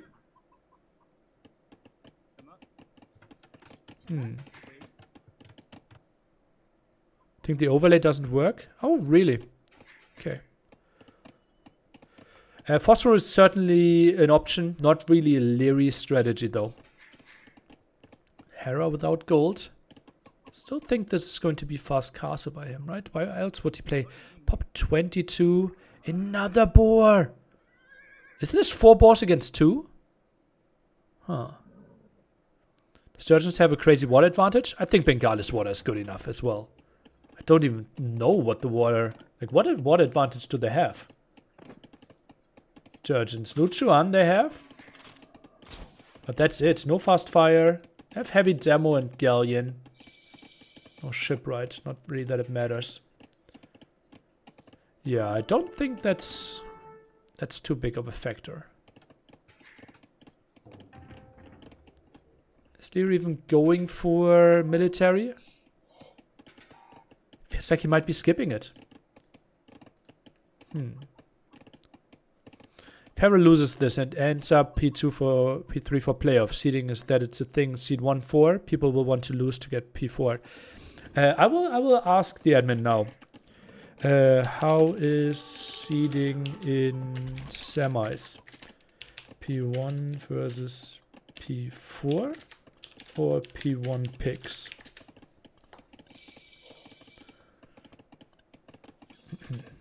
I'm asking. Hera with the gold at front. And Liry knows exactly what he's playing against. Sees the gold now, spinning around. He's not going for any military. He's not debating himself into anything. Is having 5 villagers here. Oh, is he thinking about tower rushing this? A tower next to it might be a thing. Huh. Yeah. Hera has so much food, because nothing is decaying. Oh, that's an ambitious spearman. Does Liry even know Grenadiers exist? Well, after this game, he might. Let's take a look at the tech tree. Grenadiers. 35 food, 65 gold. Cannot attack at close range. Strong versus infantry and tight groups of units. Weak versus range soldiers and units that are at close range.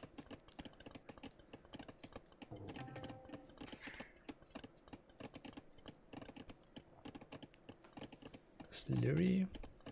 Monk's defense is not a thing there. He still needs 2 buildings as well, Liry, that is. Did Hera sell some wood? I think so, right? To go up. What's his next step here? Is this a Grenadier play?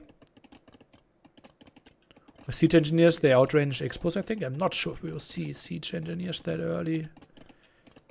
Game feels hopeless. Well, Hera will take quite some time till he actually gets to an army, right? He doesn't have a barracks yet. Oh, that's a low HP will. Don't! Oh, that was such a debate. I think I would heal the villager up now to get to 6 HP. Or 5 HP, so that you survive 2 hits. Double barracks play. Woohoo. That's just a Fire Lancer rush.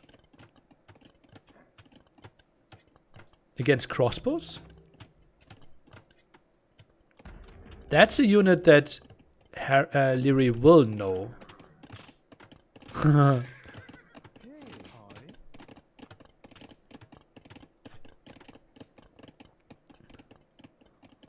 I think Liry will need a defensive tower. Observer just showed it. No Grenadiers. Let's see what Liry sees.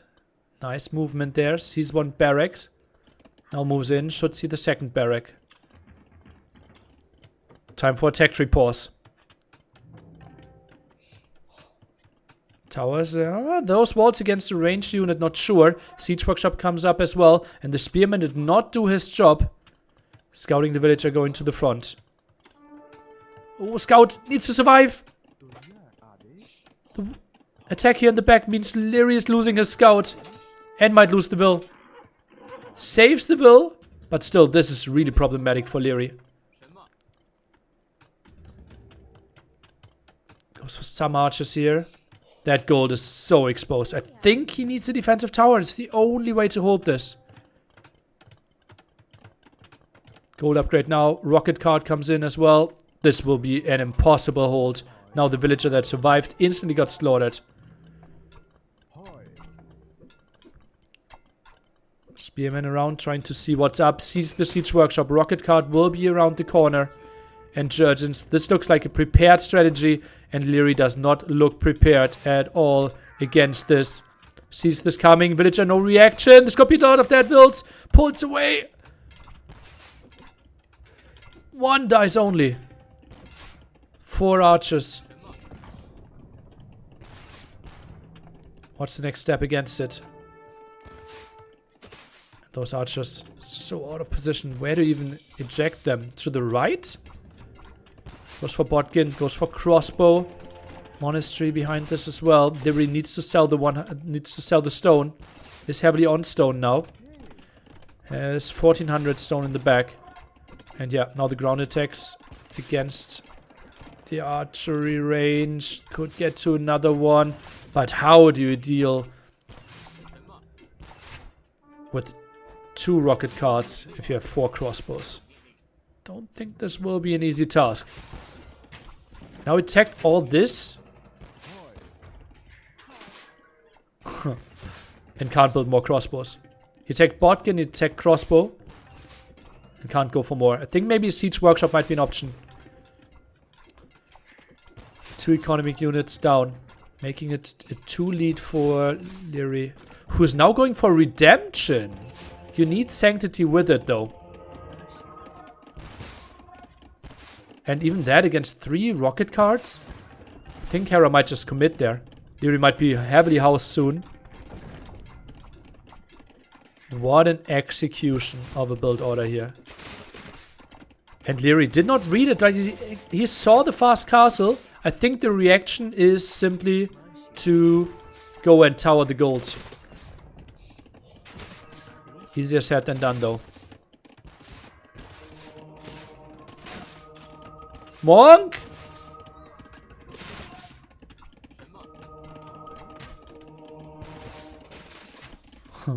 More stone being sold. Prices are getting worse and worse.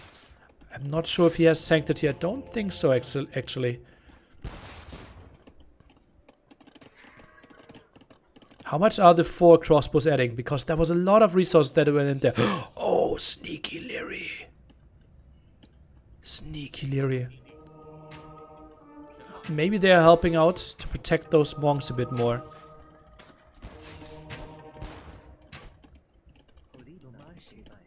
Sanctity now coming in. Maybe switch into pulling. Liry is 45 out of 35. Doing so many houses. That house was there in Dark Age. So Hera not knowing about it. Is this a spot where Liry could be adding an archery range again? Oh, he moves in quite deep. Monk's a bit out of position. Crossbows are trying to micro this one off. Survives with all of them. Has to be happy with this. Why is the CC burning? Did we already get that much damage on there? I didn't even realize. Market goods down. Blacksmith goes down. So much to rebuild for Liry. Ooh, loses 2 crossbows. And that's the end for all of those monks. Converts 1 single rocket card, but that dies. Monk count down to 0. Oh, so many villagers going down. Liry, without the proper reaction, he needed the market to sell the stone.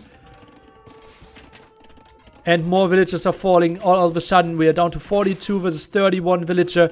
That was a beauty of a strategy here for Hera.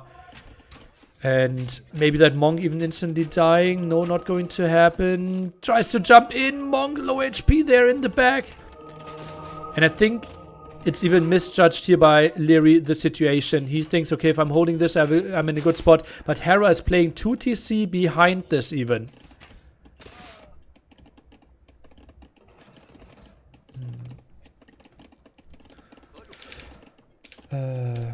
There are still audio issues on the clean feed.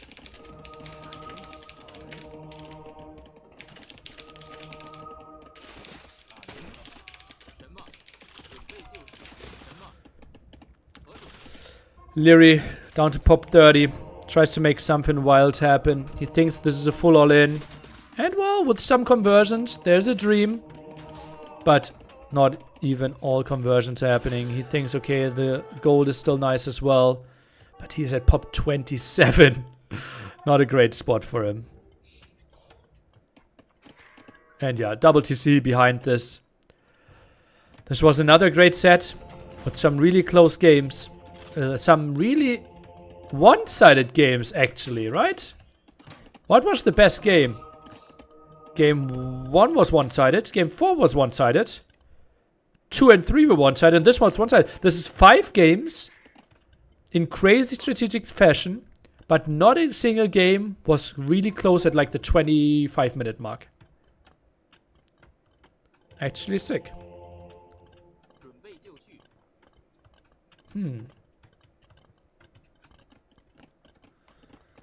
Our drafts are outplayed.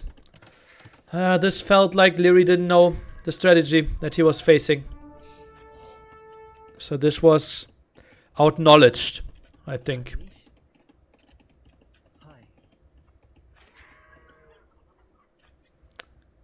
And now Hera just realizing, okay, you have a bit too many monks for my taste. You have to be on gold somewhere. That's why it's time to slaughter all those poor villagers. And Liry needs to run. Still continuing to play this. Apparently not taking a look at the score.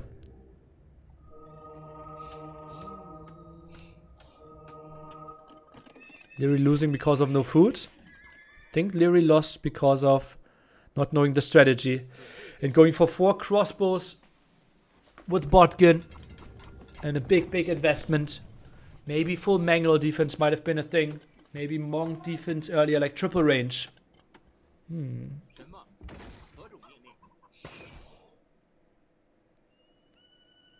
27 villages with a 62. Those 3 villages will go down as well. Mining camp destroyed here. And he might get surprised by the light cav against the monks.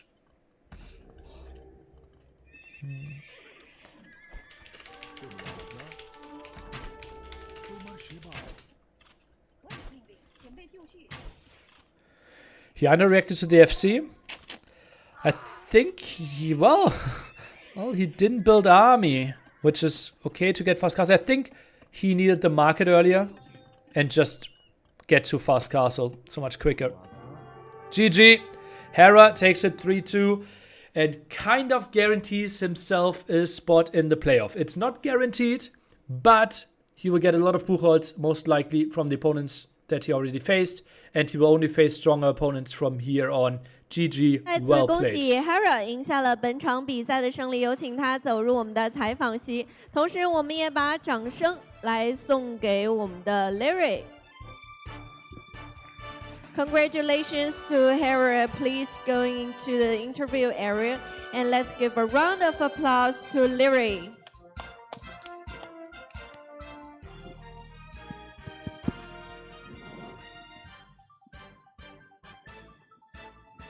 I like this full walk transition so much more. 好的，那也欢迎大家来到我们的赛后采访，我是薇薇，让我们再次恭喜 Hera 赢下了本场比赛的胜利。我们先有请他给大家打个招呼吧。Please say hi to our audience. Hello everyone. 好的，欢迎他 ，Welcome。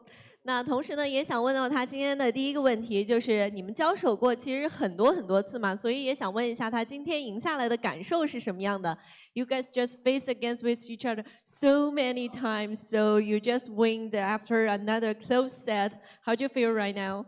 I feel really good. This was a really important set against probably the hardest opponent for me at this tournament, and at most tournaments to be fair. And I feel really good after clutching the 3-2.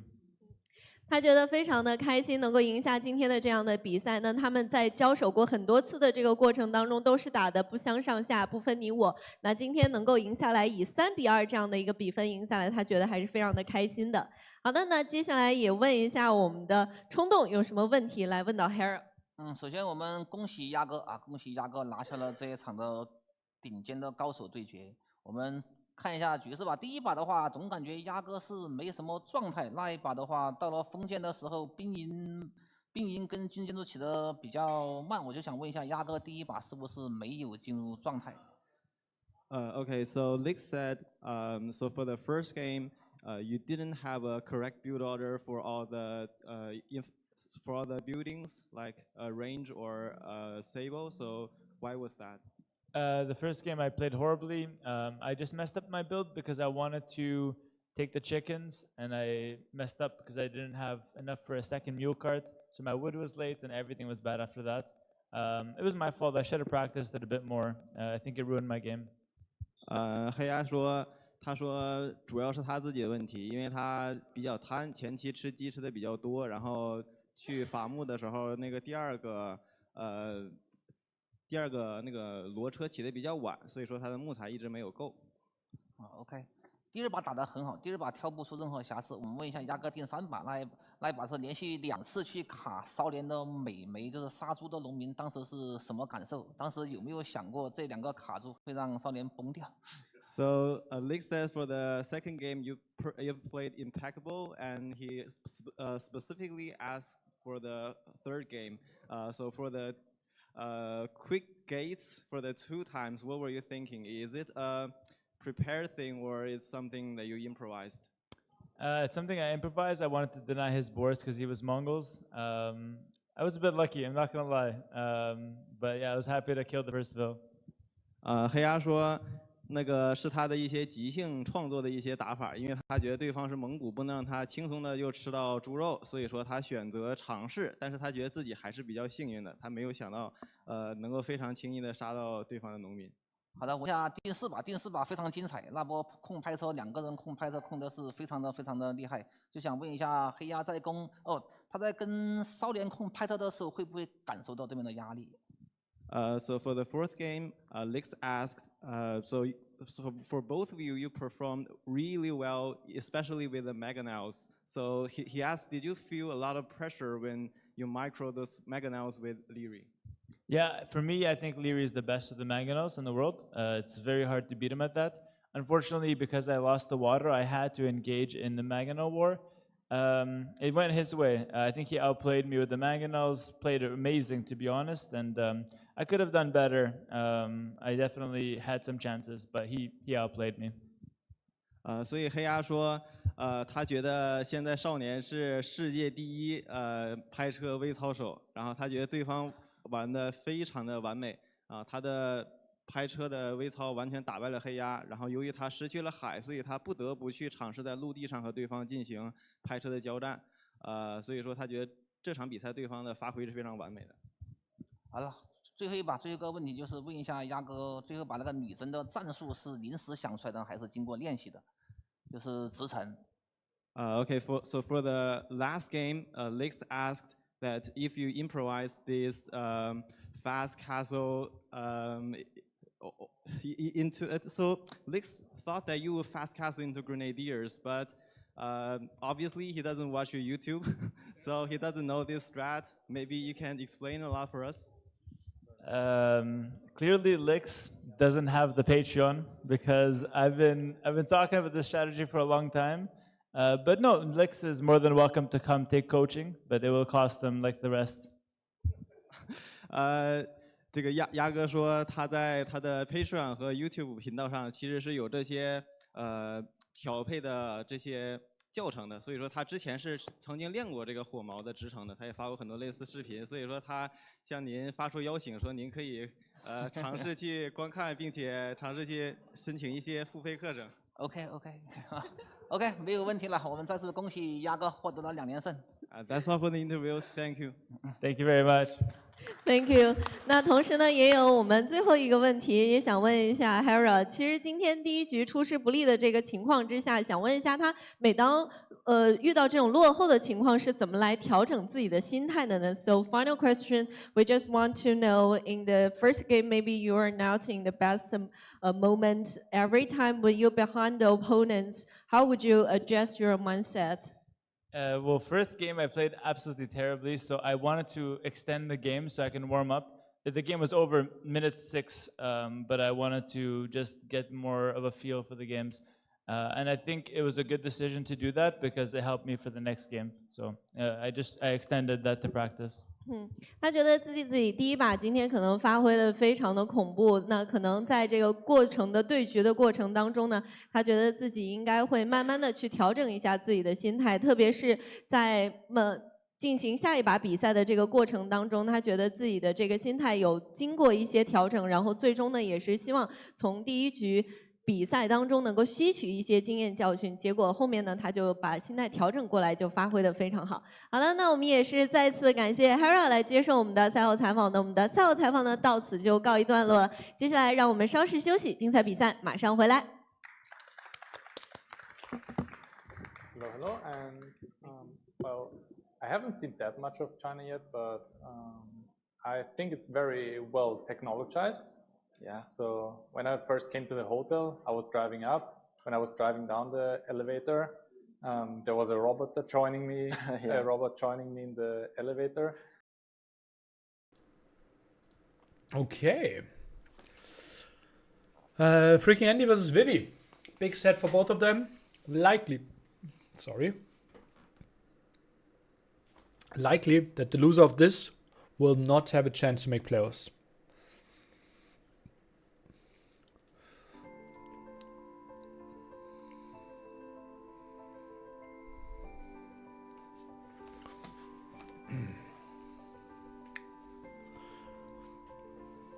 Why did they put the worst set last? I'm not sure if that's the worst set, right? Like I think they asked people when they wanted to play as well. I think Viper typically wants to play early, right? And like this like Vivi is like one of the main favorites for them, right? And you always put the most important set fourth. So, yeah. I think this is like a lot of pressure on those two already.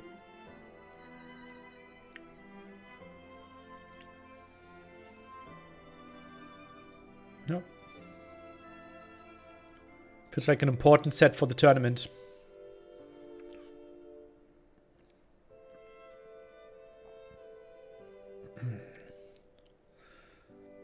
You can't really tell beforehand what is the best set. They are all really good players who can make a game entertainment. That is true.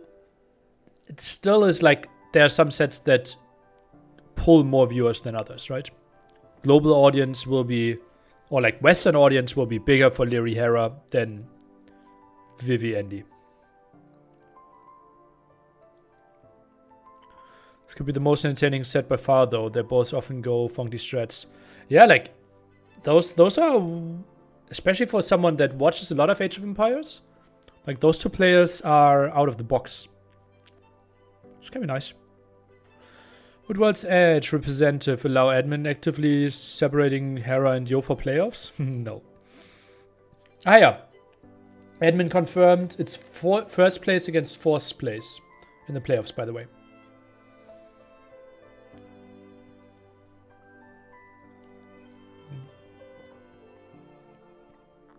Who won the last set? Hera.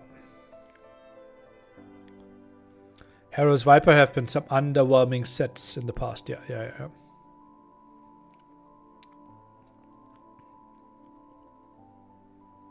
Someone waking up early for the Viper sets?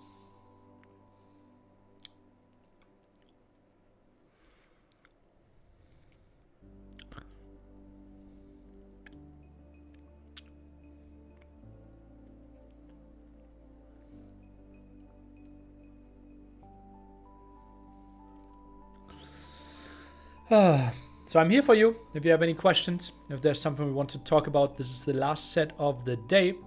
So far days have not been super long, which is good for me. Is there a female AU2 pro? Daniela is probably the most influential streamer. The best paid female person is probably Gabi. I think she works at Microsoft Brazil. Gabi, I think she might have scratched 2.4k. And then there's Gookie, who overtook Gabi now. 2.4k. And I think 15 years old. 2.3k maybe. Let me take a look. Gookie. 17 years old. Okay. Yeah. 17. Sorry. People, calm down. 17 years old. Seems to be very few people in the live audience. Yeah, Yo said that they struggled, at least for during the weeks, to get enough people there. Hopefully it will be better the next 2 days. When will Maya be returned their stolen NS? I still call them Mayans, but apparently they're only Maya, yeah. What are Gabi's qualities to get to Microsoft job other than being very good at AO2? I don't know. I think it's there. Her role is not at World's Edge, right? I think it's like an Xbox gaming job, right? Just being well connected, understanding of gaming, understanding of social media. That's my assumption. Okie dokie. Andy versus Vivi. First of all, crazy good job by the tournament host, right? It's back to back games. Very little downtime. Reasonable entertaining in between. Like, stuff that happens behind the scenes to make this happen is actually really solid. I'm like, honestly, there's still some small things that I would improve. For example, border around the webcam here, or like some minor things. But overall, this has been a really good broadcast day for like a production company that has never worked on Age of Empires before, and a team that has never done an Age of Empires LAN before. So, yeah.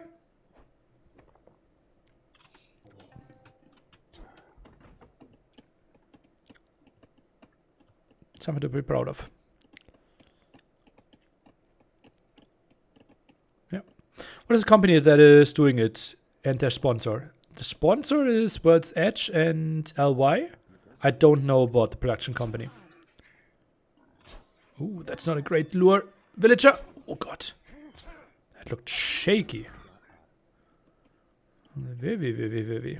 Okay, so Georgians against Lithuanians here. So both players counting on mobility. The base spawn is crazy. Half the map gonna be unused. Yeah, and there's nothing there, right? Or maybe 3 stone tiles, something like that. Ha! Walled in.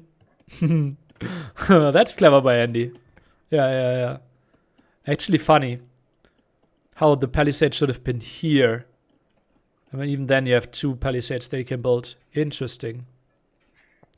Is Vivi a lefty? Webcam says he's a righty.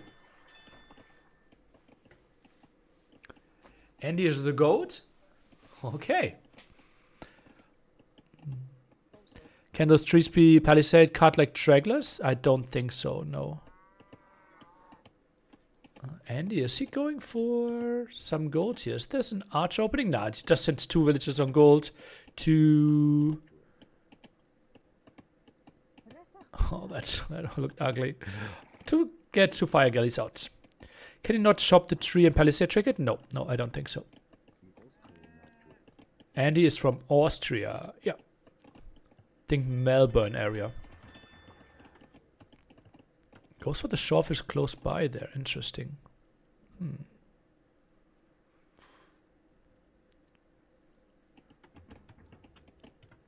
Similar up times. Andy, though, with 22-second idle TC time? Was he missing a building or something? It's a bit weird. Maybe he takes a casual zip. Are we live? Maybe.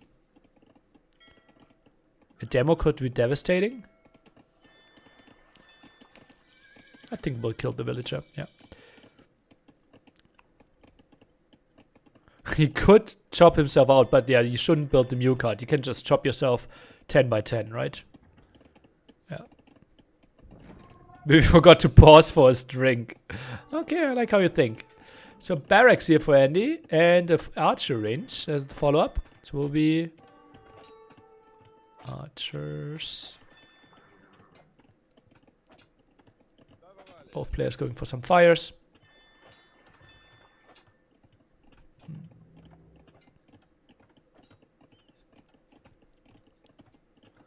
Not sure what Vivi is going for. So far, nothing. Fire Galley got some more damage in. But Andy is someone that really loves to use the block there with the fishing ship, which is coming in now. While he takes the fight against the other scout. Hill advantage being used by Vivi here. But enough spearmen around to not make this one too pretty. Now the dog. Oh, that's a bit sloppy by Andy. Fishing block. Is he blocking this one so that we don't get the repair? That was lovely by Vivi here. Ooh. And the good start so far. It's the one. And both continuing with the second fire galley. And this will be tough now for Andy.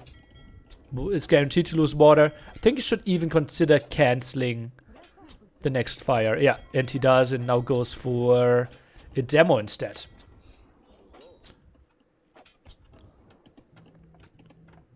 Defensive tower and a range next to the golden wood line. Archer losing quite some HP. Tries to free the villager. Double run! At least took some damage off that archer.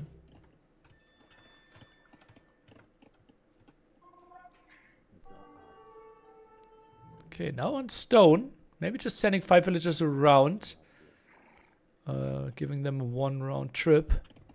Then he can go for... Well, that would be a nice demo spot. But you probably want to go for the 2 fishing ships instead of the fire galleys. Hey Nili, first time in the stream. Cheers from Athens. Hey yo. Just 2 weeks ago I was in Greece as well.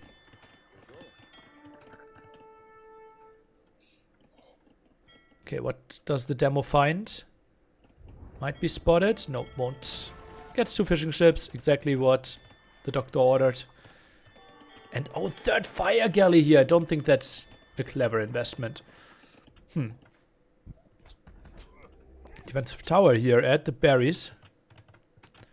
2 archers out for Vivi, who could have a really good castle age timing, honestly. Look at the food count. Only 3 villages on food right now. But once the tower finishes, he will get back onto berries quite nicely.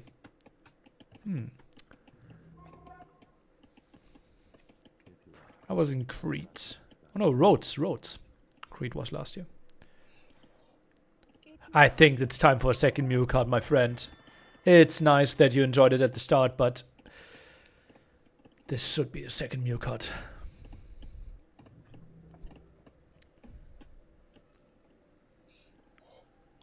Andy charging up. So far, both players only with a wood upgrade. No other upgrades here in Fuel Age. 5 archers, likely the blacksmith now. Scouts around as well. Andy going for quite some aggression. Important that Vivi is not reacting here. Gets a scout kill for free. Tower still around. Nice for him.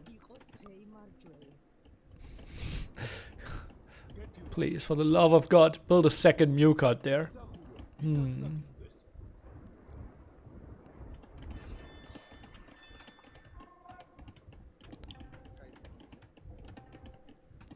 Fletching now. Shouldn't really get too much there. Feels like everything is zoomed out. Zoomed out. The observer just zoomed in and out. Just looks walled properly. Yeah, like observer is not happy, but like he wants a second Mew. He wants a Mew card as well. And now, yeah, now we get it. Okay, where are the archers going? Berries would be the best spot where they could find something. Up to Castle Age. And a bit late. Might lose 1 will. Won't even lose 1 will. Okay, loses 1 archer. Now the hill advantage against him. Could go for the villagers. Gets 1. Can't complain here. Mr. Vivi gets another kill. Okay. 3-0 in this engagement. And another villager offering itself. Does not get the kill though against that one. Archer production continues as well. Wouldn't be surprised to see a second range. And indeed, that's what's happening. 2 scouts coming back.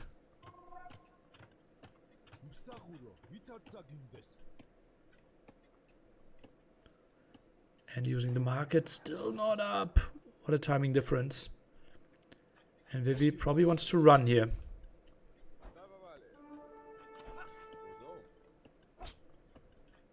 And he didn't have fletching, or did he not?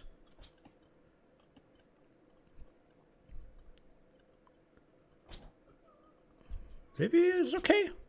Typically not the greatest micro player, but this one looks very solid. And he's struggling a bit. Is matchmaking still broken? You sometimes get an error, but actually it's fine. AI 1400 lobbies. What? That's something I'm not aware of.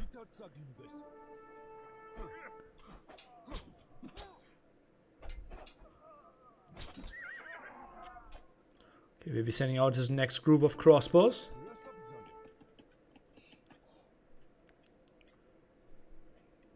Botkin. The church there for Georgians makes a lot of sense. Water control is still there, and now the switch into CA. I like this. 6 archers won't even check into crossbow. Just Botkin. Feels very reasonable.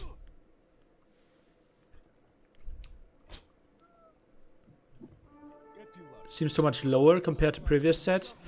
I think that might be subjective. Honestly, like, if I saw this, this could be the other two as well, though. Well, that scout did not look great. Yeah, but arguably, those are the two people that are trying to fight more for, like, a top 6 would be really good for them. Probably, like, 8th place, something they can't be too sad about either. Like, if they get 2 wins, that would be a big achievement for them. Probably considered our 10 and 9 seeds here.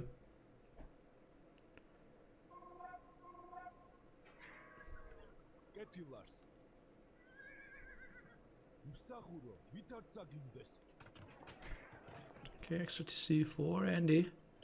At the top. CA count. Now at 6. Could collect some relics as well. Oh, relics are so much better for Andy. I'm only seeing that now. Wow. Bloodlines now comes in as well for the CA. Oh, Archers could maybe jump for 1 or 2 wills. Gets 2 more. Good for him. Total 5 kills there. Knights around. But CA should be scaring those away. Maybe Andy needs to tech into skirms. There's a lot of villagers out there. Kind of unprotected. Just going for it now. But yeah, focusing down the town center. But still, that's like, is that town center protecting the woodline that well? Not even so sure. Vivi got the first relic.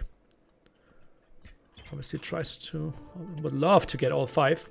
Now focuses on the second one in the middle first. A nice church in the back. For the wood, for the gold, for the farms. 3rd monk even. And another raid. This looks really solid for Vivi. Andy not finding the proper reactions here.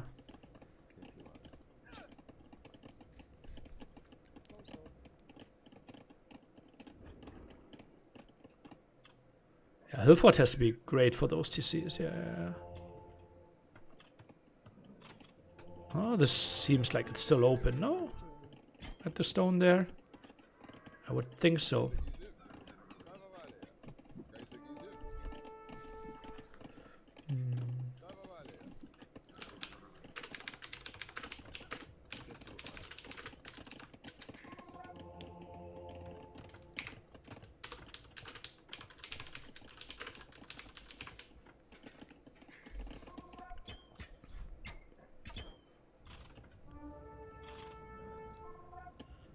Microsoft been microing these games? What? Okay, so 3 relics already. 2 still at the left side. This is crazy. Is Vivi maybe getting all 5 relics against Lithuanians? Is Viper playing today?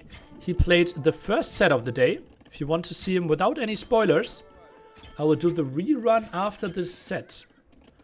So, be back after the set. And watch on the stream again, and then you will see a set. It was against ACCM.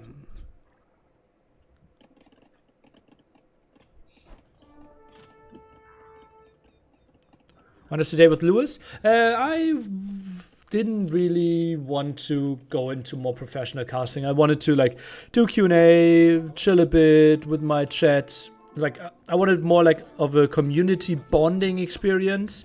And less of like a serious endeavor. And I felt like when casting with Lewis, had to deliver in a sense, which I didn't want to. No. And now like I'm able to basically answer all the questions, yeah.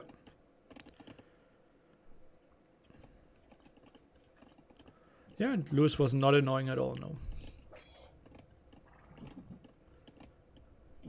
Have you been playing at all lately? I played twice a week, but mainly like future content, not the live game. Really, how do you feel about nearly pathing being a meme? It's okay. Yeah. So far, it feels like it's in a respectful, funny manner. Like some randoms like are going a bit wild, but especially like from like the bigger community figures that I'm friends with. Like, it's all good. Yeah.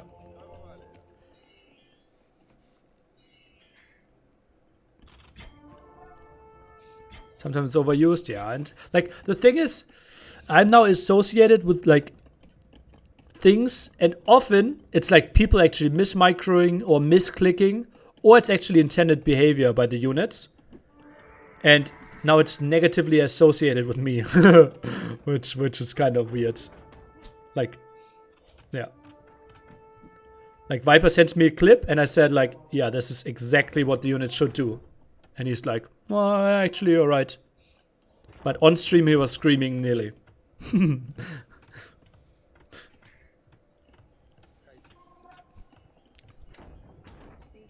Good shot. Even with a small hill advantage there. Yeah.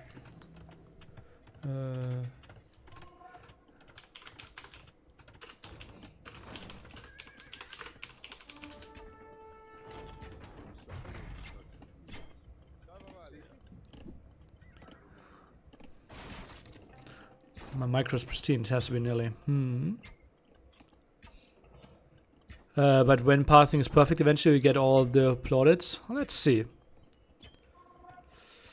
People need to expect the units to be able to indefinitely stack and not bump into each other. I think they should bump into each other. That is a feature, not a bug. Do you read YouTube chat? Yes. Well, like people... Oh god.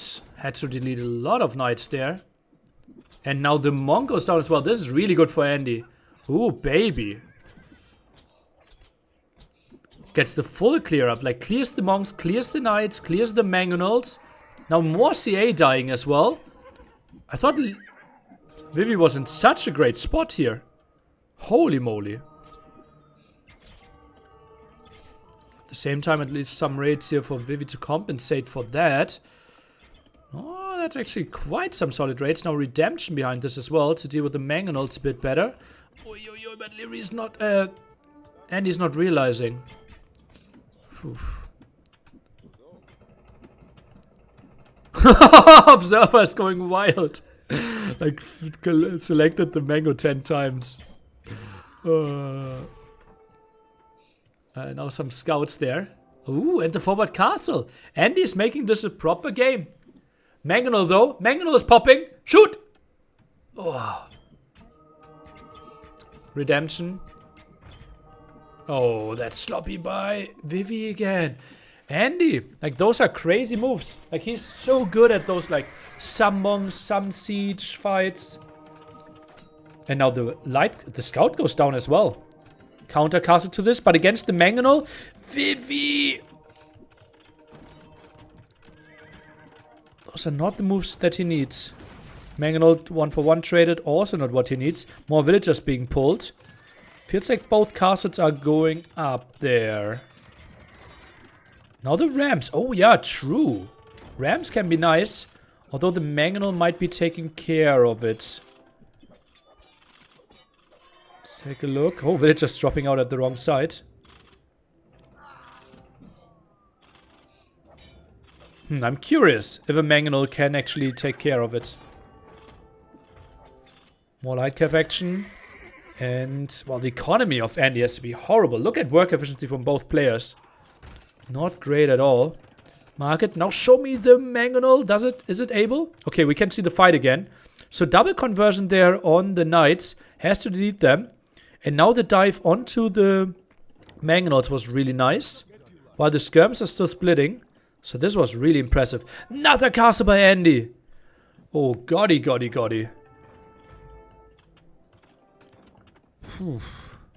Rams still always drop out on the bottom? Nope. And another counter castle to it. Rams are coming. Only one single knight there. And, ooh, the Monaspa should be really solid. Just needs to get rid of one single knight. And then the two Rams should do quite some work. Andy's going for solid quick walls. And those Rams already lost a lot of HP from the mangonel earlier. Doing a bit of damage. Can maybe produce more Rams there, which he is. Monaspa finding some villager kills, but the castle goes up. On the other side, Vivi is still struggling, and there will be some dead villagers from him. Ram still ramming, though. Whoa. heavy losses on both sides. But Georgian bonus obviously helping quite a bit here.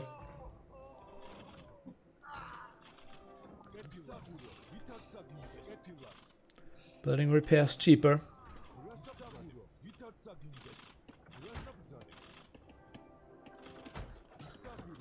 Buildings on elevations, receiving less bonus damage. Patterns now from both players. Although no, I didn't see it from Vivi yet. But Andy is building them still. This could be 15 dead villagers, no? And now it's double Monaspa production. Huh, what a messy game indeed. Spree and Lars, welcome, welcome. Oh, that's some dead vills. What are those villagers at the front there? What is happening? And more rams. Andy's losing both castles potentially. Lighters should be good. Why are we not building any lighters? Monaspa are dominating the field here, but lighters should actually be dominating one.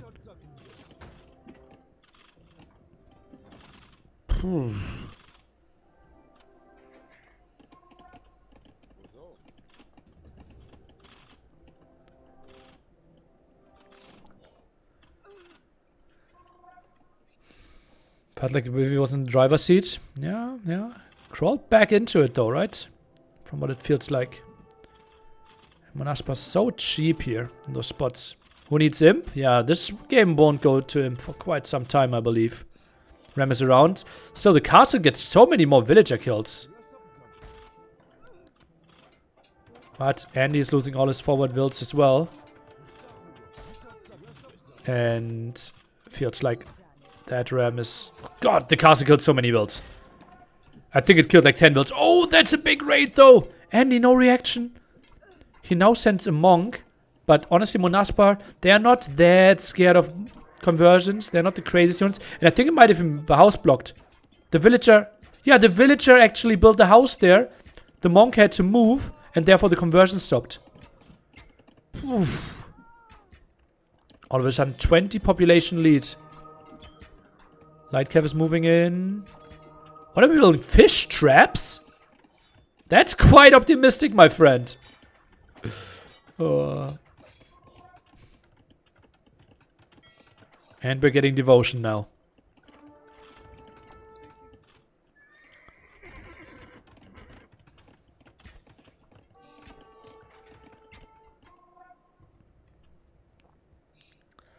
Two rams. Oh, and now Vivi with enough stone for a castle. TC number 4 and 5 finishing. It's 3 relics for Vivi. And another forward castle, such a Vivi style. The 2 rams, they could... I think they deserve a repair.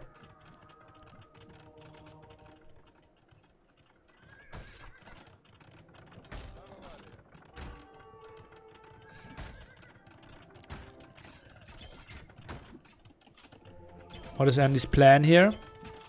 I thought it would be something including lighters, but he did not go for them. And now Monaspa just feel like they're dominating the game. TC number 6 now for Andy. Is he trying to skip farms and just build more and more TCs to get enough food? It's a bit like it. 87 villagers for him.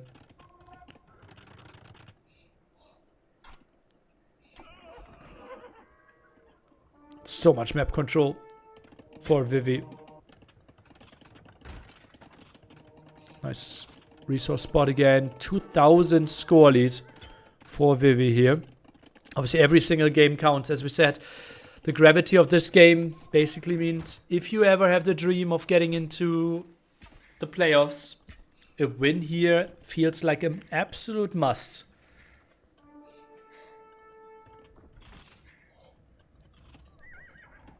Vivi scratching his head. Like, okay, where do I rate? There's so many TCs.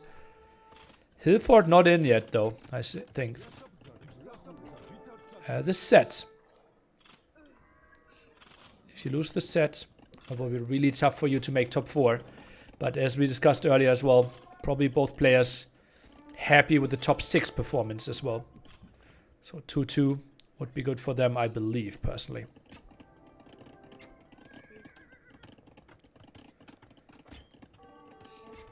Counter castle. Where have we seen this before? So many pulled. And I think, honestly, this could be denied. That's so many villages for Andy. This castle will be denied, I believe. It's 1 CA helping a bit. The Monaspa is irrelevant. Castle at 60%. It's a lot of villagers still. 13 villagers. Will that be enough? He gives it up. Vivi misjudging that situation, and all of a sudden population is pretty much even. Handcard is coming in. Okay, Vivi gives this one up. Conversion might still finish there at the top. Neither player really going into castle age, and now Andy has a castle, while this one shouldn't go down. So finally the chance to go for a lightest properly.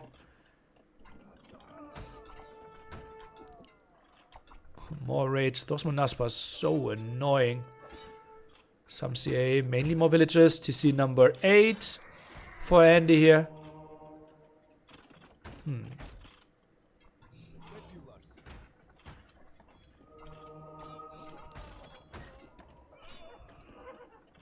And Vivi soon up to the Imperial Age. So is Andy though! Wow! Oh, but he's... Imp is queued behind villagers. Yeah, you see it. Solid 15 seconds delayed there. Could have been up to Imp a bit earlier. Not the most important thing. Oh, that light cav is going to do so much work. Should get 3 kills? At least 2. Oh, with not a lot of HP. Oh, okay. No, but now getting healed up at least. And he got no upgrades on his cav. True, only bloodlines. Now goes for Lightus. On the other side, we have 1-2 and bloodlines. Soon 2-2 and bloodlines. More stables being built. More churches as well. And Andy thinks about switching into halberdiers. I like this. It's only cavalry right now. So many TCs. I think Hillforts is a very necessary upgrade as well. He has Botkin already. Has ballistics. And then Hillfort just does a lot of damage. Yeah, and he has 2 relics, so right now +2 attack comes with that. That's a lot of farms. Not sure if all the churches, like if all the farms are actually in range of the church. 1 TC goes down. And Vivi sits on 4 castles. Like Monaspa production should be sick. Bit surprised how many light cav he is going for. And he fights like a beast. He's in a reasonable spot, honestly. Pop 140. Takes into halberdiers. And Vivi is not really the player that now switches into CA to address this. Although I think CA might be the better unit than cavalry right now. Either Monaspa or Hassa. Then again, it's elite skirms eventually. But then you have Hassas. I think, yeah, I'd open heavy CA. Yeah. And now it's mainly traps that are being built. And the Hassa attack. Vivi is going to raid quite a lot. 56 farmers. Lots of them with a church. Some raids by Andy as well. There's enough protection there at home, I believe. 4 traps in total. Bracer and the last armor upgrade. 140 villagers for both players with more in the queue. Neither player pop limit. So they think, okay, I can increase a bit more. I think you can easily stop at 140.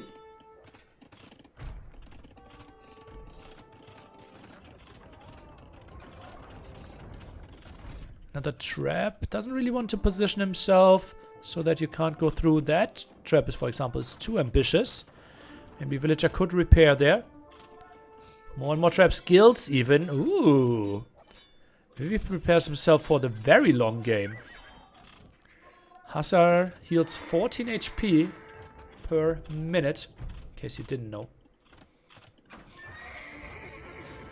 More raids here, and Andy, with losing the 2 castles at the front, doesn't really have the defensive castles, right? While Vivi still has 1 castle at home.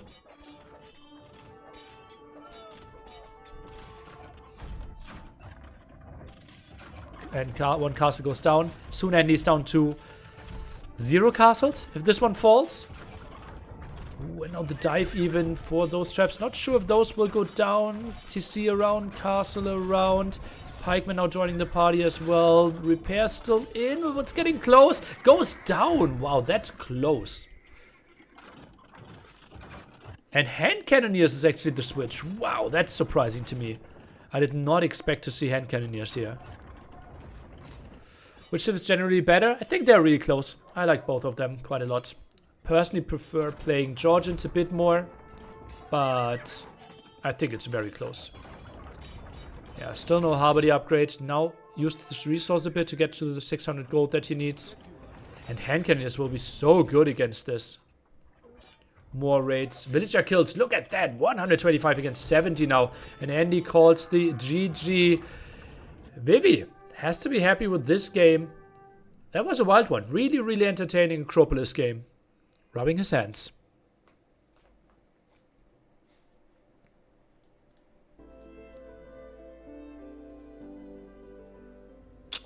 Good job, Vivi.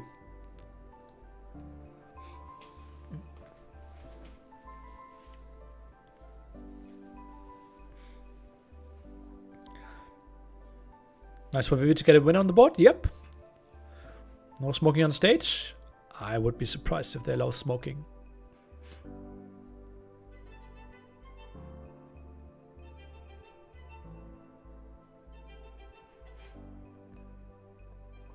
What was Andy's way into the tournament? The National Qualifier 2. He beat Ozone 3-0, Surakuma 3-0, Winchester 3-2, and then Dark 4-2. Dark before that beat Doubt.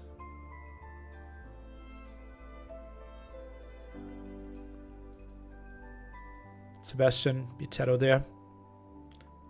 So that was quite a run to get here. How's the stream peaking this time? What's the question?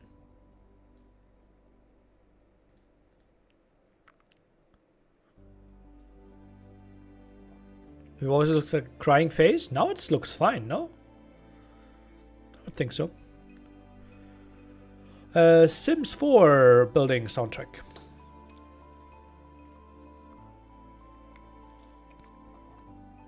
The rerun stream starts after the sets. Who won the set before? Close your ears if you don't want spoilers. Hera 1-3-2. It's just so great to hear you talking about the game. Thanks for covering the event. Thank you. Hope you enjoy it. If you have any questions, I'm around. Interactive makes it easier for me. Isn't the versus slightly too high? I think directly in the middle, right? I'd like to have it like a bit further down. I could read your lips. Spoilers. Do you play The Sims? No. Girlfriend plays it sometimes on this PC. Recreated us and we fell madly in love. Yeah. But then got all deleted and now she doesn't have the motivation to start over again. Henry, thank you for casting this. Thank you. Why we didn't have Vololo 2025? You didn't organize one, I would think. Your players don't have girlfriends, wives. Ah, okay, my bad. Tado lost twice. He lost to Sebastian 4-0, like we just said. And before that, he lost to Nico 4-1. So Tado tried. Just didn't make it.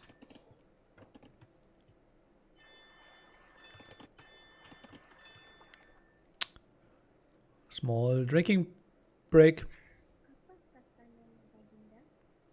That's my favorite Andy. He's playing Bengalis. Vivi on the other side is playing Malay. If you need to choose, would you rather be a fish or a bird? Ooh, I think bird. Yeah. Andy is asking, like, what's happening here? Ooh, now I want to know what's happening. Could they play both qualifiers? Yes, that's why Tado didn't make it twice.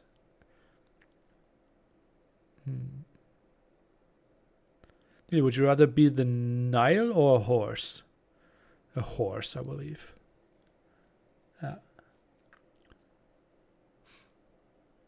So what is Andy complaining about? Now I want to know. Where's the admin decision here?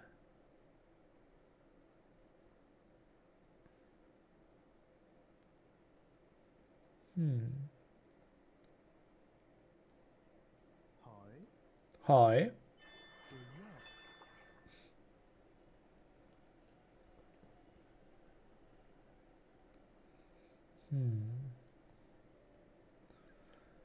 Now I'm curious. What's happening?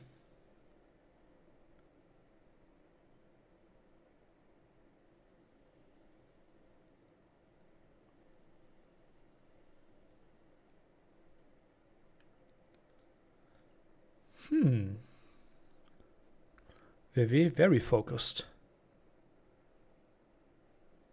How does Vivi? Looks kind of young. He is around for quite some time. Vivi is 32. Depending if you call that young or not.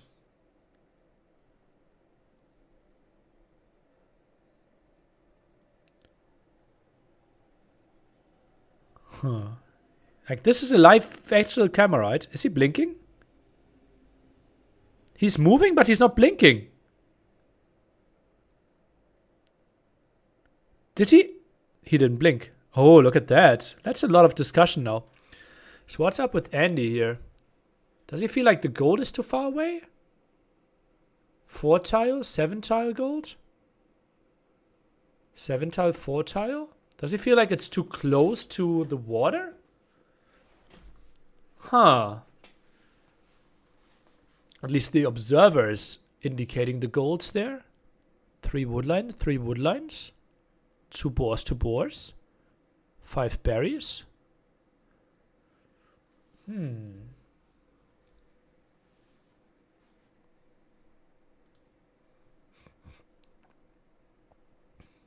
I'm curious.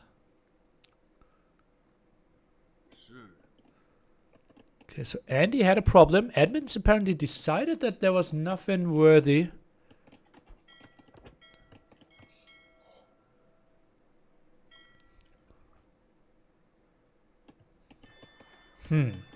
I don't know. I don't know. Malay. Oh, this will be a really short distance. This is really fortunate for Vivi.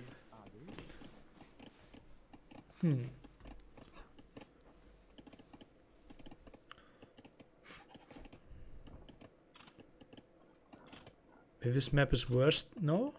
I don't know.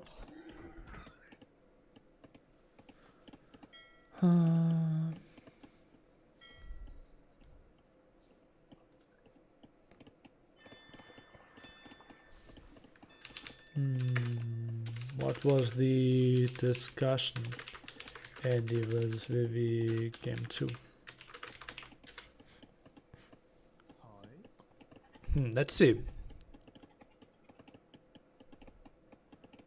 Andy's goats are both rangeable? No. The small one is like not rangeable at all.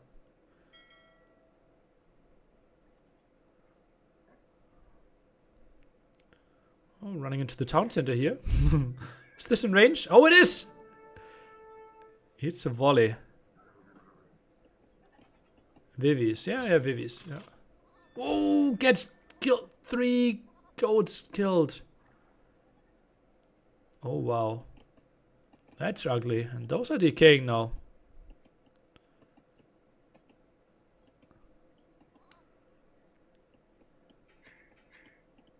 I'm curious how this one will play out. 4th fishing ship even. Okay. I hate this move. Just have your goats closer to your town center. Maybe did not expect it.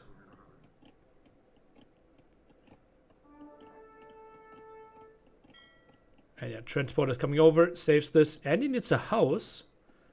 Boink. Oh, heals up though. That didn't really help too much then.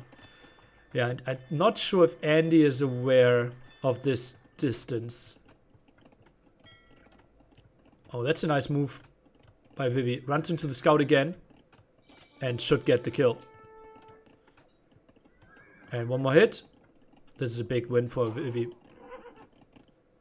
Galleys. And what is Andy going for? I think this is galleys for him as well. Yeah, he does that. Sees the scout. Sees the villager now. Does not want to commit against the 2.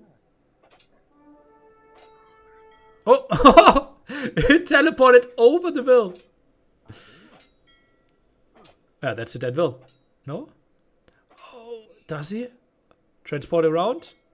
You can't wall like this. Can you? Andy, the mastermind. But a galley should be coming, no? Oh, transported around again. 4 HP, gets the kill and gets out of there. Vivi, 1 scout, 2 kills. And now it's 2 dogs. Builds the 4th one. Can't afford more galleys. Because he didn't cancel the other dog. Now only can continue producing. Oh, this will be the 4th galley. Will be so much faster. Now tries to soak up some damage there with the transporter. Healing HP is Andy though. Like the second volley. Oh, phew, transporter down. Now 3 dogs against 2 dogs only. I think Andy is fine if he keeps this one alive. He can't. 3 against 2. Vivi's going back.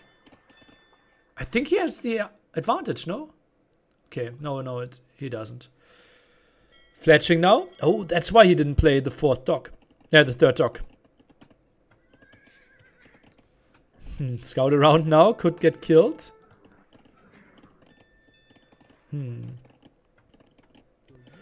Not sure if already answered, but can you enforce or override admin decisions in tournament? Yeah, I would think so. Obviously not the goal. Admins should make the decisions, and I would only do that if I think they're majorly wrong. Then we have to investigate like why the decisions were so wrong. But also, if they think, okay, there's an admin, there's a rule in the handbook that's, and we want to make the ruling different, they can present a case. I think Andy's micro will be so much better here. Yeah, this is not Vivi's style. And now he sends the low HP galley back. Love that. Love that from Andy. Oh, 1 fishing ship going down.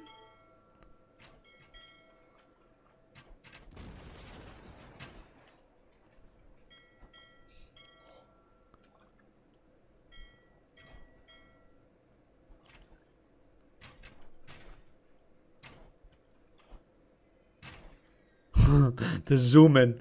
I think the observer has like preset zoom levels and just gets there really quickly. I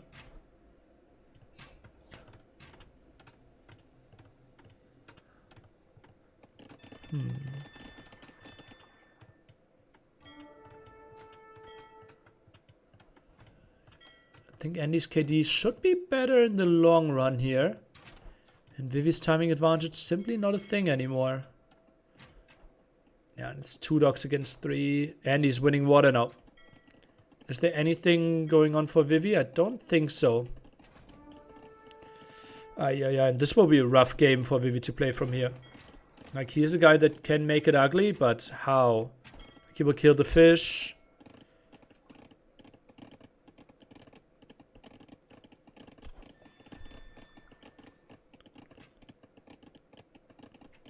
Might lose another one.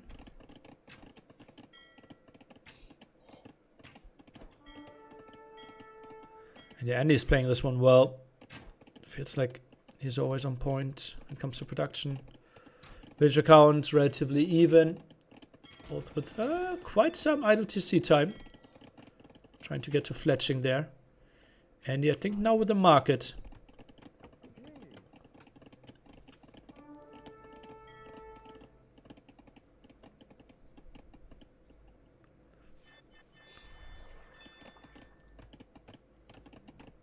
That's not a great lumber camp. Vivi needs a second one there. Yeah. That's a lot of walking. Has 3 docks as well, but that will be his fishing ships dead. And in this tournament, you can't put your fishing ships into the dock. Next big tournament, you can.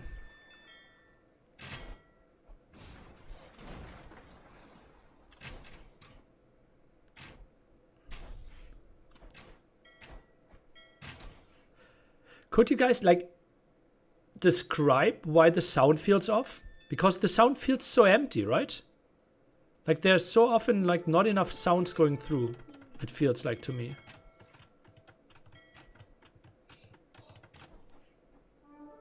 Like the observing is in some form of... You hear nothing? Okay, that's not a lot. Dark Age Deuces will be fun next tournament. Why is that a thing?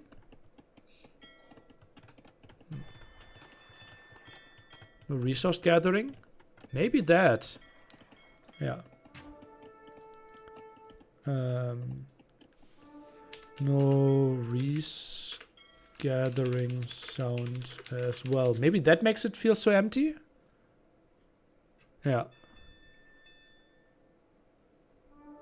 Maybe that's it. No resource gathering. You don't hear the villagers chopping wood. Or on gold. Sounds fine to me. It just feels so empty.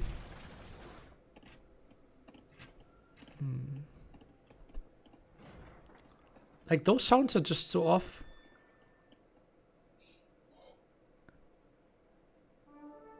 Right? This feels...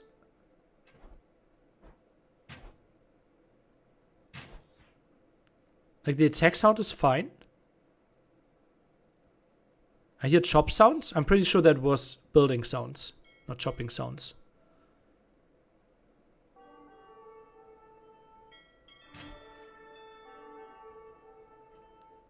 And now, for example, you don't hear, like, 1755, don't hear red ships shoot, right?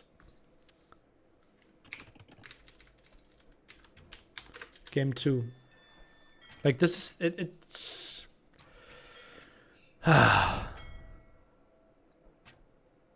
like, some sound is off weirdly. I can't really put my finger on it. I don't hear blue ships anymore. I heard the blue ships shooting. That's a lot of villagers on stone. Hallelujah. Is he trying to transport? 20 villager castle?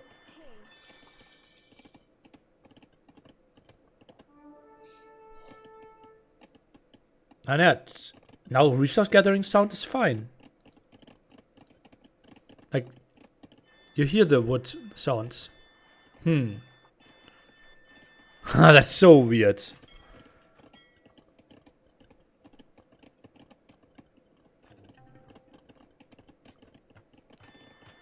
Transporter. I think Vivi is building a 20 villager castle into Andy's face. I think so.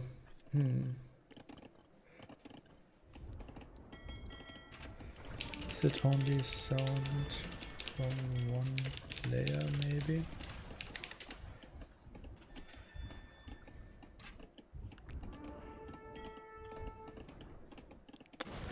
Yeah, honestly, in the future, I think I have to attend those tournaments. Just, only 17 builds. I think that's a mistake.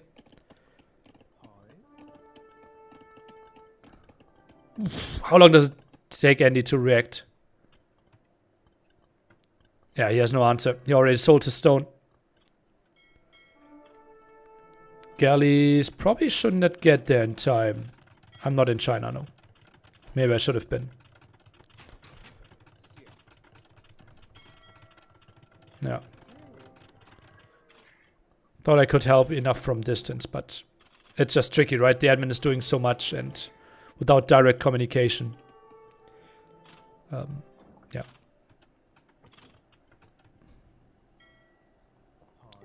It's tricky. I'm not faulting them, right? Ooh, built petards. Wanted to get the kill there of the TC, but now Vivi realizes, okay, it's not a thing. And now some Kamayuks. Not Kamayuks. Karambits. That will be good at raiding against villagers.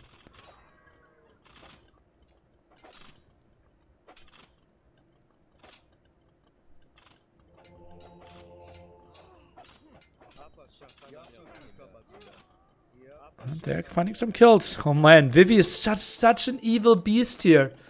Like, no gold for him. That's so sick. And Andy will lose his starting island. Monastery won't really be great against Karambits at all. You're converting half a unit. And he has one fishing ship only as well. It's not that much. 3 villagers in there. He's really trying to chase this one down. Demo gets a good shot towards the right.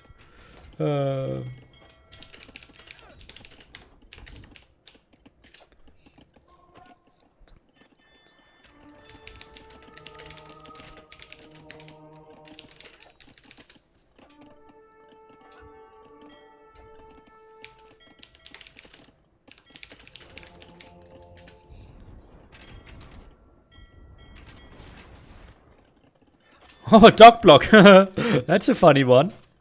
You can control it. Opponent could delete the dock as well. And yeah, now the question, like, is the conversion... Ooh, gets the gate behind it. Goes with another monk, and the armor should be really nice for him.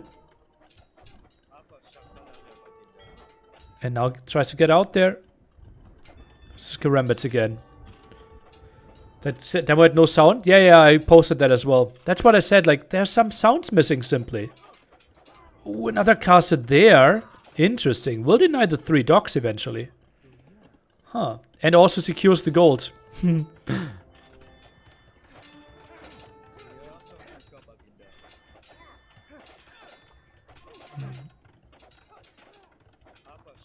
So many villagers going down. And the village elite for Vivi. Would not have expected that.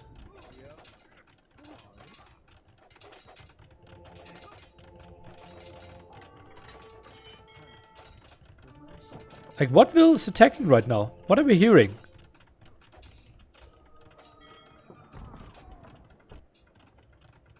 That's so weird.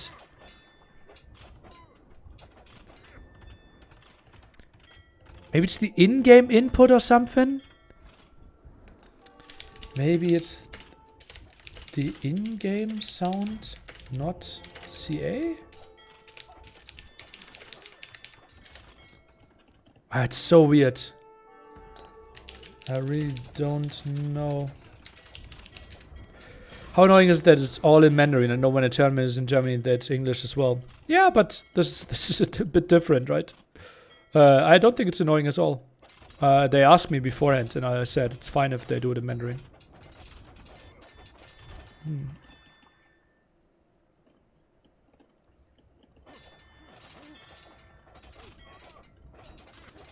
Maybe only the unit that sound is selected on? No. Now nothing is selected and you heard the galleys.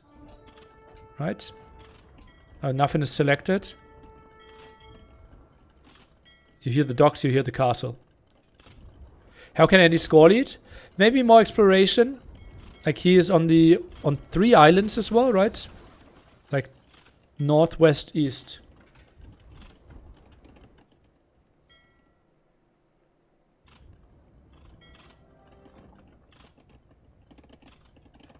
Oh, and the Karambit landing is coming. A house, nice blocked here if it's in time, but it isn't. Yeah, 20, 30 Karambits, no sounds.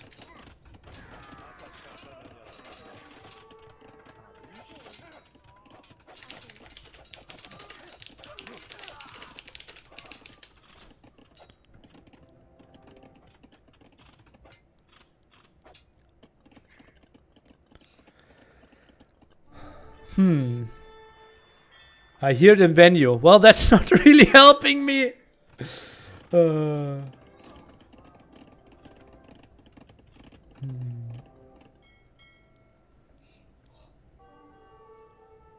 not capture H.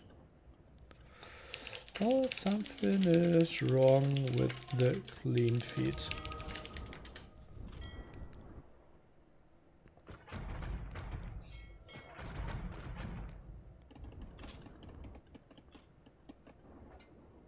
I think the clean feed might be grabbing the in-game, not capture H. Are the organizers new to the scene? No, very experienced admins, but obviously not experienced with running Chinese LAN events, right?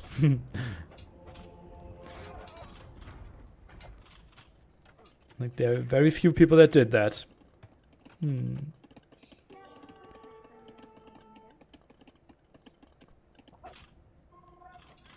Oh, massive market usage here. By Vivi. Another castle. I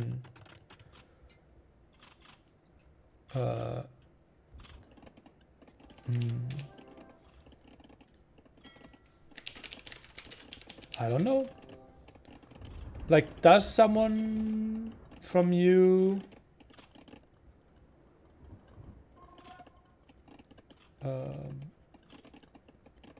want to check the clean feed themselves?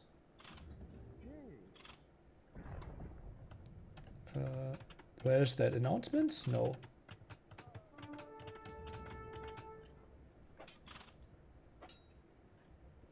Over here. Like in your VLC player. And if you have the same audio problem, I think so, right? Do you think it's better now? Okay, let's see. Just feels so unfair that I'm mainly focusing on this now.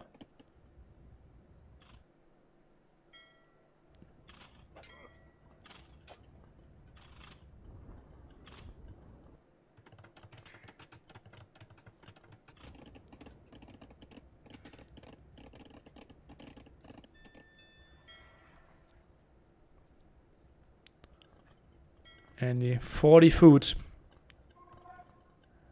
Oh, that could be that transport. Oh, nice body block. Nice body block. Is he getting the kill? Oh, he won't. Those won't get off, but that was close. Holy moly. Yeah. 30, 48. No to see shooting sound. Yeah. I can try to go into the clean feed and like check it there. Fast fire is now being tagged. Andy far away from him. 66 food. It's so tough for him to expand anywhere. Okay, Andy goes for more water. This option very limited though.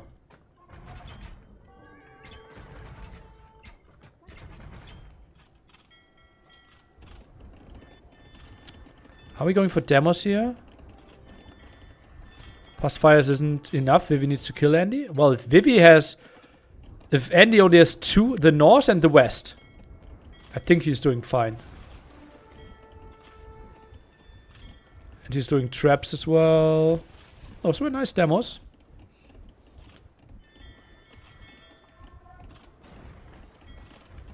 I think this is a good spot for Thalassocracy. A really good spot, actually. I think Vivi is loading up again. 4 more stone. Okay, another demo. Really good hit. Pretty much the perfect hit there. Yeah. Andy only smiling. Can't believe what's happening. He's 20 population ahead. But it's simply Castle Age. Why didn't the qualifier brackets have any seeding? They did. What makes you think they didn't?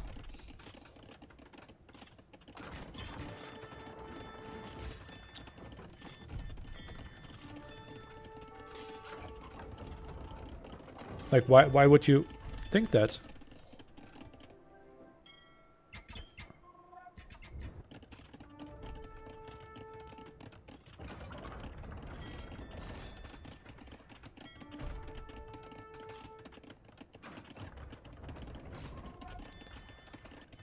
Yeah, Vivian.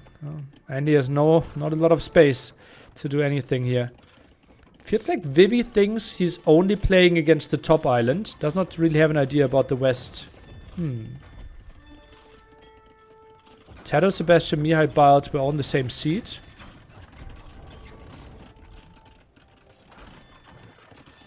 What? You mean in the same bracket? Yeah, why not?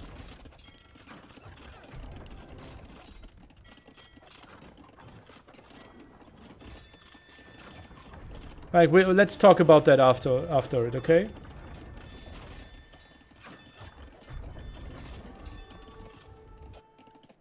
Like, but I'm pretty positive that there was just a normal seat.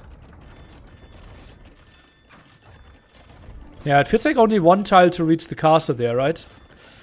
Bracer now being tagged, and War Galleys being tagged by, or War Galleys being produced by Vivi. Still going for that castle. Population lead is still even increasing here. But not much that he actually can do. We don't know why an admin got asked there.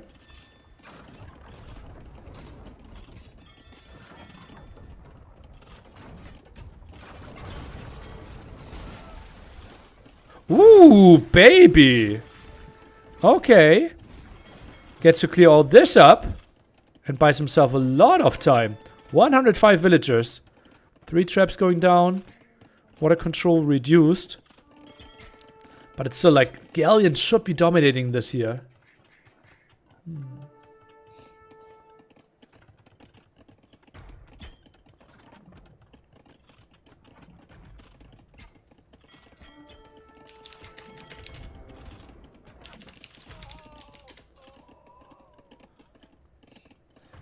Andy thought his main gold was bugged. But admins did not agree with him.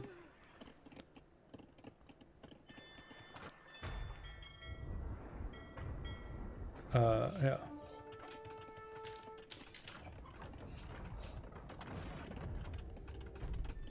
Okay. Cannon guns might be a thing eventually.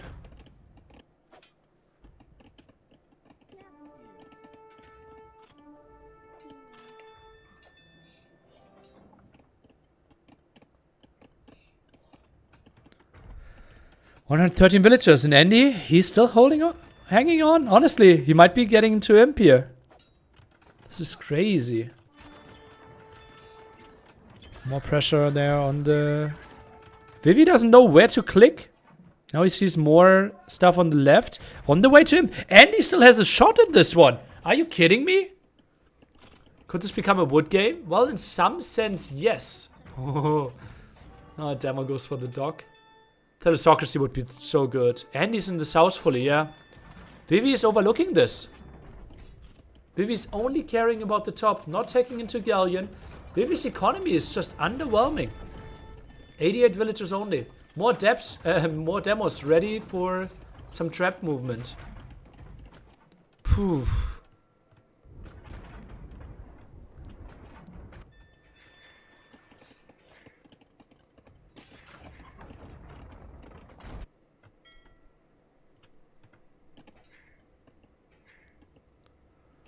Mapis and Telesocracy will be exciting. Okay, yeah. Let's see how the Hulk will play this.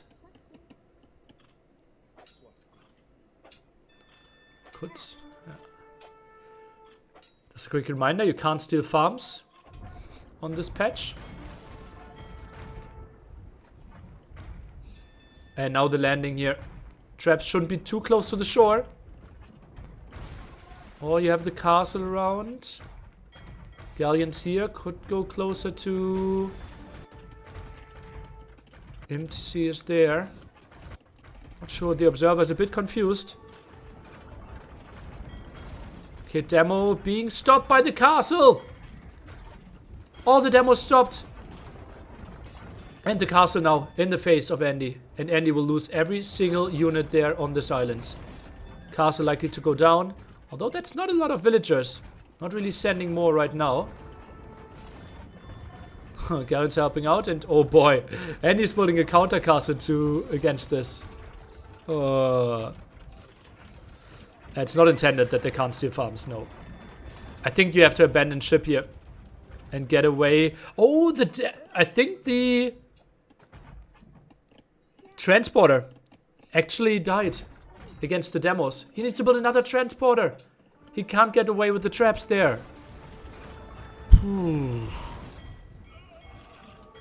Traps maybe running away. Not really. And Andy will defend this. Quite nice. LOL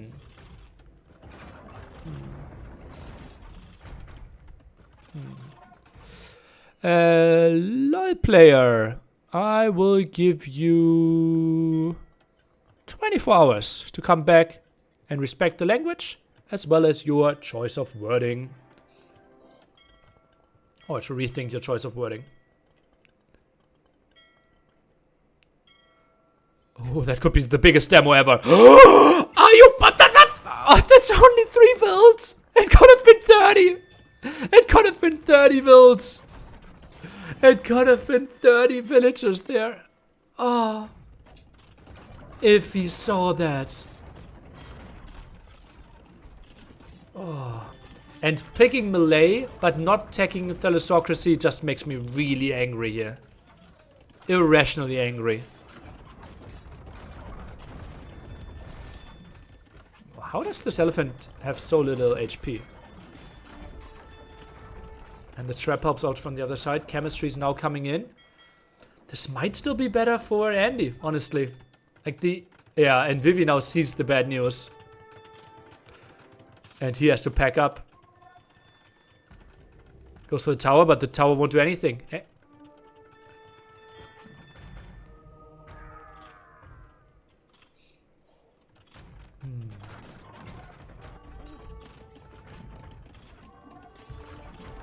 Elephant round. Next demo just goes in there and gets the galleon plus the trap.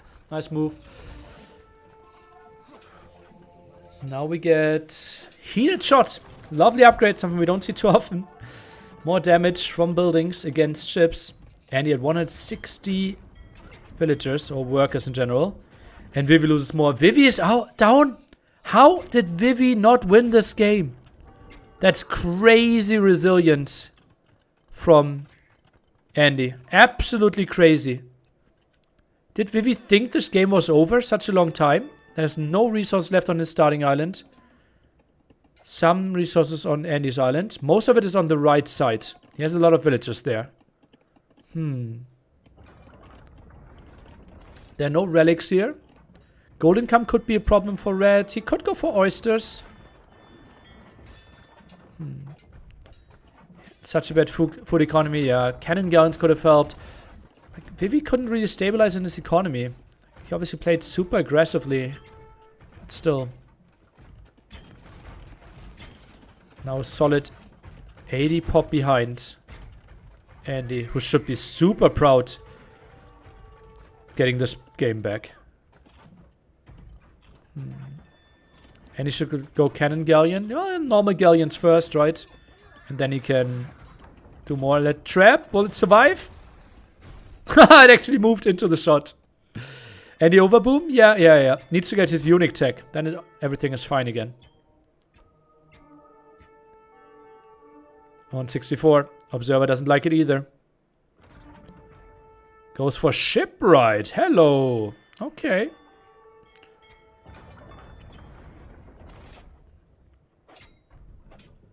Goes for the monastery on a map that doesn't have relics. Okay. Still a reasonable amount of gold for Vivi. He keeps on fighting. He doesn't believe that Andy is pop 200 and is taking to shipwright.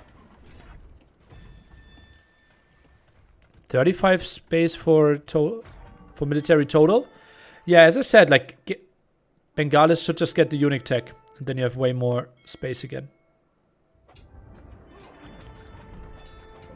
Who's the observer? I think Bad Koala.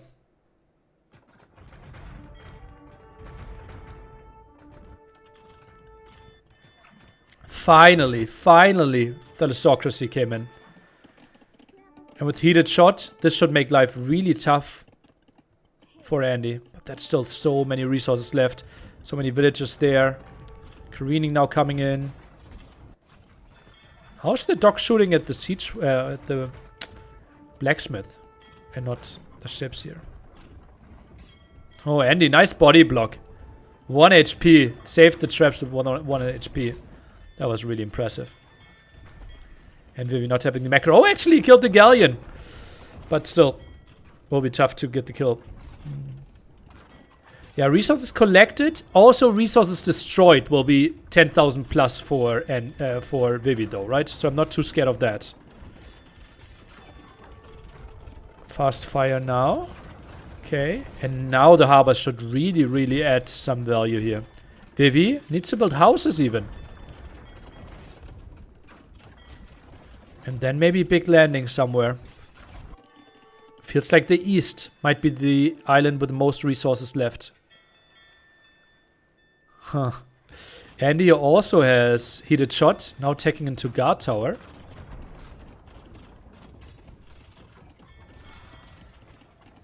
Oh, Vivi simply having problems with the macro here. So many times we see units dying quite unnecessarily.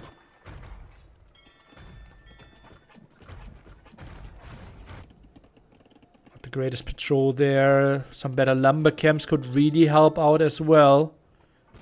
To get better income. Vivi scratching his head. He can't believe it. How this game slipped his hands. If Andy can land on east. Yeah, that's not really his winning condition, right? Just go through the center, kill all the harbors. That's the way to go now. Maybe defend the bottom, and he will have more resources.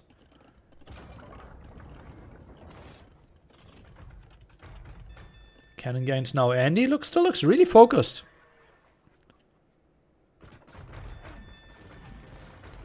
$124 out of 110. Might lose more and more houses here. What an impressive play by Andy.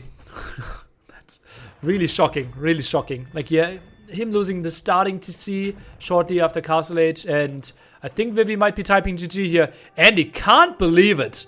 He can't believe that he won this game. The crowd half asleep, half impressed. Wow. This will be 24-hour stream?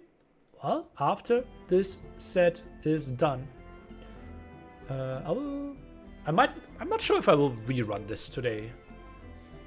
Obviously, best if it's a 12-hour stream. Then I can just go directly to the rerun and don't have to care about anything anymore. So if they could extend it 2 more hours, that would be nice. Maybe one of the nicest upsets in the tournament. Yeah, probably the biggest comeback game. Yeah. Damn, Vivian Entertainer. Jibatong. Can't believe it either.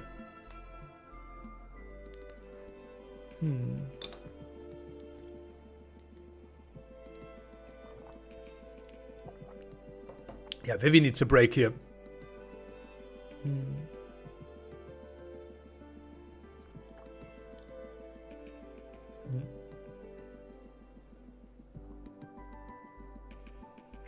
Vivi should have won, but didn't scout properly. Yeah, he didn't see the left island at all.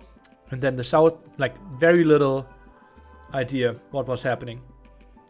Not the greatest map awareness.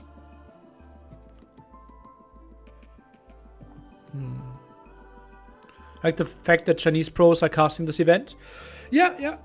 I think the main casters in the past, like, I think it's important for Andy's morale as well. Like, that he wins a game where he felt that's a bug map. Yeah.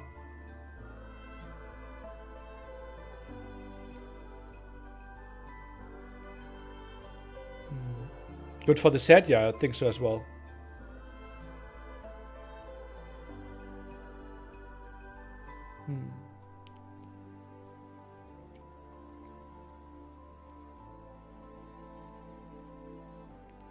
Andy has his phone, right?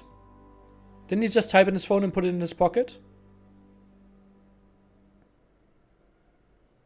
Honestly, like, yeah. And they say, yeah, we have to finish now. It's getting late.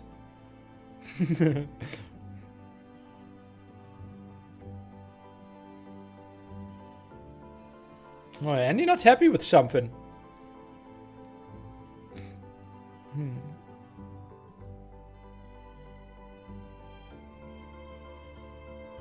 What is happening? We just came out of a very long game 1. And Vivi's taking a break. When I first came to the hotel, I was driving up. When I was driving okay, they're doing some in-between stuff. 4 admins behind Andy.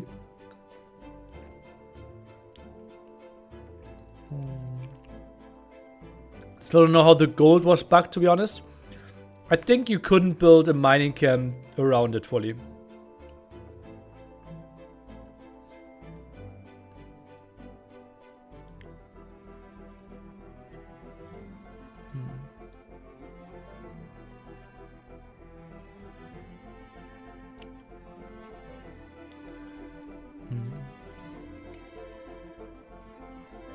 Vivi needs a long break apparently here. Had to be a frustrating loss.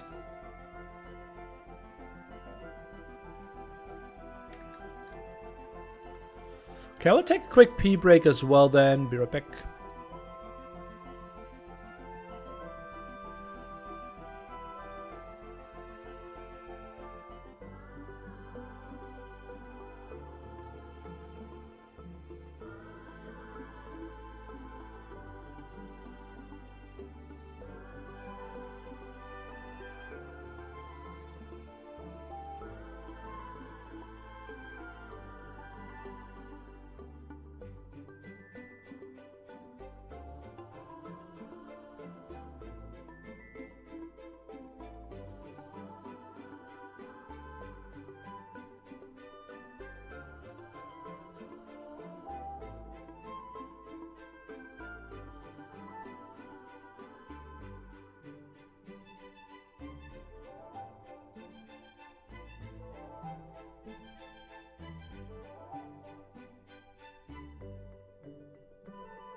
China, a lot of people are smoking. So much more prominent than at least in Germany.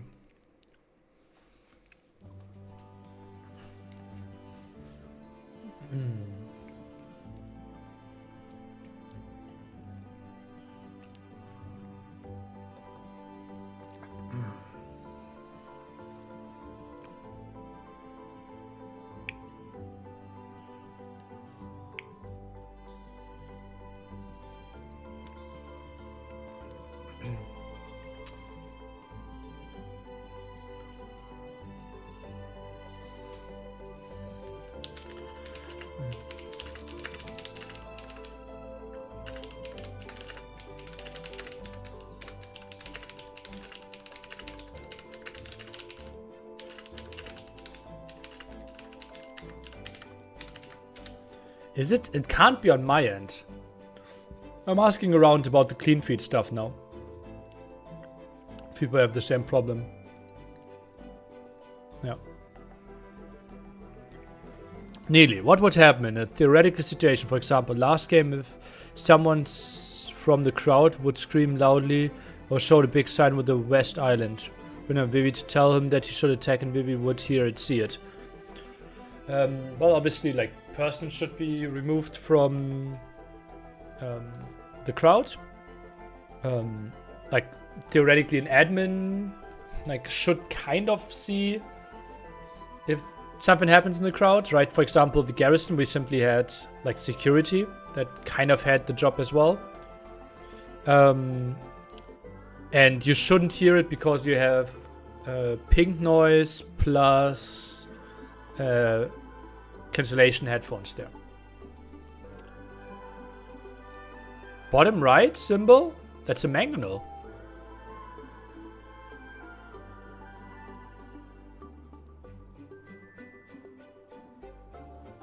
He wasn't even allowed to restart? What's the question?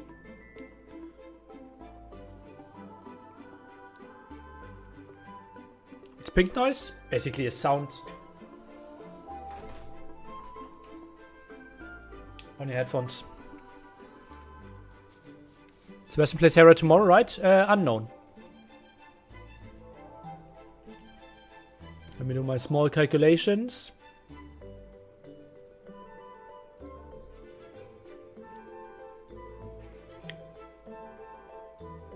What? Sebastian plays Hera tomorrow? Why?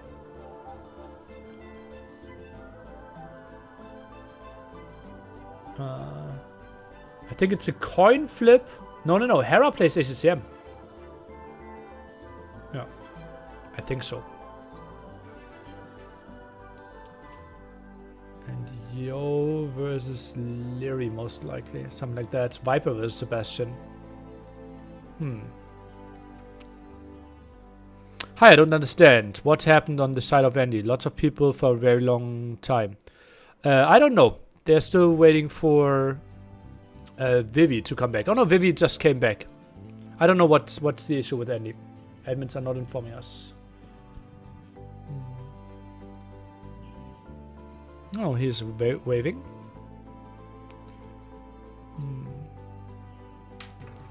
I don't know the order of the matches. We have to wait for the matches first.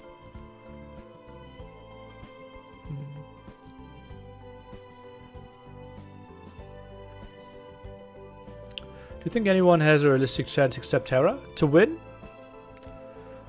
Liry? It's really late for them. Will there be any chance they're postponed to tomorrow? It's not that late. It's 10:30 local time. And they only have maximum of 3 games. Like, this will easily finish before 2 AM. I don't think they should postpone. I would love some audience interviews in LAN tourneys. Yeah, like, there could be better content provided here. Yeah. They're doing the interviews, right? I could give you the sound for those. Oh, okay. So you think if you are using a different keyboard, you cannot perform like at your normal level? Yeah, for sure not. Oh, okay. I know most people are like, they really need a monitor. Right, that could be a thing. Okay, let's see. How did seeding work in the second qualifier? Is this the bracket?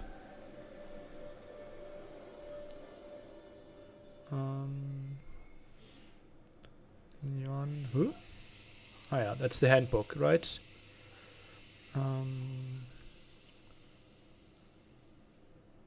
Schedule, calendar, format, qualifier here. Simulation 32 player bracket. And seeding file is here. Oh no, that's Chinese main. Top 16 will be seeded by STATP. Oh, it's that simple, no? Which one? Second or first qualifier? Can explain the seeding work in the second qualifier. Okay. So we do... Like, where do you want the cutoff? Where did you complain? Tedo, right? Tedo, Sebastian, Mihai, Balz. Those 4. So where's Balz? Ah, Balz is there. So those 19, right? Notepad. So Hera was already there. Mr. Yo was there. Viper was there. ACCM was there, qualified, right? Sebastian already qualified in the first one.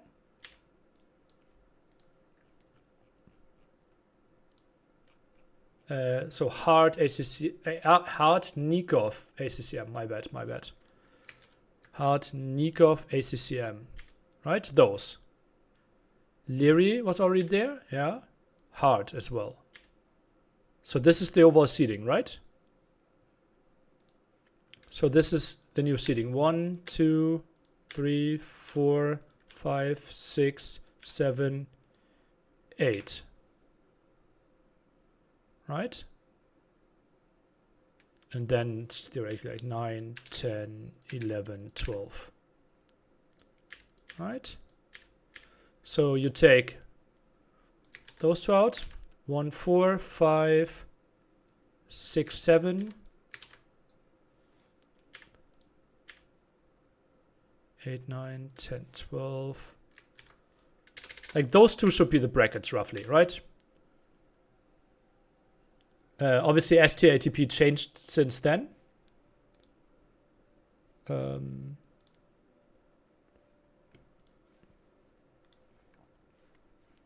wanted qualifier 2, right?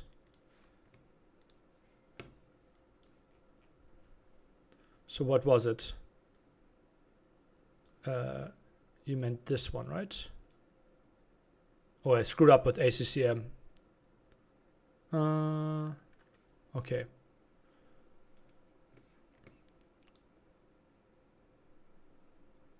Where's STRTP? Here. Okay, I screwed up again, sorry. Hera, Liry, Yo were gone, right? Viper was gone. Hard was gone. Nikov was gone. Hard, Nikov.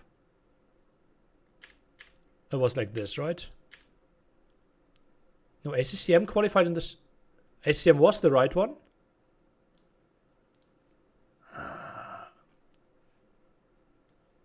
Okay, so ACCM here. So yeah, 1, 2, 3, 4, 5, 6, 7, 8. So yeah.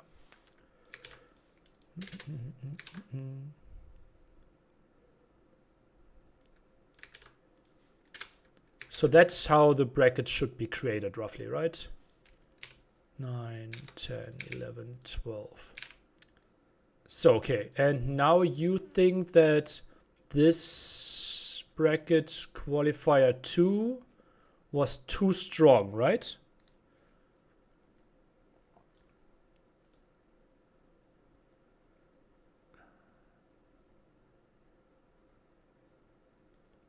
It's Tedo, MBL, Cito. MBL didn't sign up, right?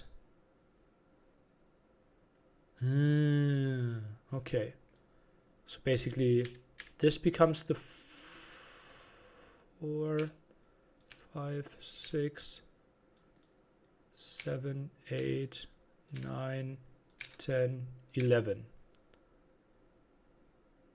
1, 4. So Sebastian here. 6, 7 here. 8 Andy there, right? So that's roughly the level, right? Tedo, Cito, Sebastian, freaking Andy.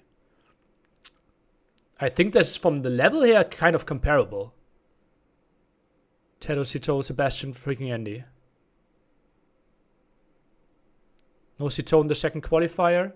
Well, then let's even. We have 4, 5, 6, 7, 8, 9, 10, right? So 4, Sebastian Balz. That's exactly what we had. And then we had 7, 8 is Togao.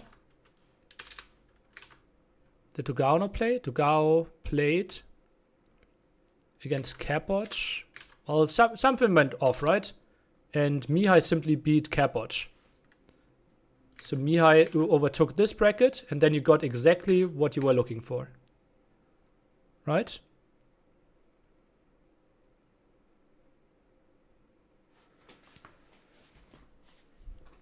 Like this is like, it looks exactly what I would have expected. Tado Sebastian Balz, and Mihai won against Kapoc. And the other one is Winchester Dark Doubt, Andy. Winchester Dark Doubt, Andy. Yeah.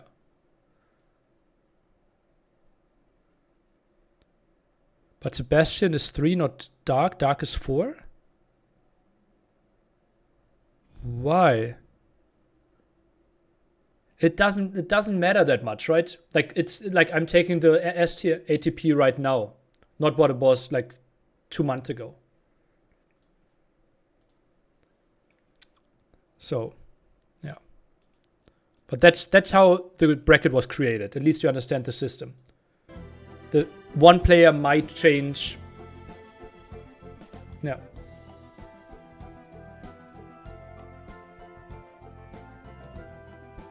Okay, there's some tech issues on Andy's sides.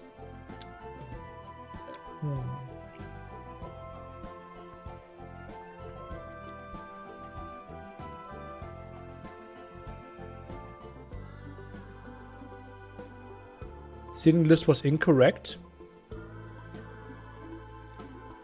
Why is the seeding list incorrect? Why am I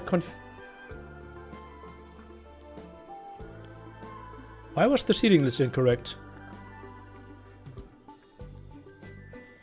But I'm also talking about, then they basically put 1 + 3, 5, 8. No, it's 1, 4, 5, 8. Yes. And 2, 3, 6, 7.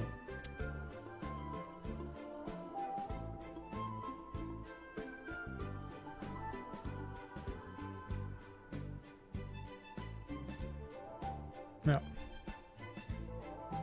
Like this can be ignored. That's how it should have been, but it wasn't.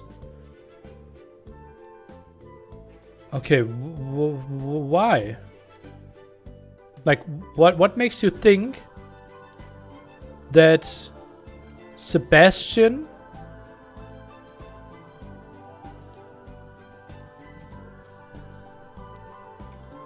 Okay, why was Sebastian not seed 4? Like, Dark just got 3rd in TTL, right?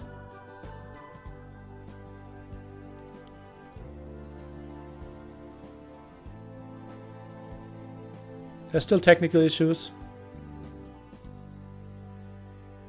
1 played 3 and 2 played 4? Ooh. Ooh.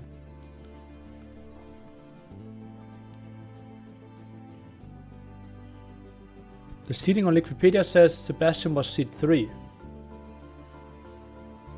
Where do I find that?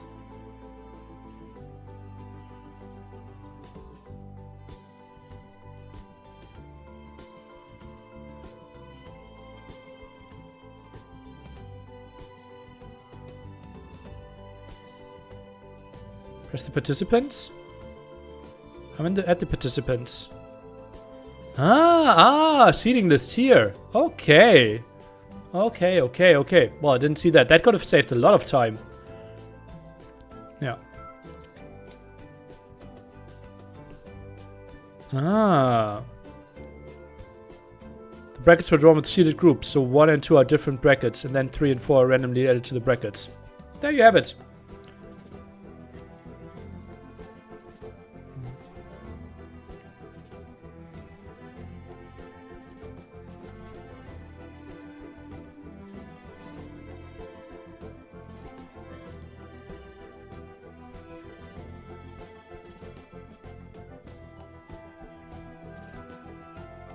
Ah, yeah, look at this. Here you can see the reasoning.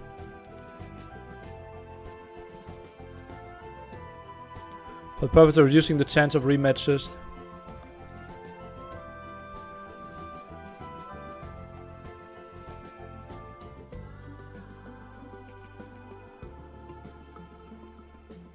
Top 8 seeds were randomly drawn, bottom 8. Right?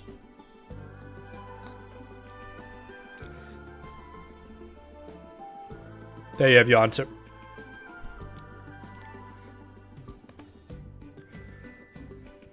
Whew, glad that we figured that out.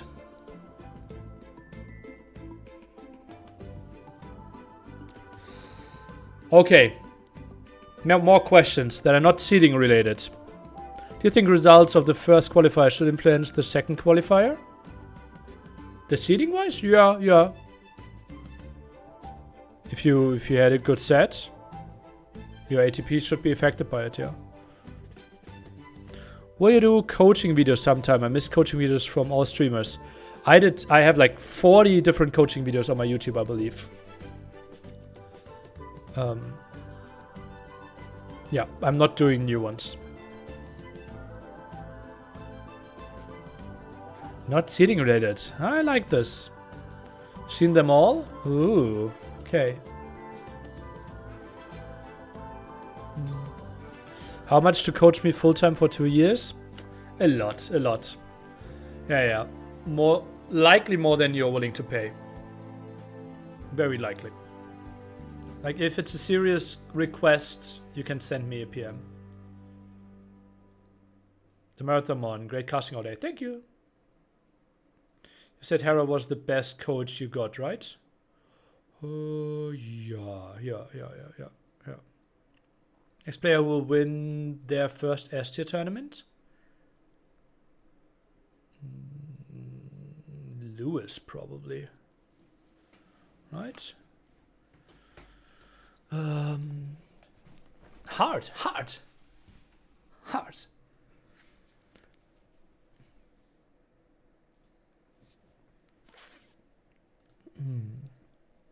Yeah, no audio on the live feed right now, but I think they will be on it, so we can go a bit more chill music in the background. I'm willing to pay 3 nickels and a bag of corn for 2 years of coaching. Yeah, not really what I was envisioning. When was the last time we saw Vivi in an S-tier tournament? 20 minutes ago? Obviously SY Nations Cup. We can check Wikipedia. Vivi. Matches. Medieval Masters is not S tier, right? Ooh, long time. I'm scrolling. Sex Nations Cup, yeah, I got it right. So 11 months ago. Yeah. Will MBL ever win an S tier tourney now that he's won an A tier tourney? Unlikely, I think. Is this Byzantines? This is Byzantines for Vivi and Khmer for Andy.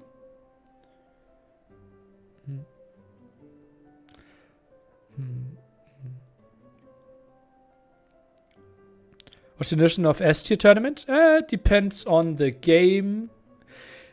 Think in Age of Empires 2 it is. We can get the original definition of it. S tier.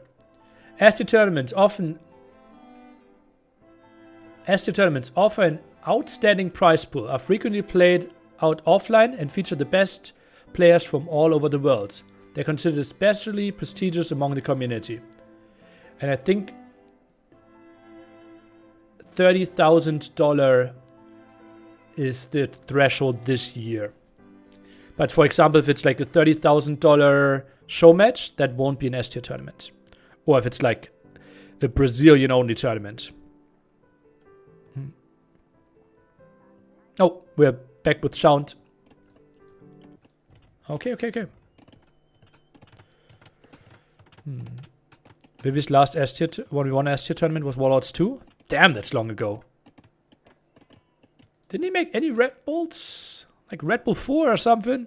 Was that before Warlords 2? Yeah, probably, right? No. Scout is chilling. Vivi's on the other side. Oh, Andy was waiting. Oh, that's open. Is that open? It's not open. Okay, eco upgrades for Andy here. is going for the stable most likely. Just some harassment of the build. Shouldn't really get too much done. A bit surprised that he's going for it. 22 HP. Shouldn't really achieve too much there. Double lumber camp from Vivi. Byzantines against Khmer. And this is a tough game for both of them. In the sense that now you need to like go back to focus, right? We just had a crazy game before. Andy again. Getting the kills against some of the sheep.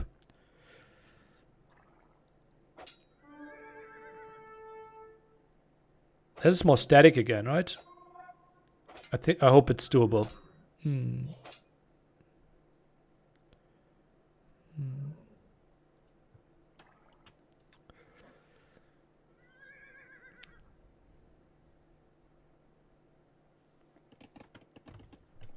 Okay, fully walled and also walled at the bottom. So good job on Vivi. That he fully controls this. And I don't think Andy should have too much to say here. Maybe 2-3 more palisades need to be walled. Gets the gate. And this is fully walled Byzantine player now. Okay. Can't be too unhappy with this. Andy with an interesting... Oh no! How is he directly running into the town center with a spearman? Vivi is a massive favorite on Arabia. Don't think massive favorite. Think like 60-40 max. Like Andy, like people always see Andy more of like, okay, yeah, he's a mixed map player, arena, like all the funky maps. But like if he played Arabia only, I'm pretty confident Andy would be like 2.7k there as well. Yeah. Yeah, Andy didn't properly scout in the back of his map, it feels like. There could have been some easier walls, but it's okay. Creates a nice tiny base for himself. Can't be too unhappy with that. Scout gets in, gets some vision, but might lose his life in exchange. Oh, still open there at the top. Might get out. Vivi actually might get out. And he thinks Arabia is boring? Yeah. It's just arena with extra steps. Boink! Gets one slap to get out of there. And Andy thinking about castling this is now on to golds. MBL used to do those walls. MBL might even wall even smaller than that, yeah. MBL made those walls kind of famous, I would think, yeah.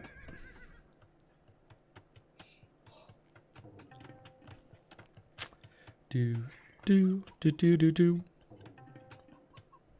God, Khmer farm economy is so sweet. Where's our MBL? In Norway. Thanks for your question.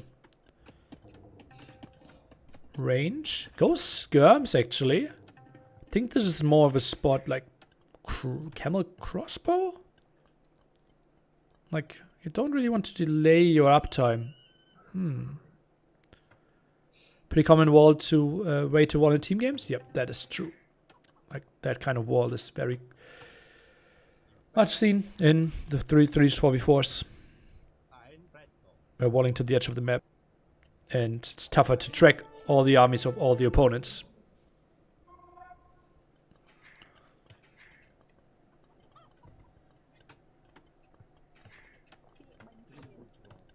$5 on gold, can click up now. Very reasonable uptime.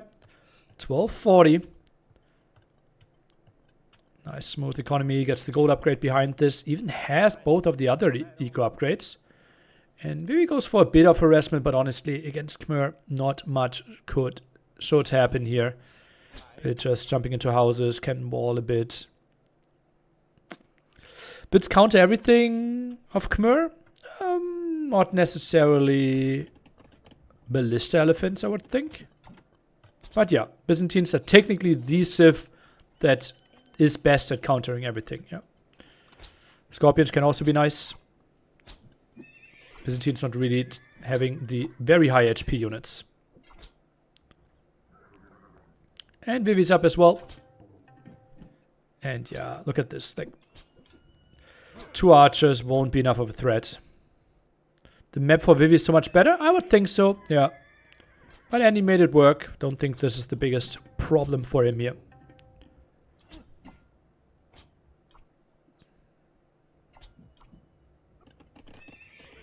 Stable.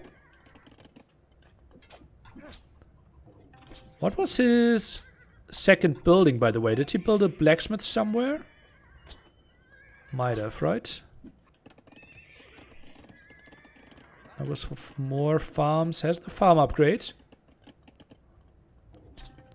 Forward gold, stone chicken. Yeah. Yeah, it's not a pretty map. What's your prediction on the set, Nelly? What did I say? I think I said Andy to win. No. But I would have predicted a 3-2. Patching now. Yeah, that skirmisher just feels so... Camel crossbow. Yeah, not great against scorpions. Look at that. Andy plays 3 TC. Just very simple. Does not expect anything to happen. Maybe it's just 3 TC versus 3 TC. And nothing happens. If he has enough resources. Blacksmith now. That should be an easy clear up. But not the most important thing. Neither player with a lot of idle time. This pause was so long. Yeah, sometimes technical difficulties happen. Nice micro by Andy. Should be an easy clear up.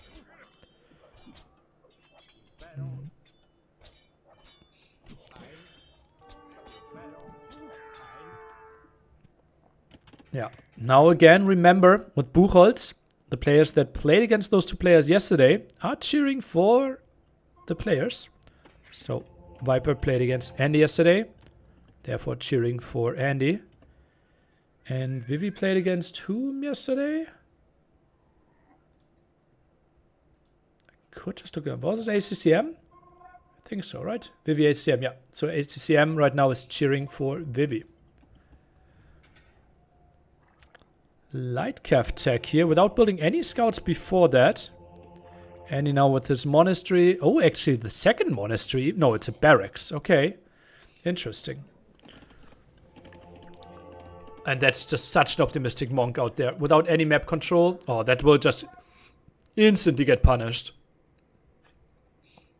Yeah, this can't be right. Like, moving out with the first monk here just basically means, okay, you have 3 scouts, but you decided to not use them at all. So, yeah, not the biggest fan of that approach.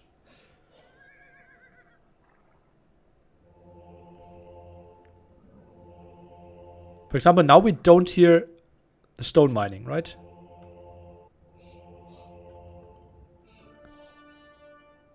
I wonder if there's any baby whose first words was Buchholz. Oh, in a good world there was one, yeah. I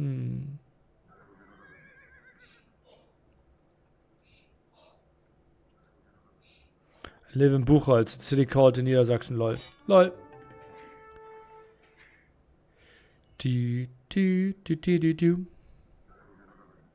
So we're going for 4 TC.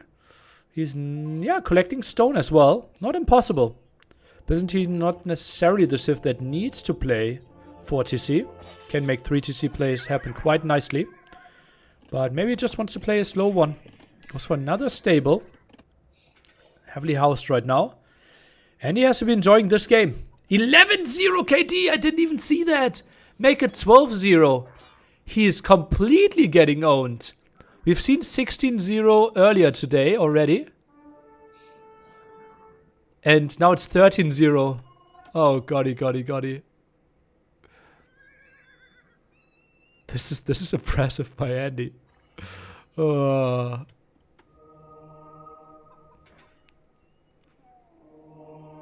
Lightcap goes in. Gets the hill, gets out of there.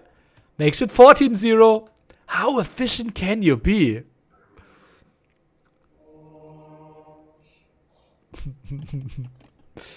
Can he beat Hera? I think Hera had 16-0 before he lost his first unit, right? I think so.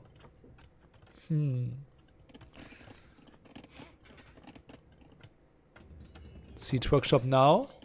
And Vivi is not going for the 4th TC. Looks more like he wants to build a forward castle with the pressure there. Andy, maybe the first misstep? Nope. Goes back. And saves that villager as well. Still 14-0. Oh man. Not sure if both players would be aware how this is going. Obviously Andy has to be like, okay, well, this game is going really well. Like everything feels so smooth. Andy going for archers now? That feels so off to me. Is he just going crossbow? Against camel pike, that's solid. Redemption for Andy now as well. Not sure if he really wants to be out there. I think defending has to be fine. So he gets the crossbow mass, no? No, he's just checking.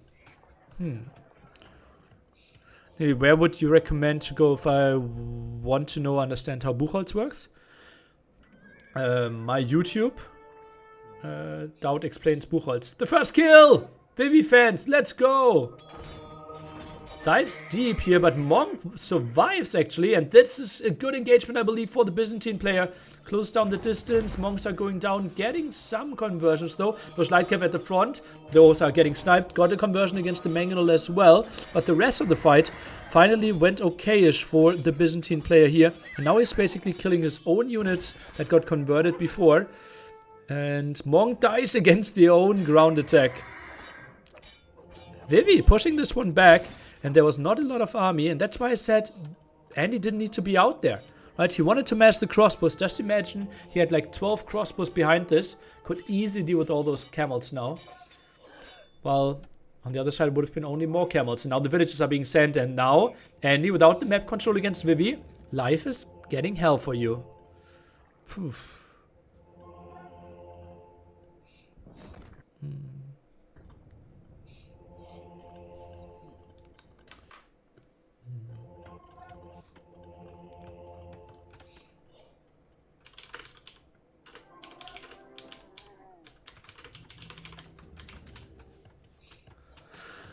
Okay, Castle could have been more aggressive. Didn't want to go too wild here, apparently, with the Siege Workshop.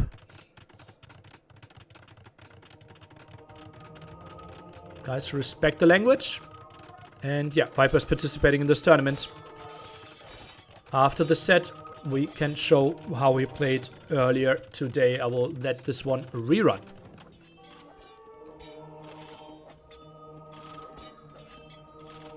Way to Imperial Age Andy, but not a lot of military. Although he has 20 military. Where is all that? 5 archers for Lightcav, obviously not the most important thing. Defensive castle, but that's not a lot of villagers around. 4 villagers only. And Vivi, still with 11 on stone, he might build another castle there.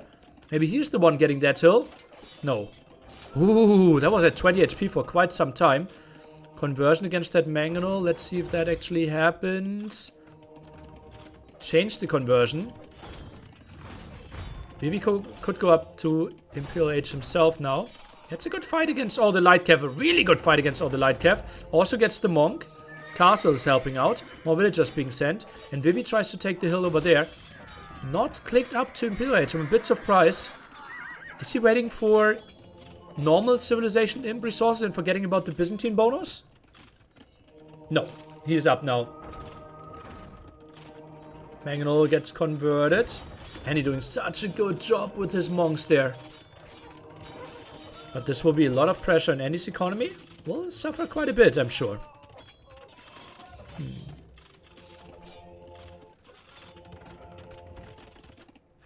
Lots of villagers have to run. Going onto the gold in the back.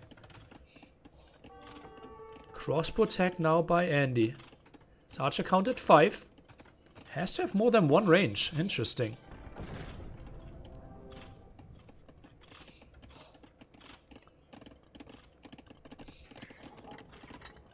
Vivi actually with a better KD, yeah. True, after going, what was it, 14-0, 15-0? No, actually with a plus 10 lead. Those 5 crossbows running around, but 5 crossbows must easily get cleared up. 15-1, okay. Devotion now. Kind of should be one of the first upgrades you do against Andy, I believe.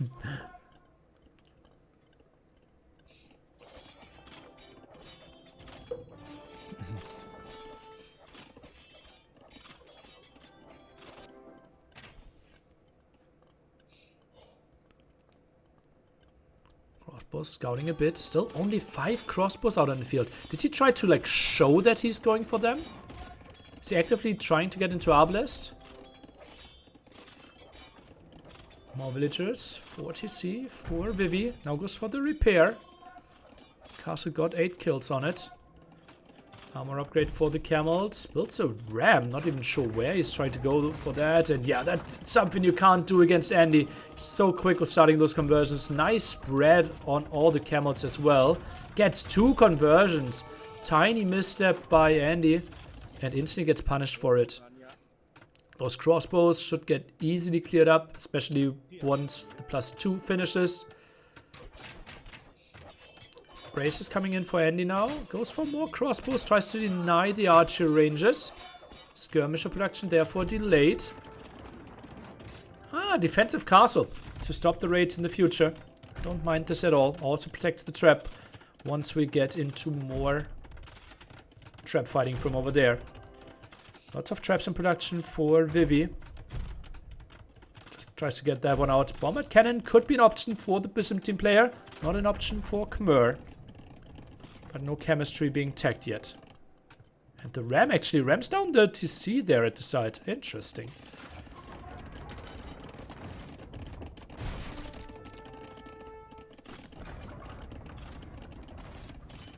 How did the castle go down so fast? Especially Byzantine castle. Did he have a higher hill? Well, it's 3 castles constantly shooting, right? He was up to him like 1.5 minutes earlier. And I think he might have had the higher hill. Yeah. In addition to that. Okay, traps being sniped. I'm surprised how much Vivi is scratching himself. Like, I'm always so focused, like always the hand at the keyboard. And just impressive to see that from the players. Ooh, that's a nice find here by the camels. If they go to the left-hand side, I think they are not aware of this. Could go for it, and now he sees it. That's a big find. A big find for Andy here. Chemistry on the way. Armor on the way for the skirmishers as well. And that's 4 traps out now. It's tough to repair against that. If you're Andy, trying to repair the traps constantly himself. Oh, that's a good find. Both players coming to proper population. Ram going forward. Finding a sweet spot between both castles. To go for the monastery. 5th trap out now. Still repairing. Castle. Could maybe switch to another trap. It's 4 traps out now. Vivi builds a castle. Oh, that was close, killing his own castle. Camel's not heavy. And that castle actually goes up from Andy. He might lose a lot of wills. But I think this is enough. Oh god, he's losing a lot of wills. But Camel's not really the killer units there. Needs to go for traps, and this might be heavy losses for Vivi. Mangonel being converted as well, 75%. The big fight over at the other side with the traps, though. Feels like this castle is going to be denied for now. But this castle went down, and Andy's pushing this one quite nicely. Most of the army went to the other side, and Andy took that opportunity. No protection here from the castle. This castle went up, and so much military unused right now. Still no heavy camel, and the 33 farms simply not enough to produce what Vivi was trying to put on the field here. Why make 5 traps to attack another trap? Because he thought 5 traps would be enough to slowly kill the traps. Right, and killing the Khmer castle isn't that important. If you kill all the traps, you can easily kill the castles after that. And he had the high ground and could always repair the castles. Already has masonry as well. That, I think, was his logic behind it. I think it's criminal that Heavy Camel was so late. Only now clicked. It's such a long upgrade. What is it, like 105 seconds? 110 seconds? Something like that.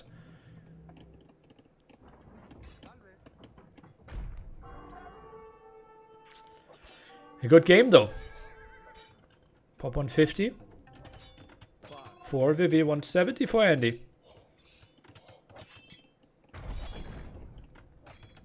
Eco upgrades. Okay-ish for both. Andy soon has all the Castle Age upgrades. Andy still missing hand cards. More monks going down. Farm economy looks solid. Observer is impressed as well. Tries to understand how walled Andy is. Does not want to get raided at all here. Military count at only 20 for Andy. Not the most impressive thing. The Liz Elephant's quite solid against everything that the Byzantine player would put on the field here. And finally, we have the heavy camel upgrade. Can deal with those hussars a bit better. And Andy overstepping here, I believe. Military count not that impressive. Especially because he has no counters to the camels. Skirm hussars his composition. Now goes for some more monks, but don't think that's really a unit for late imp anymore.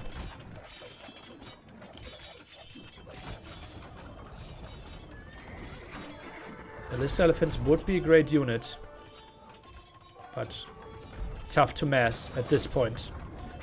Handy 3 castles, but some of them in danger as well. One at the bottom. I really think you can go for them. Not a single bombard cannon from Liry yet. Yeah, well, if he can't protect 5 traps, unlikely that he can protect a single bombard cannon, right? So I don't mind it too much. Chemistry was a bit late. Maybe in the trap war it could have helped. I can see that though. Oh, nice camo raids here. Population getting a bit closer. Byzantines not having bloodlines. Makes it so tough for them in the Hussar war. That's why we should not see a lot of Hussars from the Byzantine player here. Traps now going for the next castle. More conversions behind this. Liz Elephant's going down. Skirmish is trying to focus down the monks. And he's so good at making monks work in spots where a lot of people feel like they shouldn't have a lot of value anymore. Our population now even. Maybe having some good moments for himself. More stables. Not a lot of repair for those traps. Vivi with only 1 castle right now. 2 traps out on the map.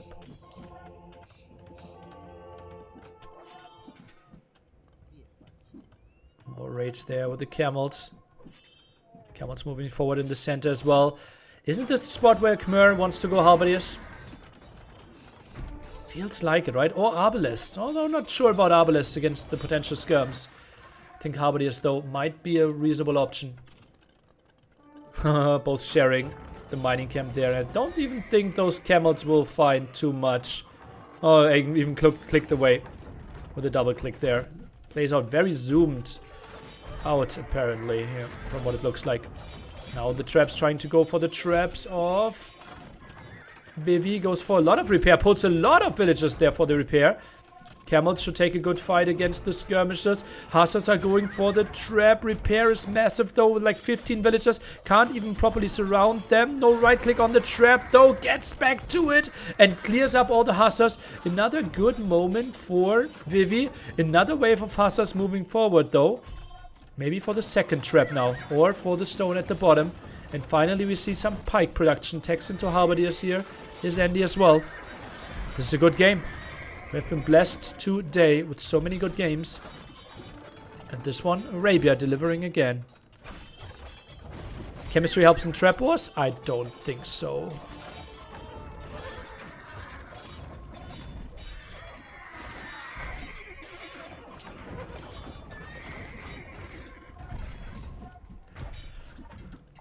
The Liz Elephants. We have 1 on the map. That's it though. How's Andy heading points? It doesn't really matter that much at this point, right? Score, maybe deleted more, killed more castles, killed more traps. Just the more costly things were killed. I went to bed and you were casting. I wake up and you're still casting. Welcome back. 4 to 5 catas could be really good here, yeah. I think so as well. Maybe some more though, but I think 10 cataphracts could be quite solid here. Maybe he's getting pushed back. The strong economy of Khmer. Look at that. 8,500 extra resources for Andy. And just put those out on the map. Now a crazy castle there at the top. Could maybe get his traps there. Vivi struggling to get to pop limit while Andy is at it. Only 1 single villager on gold. This becomes a true trash war. But Andy's playing it really nicely.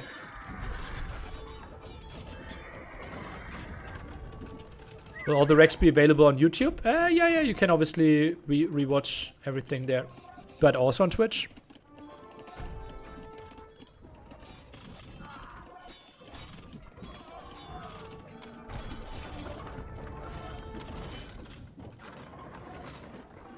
That was where we had the castle. That's why the stone count is so low now. There's a really good castle for Andy. Allows himself to go for some crazy raids. And how long he keeps those castles alive. Maybe that trap might even die. That was another castle there earlier. That's why we see the stone count so low for our Byzantine player. Any gold left on the map? I would be surprised. 1 on gold and 0 on gold. That might be the only gold spot left, really. Gold for the second gold upgrade here, Vivi. I don't think that's really the way to go. Sits at pop 150, maybe not really knowing what to do with his resources. Every unit that he builds feels wrong. I did say Byzantines don't want to go for Hasar, and now we are even going for light cav. Rally count 3-2 won't be a big factor in this game. Now attacks into pikemen. Just nice army control. Early in by Vivi. Nice strategic move there with the traps. Maybe a bit late with the bombard cannons. Vivi, and just get overwhelmed. Like the trap movement, the hill positioning. And castle versus castle again. This time it feels like Vivi's should go up and Andy's might be denied. Skirm's now going for the raids. They will find some more villager kills.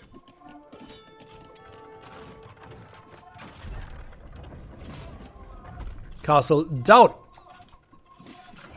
Skirm count for Vivi basically non-existent. 9 skirms only. Does not excite me that much. And those skirms can go back in there. Okay, castle denied.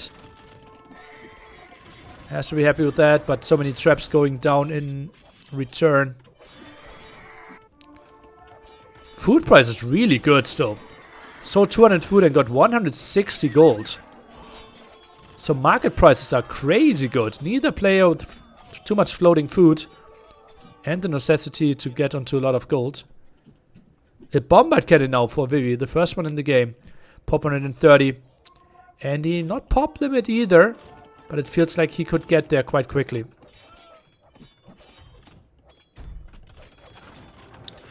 And what is this? Like the 5th caster going down. Got 27 kills. Did a lot of work.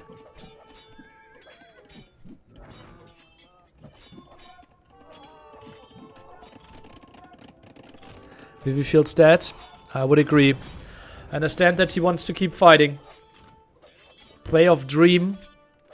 After losing the set. It's basically done. And yeah, he is typing the GG. Andy winning the Arabia game. And this should have been something. If you want to win a best of 5 against Andy, you kind of have to win the Arabia game against him. If you are Vivi.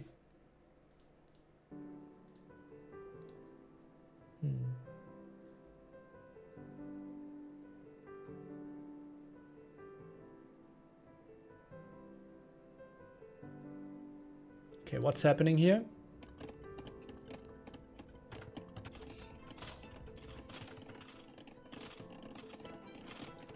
Oh god, someone clipped something again. Ah,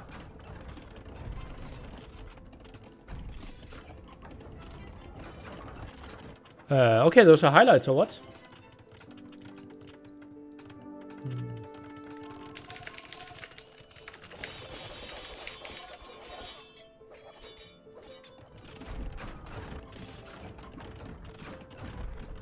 If you enjoy Age of Empires 4, King of the Rockies LAN is starting tomorrow. Looks like you're Age of Empires 4 fan. I'm not sure what is happening here. Why this is the clean feed right now. Are we just going through highlights? The entire day has been so long. Yeah, I wouldn't be surprised if we had like 12-hour days. Okay.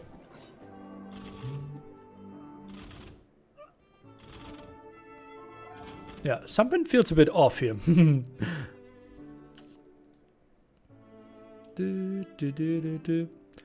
Okay, when will I be back?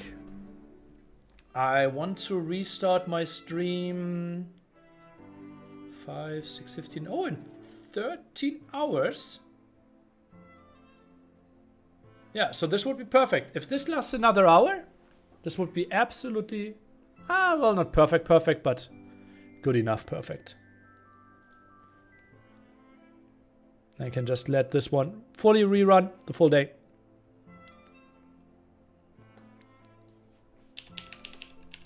Where can I find a link to the current standings, brackets, and schedule? Well.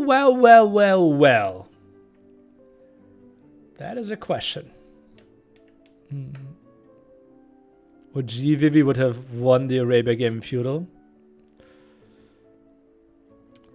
12 hours working, 12 hours chilling, repeat?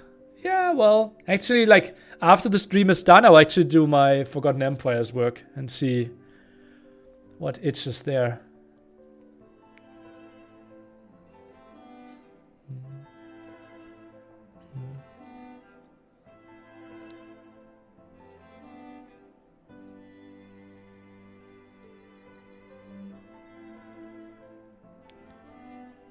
What side do you recommend of board? Twitch. Okie dokie. We are on lookout. Hunts against Khitans. Andy with Khitans here. We see Vivi with Hunts. A map where you start with 3 villages far away from your starting base. That's why we are pretty spread. You already have the barracks. So something like Spearman, Man-at-Arm could be very easy. Do you like best of 7 or best of 9 for grand finals? In my opinion, best of 9 is too much. As a viewer, I like best of 7. As the tournament organizer, I like best of 9. It's that simple, right? If you're a host, you want viewer peak, you want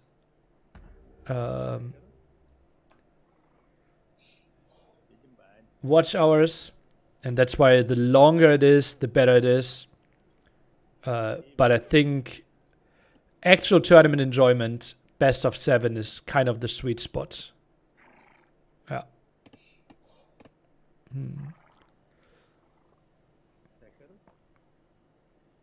Yeah. Empire was a hyper random. Best of 9 is fine. It isn't too long. Is hyper random that much shorter than RM? I didn't know. But yeah, just remember, like, I did NAC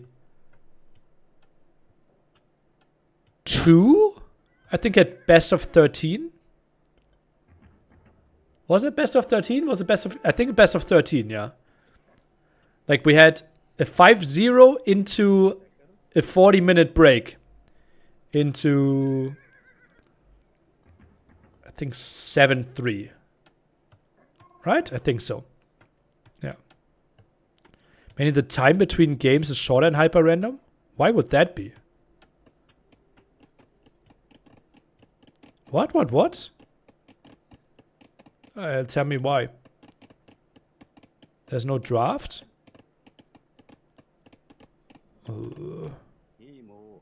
But like, you have prepared your draft most of the time before that. Thinking about, I honestly don't think that's a major factor. If we had a hyper random LAN, I would be surprised if the best of 7 is more than 10 minutes shorter at average. Still no loom by Andy, and Man-at-Arms are coming around. This could be a really short game. Scout is still around. He could lose 4 villagers in the woodline here. He has no idea. He didn't properly scout this. This could be absolutely disastrous. I think Loom is now queued next. Man-at-Arms are coming in. No quick walls. He attacks there early. 1 villager down. Guaranteed. Let's see how many we will see die in total. 2. And gets the block off. 3 villagers instantly. No Loom Andy. Absolute greed. 2-1 lead was not enough for him. Holy moly, what a game. And only now, and Vivi scratching himself again, like, okay, what happened now? Like, I'm 3 vills ahead, like, what are we doing? Hans Man-at-Arm opening. Something that Andy did not expect at all. Now the villagers fighting. Do we really want to fight back against this? No spearmen on the field. Only 1 in the queue. Okay, we have, yeah.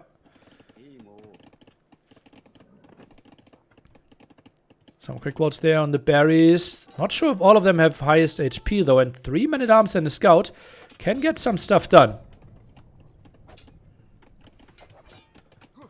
Yeah, crowd reaction to those 3 builds would have been nice. And attack from the right-hand side now. And Andy needs to wall this ASAP. Archer Spear coming from the right-hand side.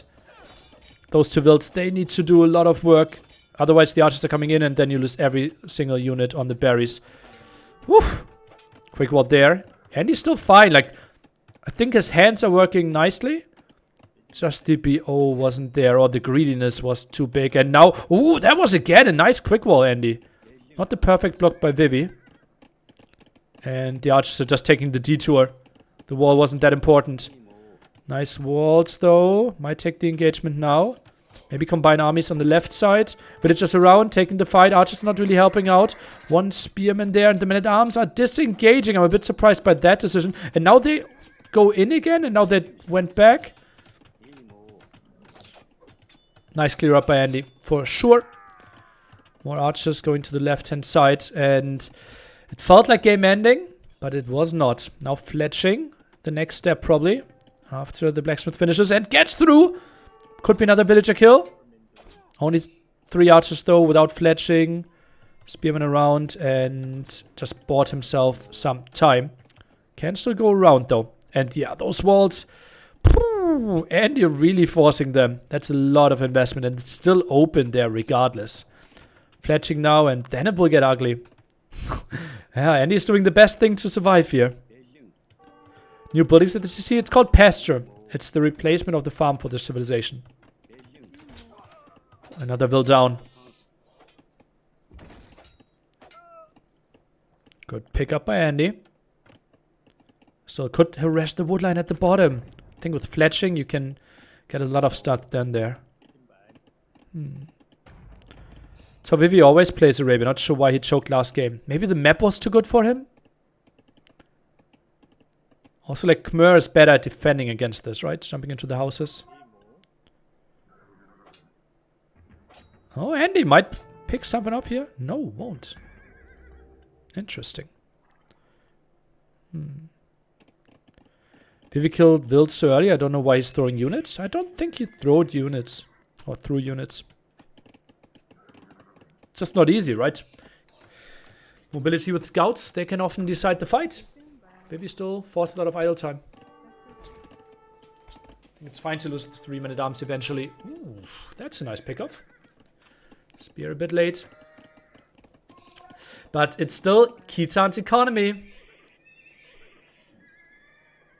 Stable now. Not really for production though. Look at that. He's completely idling. Vivi's thinking about Castle Age here. Okay, now he queues up a scout. Andy is just so much better microfights? I would think so. Yeah. It's not really the Vivi thing.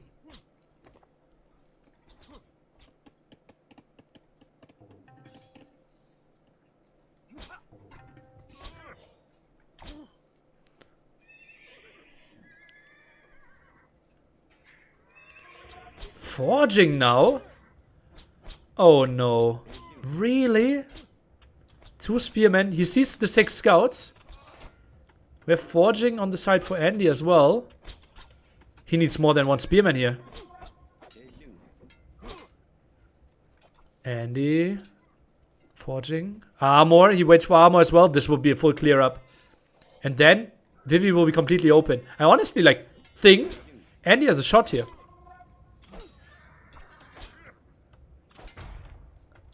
Okay, can now go in. 1 spearman alone won't be enough. Archers around. Gets 2 good volleys off. That's before the armor. Big mistake. Spearman goes to the wrong side as well. Another big mistake. What is happening here? The spearman is actually getting bought out on the left-hand side. Vivi with a misstep there. But Andy fighting before the armor was ready. What was happening there? How did he decide that that was the perfect timing? 10 seconds before the upgrade finished. Lovely move against the spearman. But just a bit off with the timing.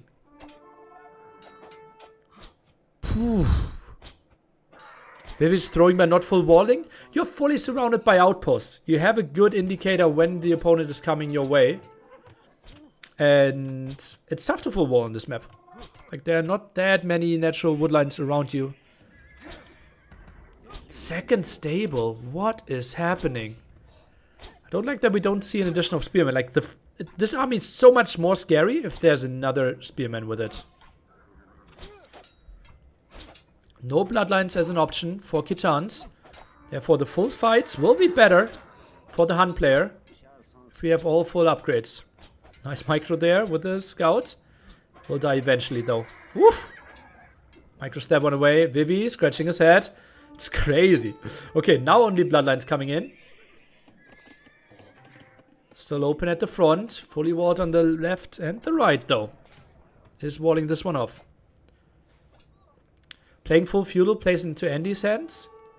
Andy can now decide when he wants to go to Castle Age. Yeah. Oh, those are quite some nice damage hits here. Eco the KD at 20 to 15. Andy's going up soon. Some spearmen around. And Vivi continues to produce more scouts. How is Andy in this game? Only slightly behind in villagers as well.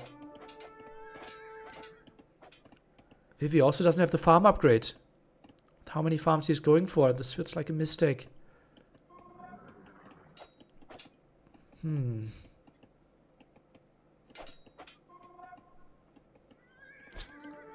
Archers around.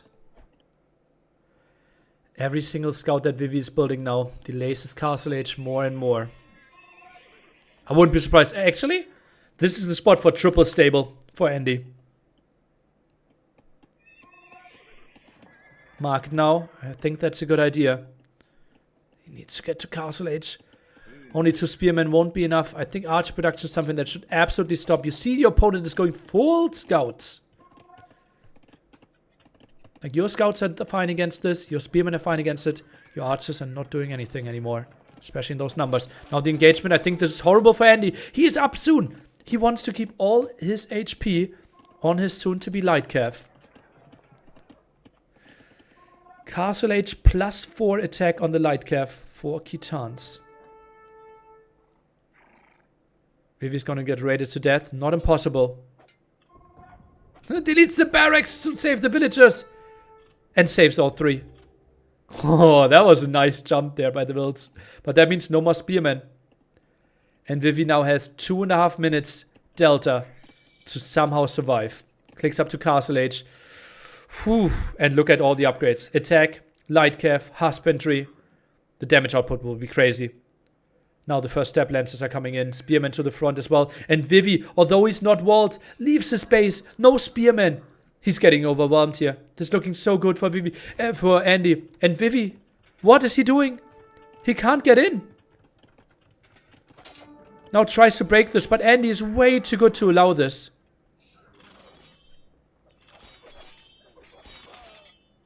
Overchop on the woodline maybe. Open gold. Vivi, all the idle villagers in the world maybe felt they couldn't take the engagement. Vivi, and it's open on the woodline. Andy is in. This is all the villagers gone. And Vivi is struggling so much. Villager count now even, but this won't be like this till the end of the game. Andy just roams around. Worker efficiency 35%, and this will only go down from here. No more pikemen, no more spearmen to be built. Villagers are just moving around.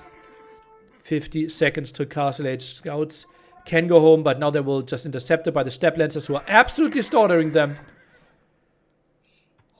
And Vivi can't do anything. GG! And this means Vivi is basically out of the chances to make the playoffs. GG, well played, Andy. Stays competitive in this tournament.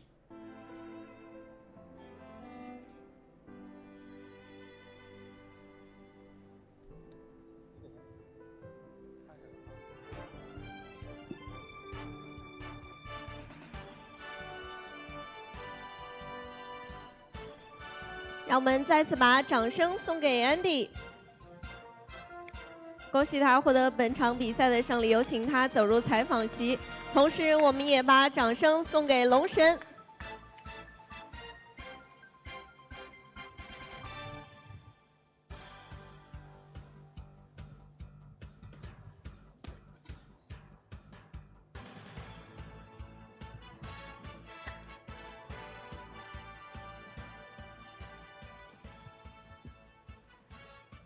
好的，那么欢迎各位来到我们的赛后采访环节。我们再次邀请到了 Andy 来到我们的赛后采访席，有请他先给大家打个招呼吧。Could you say hi to our audience? Hello. OK， 那也是欢迎他来到我们的采访席啊。那输掉昨天的比赛，还有包括今天的第一局比赛，又是主场作战。那想问一下，他是在我们的主场是如何来调整心态的呢？So having lost yesterday's series and being 1-0 down against the opponents with the home advantage, how did you manage to adjust your mindset? The thing is, it was Viper, so I wasn't that unhappy. I mean, obviously you want to win, but losing against Viper is still fine. But my goal was to win today, and that's, well, I'm very happy. 那他说在对阵上 Viper 的时候，可能输掉了，非常非常可惜。然后今天赢下来的比赛，感觉非常的高兴啊。那同时呢，也想问一下我们冲动有没有什么问题来问到 Andy？ 首先恭喜 Andy 拿下了今天的比赛。但是赢得这3局的话，非常非常的惊险啊！我们从第2把开始吧，第1把就不用说了，从第2把逆天翻盘开始说起。就是第2把的话是孟加拉对马来的那一把相邻岛屿那一把的话，当自己家里面被龙神塞了一个宝贝，然后把自己赶到了12点方向的时候，安迪当时为什么没有选择投降，而是选择了继续的抵抗，然后慢慢的发育。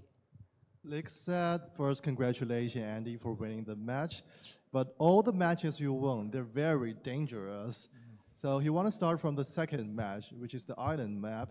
It's Malay versus Bengalese, right? And he wanted to ask that when Vivi just dropped the castle at your island at the very first beginning of the castle age, and then spam a run by to drive you out of the way from your main island, force you to hide at the northern island, why didn't you just choose to surrender at that time? Well, I had to survive somehow, right? I wasn't in Castle Age at that time, so I just wanted to go away from my island, and there is a lot of resources in the corners, so I didn't expect the castle in first place. I was very surprised that he suddenly comes forward. But yeah, the fact that I got my vills out kind of saved me the game there. If he had like 1-2 fire galleys in the back, would have been very scary, probably. 安迪说他并没有预料到龙神会压那个城堡，他非常意外，而且那个时候他还没有到达城堡时代，所以他能做的就只有从那个岛屿逃离，只能逃离到北方的小岛上，那里还有不少的资源，他可以在那里重新发育。但那时候如果龙神有几只舰船在后面拦住他，那他基本就没了。那一把确实是翻盘，也是翻得很精彩，确实是在周围的3个岛上让自己发育起来了，确实是龙神也有给机会。好了，我们说第3局，第3局的话，高棉对半暂停这一把的话，龙神也是压了2个城堡过来的时候，安迪其实那个时候局势也是很危险的，而且分数也反超，军事也是会落后。当时是怎么想的？因为那个城堡也不好砸掉。Lick said it's a great comeback at the second match, and he said that probably Vivi shouldn't just let you boom at those 3 islands you had. And he want to move on to the third game, which is Khmer, I think, and versus Byzantines, right? Vivi also had 2 forwarded castles at your base. At that time, you had just little army. It's quite difficult to get the castle away from your face. How did you do that at that time? Well, the thing is, I wanted to rush my castle as soon as possible as well, because I knew he can't be up to imp, because I was faster castle age, instant 3TC, so I knew I was fine and faster to imp with the traps, but yeah, I kind of got myself in a scary position every game. The last game as well, it was, I think, the island game, I think it was very hard for Vivi to spread out everything, because he didn't know where I'm exactly, right? If I was in the bottom at the left as well. And here, I think I just had a better eco. That kind of saved me the game at one point, but those games were a big struggle. Vivi played so well, and well. Hey, 安迪说岛屿那把图其实龙神不太容易去清掉他的小岛，因为他需要去大量的分兵。然后至于拜占庭的那张图，他知道龙神会在城堡时代强压他，因为他的 Andy 在城堡时代的经济要更好，到帝王也会更快。他当时想的只是要活下来，想办法把那些城堡给搞掉，后续他就能有一个更好的局势。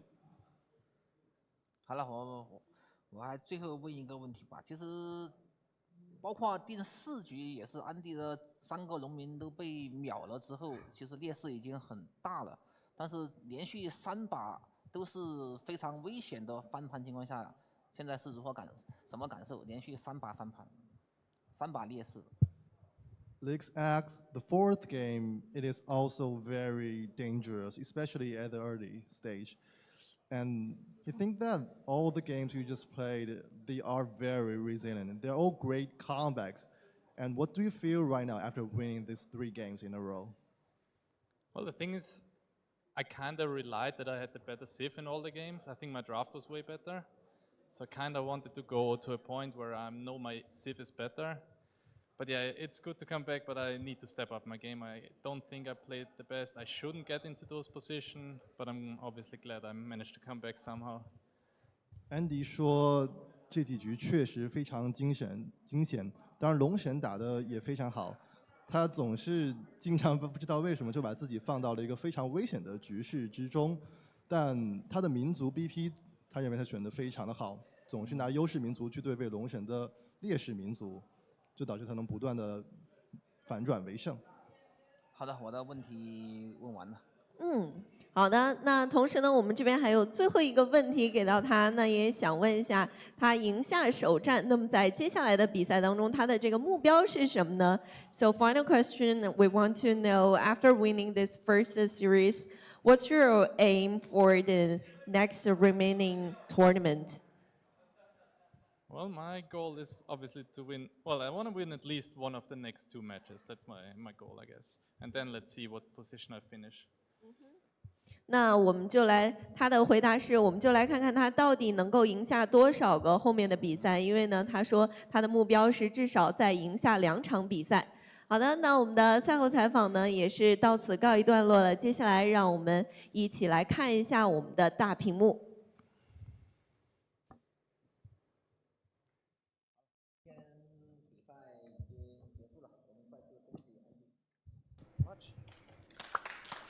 Clap, clap, clap. I think that's it for today. Can do a bit more of Q&A, and then I will send you over to a restream. Or not send you over. It will simply be the end. Who do you think will be the top 4 nearly? Hera.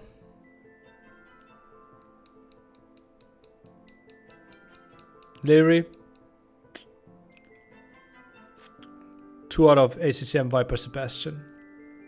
I think Nikov, Andy, Vivi, no. Heart is the big question. Didn't I say Hera? Oh, yeah, okay, Yo. Hera, Yo, Liry, and then... Yeah. Well, Yo is 2-0, right? So it looks good for him, yeah. Yeah. Are you happy with the Western viewership? Okay, I did not look into it. Would be awesome to see Sebastian in top 4. That would mean no ACCM, no... Okay, let's see what she has to say. 今天获胜的选手们 Ladies and gentlemen, both sitting here in the venue and watching online, that concludes all of today's matchups. The overall standings of players are now displayed on the main screen. We will post the update player table of scores and ranking before tomorrow's game. Let's give a round of applause to today's winners. Camera. 那么本次我们林远杯帝国时代2世界锦标赛还有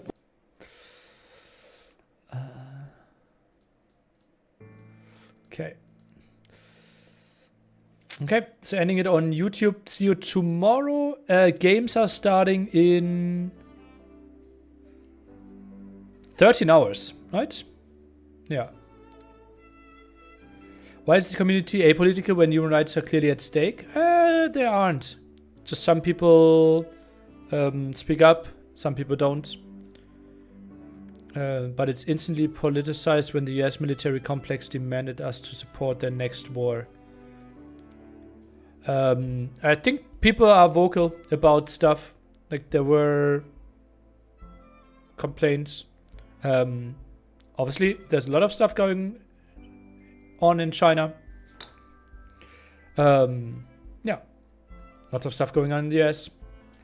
From what I learned and from the feedback that I've gotten is most of the time when people tune into an Age of Empires stream, they want to see Age of Empires and not make the political discussions, which I think is questionable, but I'm kind of filling that role now. Yeah, I won't ban you if you are opening to political questions, but most of the time people are not up for it, and therefore we're not going into the discussion.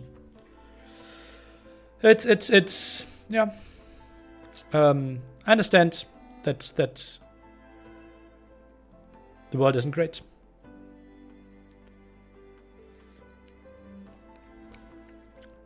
And right profiles get hyped like Dark Elf does. I don't know what Dark Elf is. Ukraine did as well. Alt-right profiles. But it became political the moment there was a genocide. I think you are overestimating my knowledge about some topics. This is live right now, but I will end it on YouTube now, and we'll go over to Twitch, do like 50 minutes of Q&A, and then we will do a rerun there. If you have the feeling like you want to talk about political topics with me as a private person, send me a PM, and we can talk about stuff. Yeah. Goodbye on YouTube. Okay, Twitch only.